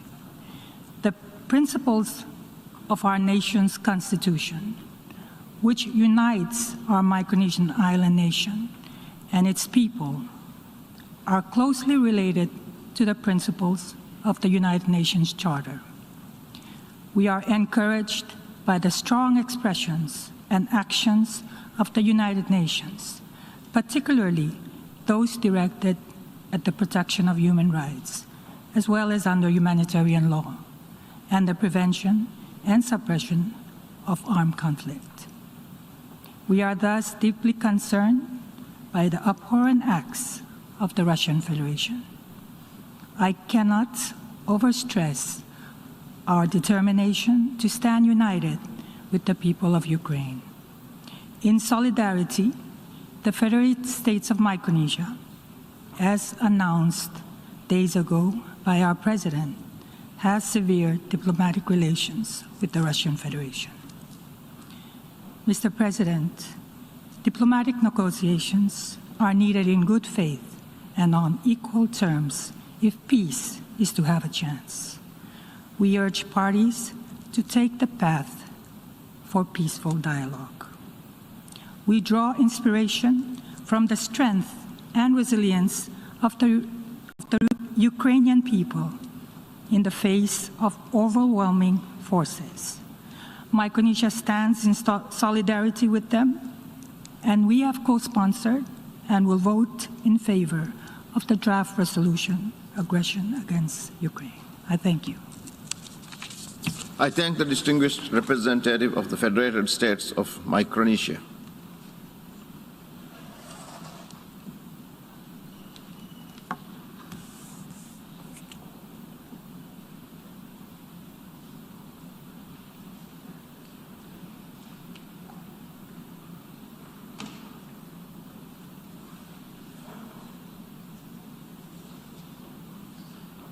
I now give the floor to the distinguished representative of Australia.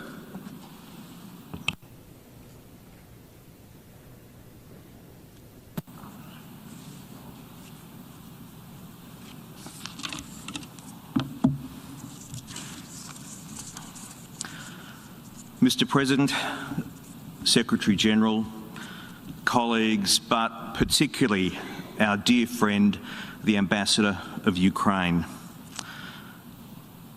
My government could not have made its position more clear. Australia condemns in the strongest possible terms Russia's unprovoked, egregious and completely unjustified aggression against Ukraine.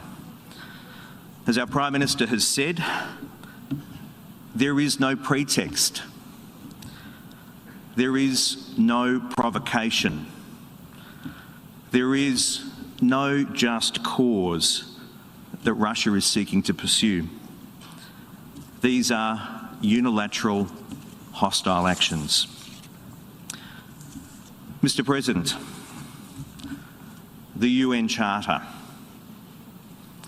it says, "We, the peoples of the United Nations, committed to unite our strength to maintain international peace and security."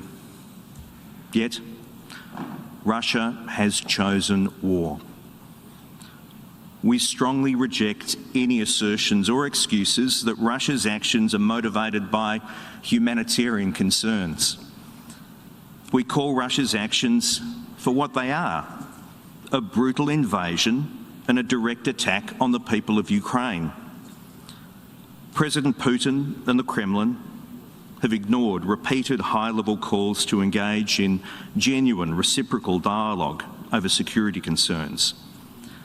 As our Foreign Minister has said, and I quote, "The assertion by President Putin of Russian soldiers acting as peacekeepers is an obscene perversion of the noble and vital role that generations of peacekeepers have played across the world." Russia's actions are deplorable. Russia's actions are reckless and destructive. Russia's actions are a wholesale breach of international law. Mr. President, let's be clear. Russia is violating its obligations under the UN Charter, including, most obviously, to refrain from using force against another state. Australia welcomed the significant efforts that were made by our close partners, including the United States, the EU and NATO, to urge a diplomatic solution. Unfortunately, those efforts have failed for now. But we are determined to continue to work closely within the UN and with responsible nations worldwide to ensure Russia's actions incur both the international condemnation and the high cost that they deserve. We welcome the significant steps taken by our partners, including the US, the UK, the EU, Canada and Japan. We also welcome the increasing number of firm statements and practical offers of support to Ukraine, both in Europe and in our own region of the Indo-Pacific. The Australian government has announced a range of sanctions that impose real costs on Moscow, reflecting the grave nature of Russia's conduct. Australia has sanctioned more than 350 Russian individuals, including corrupt oligarchs, MPs and military commanders who are facilitating Putin's illegal and violent ambitions. We have sanctioned 13 Belarusian individuals and entities who have aided and abetted Putin's aggression. We're also supporting Ukraine and its people. We're working with NATO and other partners to provide lethal as well as non-lethal military equipment, medical supplies and financial assistance to support the people of Ukraine. At the outset, Australia contributed $3 million to NATO's Trust Fund for Ukraine to support non-lethal military equipment and medical supplies. Overnight, our Prime Minister announced a further $50 million to support both lethal and non-lethal defensive support for Ukraine, working with our partners. In addition, the Prime Minister announced an initial contribution of $25 million to provide humanitarian support. Principles and values of the United Nations Charter. We call for the restoration of peace, a ceasefire, and for all parties to engage in a constructive dialogue and to make full use of diplomatic means and international mechanisms to achieve a peaceful, political and lasting solution to the conflict. In this sense, we greet with hope the decision of the Russian Federation and Ukraine to re-establish dialogue. It is our shared responsibility to find a way to reduce these tensions and to prevent the suffering of the civilian population. As well as the efforts made by many states to find a political, peaceful and lasting solution to the conflict. Mr. President, Andorra is particularly concerned by the deterioration of the humanitarian situation in the region. Millions of people need humanitarian assistance. It is essential that the parties to the conflict respect their international obligations and international humanitarian law. Andorra commends the efforts made by international entities on the ground to assist the civilian population. Andorra stands in full solidarity with these efforts. Andorra will make a specific contribution to the International Committee of the Red Cross. To conclude, Mr. President, Andorra would like to reiterate its commitment to the independence, sovereignty and territorial integrity of Ukraine within its internationally recognized borders. Thank you for your attention. I thank the distinguished representative of Andorra.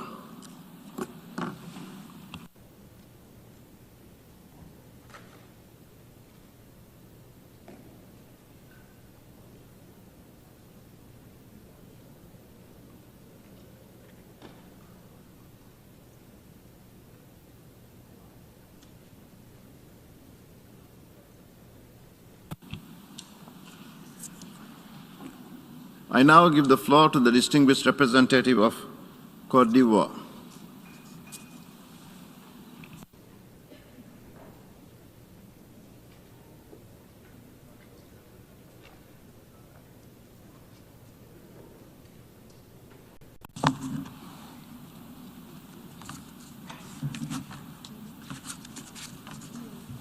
Monsieur le Président, Mr. President, even as humanity is struggling to recover from the multiple consequences of the COVID-19 pandemic, it finds itself today faced with an unacceptable crisis imposed upon Ukrainians.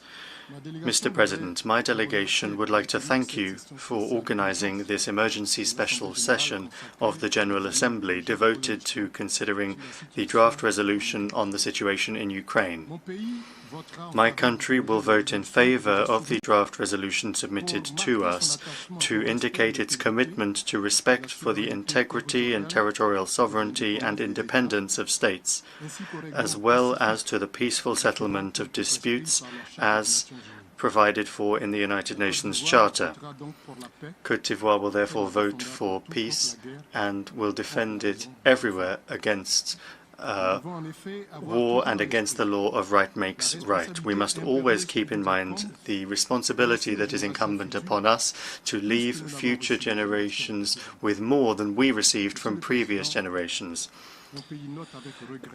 Mr. President, my country notes with regret that the many efforts made by the international community, including the United Nations, have not helped spare the world from another high-intensity conflict.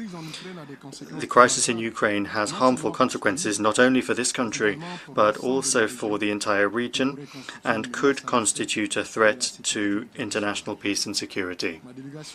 My delegation is sincerely concerned by the deplorable slide into conflict in Ukraine, which moves us further away from the principles and purposes that we freely adhered to as member states of the United Nations. While reiterating its commitment to the territorial integrity of Ukraine within its internationally recognized borders, Côte d'Ivoire would like to invite all parties to observe an immediate ceasefire in order to save lives and to give dialogue a chance. This needs to be a frank and sincere dialogue. Silencing the weapons is essential in order to return to diplomacy with a view to bringing an end to this unacceptable war. Mr. President, my delegation is also highly concerned by the high figures communicated by the UN High Commission for Refugees on displaced persons fleeing the fighting in Ukraine. We thus call on the parties to the conflict to respect humanitarian law and to facilitate access to assistance for the populations that need it.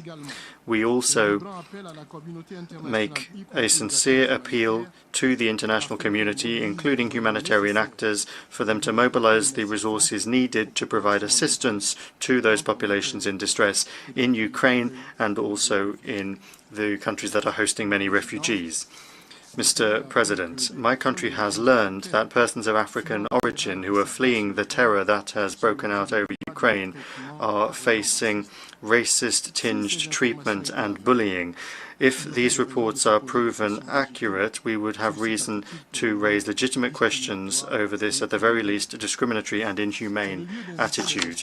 I take this opportunity to call upon the nationals of these friendly countries that are engaging in this behavior to show greater restraint, tolerance, and humanity in these challenging moments for the entire international community. To conclude, Côte d'Ivoire would like to reiterate its call for an immediate ceasefire so that dialogue can begin without delay. Dialogue, which is the #1 tool for the peaceful settlement of any dispute as called for in the United Nations Charter. The first president of independent Côte d'Ivoire, the late Félix Houphouët-Boigny, said quite rightly on the subject of dialogue, and I quote, "In the pursuit of peace, of true peace, of just and lasting peace, we must not hesitate for an instant to tenaciously pursue dialogue. Dialogue is most certainly the weapon of the strong and not that of the weak." End quote. I thank you.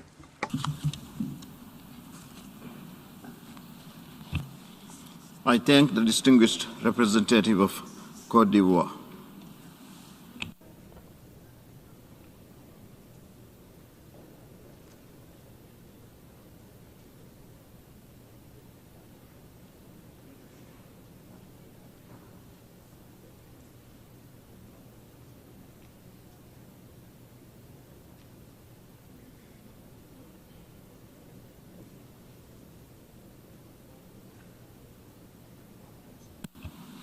I now give the floor to the distinguished representative of Republic of Moldova.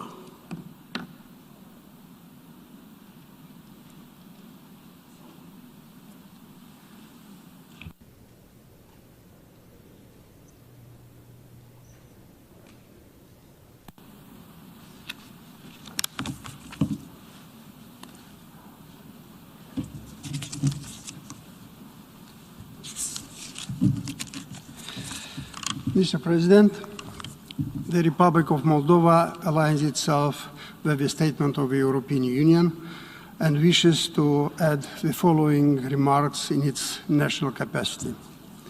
Excellencies, the Republic of Moldova was among the 81 co-sponsors of the draft resolution that could not be passed by the Security Council.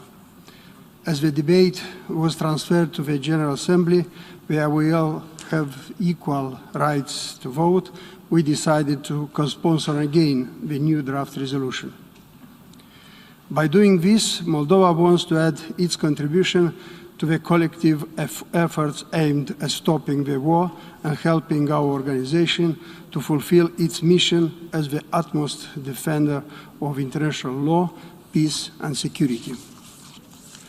Distinguished delegates, the Republic of Moldova condemns in the strongest possible terms the act of war launched by the Russian Federation against Ukraine. This attack constitutes a blatant breach of international law and a serious violation of the fundamental documents and principles on which this organization and the international order are based. We are horrified by the unprovoked use of force against Ukraine, our friendly and neighboring country. The terrible death toll of the 5 days of military actions is rising with every hour. Numerous civilian deaths, hundreds of thousands of displaced persons and refugees, destroyed infrastructure. We must act immediately to stop this ordeal against the Ukrainian people that threatens regional and international peace and security. Therefore, while being a neutral country, we urge the Russian Federation to immediately stop the use of military force, to completely withdraw all its military forces from the territory of Ukraine, and to return to dialogue and diplomacy as the only means for ensuring peace and stability on our continent. Mr. President, the 6th day of war have triggered a major humanitarian crisis in the region. Ukraine and its people are the most hardly hit. But the crisis also affected particularly hard the neighboring countries, including Moldova. that are coping now with the challenge of effectively handling the large refugee flow coming from Ukraine. Since the start of hostilities, about 95,000 refugees fleeing from Ukraine have entered Moldova. The absolute majority of them are women, children, and the elderly. To put this figure into perspective, given the difference in the size of the population, such a flow would equal to about 2 million refugees entering a country with the population size of Germany in just 5 days. More than half of those who entered Moldova, being afraid for their lives and seeking shelter, decided to remain in my country. We are talking about 60,000 persons which are now being taken care of and accommodated by the Moldovan authorities and welcomed to their homes by ordinary Moldovans. We do our best to cope with this situation, but we also need the support of our partners. In this regard, the Republic of Moldova fully supports the humanitarian appeal launched by the United Nations Secretary General to scale up humanitarian assistance in and around Ukraine. In the coming days, the Republic of Moldova will be visited by the UN High Commissioner for Refugees, Mr. Filippo Grandi, whom we welcome and are looking forward to discussing the avenues for enhanced cooperation with a view to effectively respond to the humanitarian crisis. We'll continue keeping our borders open for those who seek refuge in Moldova. Mr. President, in conclusion, I would like to express our full solidarity with Ukraine, its people, and its democratically elected authorities. The Republic of Moldova reiterates its strong and unwavering support for the independence, sovereignty, and territorial integrity of Ukraine within its internationally recognized borders. Thank you. I thank the distinguished representative of the Republic of Moldova.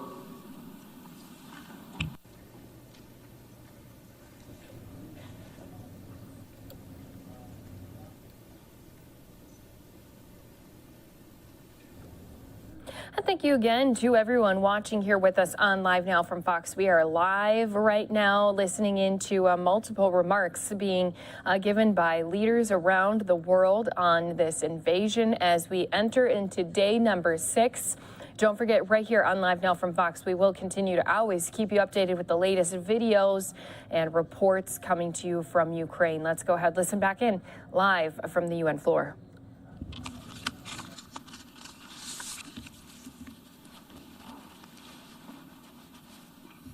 Mr. President, Excellencies, distinguished delegates, at the outset, I'd like to thank you, Mr. President, for convening this emergency special session of the General Assembly.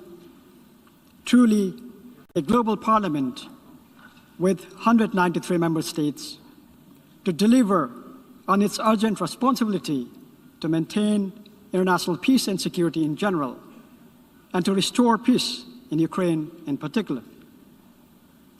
Nepal is deeply concerned with the deaths and human sufferings in Ukraine and calls for an urgent cessation of hostilities and violence. We call on all parties concerned to exercise maximum restraints to de-escalate the tension immediately. We are also deeply concerned about the safety and security of Nepali nationals currently in Ukraine and request all concerned for the facilitation of their safe passes from there. We call on the parties concerned to honor the obligation under international humanitarian law for the protection of the civilians and civilian objects. Violence breeds more violence, and it never incubates peace. Make no mistake, there is no alternative to the path of peace. Diplomacy and dialogues are the only pathways to restoring and building lasting peace. My delegation welcomes starting of direct talks between the parties concerned. We urge both sides to resume and continue to engage in dialogue with utmost sincerity and commitment to peace and find a durable political solution at the earliest. Nepal views that the principle of sovereignty and territorial integrity as enshrined in the UN Charter are sacrosanct and must be fully respected by all member states, irrespective of their economic prowess or military might. We oppose any threat or use of force against the territorial integrity or political independence of any sovereign country under any pretext or circumstances. Mr. President, let me reiterate Nepal's unwavering faith in the peaceful resolution of international disputes through diplomacy and dialogue. Returning to the path of peace is never late, and it is high time to choose to return. I urge all concerned parties to give peace a chance. I thank you. I thank the distinguished representative of Nepal.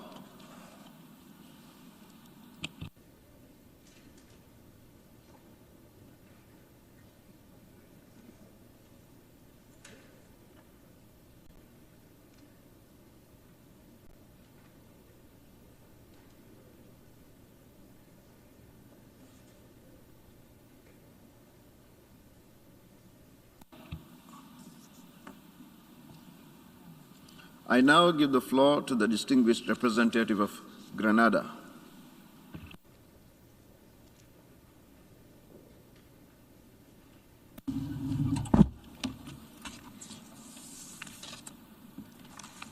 Mr. President, at the outset, Grenada aligns itself with the statements of the Caribbean Community, CARICOM, issued on the 24th of February, and the Organization of Eastern Caribbean States, OECS, of the 26th of February. Mr. President, Grenada expressly condemns the Russian Federation's assault on the people of Ukraine, assault on the principles of respect for sovereignty and territorial integrity of all states, and assault on the provisions of international peace and stability as enshrined in the Charter of this very United Nations. Universal respect and adherence to these norms and principles of international law are fundamental to the maintenance of the international system and global peace and security. The rule of law is not merely a priority, but is also existential for many small states who are without a military like Grenada, serving as the sole shield to outside interference under our attack. We call for an immediate end to the hostilities. The long history of diplomatic engagement among countries provides adequate tools for the settlement of disputes without having to resort to violence, which hurts the very people who give leaders legitimacy in office. We therefore reassert CARICOM's call on all parties involved to urgently embark on intensified diplomatic dialogue to immediately de-escalate hostilities and work towards a sustainable peace. Grenada supports and commends the efforts of the United Nations Secretary General to bring a speedy resolution to the conflict. Mr. President, we commend also the neighboring countries who are meeting the moment and are providing much-needed refuge to the victims of these hostilities. We further call for strict adherence to international humanitarian law, including the unfettered passage for all those fleeing conflicts. We are concerned by the reports of the disparate treatment of African nationals on the border who are encountering impediments as they desperately seek safety. We call on all states to uphold and adhere to its international obligations. Mr. President, we are 1 minute to midnight. We must pull back from the brink. We urge all parties to continue dialogue, return to diplomacy, peace, and to the bedrock principles upon which this august body was founded. I thank you.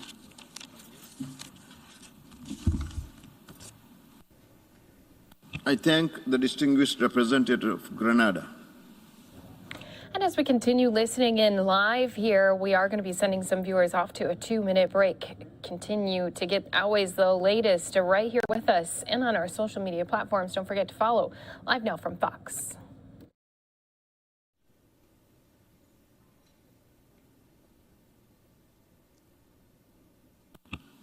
Now I give the floor to the distinguished representative of Bosnia and Herzegovina.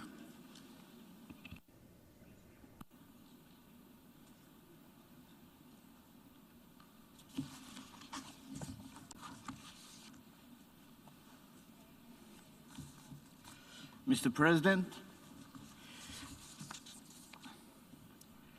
Excellencies, dear colleagues, Bosnia and Herzegovina allied itself with European Union statement.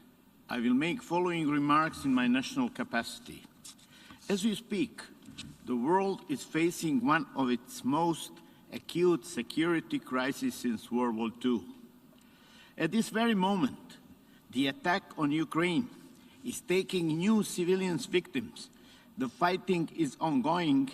The UN Charter is being ignored or violated, and 500,000 civilians have already been internally displaced or forced to flee across international border into neighboring European countries. The Ukrainian government estimates as many as 5 million refugees will be displaced in the worst-case scenario. The innocent people always pay the highest price. The most vulnerable suffer the most. As deaths are rising, we are seeing images of fear and terror in every corner of Europe. What can be the message of the ambassador of Bosnia-Herzegovina, the country that suffered aggression, the brutal occupation for almost 4 years, facing the arms trade embargo, where genocide was committed 3 decades ago, and almost half of the population was brutally killed, displaced, or expelled. Developing situation in Ukraine, unfortunately, resonates awfully close to home. That is why we should not wait anymore. As a result of the conflict, millions of Ukrainians are in need of humanitarian assistance. We call on both sides to respect international humanitarian law and guarantee unhindered and sustained access for humanitarian actors, including UNHCR and other UN agencies, as well as national and international NGOs who all help people in need. The people of Bosnia-Herzegovina recognize the brave women and men of Ukraine fighting for their sovereignty and freedom. Bosnia-Herzegovina remains committed to the sovereignty and territorial integrity of Ukraine, as we do for every member state of the United Nations. That is the foundation of our UN Charter that we did not expect to be challenged in this brutal way, but one of the founding members and creators of this very organization. And permanent members of the Security Council have a particular responsibility in upholding the Charter.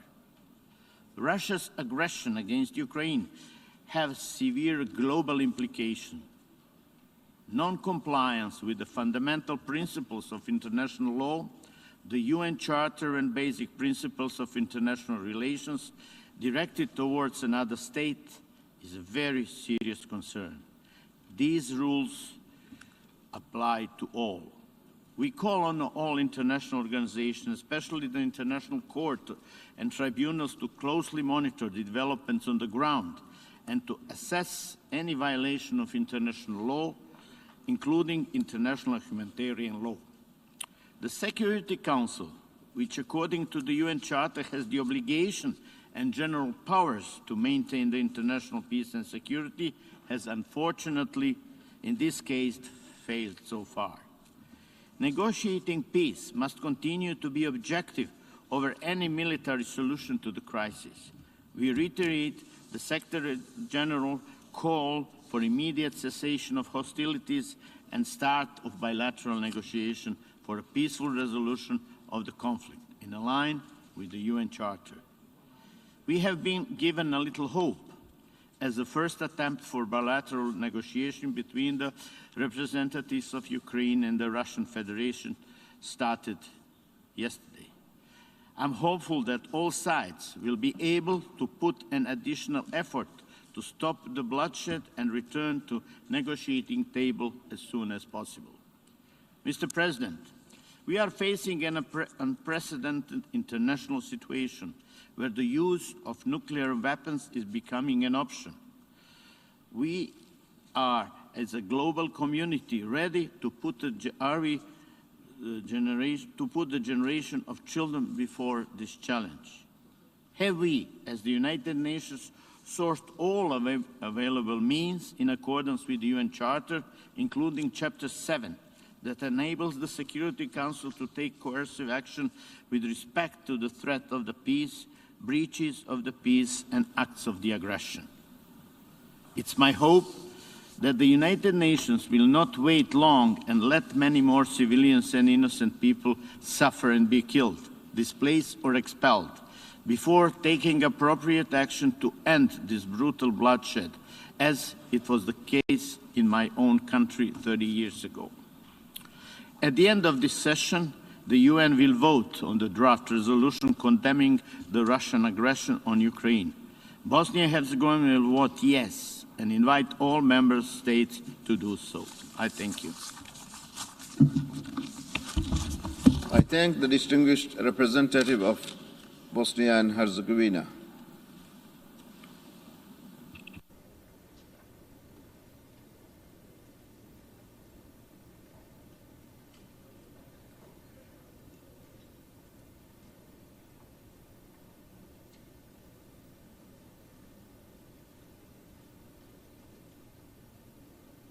And now I give the floor to the distinguished representative of Republic of Korea.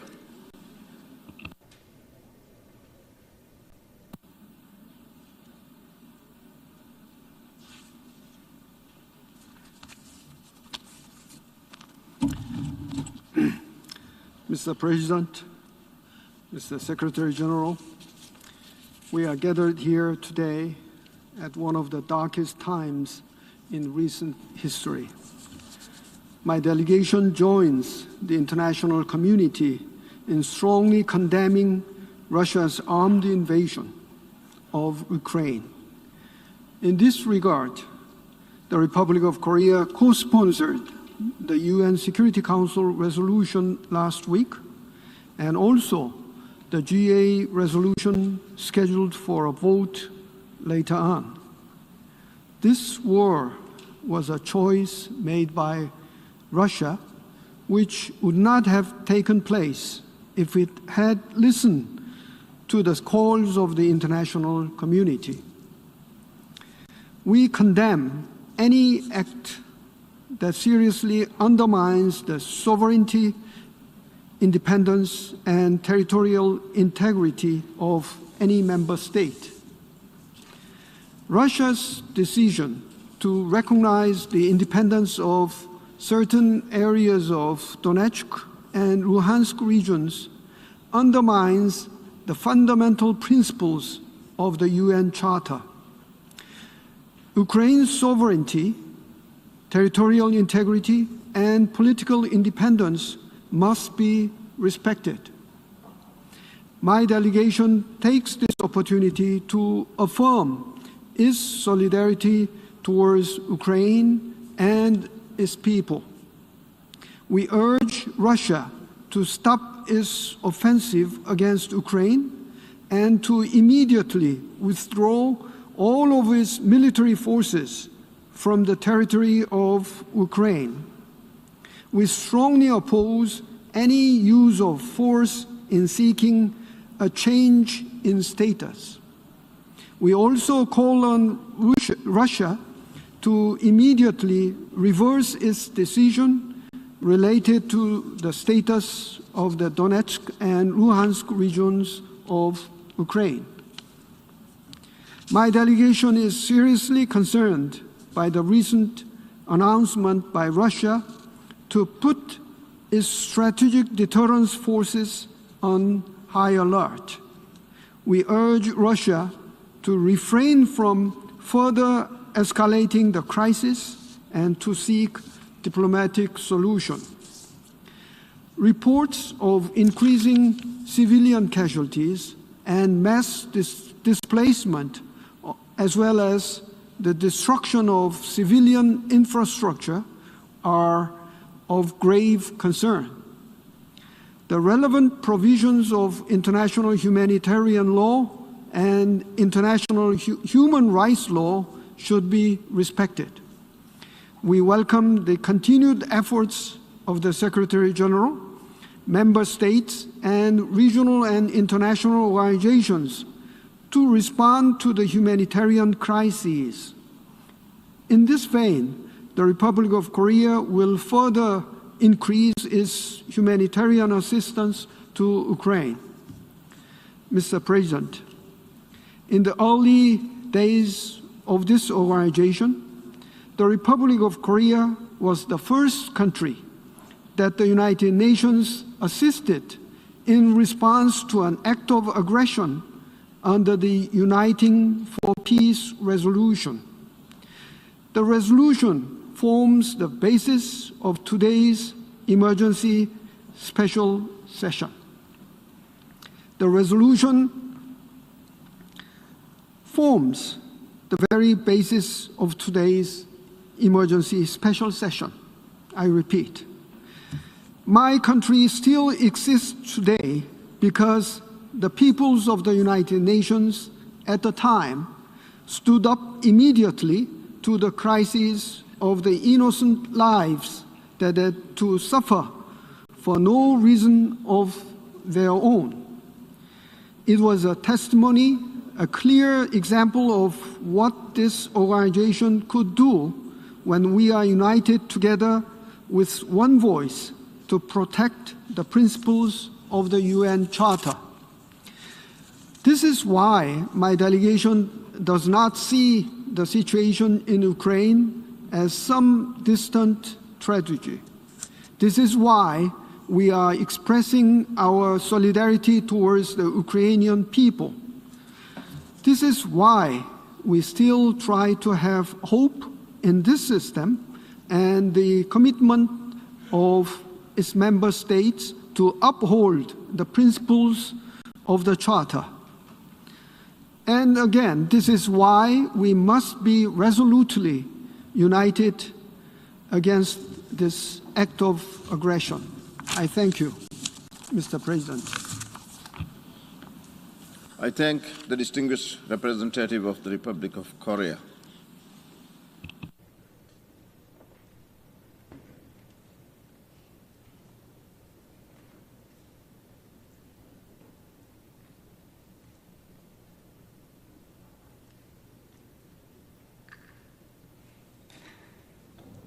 And thank you again to everyone who's here with us on Live Now from Fox. We've been listening in to a number of our different leaders around the world speaking here at the UN General Assembly. I also want to point out we've been playing so many different videos here showing you just some of those different images coming in here to our Live Now from Fox desk. Of course, so many different stories have been talking about the heartache that many of these folks in Ukraine have been experiencing ever since the invasion has happened. And this, again, is now into day number 6. And tomorrow, when they wake up, it will be 1 week, day number 7. So we will continue to always keep you up to date on the latest right here on Live Now from Fox. What we're going to do for all of our viewers is step away for a 2-minute break. When we come back, we do have a story with a student, a 16-year-old who is living there in Ukraine. She speaks about her experience so far. We'll give you that story again right here on Live Now from Fox in 2 minutes.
And welcome back here to Live Now from Fox. Do want to say thank you to everyone who's been here with us as we continue to bring you always the latest news that is happening not only around the world, but right here in the United States. Want to just mention for all of our viewers who are here with us that coming up this evening, we do have the State of the Union address happening. Not only will we be having experts on ahead of time to talk with us leading into Biden's speech, his first one since being president here of the United States, but then we also will have some of our experts weighing in afterwards, breaking down each different part of his address. So that again is a big deal amid this war that is continuing to happen.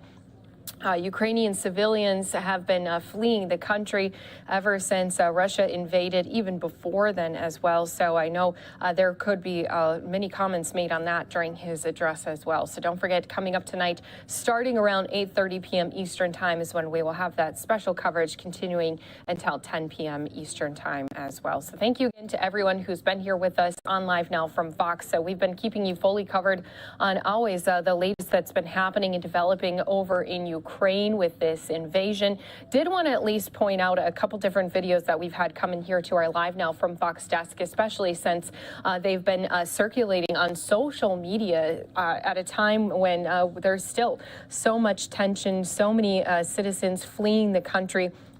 So here we're taking a look at just some of those different videos that have been, again, trending on social media. This showing some Russian helicopters being shot down as they had approached Kyiv.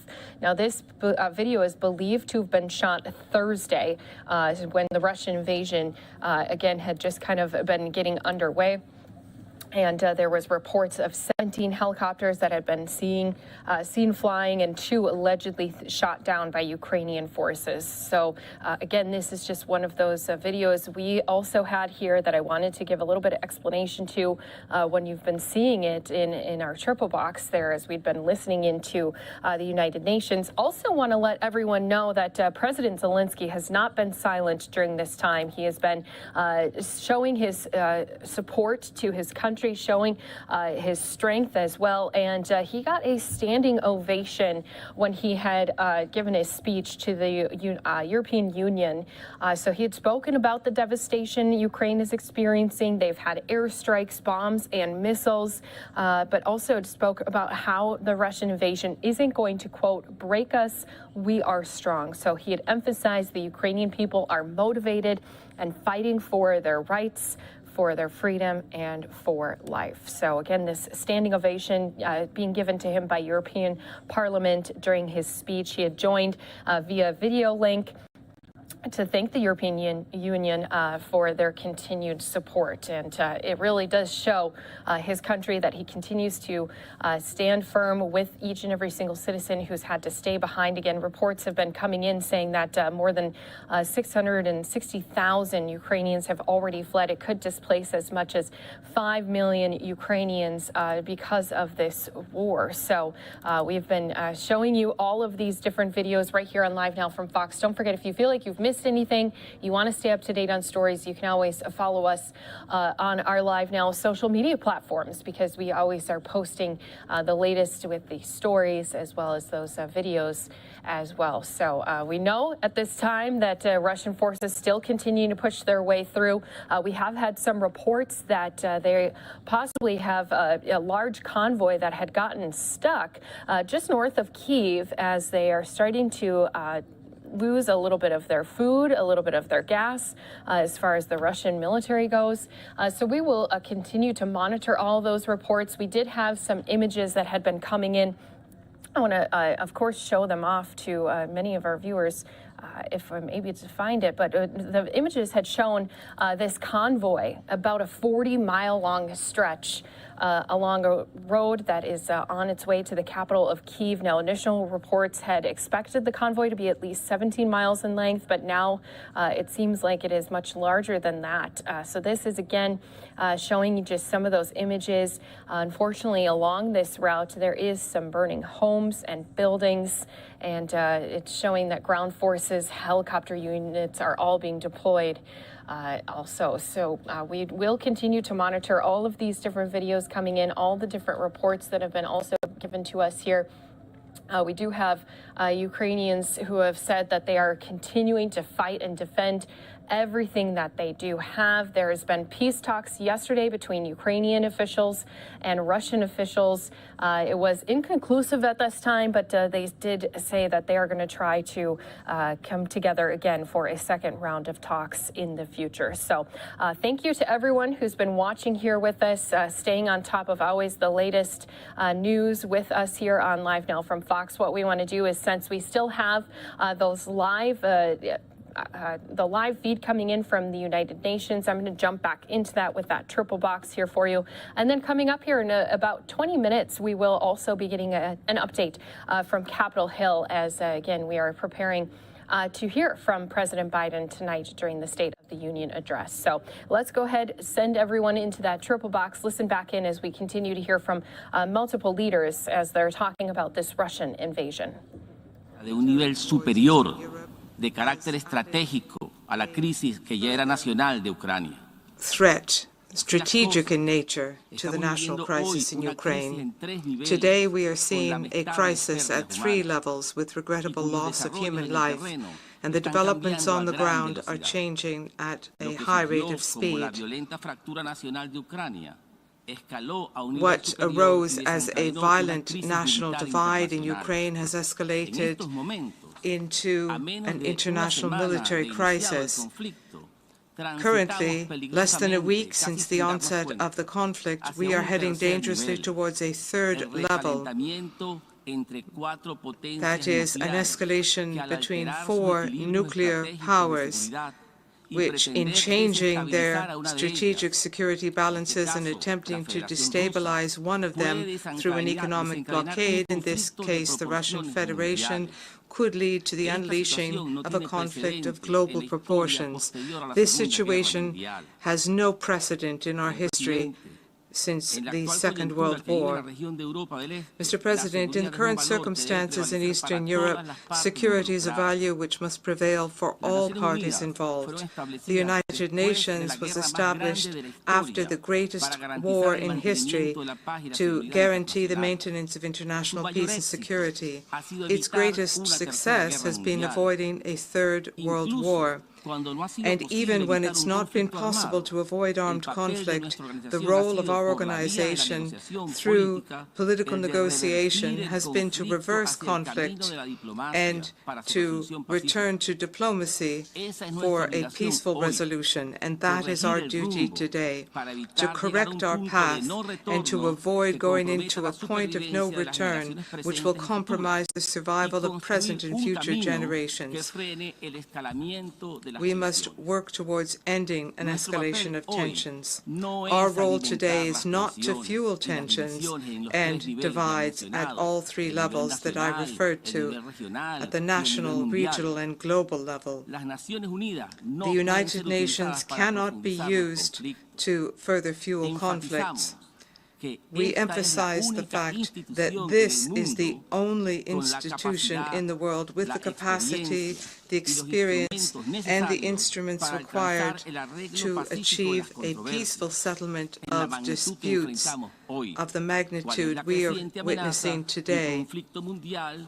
There is a growing threat of a global conflict between nuclear powers. Because of all of this, and in order to get out of this labyrinth we are in today, we appeal to this General Assembly and to responsible members of the international community to address this crisis at 3 levels in a balanced fashion and very cautiously, so that we avoid furthering divisions. We therefore reject the implementation of unilateral and retaliatory coercive measures for economic, commercial, or financial purposes, because they will intensify the crisis and prolong the conflict. While mankind continues to deal with the COVID-19 pandemic, a new global economic crisis is being imposed by design for the express purpose of generating suffering for hundreds of millions of people worldwide, a deliberately generated crisis in order to destabilize a nuclear power. This is not the path to peace. Mr. President, the principle of indivisible security presupposes that the security of one country cannot sacrifice the security of others, and military blocs such as NATO cannot expand indefinitely, threatening the security of other regions of the planet. It is therefore necessary to begin direct negotiations allowing for prompt, peaceful, comprehensive and lasting resolution of the current circumstances at all three levels, and where the concerns of all parties concerned are taken into account. Political dialogue between Russia and Ukraine. And on that point, we welcome the recent contacts in Belarus, and on the other, direct talks on an equal footing between Russia and NATO, which will allow for the building of an effective, balanced and sustainable mechanism for European security. In conclusion, the Bolivarian Republic of Venezuela reiterates its unwavering commitment to the purposes and principles of the UN Charter. From this rostrum, we appeal for an end to war propaganda and to speeches of intolerance guided by ideologies of hate, and we emphasize that only through diplomacy, dialogue and restraint, without pressure or sanctions, can we establish a necessary ceasefire at all three levels of the crisis in Ukraine and avoid a chain reaction which will lead us walking mindlessly into the abyss. Thank you. I thank the distinguished representative of the Bolivarian Republic of Venezuela.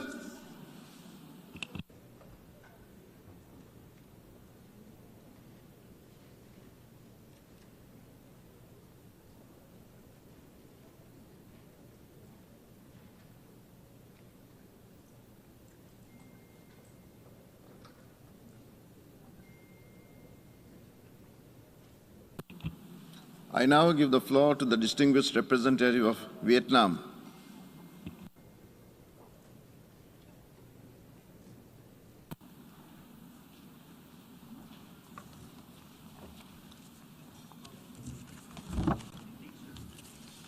Mr. President, Mr. Secretary General, Excellencies, more than 70 years ago, the founders of the United Nations instilled into the Charter their hope and aspiration to save succeeding generations from the scourge of war.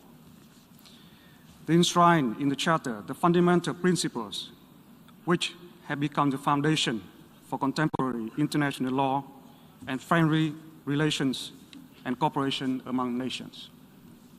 However, actions not in line with these principles continue to pose serious threats to international peace and security and development of nations and the people. They challenge the very relevance and legitimacy of the United Nations. For a number of times, our nation's own history of enduring war have shown that too often wars and conflicts until today stem from obsolete doctrines of power politics, the ambition of domination, and the imposition and the use of force in settling international disputes. A number of them are associated with historical legacies, misperception, and misunderstanding.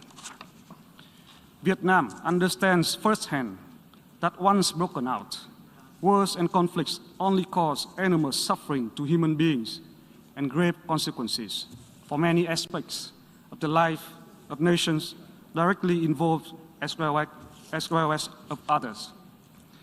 Against this backdrop, Vietnam has time and again underscored the importance of respect for international law and the UN Charter. All international disputes should be resolved by peaceful means based on the fundamental principles of international law and the United Nations Charter. These include the principles of sovereignty equality, respect for the political independence and territorial integrity of states, non-interference in internal affairs of states, and refrainment from the threat of use of force. All states, large and small, must adhere to these fundamental principles. Vietnam, therefore, has been extremely concerned over the ongoing armed conflict in Ukraine, a sovereign member state of the United Nations. Vietnam and other ASEAN member states issued a statement on this matter on the 26th February 2022. It is imperative now to exercise utmost restraint and immediate cease the use of force to avoid further casualties and losses, especially those of civilians.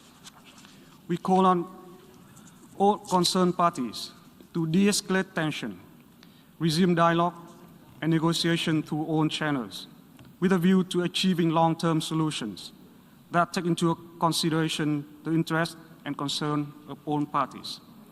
In accordance with international law, in particular, the respect for sovereignty and territorial integrity of states. Such a solution will put an end to the ongoing sufferings and make major contribution to peace, security, and development in Europe and the world at large. In this regard, we take note of the meeting between the delegations of Ukraine and the Russian Federation yesterday, and look forward to continued engagement by relevant parties and early results from the negotiations. At the same time, it is of critical importance to safeguard the safety, security of the people and indispensable civilian infrastructure in line with international humanitarian law. To create a favorable environment for such objectives, we call on the international communities, countries in and beyond the region to continue their support for and facilitation of dialogue among parties. We encourage greater efforts to scale up humanitarian assistance for civilians and command operations by the UN and other partners in the last few days to assist people on the ground, including refugees. It is also essential to ensure safety and security for all foreign nationals living in Ukraine, including Vietnamese nationals, as well as the facilitation of their evacuation. I thank you.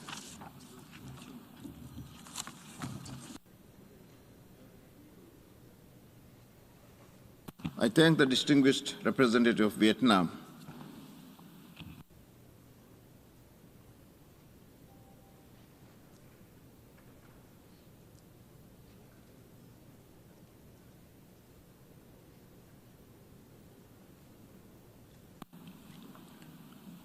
I now give the floor to the distinguished representative of Argentina.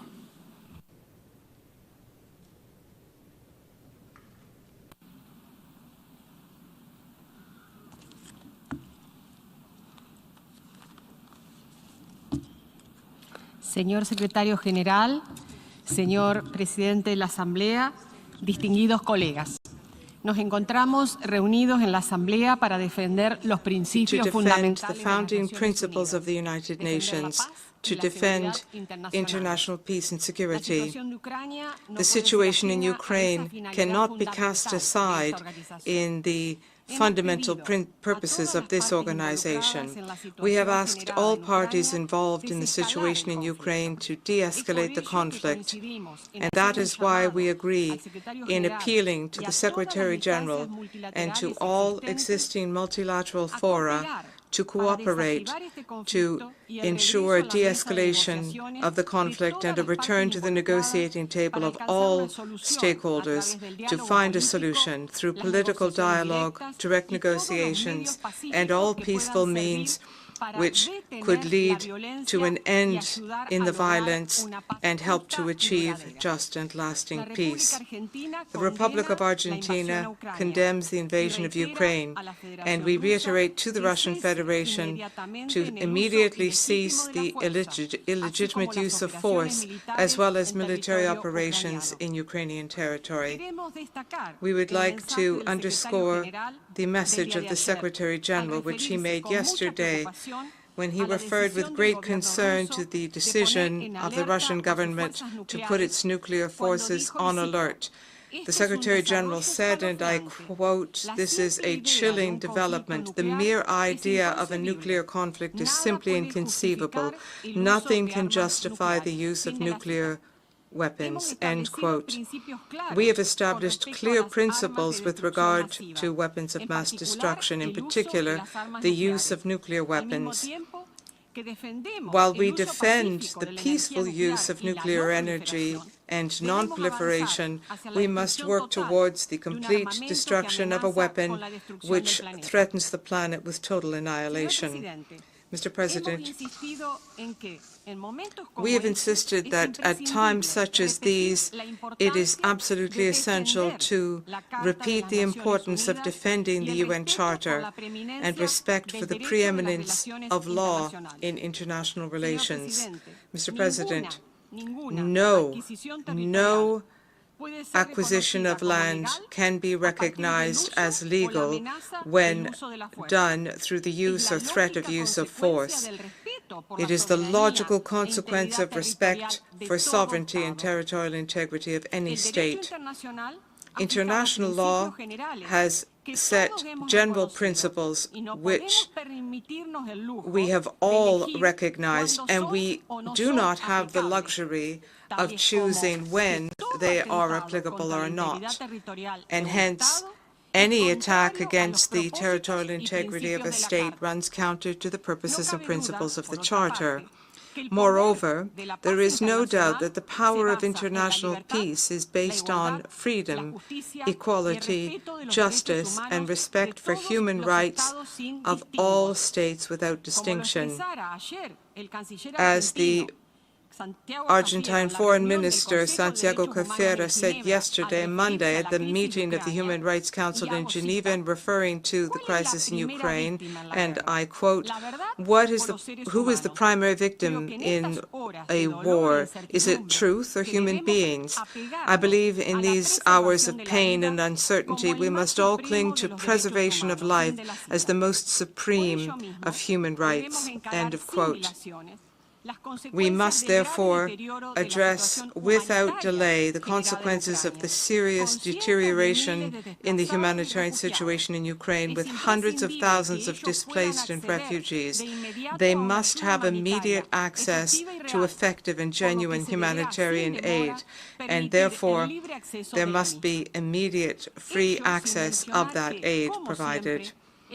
And that is not to mention that, as always, an armed conflict in a given region sooner or later will spill over into other regions as a result of forced migration, humanitarian crises, hunger, and illnesses, and this will have a direct or indirect impact on people linked to the conflict.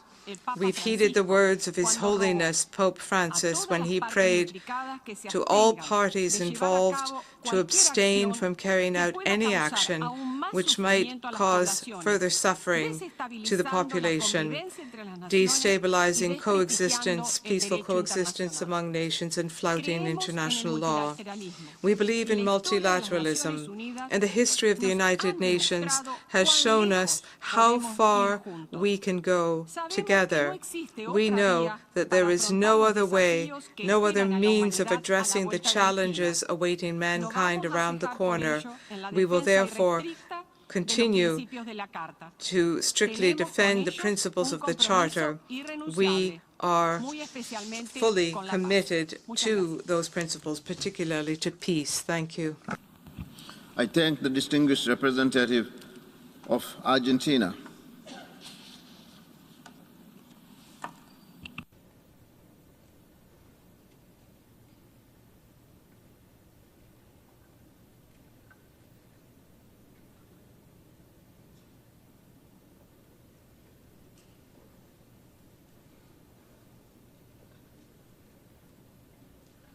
I now give the floor to Her Excellency Annalena Baerbock, Federal Minister for Foreign Affairs of Germany.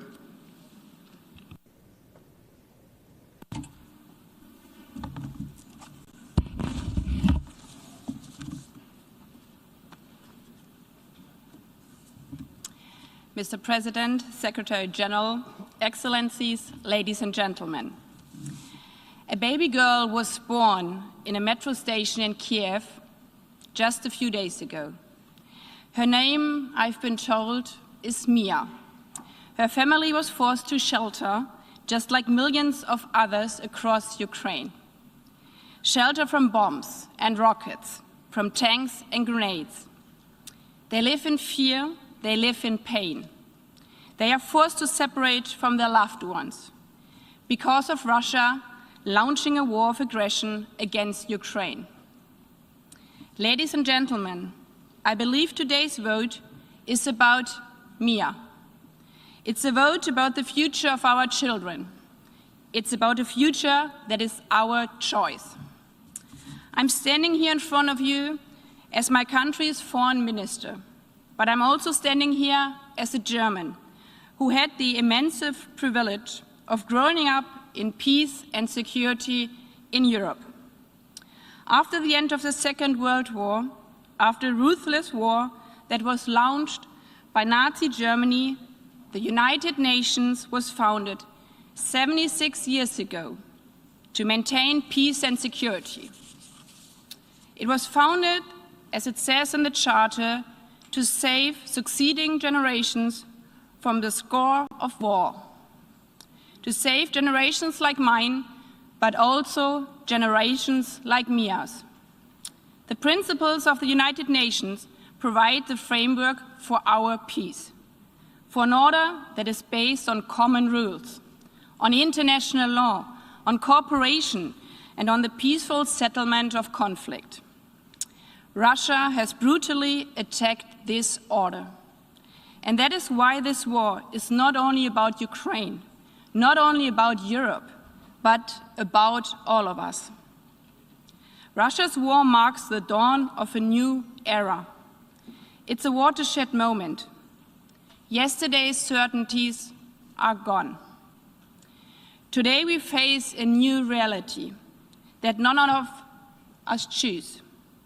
It's a reality that President Putin has forced upon us. Russia's war is one of aggression, and it's based on lies. They were repeated again by Foreign Minister Lavrov at the Human Rights Council today in Geneva. You say you are acting in self-defense, but the whole world watched as you built up your troops over months in the preparation for this attack.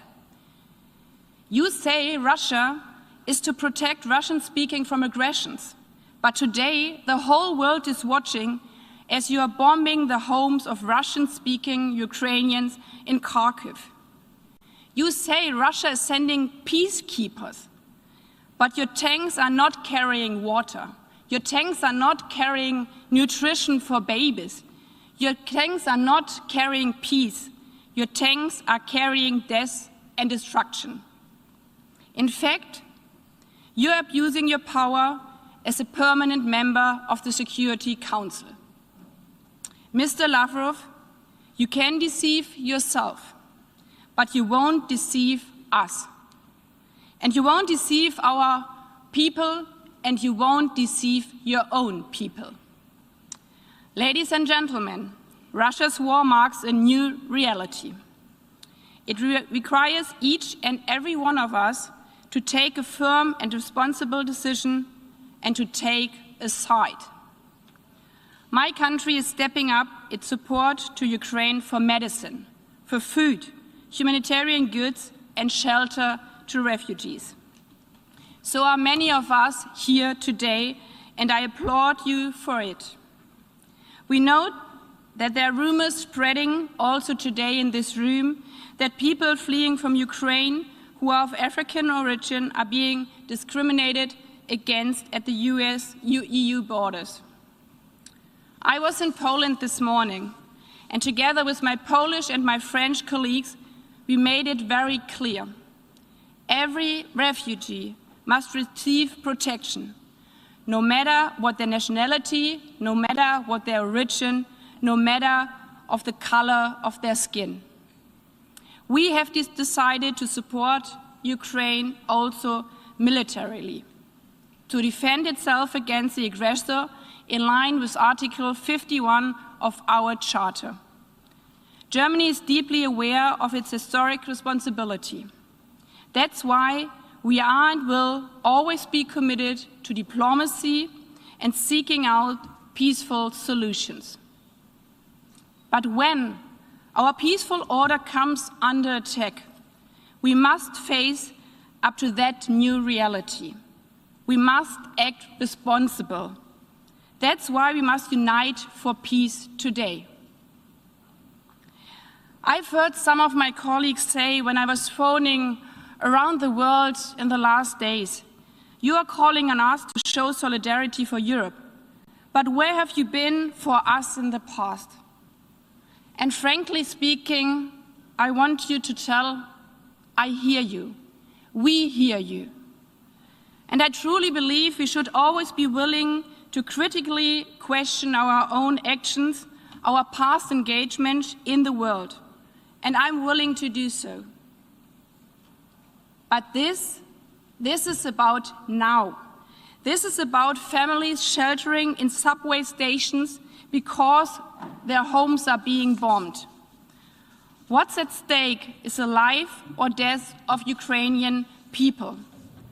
Once again, we've been listening in here live as we do have many leaders around the world coming together here addressing the United Nations General Assembly on this attack on Russia. Don't worry, we're going to continue to give you more coverage on that coming up here a little bit later on Live Now from Fox. But of course, a lot of eyes are going to be on Capitol Hill tonight, as we've all been anticipating President Biden's first State of the Union address. So what we want to do is, of course, get the latest breakdown on what to expect here tonight. We're bringing in Fox 5's Tom Fitzgerald, who's here with us. And Tom, I know a lot of people are trying to figure out exactly what order President Biden's going to do when he's checking off his list of topics tonight. Well, we know from the White House there has been a major rewrite of the speech ongoing for all day today. Apparently, the White House has decided now that they are going to move up and increase the amount of time in this speech that is going to be dedicated tonight to the Russian invasion of Ukraine. You know, in large part politically, that makes sense. If you look at the polling numbers for the president right now, the U.S. response so far to the Russian invasion has been an area that they could point to of having the support of the American people. But you don't have to look too far in the president's poll numbers to see other issues like inflation, like the handling of the pandemic, that are not going as well. YouGov came out with a new poll this morning showing 70% of those asked disapproved of the president's handling of inflation right now. This is a critical issue, not only for this presidency, but for the Democratic Party. Remember, they are facing midterm elections this year. So if there was going to be a reset, not only of this administration, but of the fortunes of the Democrats moving into these critical midterm elections, which will determine control of the Congress, and if the Democrats lose control of the Congress, that will certainly alter the trajectory of this Biden presidency. So, you know, a lot of times we make big deals out of these State of the Union addresses, sometimes maybe more than they deserve. But clearly, you look at this tonight, there is a lot riding on this speech for Joe Biden and for Joe Biden's presidency.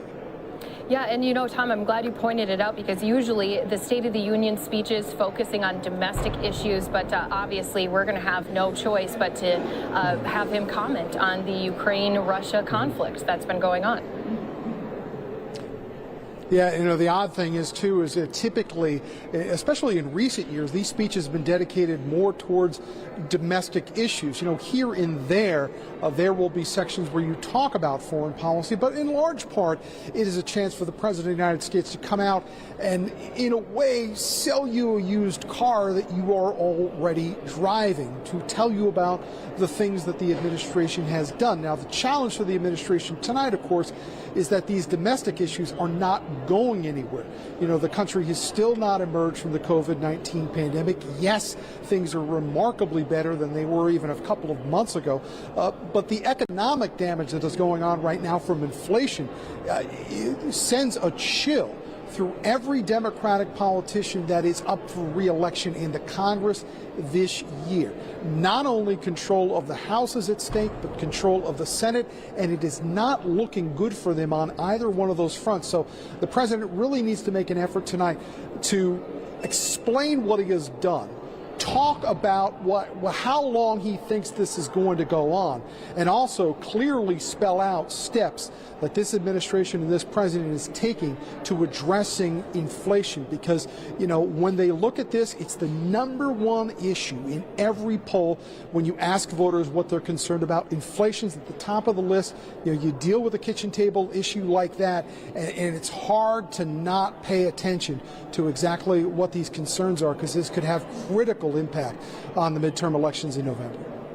And other than hearing a more detailed plan as to what we're still going to see him addressing his administration, I think another thing a lot of people wondering about is also some of those names that may be dropped during his speech. Of course, he just had appointed Ketanji Brown Jackson for Supreme Court. Any other names you're thinking are going to be thrown out there during his address tonight?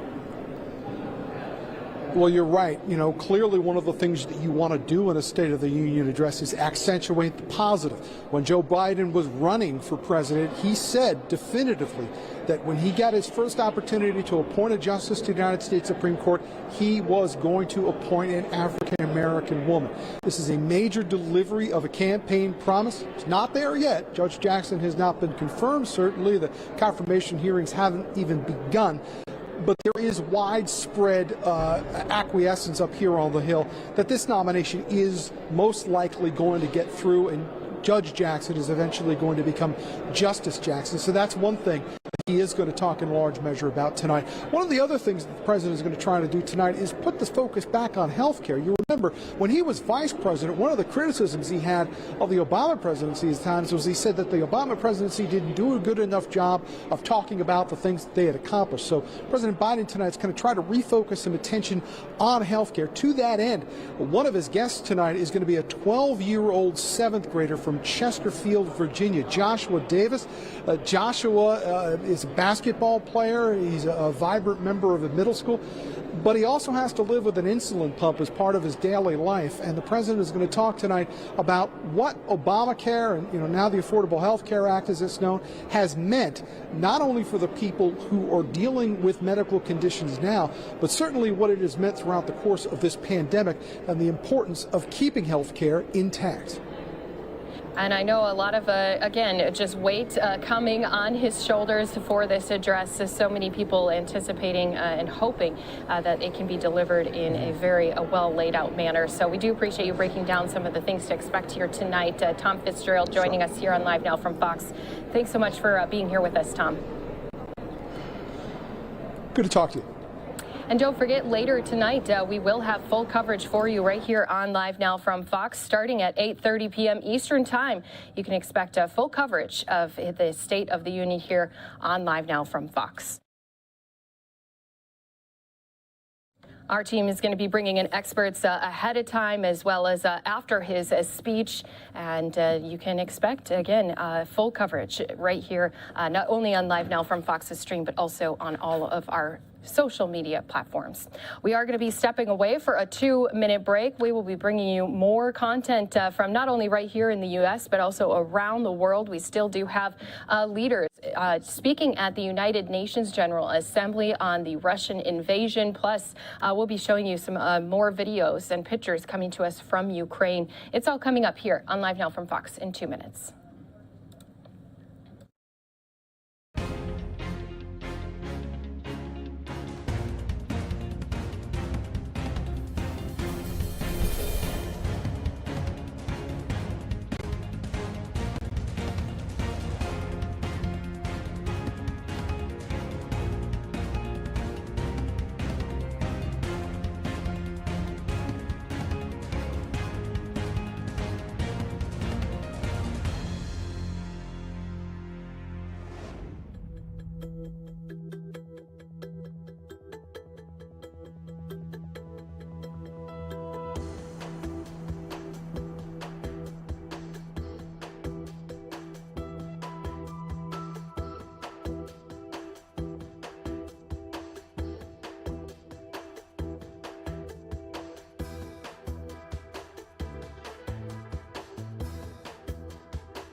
welcome back here to Live Now from Fox. Just want to remind our viewers tonight, we will have full coverage surrounding the State of the Union address tonight. President Biden doing this for the first time since his presidency, and we will give you full coverage surrounding his speech. Of course, we just talked with Tom Fitzgerald on Capitol Hill as he explained just some of those topics that people are anticipating him to speak about, especially amid this war going on. Russia continues their invasion.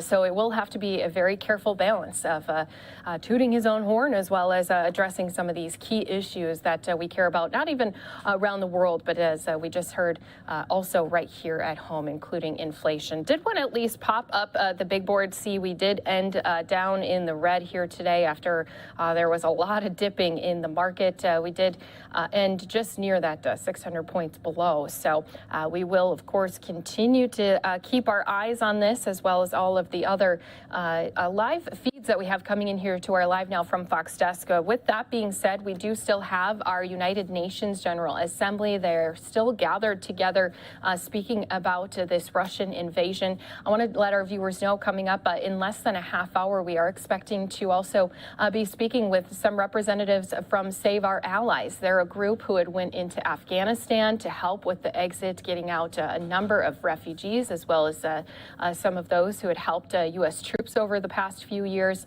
Now, once again, they're going to go put themselves on the front line and help Ukrainian refugees and getting more people out of the country as this invasion continues. So that will be coming up again here just in about 20 minutes or so.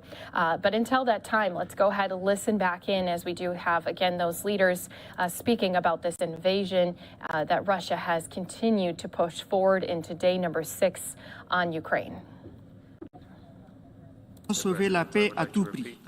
La paix que nous avons connue depuis plus de 115 ans, we have known for more than 75 years, as we know today, is far from being a constant luxury. It is a constant commitment and something that we must constantly work at. Let us ensure that we are up to our historic responsibility by demonstrating political will, courage, and the vision that is needed to keep alive the flame of peace for the entire world, the flame that was lit so bravely in San Francisco. Thank you for your kind attention. I thank the distinguished representative of Niger.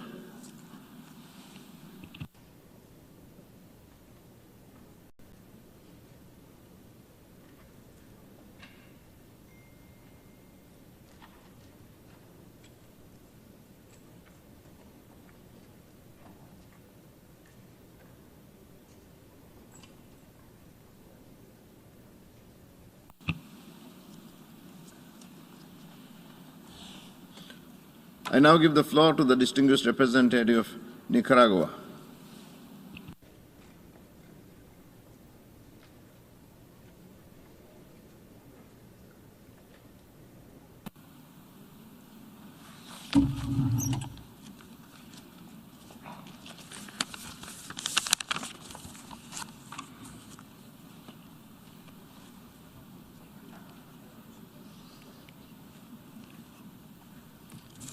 Señor Presidente. Mr. President, Nicaragua reiterates its commitment to respect for sovereignty, territorial integrity, and security for all countries. We, member states, must unwaveringly comply with the purposes and principles of the UN Charter. This applies to all member states of the United Nations. We call for a de-escalation in tensions, bearing in mind the legitimate security interests which all countries of this region, and in particular the Russian Federation and Ukraine, deserve, with the purpose of guaranteeing peace and stability in the long term in that region and beyond, in accordance with the Minsk agreements. Nicaragua believes that negotiations between Russia and Ukraine are key for ramping up diplomatic efforts and in this way guaranteeing security and peace While NATO has insisted on disregarding the agreements which have been adopted by the Russian Federation at different moments in time following the dissolution of the Soviet Union. Because we want peace and because we believe in the prevention and solution of conflicts through peaceful means, we reject unilateral measures such as political sanctions, economic sanctions, or sanctions of any kind which are being launched against the Russian Federation by the United States and NATO, while at the same time they are ramping up the sending of weapons to Ukraine. This clearly shows that the United States and NATO are already involved in this conflict, which has global dimensions. All this escalation does is fuel war, and leaving in its wake death, casualties, and massive migrations of families who are victims of these hegemonic policies. These policies are already having a serious impact on the global economy, and the people of this planet are the victims of this crisis, which is yet another crisis in the aftermath of the loss of life and damage due to the economy resulting from the virus which unleashed a pandemic on the world. The United Nations must play a constructive role in resolving the Ukrainian issue and give priority to peace, to regional stability, and to universal security for all countries. It must not promote tension or actions which will escalate the conflict. Mr. President, this regrettable conflict and loss of life could have been avoided. It did not need to happen. All of this stems from the non-respect for and violation of the UN Charter. It is a result of interventionist policies in the internal affairs of states, which gave rise to the coup d'etat in Ukraine in 2014, and the attacks and bombings against the people of Donetsk and Lugansk, causing the death of thousands of people. This is a fact which cannot be forgotten. The time has come to avoid a complete catastrophe, and we call on NATO, on the United Nations, and on the international community to encourage and to respect firmly dialogue and negotiation for peace between the Russian Federation and Ukraine. They are the two countries with the authority and the power to achieve stable, lasting, and secure peace in this region of our planet.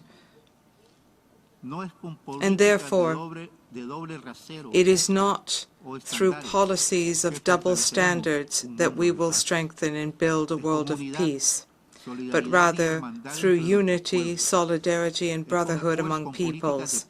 It is through policies of peace and development. It is through diplomatic efforts and solutions that we will achieve international peace and security. Let me say again, it is not by applying policies of double standards. We extend our condolences to the families in Ukraine who have lost loved ones. And we also express condolences to the families of soldiers from Ukraine and the Russian Federation who have fallen in this conflict. Thank you very much, Mr. President. I thank the distinguished representative of Nicaragua.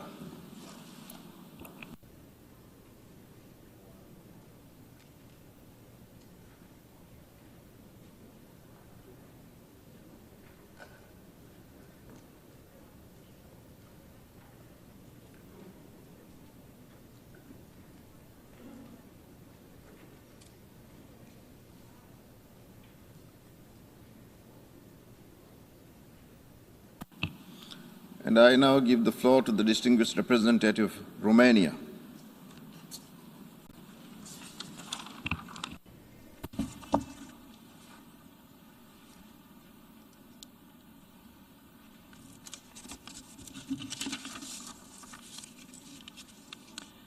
Mr. President, Romania aligns itself with the statement delivered by the European Union. I will now make a few remarks in national capacity. The world today is at threat by Russia's unprovoked, unjustified military aggression against Ukraine, and recently by bringing its nuclear arsenal at high alert. This affects not only the European security, but also the security at global level. At these difficult moments, Romania and the Romanian people stand in full solidarity with Ukraine and with its people facing this aggression, including through providing shelter for the tens of thousands of Ukrainians, mostly elderly, women and children. We reaffirm our support for the sovereignty, independence and territorial integrity of Ukraine within its internationally recognized border. Romania strongly condemns such irresponsible behavior, which gravely violates the international law. By unleashing the aggression against Ukraine, Russia has broken all its international commitments, first of all, the United Nations Charter. Thus, we strongly call for a responsible behavior from Russia and a plea to avoid more loss of life and preserve the safety of civilian population. Therefore, Russian Federation should immediately cease its use of force against Ukraine and withdraw immediately, completely and unconditionally all of its military forces from the territory of Ukraine within its internationally recognized borders. Romania reiterates its full solidarity with Ukraine and with the Ukrainian people. We stand ready to continue to support our neighbor, including by providing humanitarian assistance. Romania also expressed support for the new ambitious package of extended sanctions against Russia, including the disconnection of certain Russian banks from SWIFT and the closure of EU airspace for Russian aircraft. We underline the decision of the Romanian authorities to support the neighboring state Ukraine by donating protective equipment, fuel, food, water and medicines amounting to more than 3 million euros, in addition to the contributions already sent until now. Romania joins all the United Nations countries that voiced their call on the Russian Federation to abide by the principles set forth in the United Nations Charter and the Declaration on Friendly Relations, as well as to abide by the Minsk agreements and to work constructively in relevant international frameworks, including in the Normandy format and trilateral contact group, towards their full implementation. I thank you, Mr. President. I thank the distinguished representative of Romania.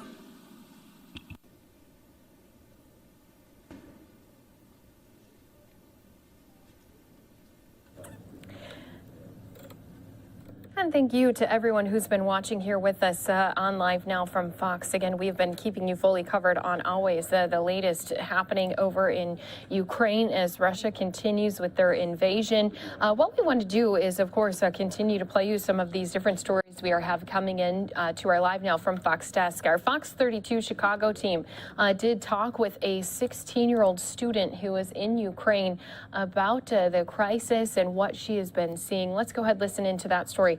Again, right here on Live Now from Fox. I was asking if you're okay and if you're in a safe place right now. Where are you hunkered down? Yes, I'm in a safe place now. Right now I'm at home because the subway is closed because there are too much people inside and we don't have ability to go there. Are you in a place where you are hearing explosions near to you? Yes. Now I'm on the district where I can see, I can hear all, where I can not just hear, I even can see all how Russian military bombed us, and that's awful. For example, in 4 kilometers near my house, 2 hours ago, Russian military dropped a bomb from fighter at a factory. They also hit a residential building with shells. And also 1 hour ago, Russian military bombed Kharkiv hospital. Some people have decided to leave their city, to leave to get to a safer place. You decided to stay. Can you tell us why you're staying?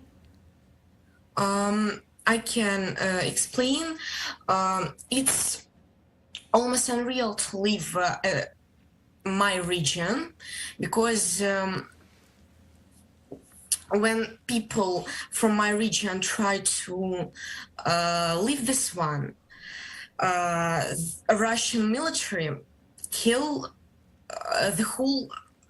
They kill the whole family who tried to leave this one, and it's unsafe to this one. I'm so sorry to hear that, Liza. I'm just curious, do you have family with you? Are you with friends? I mean, we're looking at you, you're by yourself, but are there other people with you? Now I'm just with my family, with whole my family. How are you guys surviving right now? Because you can't really go outside to go to the grocery store. I mean, how are you surviving right now?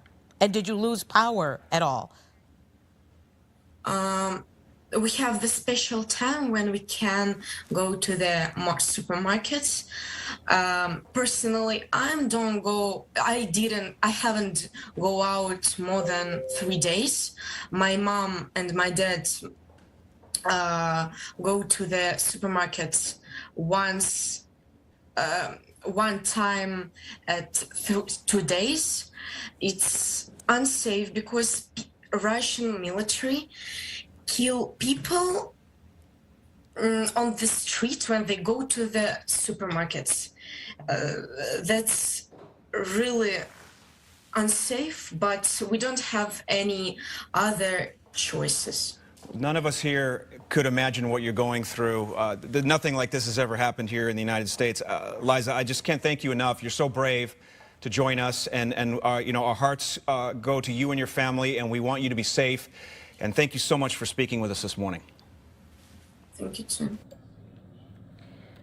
So sad to hear just some of those personal stories of people who are living there in Ukraine, having this invasion happen as they continue to attack their public buildings, but also their homes where they've lived and grown up.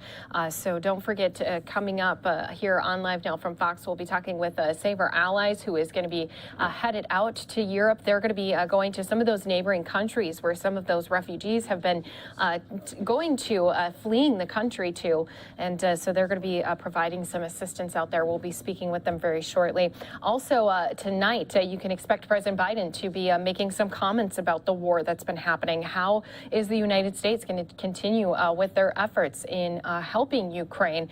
That State of the Union address is tonight, and you can expect full coverage with us here on Live Now from Fox surrounding his speech.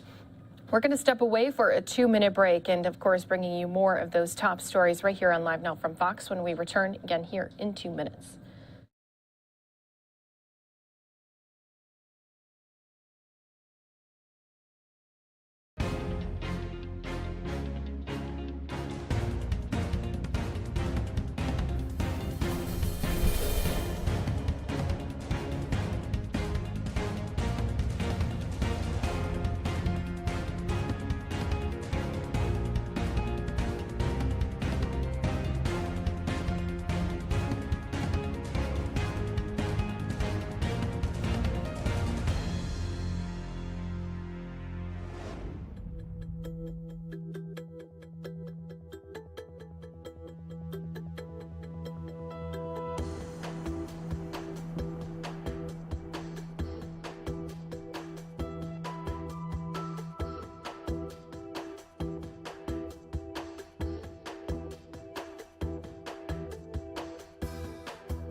Welcome back here to Live Now from Fox, where we have been keeping you on top of all the latest stories coming to us from Ukraine as the invasion does continue to loom on into day number 6 now, evening hours in Ukraine. And of course, we're going to be staying on top of those movements that happen into the evening hours as well. This is some video of a TV tower that was hit by some of those Russian missiles. We've been hearing of so many different attacks happening not only around Kyiv, but across Ukraine as well. So what we're going to do is continue to listen in to just some of those items being said during the General Assembly, as we do have many of our United Nations leaders speaking about the Russian invasion.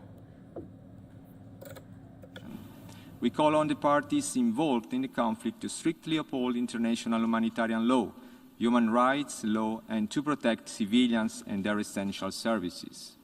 Furthermore, the Republic of San Marino is greatly concerned by the Russian decision to put their nuclear weapons forces on high alert. This is incredibly dangerous and inconceivable. Nothing can justify the use or threat of use of nuclear weapons. Mr. President, San Marino has co-sponsored and will vote in favor of the draft resolution which is now before the Assembly. The Republic of San Marino stands in solidarity with the people of Ukraine and joins the pressing call for peace coming from the streets of the entire world. Silence the weapons and return to dialogue and negotiations. Let peace prevail. Thank you. I thank the distinguished representative of San Marino.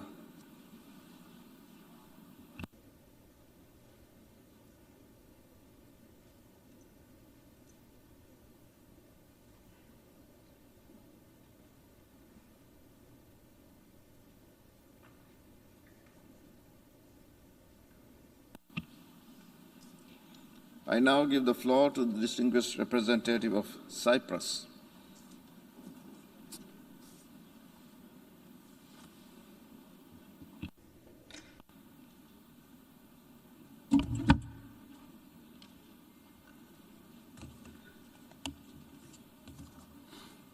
Mr. President,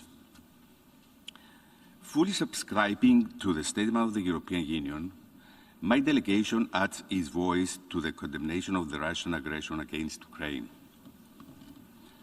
We stand in solidarity with Ukraine and reiterate our support to its unity, sovereignty, and territorial integrity within its internationally recognized borders. The Secretary General's statements have been unequivocal. Such actions are in direct conflict with the United Nations Charter. The use of force is the repudiation of the principles that every country in this hall has committed to uphold.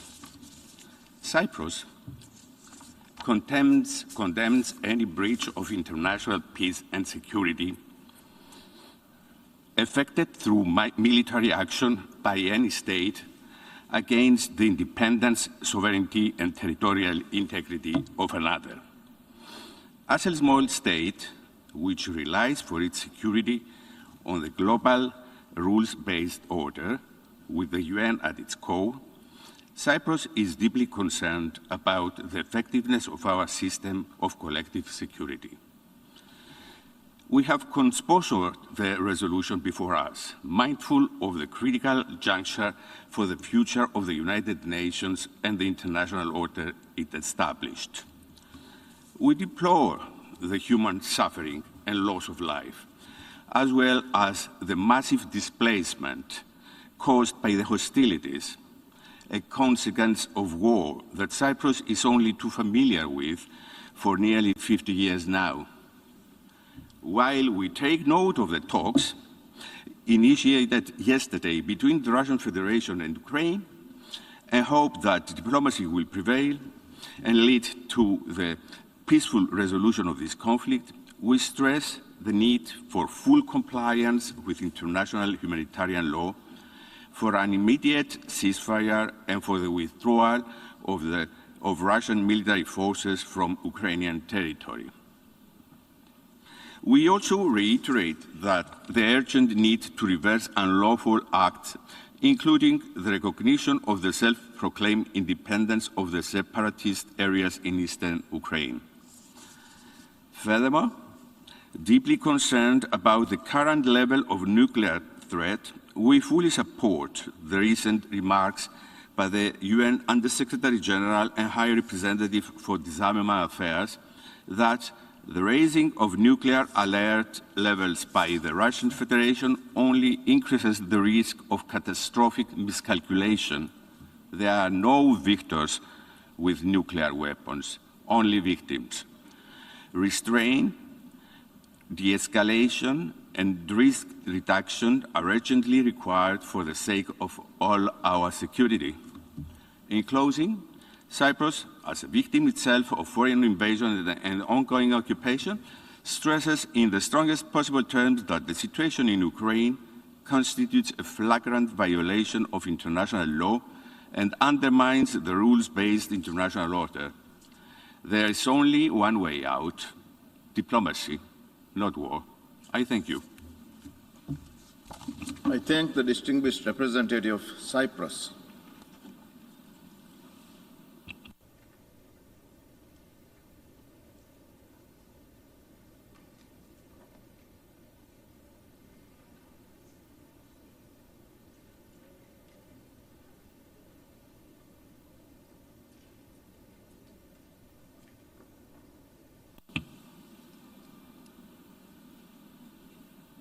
I now give the floor to the distinguished representative of Portugal.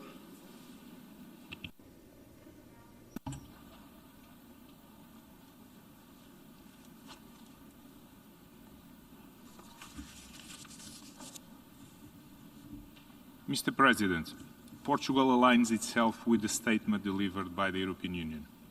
A few additional remarks in our national capacity. Mr. President, we strongly condemn the unprovoked aggression by the Russian Federation against Ukraine, in violation of international law and the UN Charter. Russian military forces must immediately and completely withdraw from the territory of Ukraine.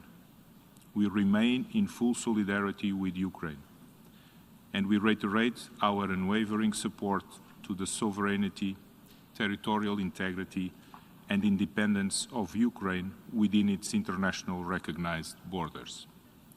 We deeply regret the loss of lives and the mounting human suffering inflicted to the Ukrainian people.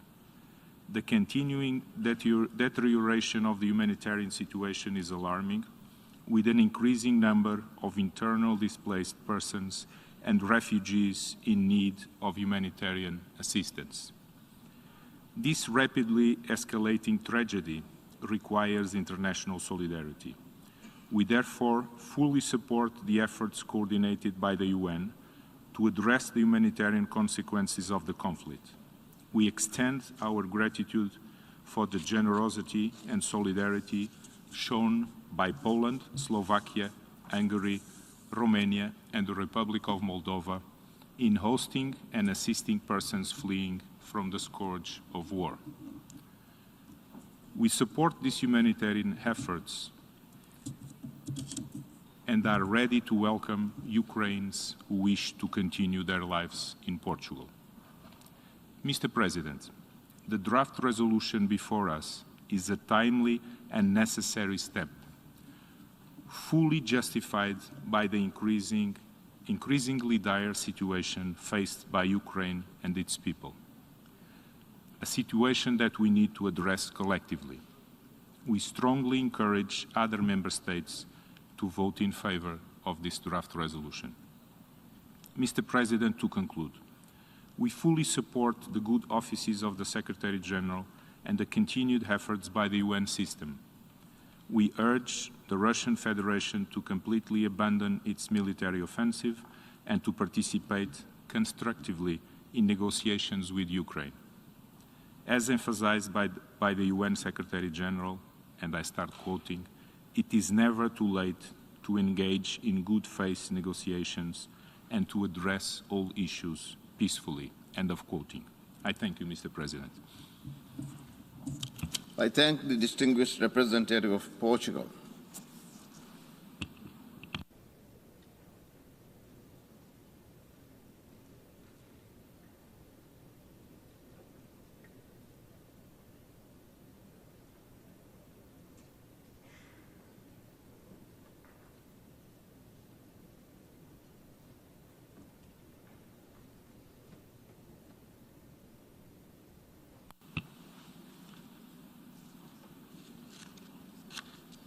I now give the floor to the representative of Democratic People's Republic of Korea.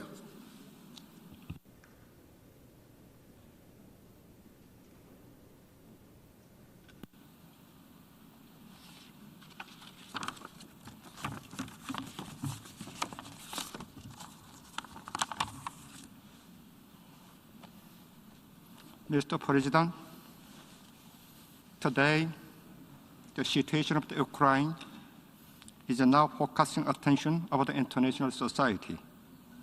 The root cause of the Ukraine crisis totally lies in the hegemonic policy of the United States and the West, which indulge themselves in high-handedness and arbitrariness toward other countries. The United States and the West have systematically undermined security environment in Europe by ignoring reasonable and just demands of the Russian Federation for legal guarantee for security, while pursuing NATO's eastward expansion and more bluntly attempting to deploy attack weapon system. We clearly remember how Iraq, Afghanistan, Libya's sovereignty and territorial integrity were violated by United States and West in the past under the pretext of international peace and security. It is absurd for United States and West that have devastated Iraq, Afghanistan, and Libya to mention the respect of sovereignty and territorial integrity of a situation of the Ukraine. That does not stand to reason at all. It is characteristic of the current international order that seeds of discord are sown in every region and country where United States interfere, thus the relation between countries are deteriorating. Greatest danger the world faces now is the high-handedness and arbitrariness by United States and its followers. Thank you again to everyone who's watching here with us on Live Now from Fox. We've been listening into so many different leaders around the world speaking at the United Nations General Assembly. Everyone speaking about the Russian invasion, demanding an immediate ceasefire and to continue negotiations and conversations between the two parties. We know after the two had met, delegates from both sides, Ukraine and Russia, had met and unfortunately had not come to any conclusion. They both were going to go back to their own capitals, continue consulting, and hopefully have another round of talks coming up. But it's not been the only story we've been on top of here for you today. Support for Ukraine has been shown in so many different rallies as well as events happening across our country. And of course, what we want to do is continue to talk about ways that people are being affected right here at home. We're going to go out to Fox 13's Josh Cassio, who's joining us here on Live Now from Fox. And Josh, just so many people heartbroken about what's been happening over in Ukraine. Yeah, you're right. And we spoke to a researcher who is also a college student here in the Tampa area. She is from Ukraine. As you can imagine, you know, she's so proud of her roots, but she is heartbroken when she watches the news and sees what's happening back at home. And quite frankly, she's worried she may not have a home to go back to. I have never been so depressed in my entire life.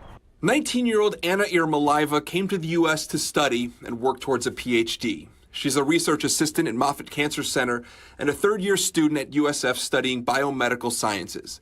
But right now, much of her focus is on what's happening back at home. I feel so bad because my parents sent me here to study, but I cannot study. I cannot do anything. She grew up in Kazatan, a small town in central Ukraine about 2 hours outside of Kyiv. Her mother is the mayor there, and while it hasn't been attacked, her concern hasn't waned. My mom said that she's never gonna leave. She's just telling people to stay strong. She says that looting is gonna be punished just as tough as invading our country.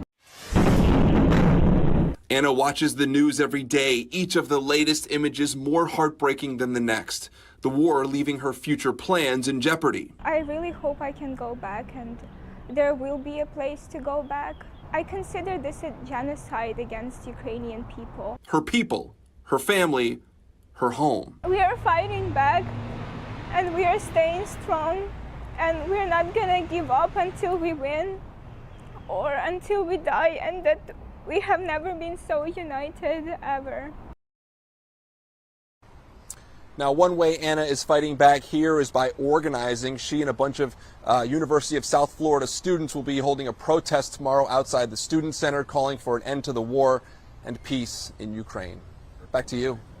Yeah, Josh, just so many heartbreaking stories, especially when you have been talking with people who are being affected. As you said, you know, their homes and their families are right there at stake. We do appreciate you joining us here on Live Now from Fox. Again, Fox 13's Josh Cassio. And we want to continue talking about this way that there's been so many people here in the United States looking to help those who are overseas, especially as now we know that there has been multiple refugees who have already fled the country. New numbers have now said that there's more than 677,000 people who have fled from Ukraine since this invasion. So speaking with us now is going to be Chad Robichaud, who is with Save Our Allies. He is joining us here live. And Chad, I know last time we spoke, we were talking about Afghanistan. Not only have you guys been over there helping get people out of the country, helping refugees resettle, now here again, same story. You guys have special operations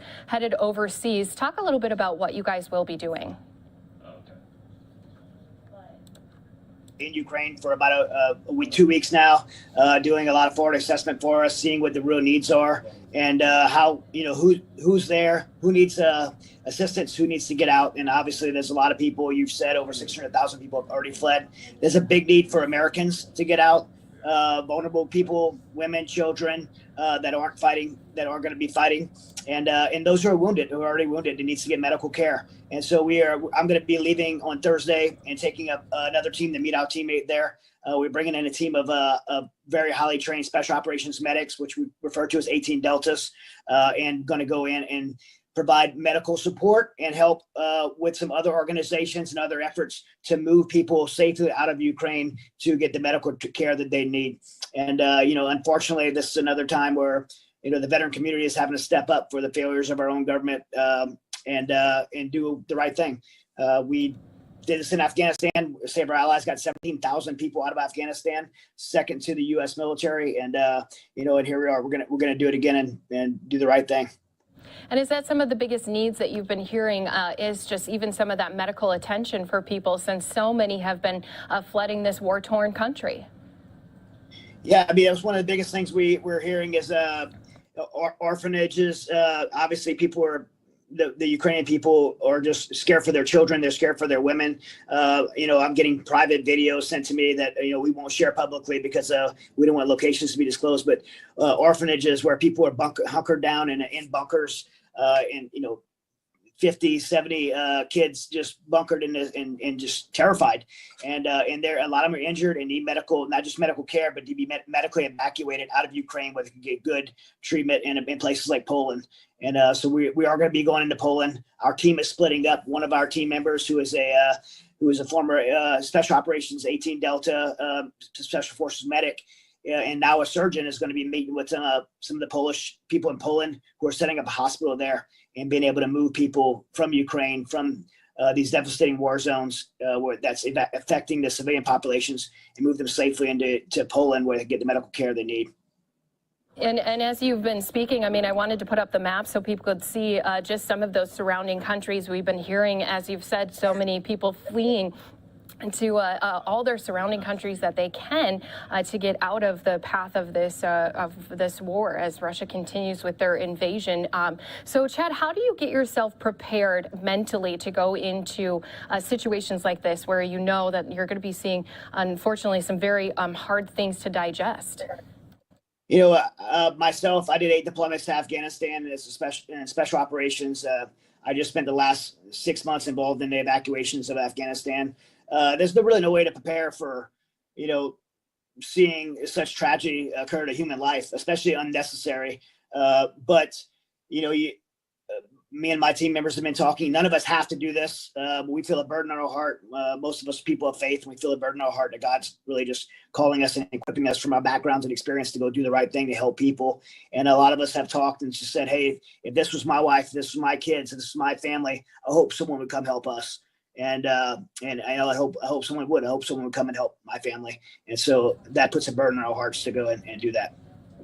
And as we've been talking about, you know, you're getting set to leave. What are some things you are hoping to come across? Because every time, of course, people are dealing with situations, you have to find a silver lining. You know, are you hoping to see some people, you know, gathering together with other family members, meeting up with them? Of course, that might not be the case if they had to stay behind.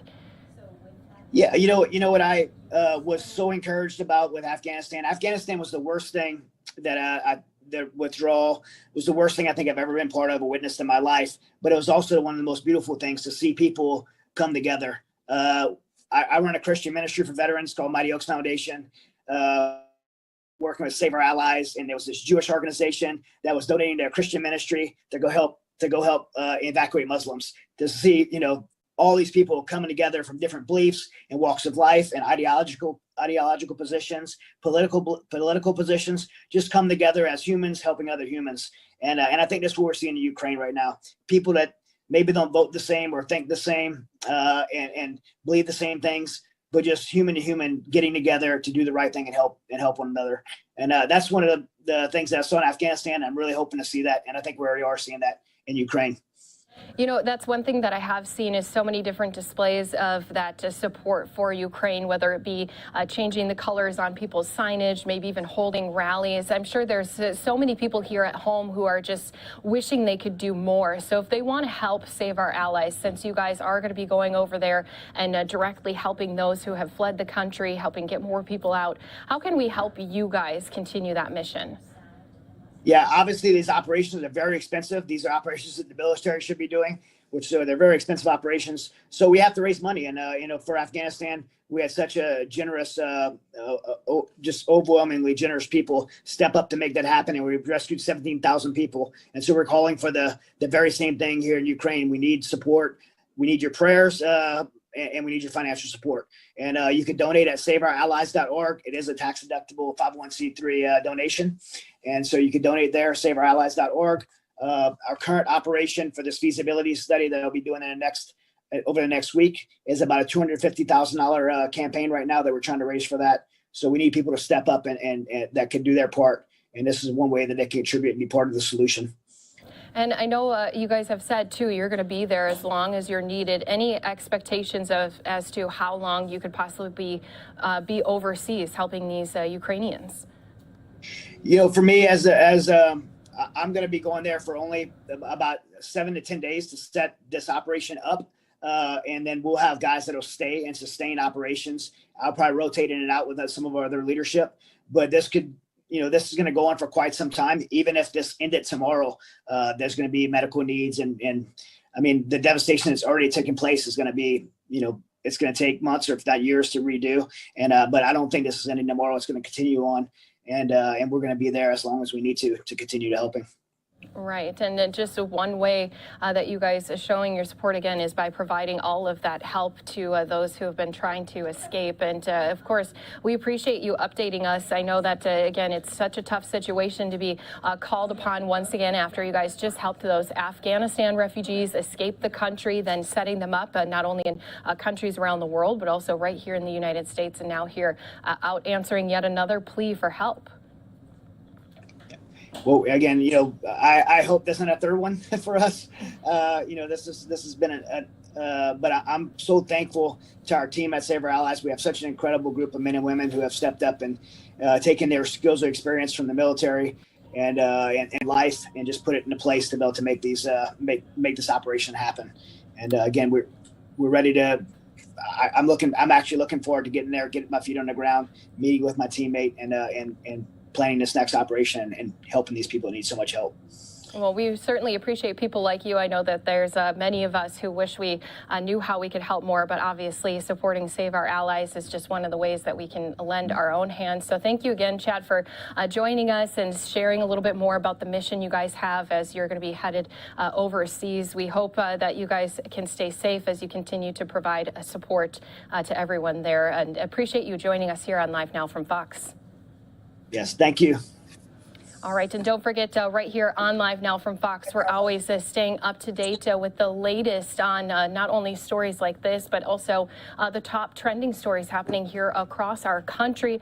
Tonight, a very big night, and not only will we be hearing a little bit more about the United States support for Ukraine, but we're also going to be hearing about some of our own domestic problems being addressed by the Biden administration, by President Biden during his State of the Union address. You can join us right here on Live Now from Fox for coverage surrounding his speech before and after.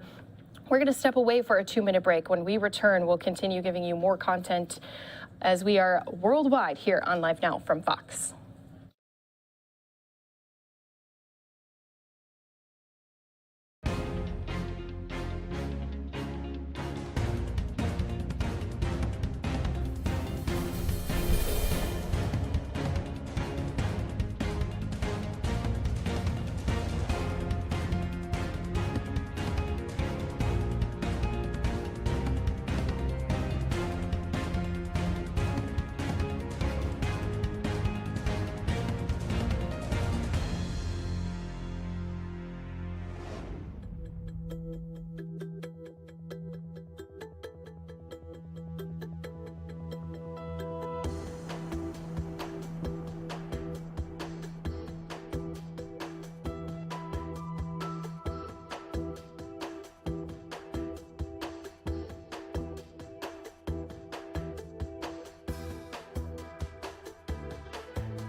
Thank you again for being here with us on Live Now from Fox. Just a reminder, tonight we will have some special coverage around the State of the Union address. The first time President Biden going to be delivering the address. And of course, we'll have some experts weighing in not only ahead of time, but also afterwards as well. So you can join us right here for that coverage starting at 8:30 p.m. Eastern Time. The speech is address set to be given at 9 p.m. Eastern Time. But it's not no surprise that a lot of people looking forward to his speech, not only to address some of the key issues that we have right here in the United States, but also the war that continues on as Russia invades Ukraine. Earlier here today, we've had so many of our different leaders around the world who've been speaking about this issue. Earlier, we had UK Prime Minister Boris Johnson, as well as the NATO Secretary General. They've been speaking about this. So let's go ahead. What I want to do is put that into a double box so we can continue to watch just some of those videos and pictures that have been coming in here to our Live Now from Fox desk from Ukraine, some of that damage and destruction that's being left behind in Russia's path as they continue to push forward. So once again, let's go ahead and listen into that press conference that happened earlier today. Estonia, Kaja Kallas, the Prime Minister of United Kingdom, Boris Johnson, and the Secretary General of NATO, Jens Stoltenberg, will deliver a statement and take few questions. The press conference is held in English. First, Prime Minister Kaja Kallas, please. Dear Jens, dear Boris, dear members of the press, this is quite an exercise, and it shows how NATO and allies work together, even making such visits happen. And it's my great pleasure to welcome you both in Estonia. I wish it could be under more pleasant circumstances. We are here because the security of Europe has changed dramatically. After a long and aggressive lead-up in Georgia, Crimea, Donbas, last week all the masks came off, and the whole world can now see Putin has gone from an autocrat to an outright aggressor, and Russia from a difficult neighbor to a rogue state. Putin has unleashed 200,000 soldiers against a free and sovereign country. Their targets: hospitals, schools, kindergartens, innocent Ukrainian lives. And we, unfortunately, expect to witness even more horrors, including indiscriminate bombings. We mourn all the lives lost in Putin's war. We are also seeing dangerous neglect of nuclear safety by Russian troops. We have just learned Lukashenko's troops have also entered Ukraine. There is no doubt Belarus is a co-aggressor in this conflict. The whole international community must now stand up against the evil. Allies have been united against the aggression since the very beginning, and I'm very glad to say that. We have witnessed a fundamental change of policies across the democratic world, all in support of Ukraine and aimed in isolating the aggressor. Some of them seemed even unthinkable a few days ago. NATO needs a forward defense strategy.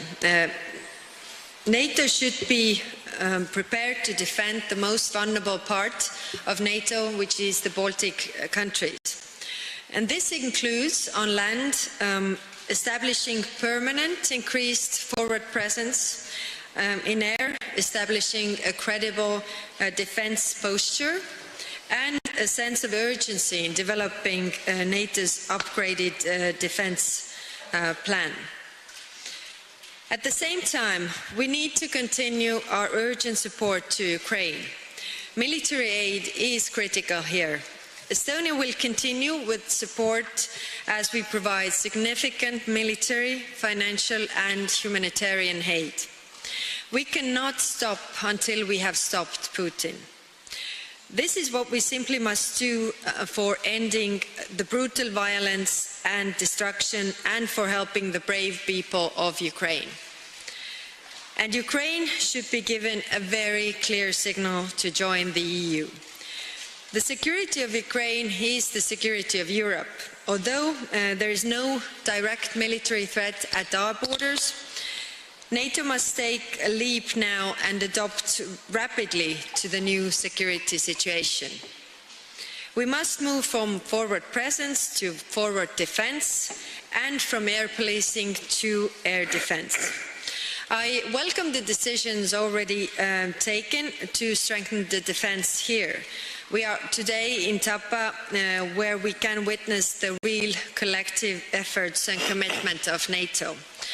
I would like to thank the United Kingdom and all the allies who are already present here in Estonia, and also sending additional troops to Baltic region. We must work together to help Ukraine and to strengthen our own defense. Thank you. Thank you. Prime Minister Boris Johnson, the floor is yours. Thank you very much. Well, thank you, Kaya. Thank you for your welcome. Great to see you, Jens, and great to be here again in Tapa, this very, very important mission. NATO is perhaps unique in the history of defensive alliances because it has stood for over 70 years, not for aggression, but for peace and stability. And during those years, the alliance has been tested many times in the Cold War, in the Balkans, in Afghanistan. This matters because the world has become a more dangerous and a more contested place. A few short days ago, we all stood witness to scenes we hoped we would never see again on the continent of Europe. A sovereign, democratic people fighting for their lives against a foe who wishes to subjugate them by force. As we realize the terrible extent of President Putin's ambitions, the world has been rightly united in praise for the valor and bravery of the Ukrainian people, led by President Volodymyr Zelensky. And I expect, like colleagues here, I've had the privilege of speaking to President Zelensky virtually every day since the Russian invasion, and I've heard firsthand his sheer determination that the freedom his people have experienced must never be snatched away. And indeed, it's clearer day by day from the way the Ukrainians are responding that President Putin has made a disastrous miscalculation. His troops have not been welcomed into Ukraine as he prophesied, and instead the Ukrainians have mounted an astonishing and tenacious resistance. We, as the international community, have a responsibility to do everything we can to help the Ukrainians in their efforts. And that's why the UK has trained 22,000 members of the Ukrainian armed forces and why we've provided further defensive military support to Ukraine. And we have a responsibility to all Ukrainians. That's why the UK has provided £140 million in humanitarian aid to Ukraine and to the region. It's why we've deployed both humanitarian experts and hundreds of military logistics experts to Ukraine's neighbours to help them shelter those seeking sanctuary on their shores. And it's why we've announced the first phase of a bespoke humanitarian route for the people of Ukraine to come to the UK. It's also why, alongside allies across the world, the UK has swiftly executed the biggest package of sanctions ever imposed against a G20 nation. And we've seen organizations from banks to oil companies to football leagues to singing competitions who've made it clear that Vladimir Putin and his regime must be isolated from the international community for his actions. As we support the people of Ukraine, we must also shore up our shared resilience, both to protect our people and our values. These are nothing more than defensive measures, which have been the essence of NATO for more than 70 years. And I want to be crystal clear, finally, on that point. We will not fight Russian forces in Ukraine, and our reinforcements, like these reinforcements here in Tapa, are firmly within the borders of NATO members, and they are profoundly the right thing to do. Thank you all very much. Thank you. Secretary General Stoltenberg, please. Prime Minister Kallas, Prime Minister Johnson, dear Kaya and dear Boris, it's great to be with you here at Tapa. It's great to be back, and we are here to meet the soldiers that are defending Estonia, our alliance and our values. These soldiers are keeping our nation safe and free, and we owe them a debt of gratitude. Thank you to Estonia for hosting our battle group so well and being such a staunch NATO ally. And let me also thank the United Kingdom and you, Boris, for leading this NATO multinational battle group here at the Tapa base in Estonia, and for doing so for the last 5 years. And also for doubling your contribution over the last few weeks, with more British troops coming to Estonia. This really makes a huge difference and demonstrates NATO solidarity. We stand together in this time of crisis. The people of Ukraine are fighting bravely against a brutal and unprovoked Russian invasion. We utterly condemn the Kremlin's war. Allies are imposing severe costs on Russia through sanctions. We are increasing NATO presence across the alliance to deter and to defend. And we are stepping up our support to help Ukraine defend itself. NATO allies are sending Ukraine anti-tank weapons, air defense missiles and ammunition. Allies are also providing millions of euros worth of financial help and humanitarian aid. I commend Estonia and the United Kingdom for the assistance you are providing to Ukraine. Over the last weeks, in response to Russia's attack on Ukraine, we have increased our defensive presence in the air, on land and at sea, with over 100 jets at high alert operating from 30 different locations, and over 120 ships from the Baltic Sea to the Mediterranean. The UK, the US and other allies are deploying thousands more troops to the eastern part of the alliance. For the first time in our history, we are deploying the NATO response force. Because there must be no doubt, no room for miscalculation or misunderstanding. Our commitment to Article 5 of the Washington Treaty is ironclad. We will protect and defend every inch of NATO territory. Credible deterrence prevents conflict and preserves peace. NATO is a defensive alliance. We do not seek conflict with Russia. Our message to President Putin is: stop the war, pull out all your forces from Ukraine, and engage in good faith in diplomatic efforts. The world stands with Ukraine in calling for peace. So, Kaya and Boris, it's great to be with you here again, and we stand together in the alliance, united in our condemnation of the Russian invasion of Ukraine. Thank you.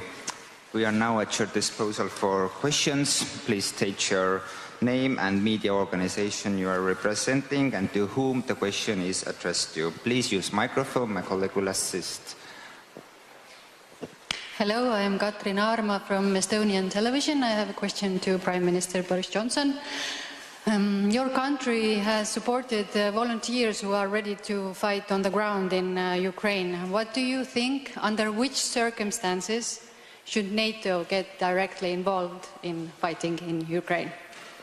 Well, thank you very much. And look, I'm going to be very clear about this because you're not quite right in what you say about supporting volunteers going to fight on the ground. The UK is not actively doing such a thing. But I understand, of course, the feelings of people who feel emotionally engaged in this conflict, because I cannot think of a time in international affairs when the difference between right and wrong, between good and bad, between good and evil has been so obvious. And it is clear that the people of Ukraine have right on their side. And I can understand why people feel as they do. But we have laws in our country about international conflicts and how they must be conducted. And on your point, as both Kaya and Jens have stressed, NATO is a defensive alliance. I think for any NATO member to get involved actively in conflict with Russia is a is a huge step which is not being contemplated by any member, and you would have to go to parliaments and to peoples to get agreement for such a step. That is not on the agenda. What is on the agenda is offering the humanitarian support that we are offering, the logistical, the defensive but lethal military support that we are, and we're offering it in ever-growing quantities, but also the economic pressure that the West is now applying to the Putin regime. And I think one thing is clear: Vladimir Putin miscalculated two things. He miscalculated the strength of the Ukrainian resistance, and he also miscalculated and underestimated the strength of Western unity and Western resolve to ensure that Putin must fail. Thank you.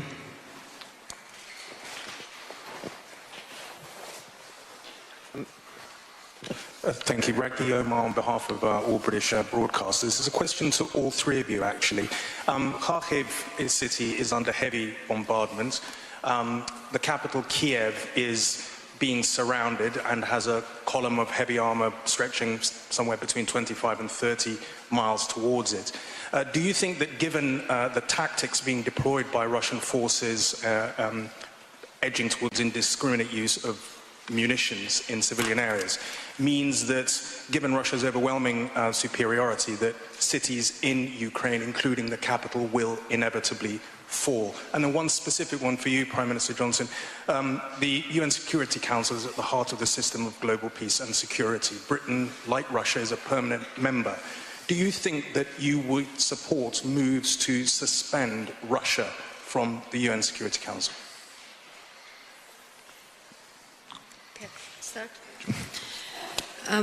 Yes, what we are seeing in Ukraine is really very horrifying to see what kind of steps they are taking, and now they are escalating this crisis. The question whether the cities will fall, I think we underestimate the Ukrainians' motivation and will to protect their cities. Of course, we also know that the forces are not really equal. So one is to really conquer the cities, and the other one is to keep those cities under control. So I think there's going to be a lot of resistance from Ukrainians, and this, even if temporarily Russia takes hold of the cities, it's still very hard to keep. And as there is no support from the Ukrainian side. So I think what we have seen, and all Ukrainians have really surprised everybody, is by their motivation to fight for their country, to fight for their freedom.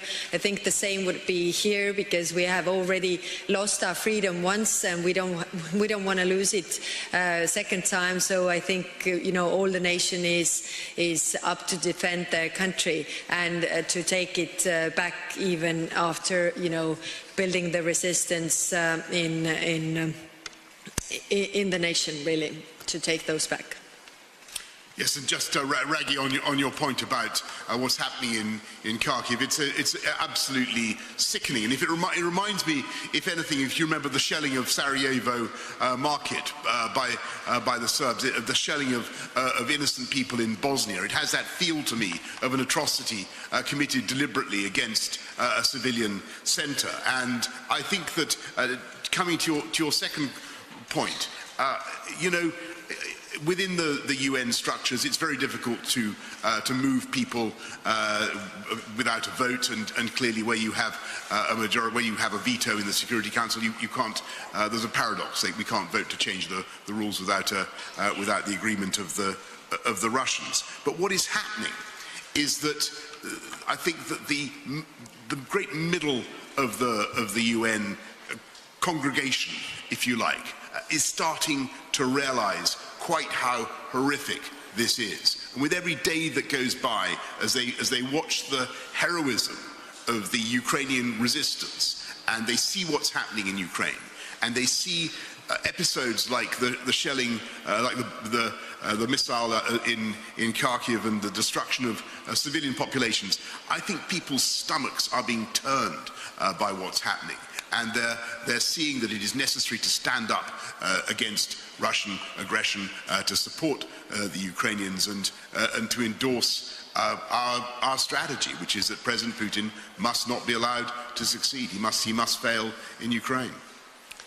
So what we now see is a new wave of attack against Ukraine, against innocent people, and a column of heavy Russian armor which is moving towards Kiev will bring more death, more suffering, and more civilian casualties. And that's the reason why we need to continue to provide support to Ukraine, why we continue to call on Russia to stop this bloody war, and why we need to impose costs by the heavy sanctions on Russia. And why we also should once again commend the bravery and the courage of the Ukrainian people, the Ukrainian armed forces, and also the Ukrainian President Volodymyr Zelensky. This is horrifying, this is totally unacceptable, and it's a blatant violation of international law. Thank you. Alexander Bilak, Delphi News. Question to Boris Johnson. By the middle of March, the UK will have sent here about 2,000 troops. That's definitely a big support for us. But what would have to happen, or what would be the trigger point for you to double it or triple it, or what's the limit? Well, thank you very much. We're very proud to be working here with our friends, with our French friends, with our Danish friends, and of course with our wonderful Estonian hosts. And I'm delighted that we're doubling it. It's a big commitment that we're making. I think that we'll always keep things under review.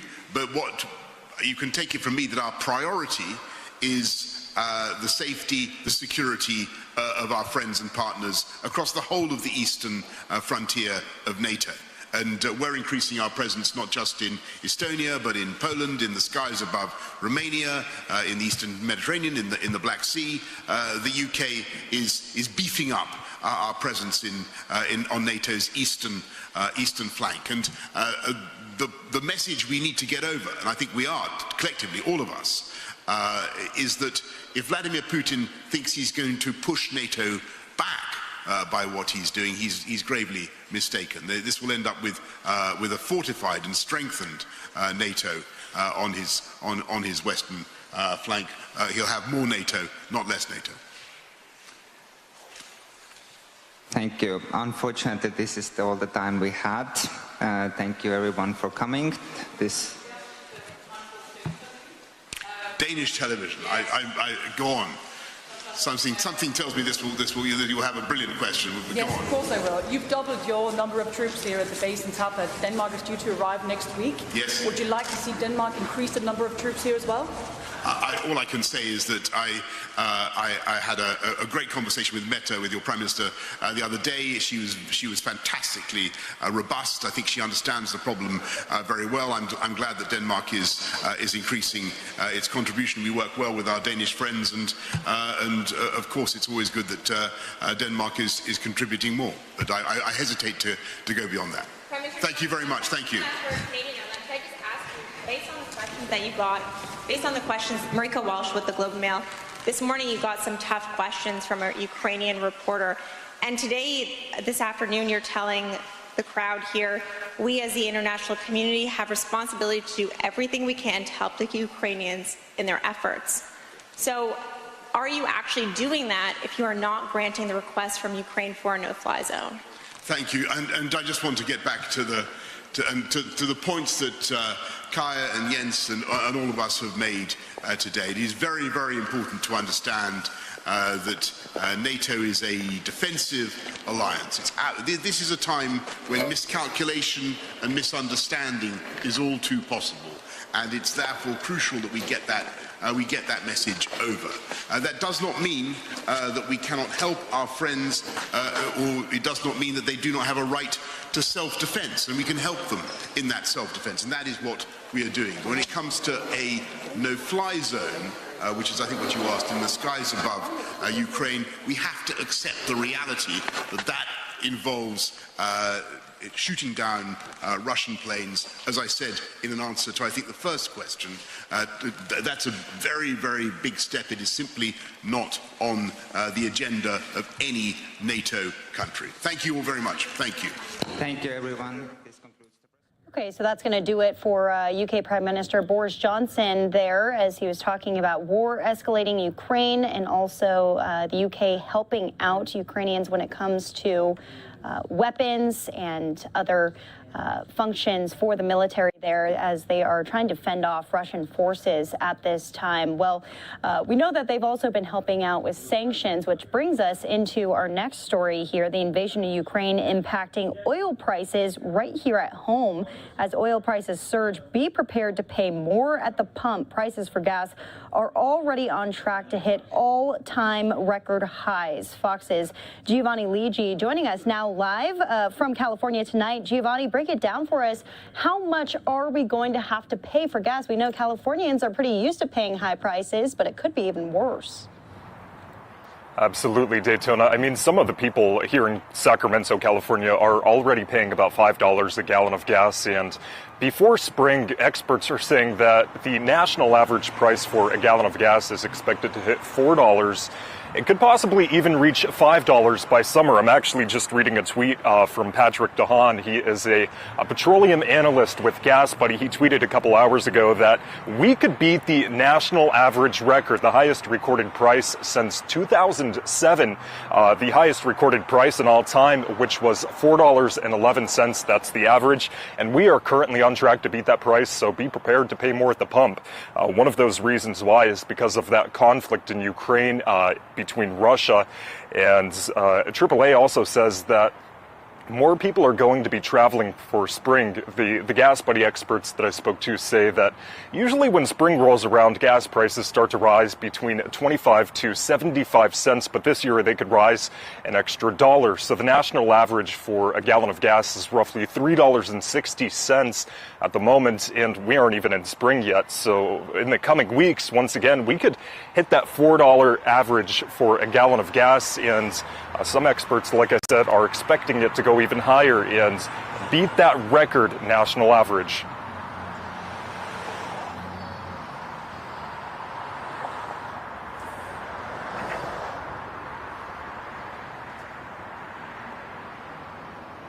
And Giovanni, it looks like we don't have audio on that, but please let us know what the officials, Okay, what yeah, else no they're worries. having to say Yeah, here. absolutely. Yeah. So AAA, I spoke to AAA earlier this morning, and they told me that there's just so many issues at the moment between Russia and Ukraine, and then we have spring coming up, and it's more than just one thing. It's a compounding issue of all of these different things that are coming together, and we also are seeing those crude oil prices rise as well. $106 for a gallon is what I read this morning. So it's the crude oil prices are going up. 2, there's the conflict between Russia and Ukraine. And then 3, we have spring right around the corner. And like I said here, the gas prices are almost at $5. I mean, you looked at some of the video. One of the gas stations, I think, was $5.24, I believe. So that's what people are paying here in Sacramento. And that's what's expected. It could really mirror some of the other parts of the country in the coming weeks. All right, Fox's Giovanni Ligi, thank you so much for that report, and we'll be tracking this. As we know, it likely will just be escalating in the future here throughout the rest of the week, throughout the rest of the month, alongside inflation too, an unfortunate combination.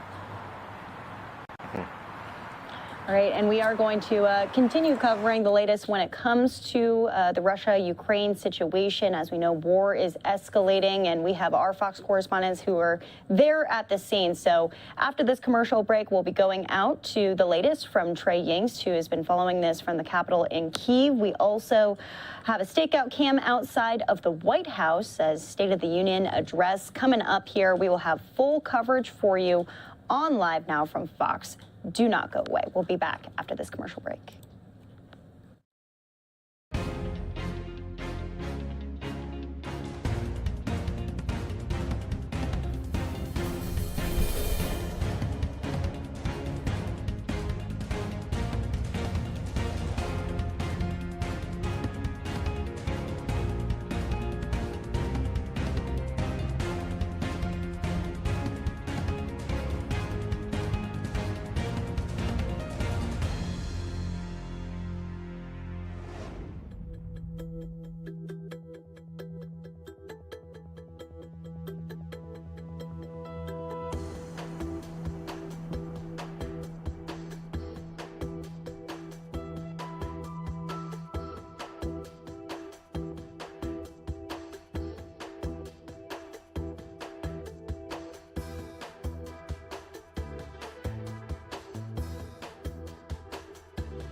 It's day 6 of the Russian invasion of Ukraine, and U.S. intelligence says the attack on Kyiv is stalled. A 40-mile-long Russian military column facing fierce resistance as it rolls slowly toward the Ukrainian capital. Senior Pentagon officials tell Fox News Russian troops are running out of basic supplies like fuel and food, and the Russian military significantly underestimated the strength of the resistance, backed by America and the West. We are trying to do everything we can to provide them the assistance, whether it's security assistance, weapons, military assistance. Now, there's a new concern. Russia allegedly targeting civilians with cluster bombs in Kharkiv, where heavy fighting has been reported for much of the past 24 hours. The UN Security Council holding an emergency meeting, with the U.S. floating the idea of stronger diplomatic consequences if Russia doesn't withdraw. One can reasonably ask whether a UN member state that tries to take over another UN member state while committing horrific human rights abuses should be allowed to remain on this council. The U.S. also imposing new sanctions as the Russian economy continues to deteriorate. And in Lviv, volunteers are busy making weapons, camouflage, and other necessities for Ukrainian troops, saying the targeting of civilians has only strengthened their resolve. They put their lives at risk. They die there for us. If we can do anything, make a small impact and help them, then it is our duty. And on Tuesday, the European Union voted overwhelmingly in favor of accepting Ukraine's application for membership. In Kyiv, Trey Yingst, Fox News. And we appreciate the reporting from Trey Yingst, as always. And we've been saying thousands of people are continuing to escape Ukraine as the war continues across the country. We're hearing 677,000 people in total since February 24th have been escaping and evacuating Ukraine. Heartbreaking stories of families being separated are being reported as an influx of refugees flood neighboring nations. Fox News correspondent Alex Hogan has more on that side of the story. Certainly one of the largest in recent times. We haven't seen displacement of this magnitude in Europe since the mid-90s. The United Nations is declaring the Ukraine refugee crisis the largest of its kind in Europe in over 2 decades. UN officials say conditions will continue to deteriorate at border crossings as the war between Russia and Ukraine rages on. There's still long queues of people to get out, traffic jams, trying to find any way to find their safe route, their escape route. Cold, frigid conditions have created a challenge for refugees. Some have walked hundreds of miles for several days to get to the Polish border and flee the ongoing crisis. Families exchanged tearful goodbyes at Lviv's train station Tuesday. Fathers are being separated from the rest of their families as they stay behind to protect the country against Russian forces. I'm sure that we will see them soon. We stay in Lviv, we will help the volunteers, and we will do what we can do here in Lviv. International students are also working with their countries to leave the war-torn nation. Universities in Ukraine say they are unable to provide any assistance, forcing students to hop on trains to neighboring countries. My mom, she's waiting for me. She invests her money for my education, so I cannot be blocked in this country. So she's every day crying, "Why have you taken your train?" The UN says nearly 700,000 refugees have crossed from Ukraine into neighboring countries. In London, Alex Hogan, Fox News.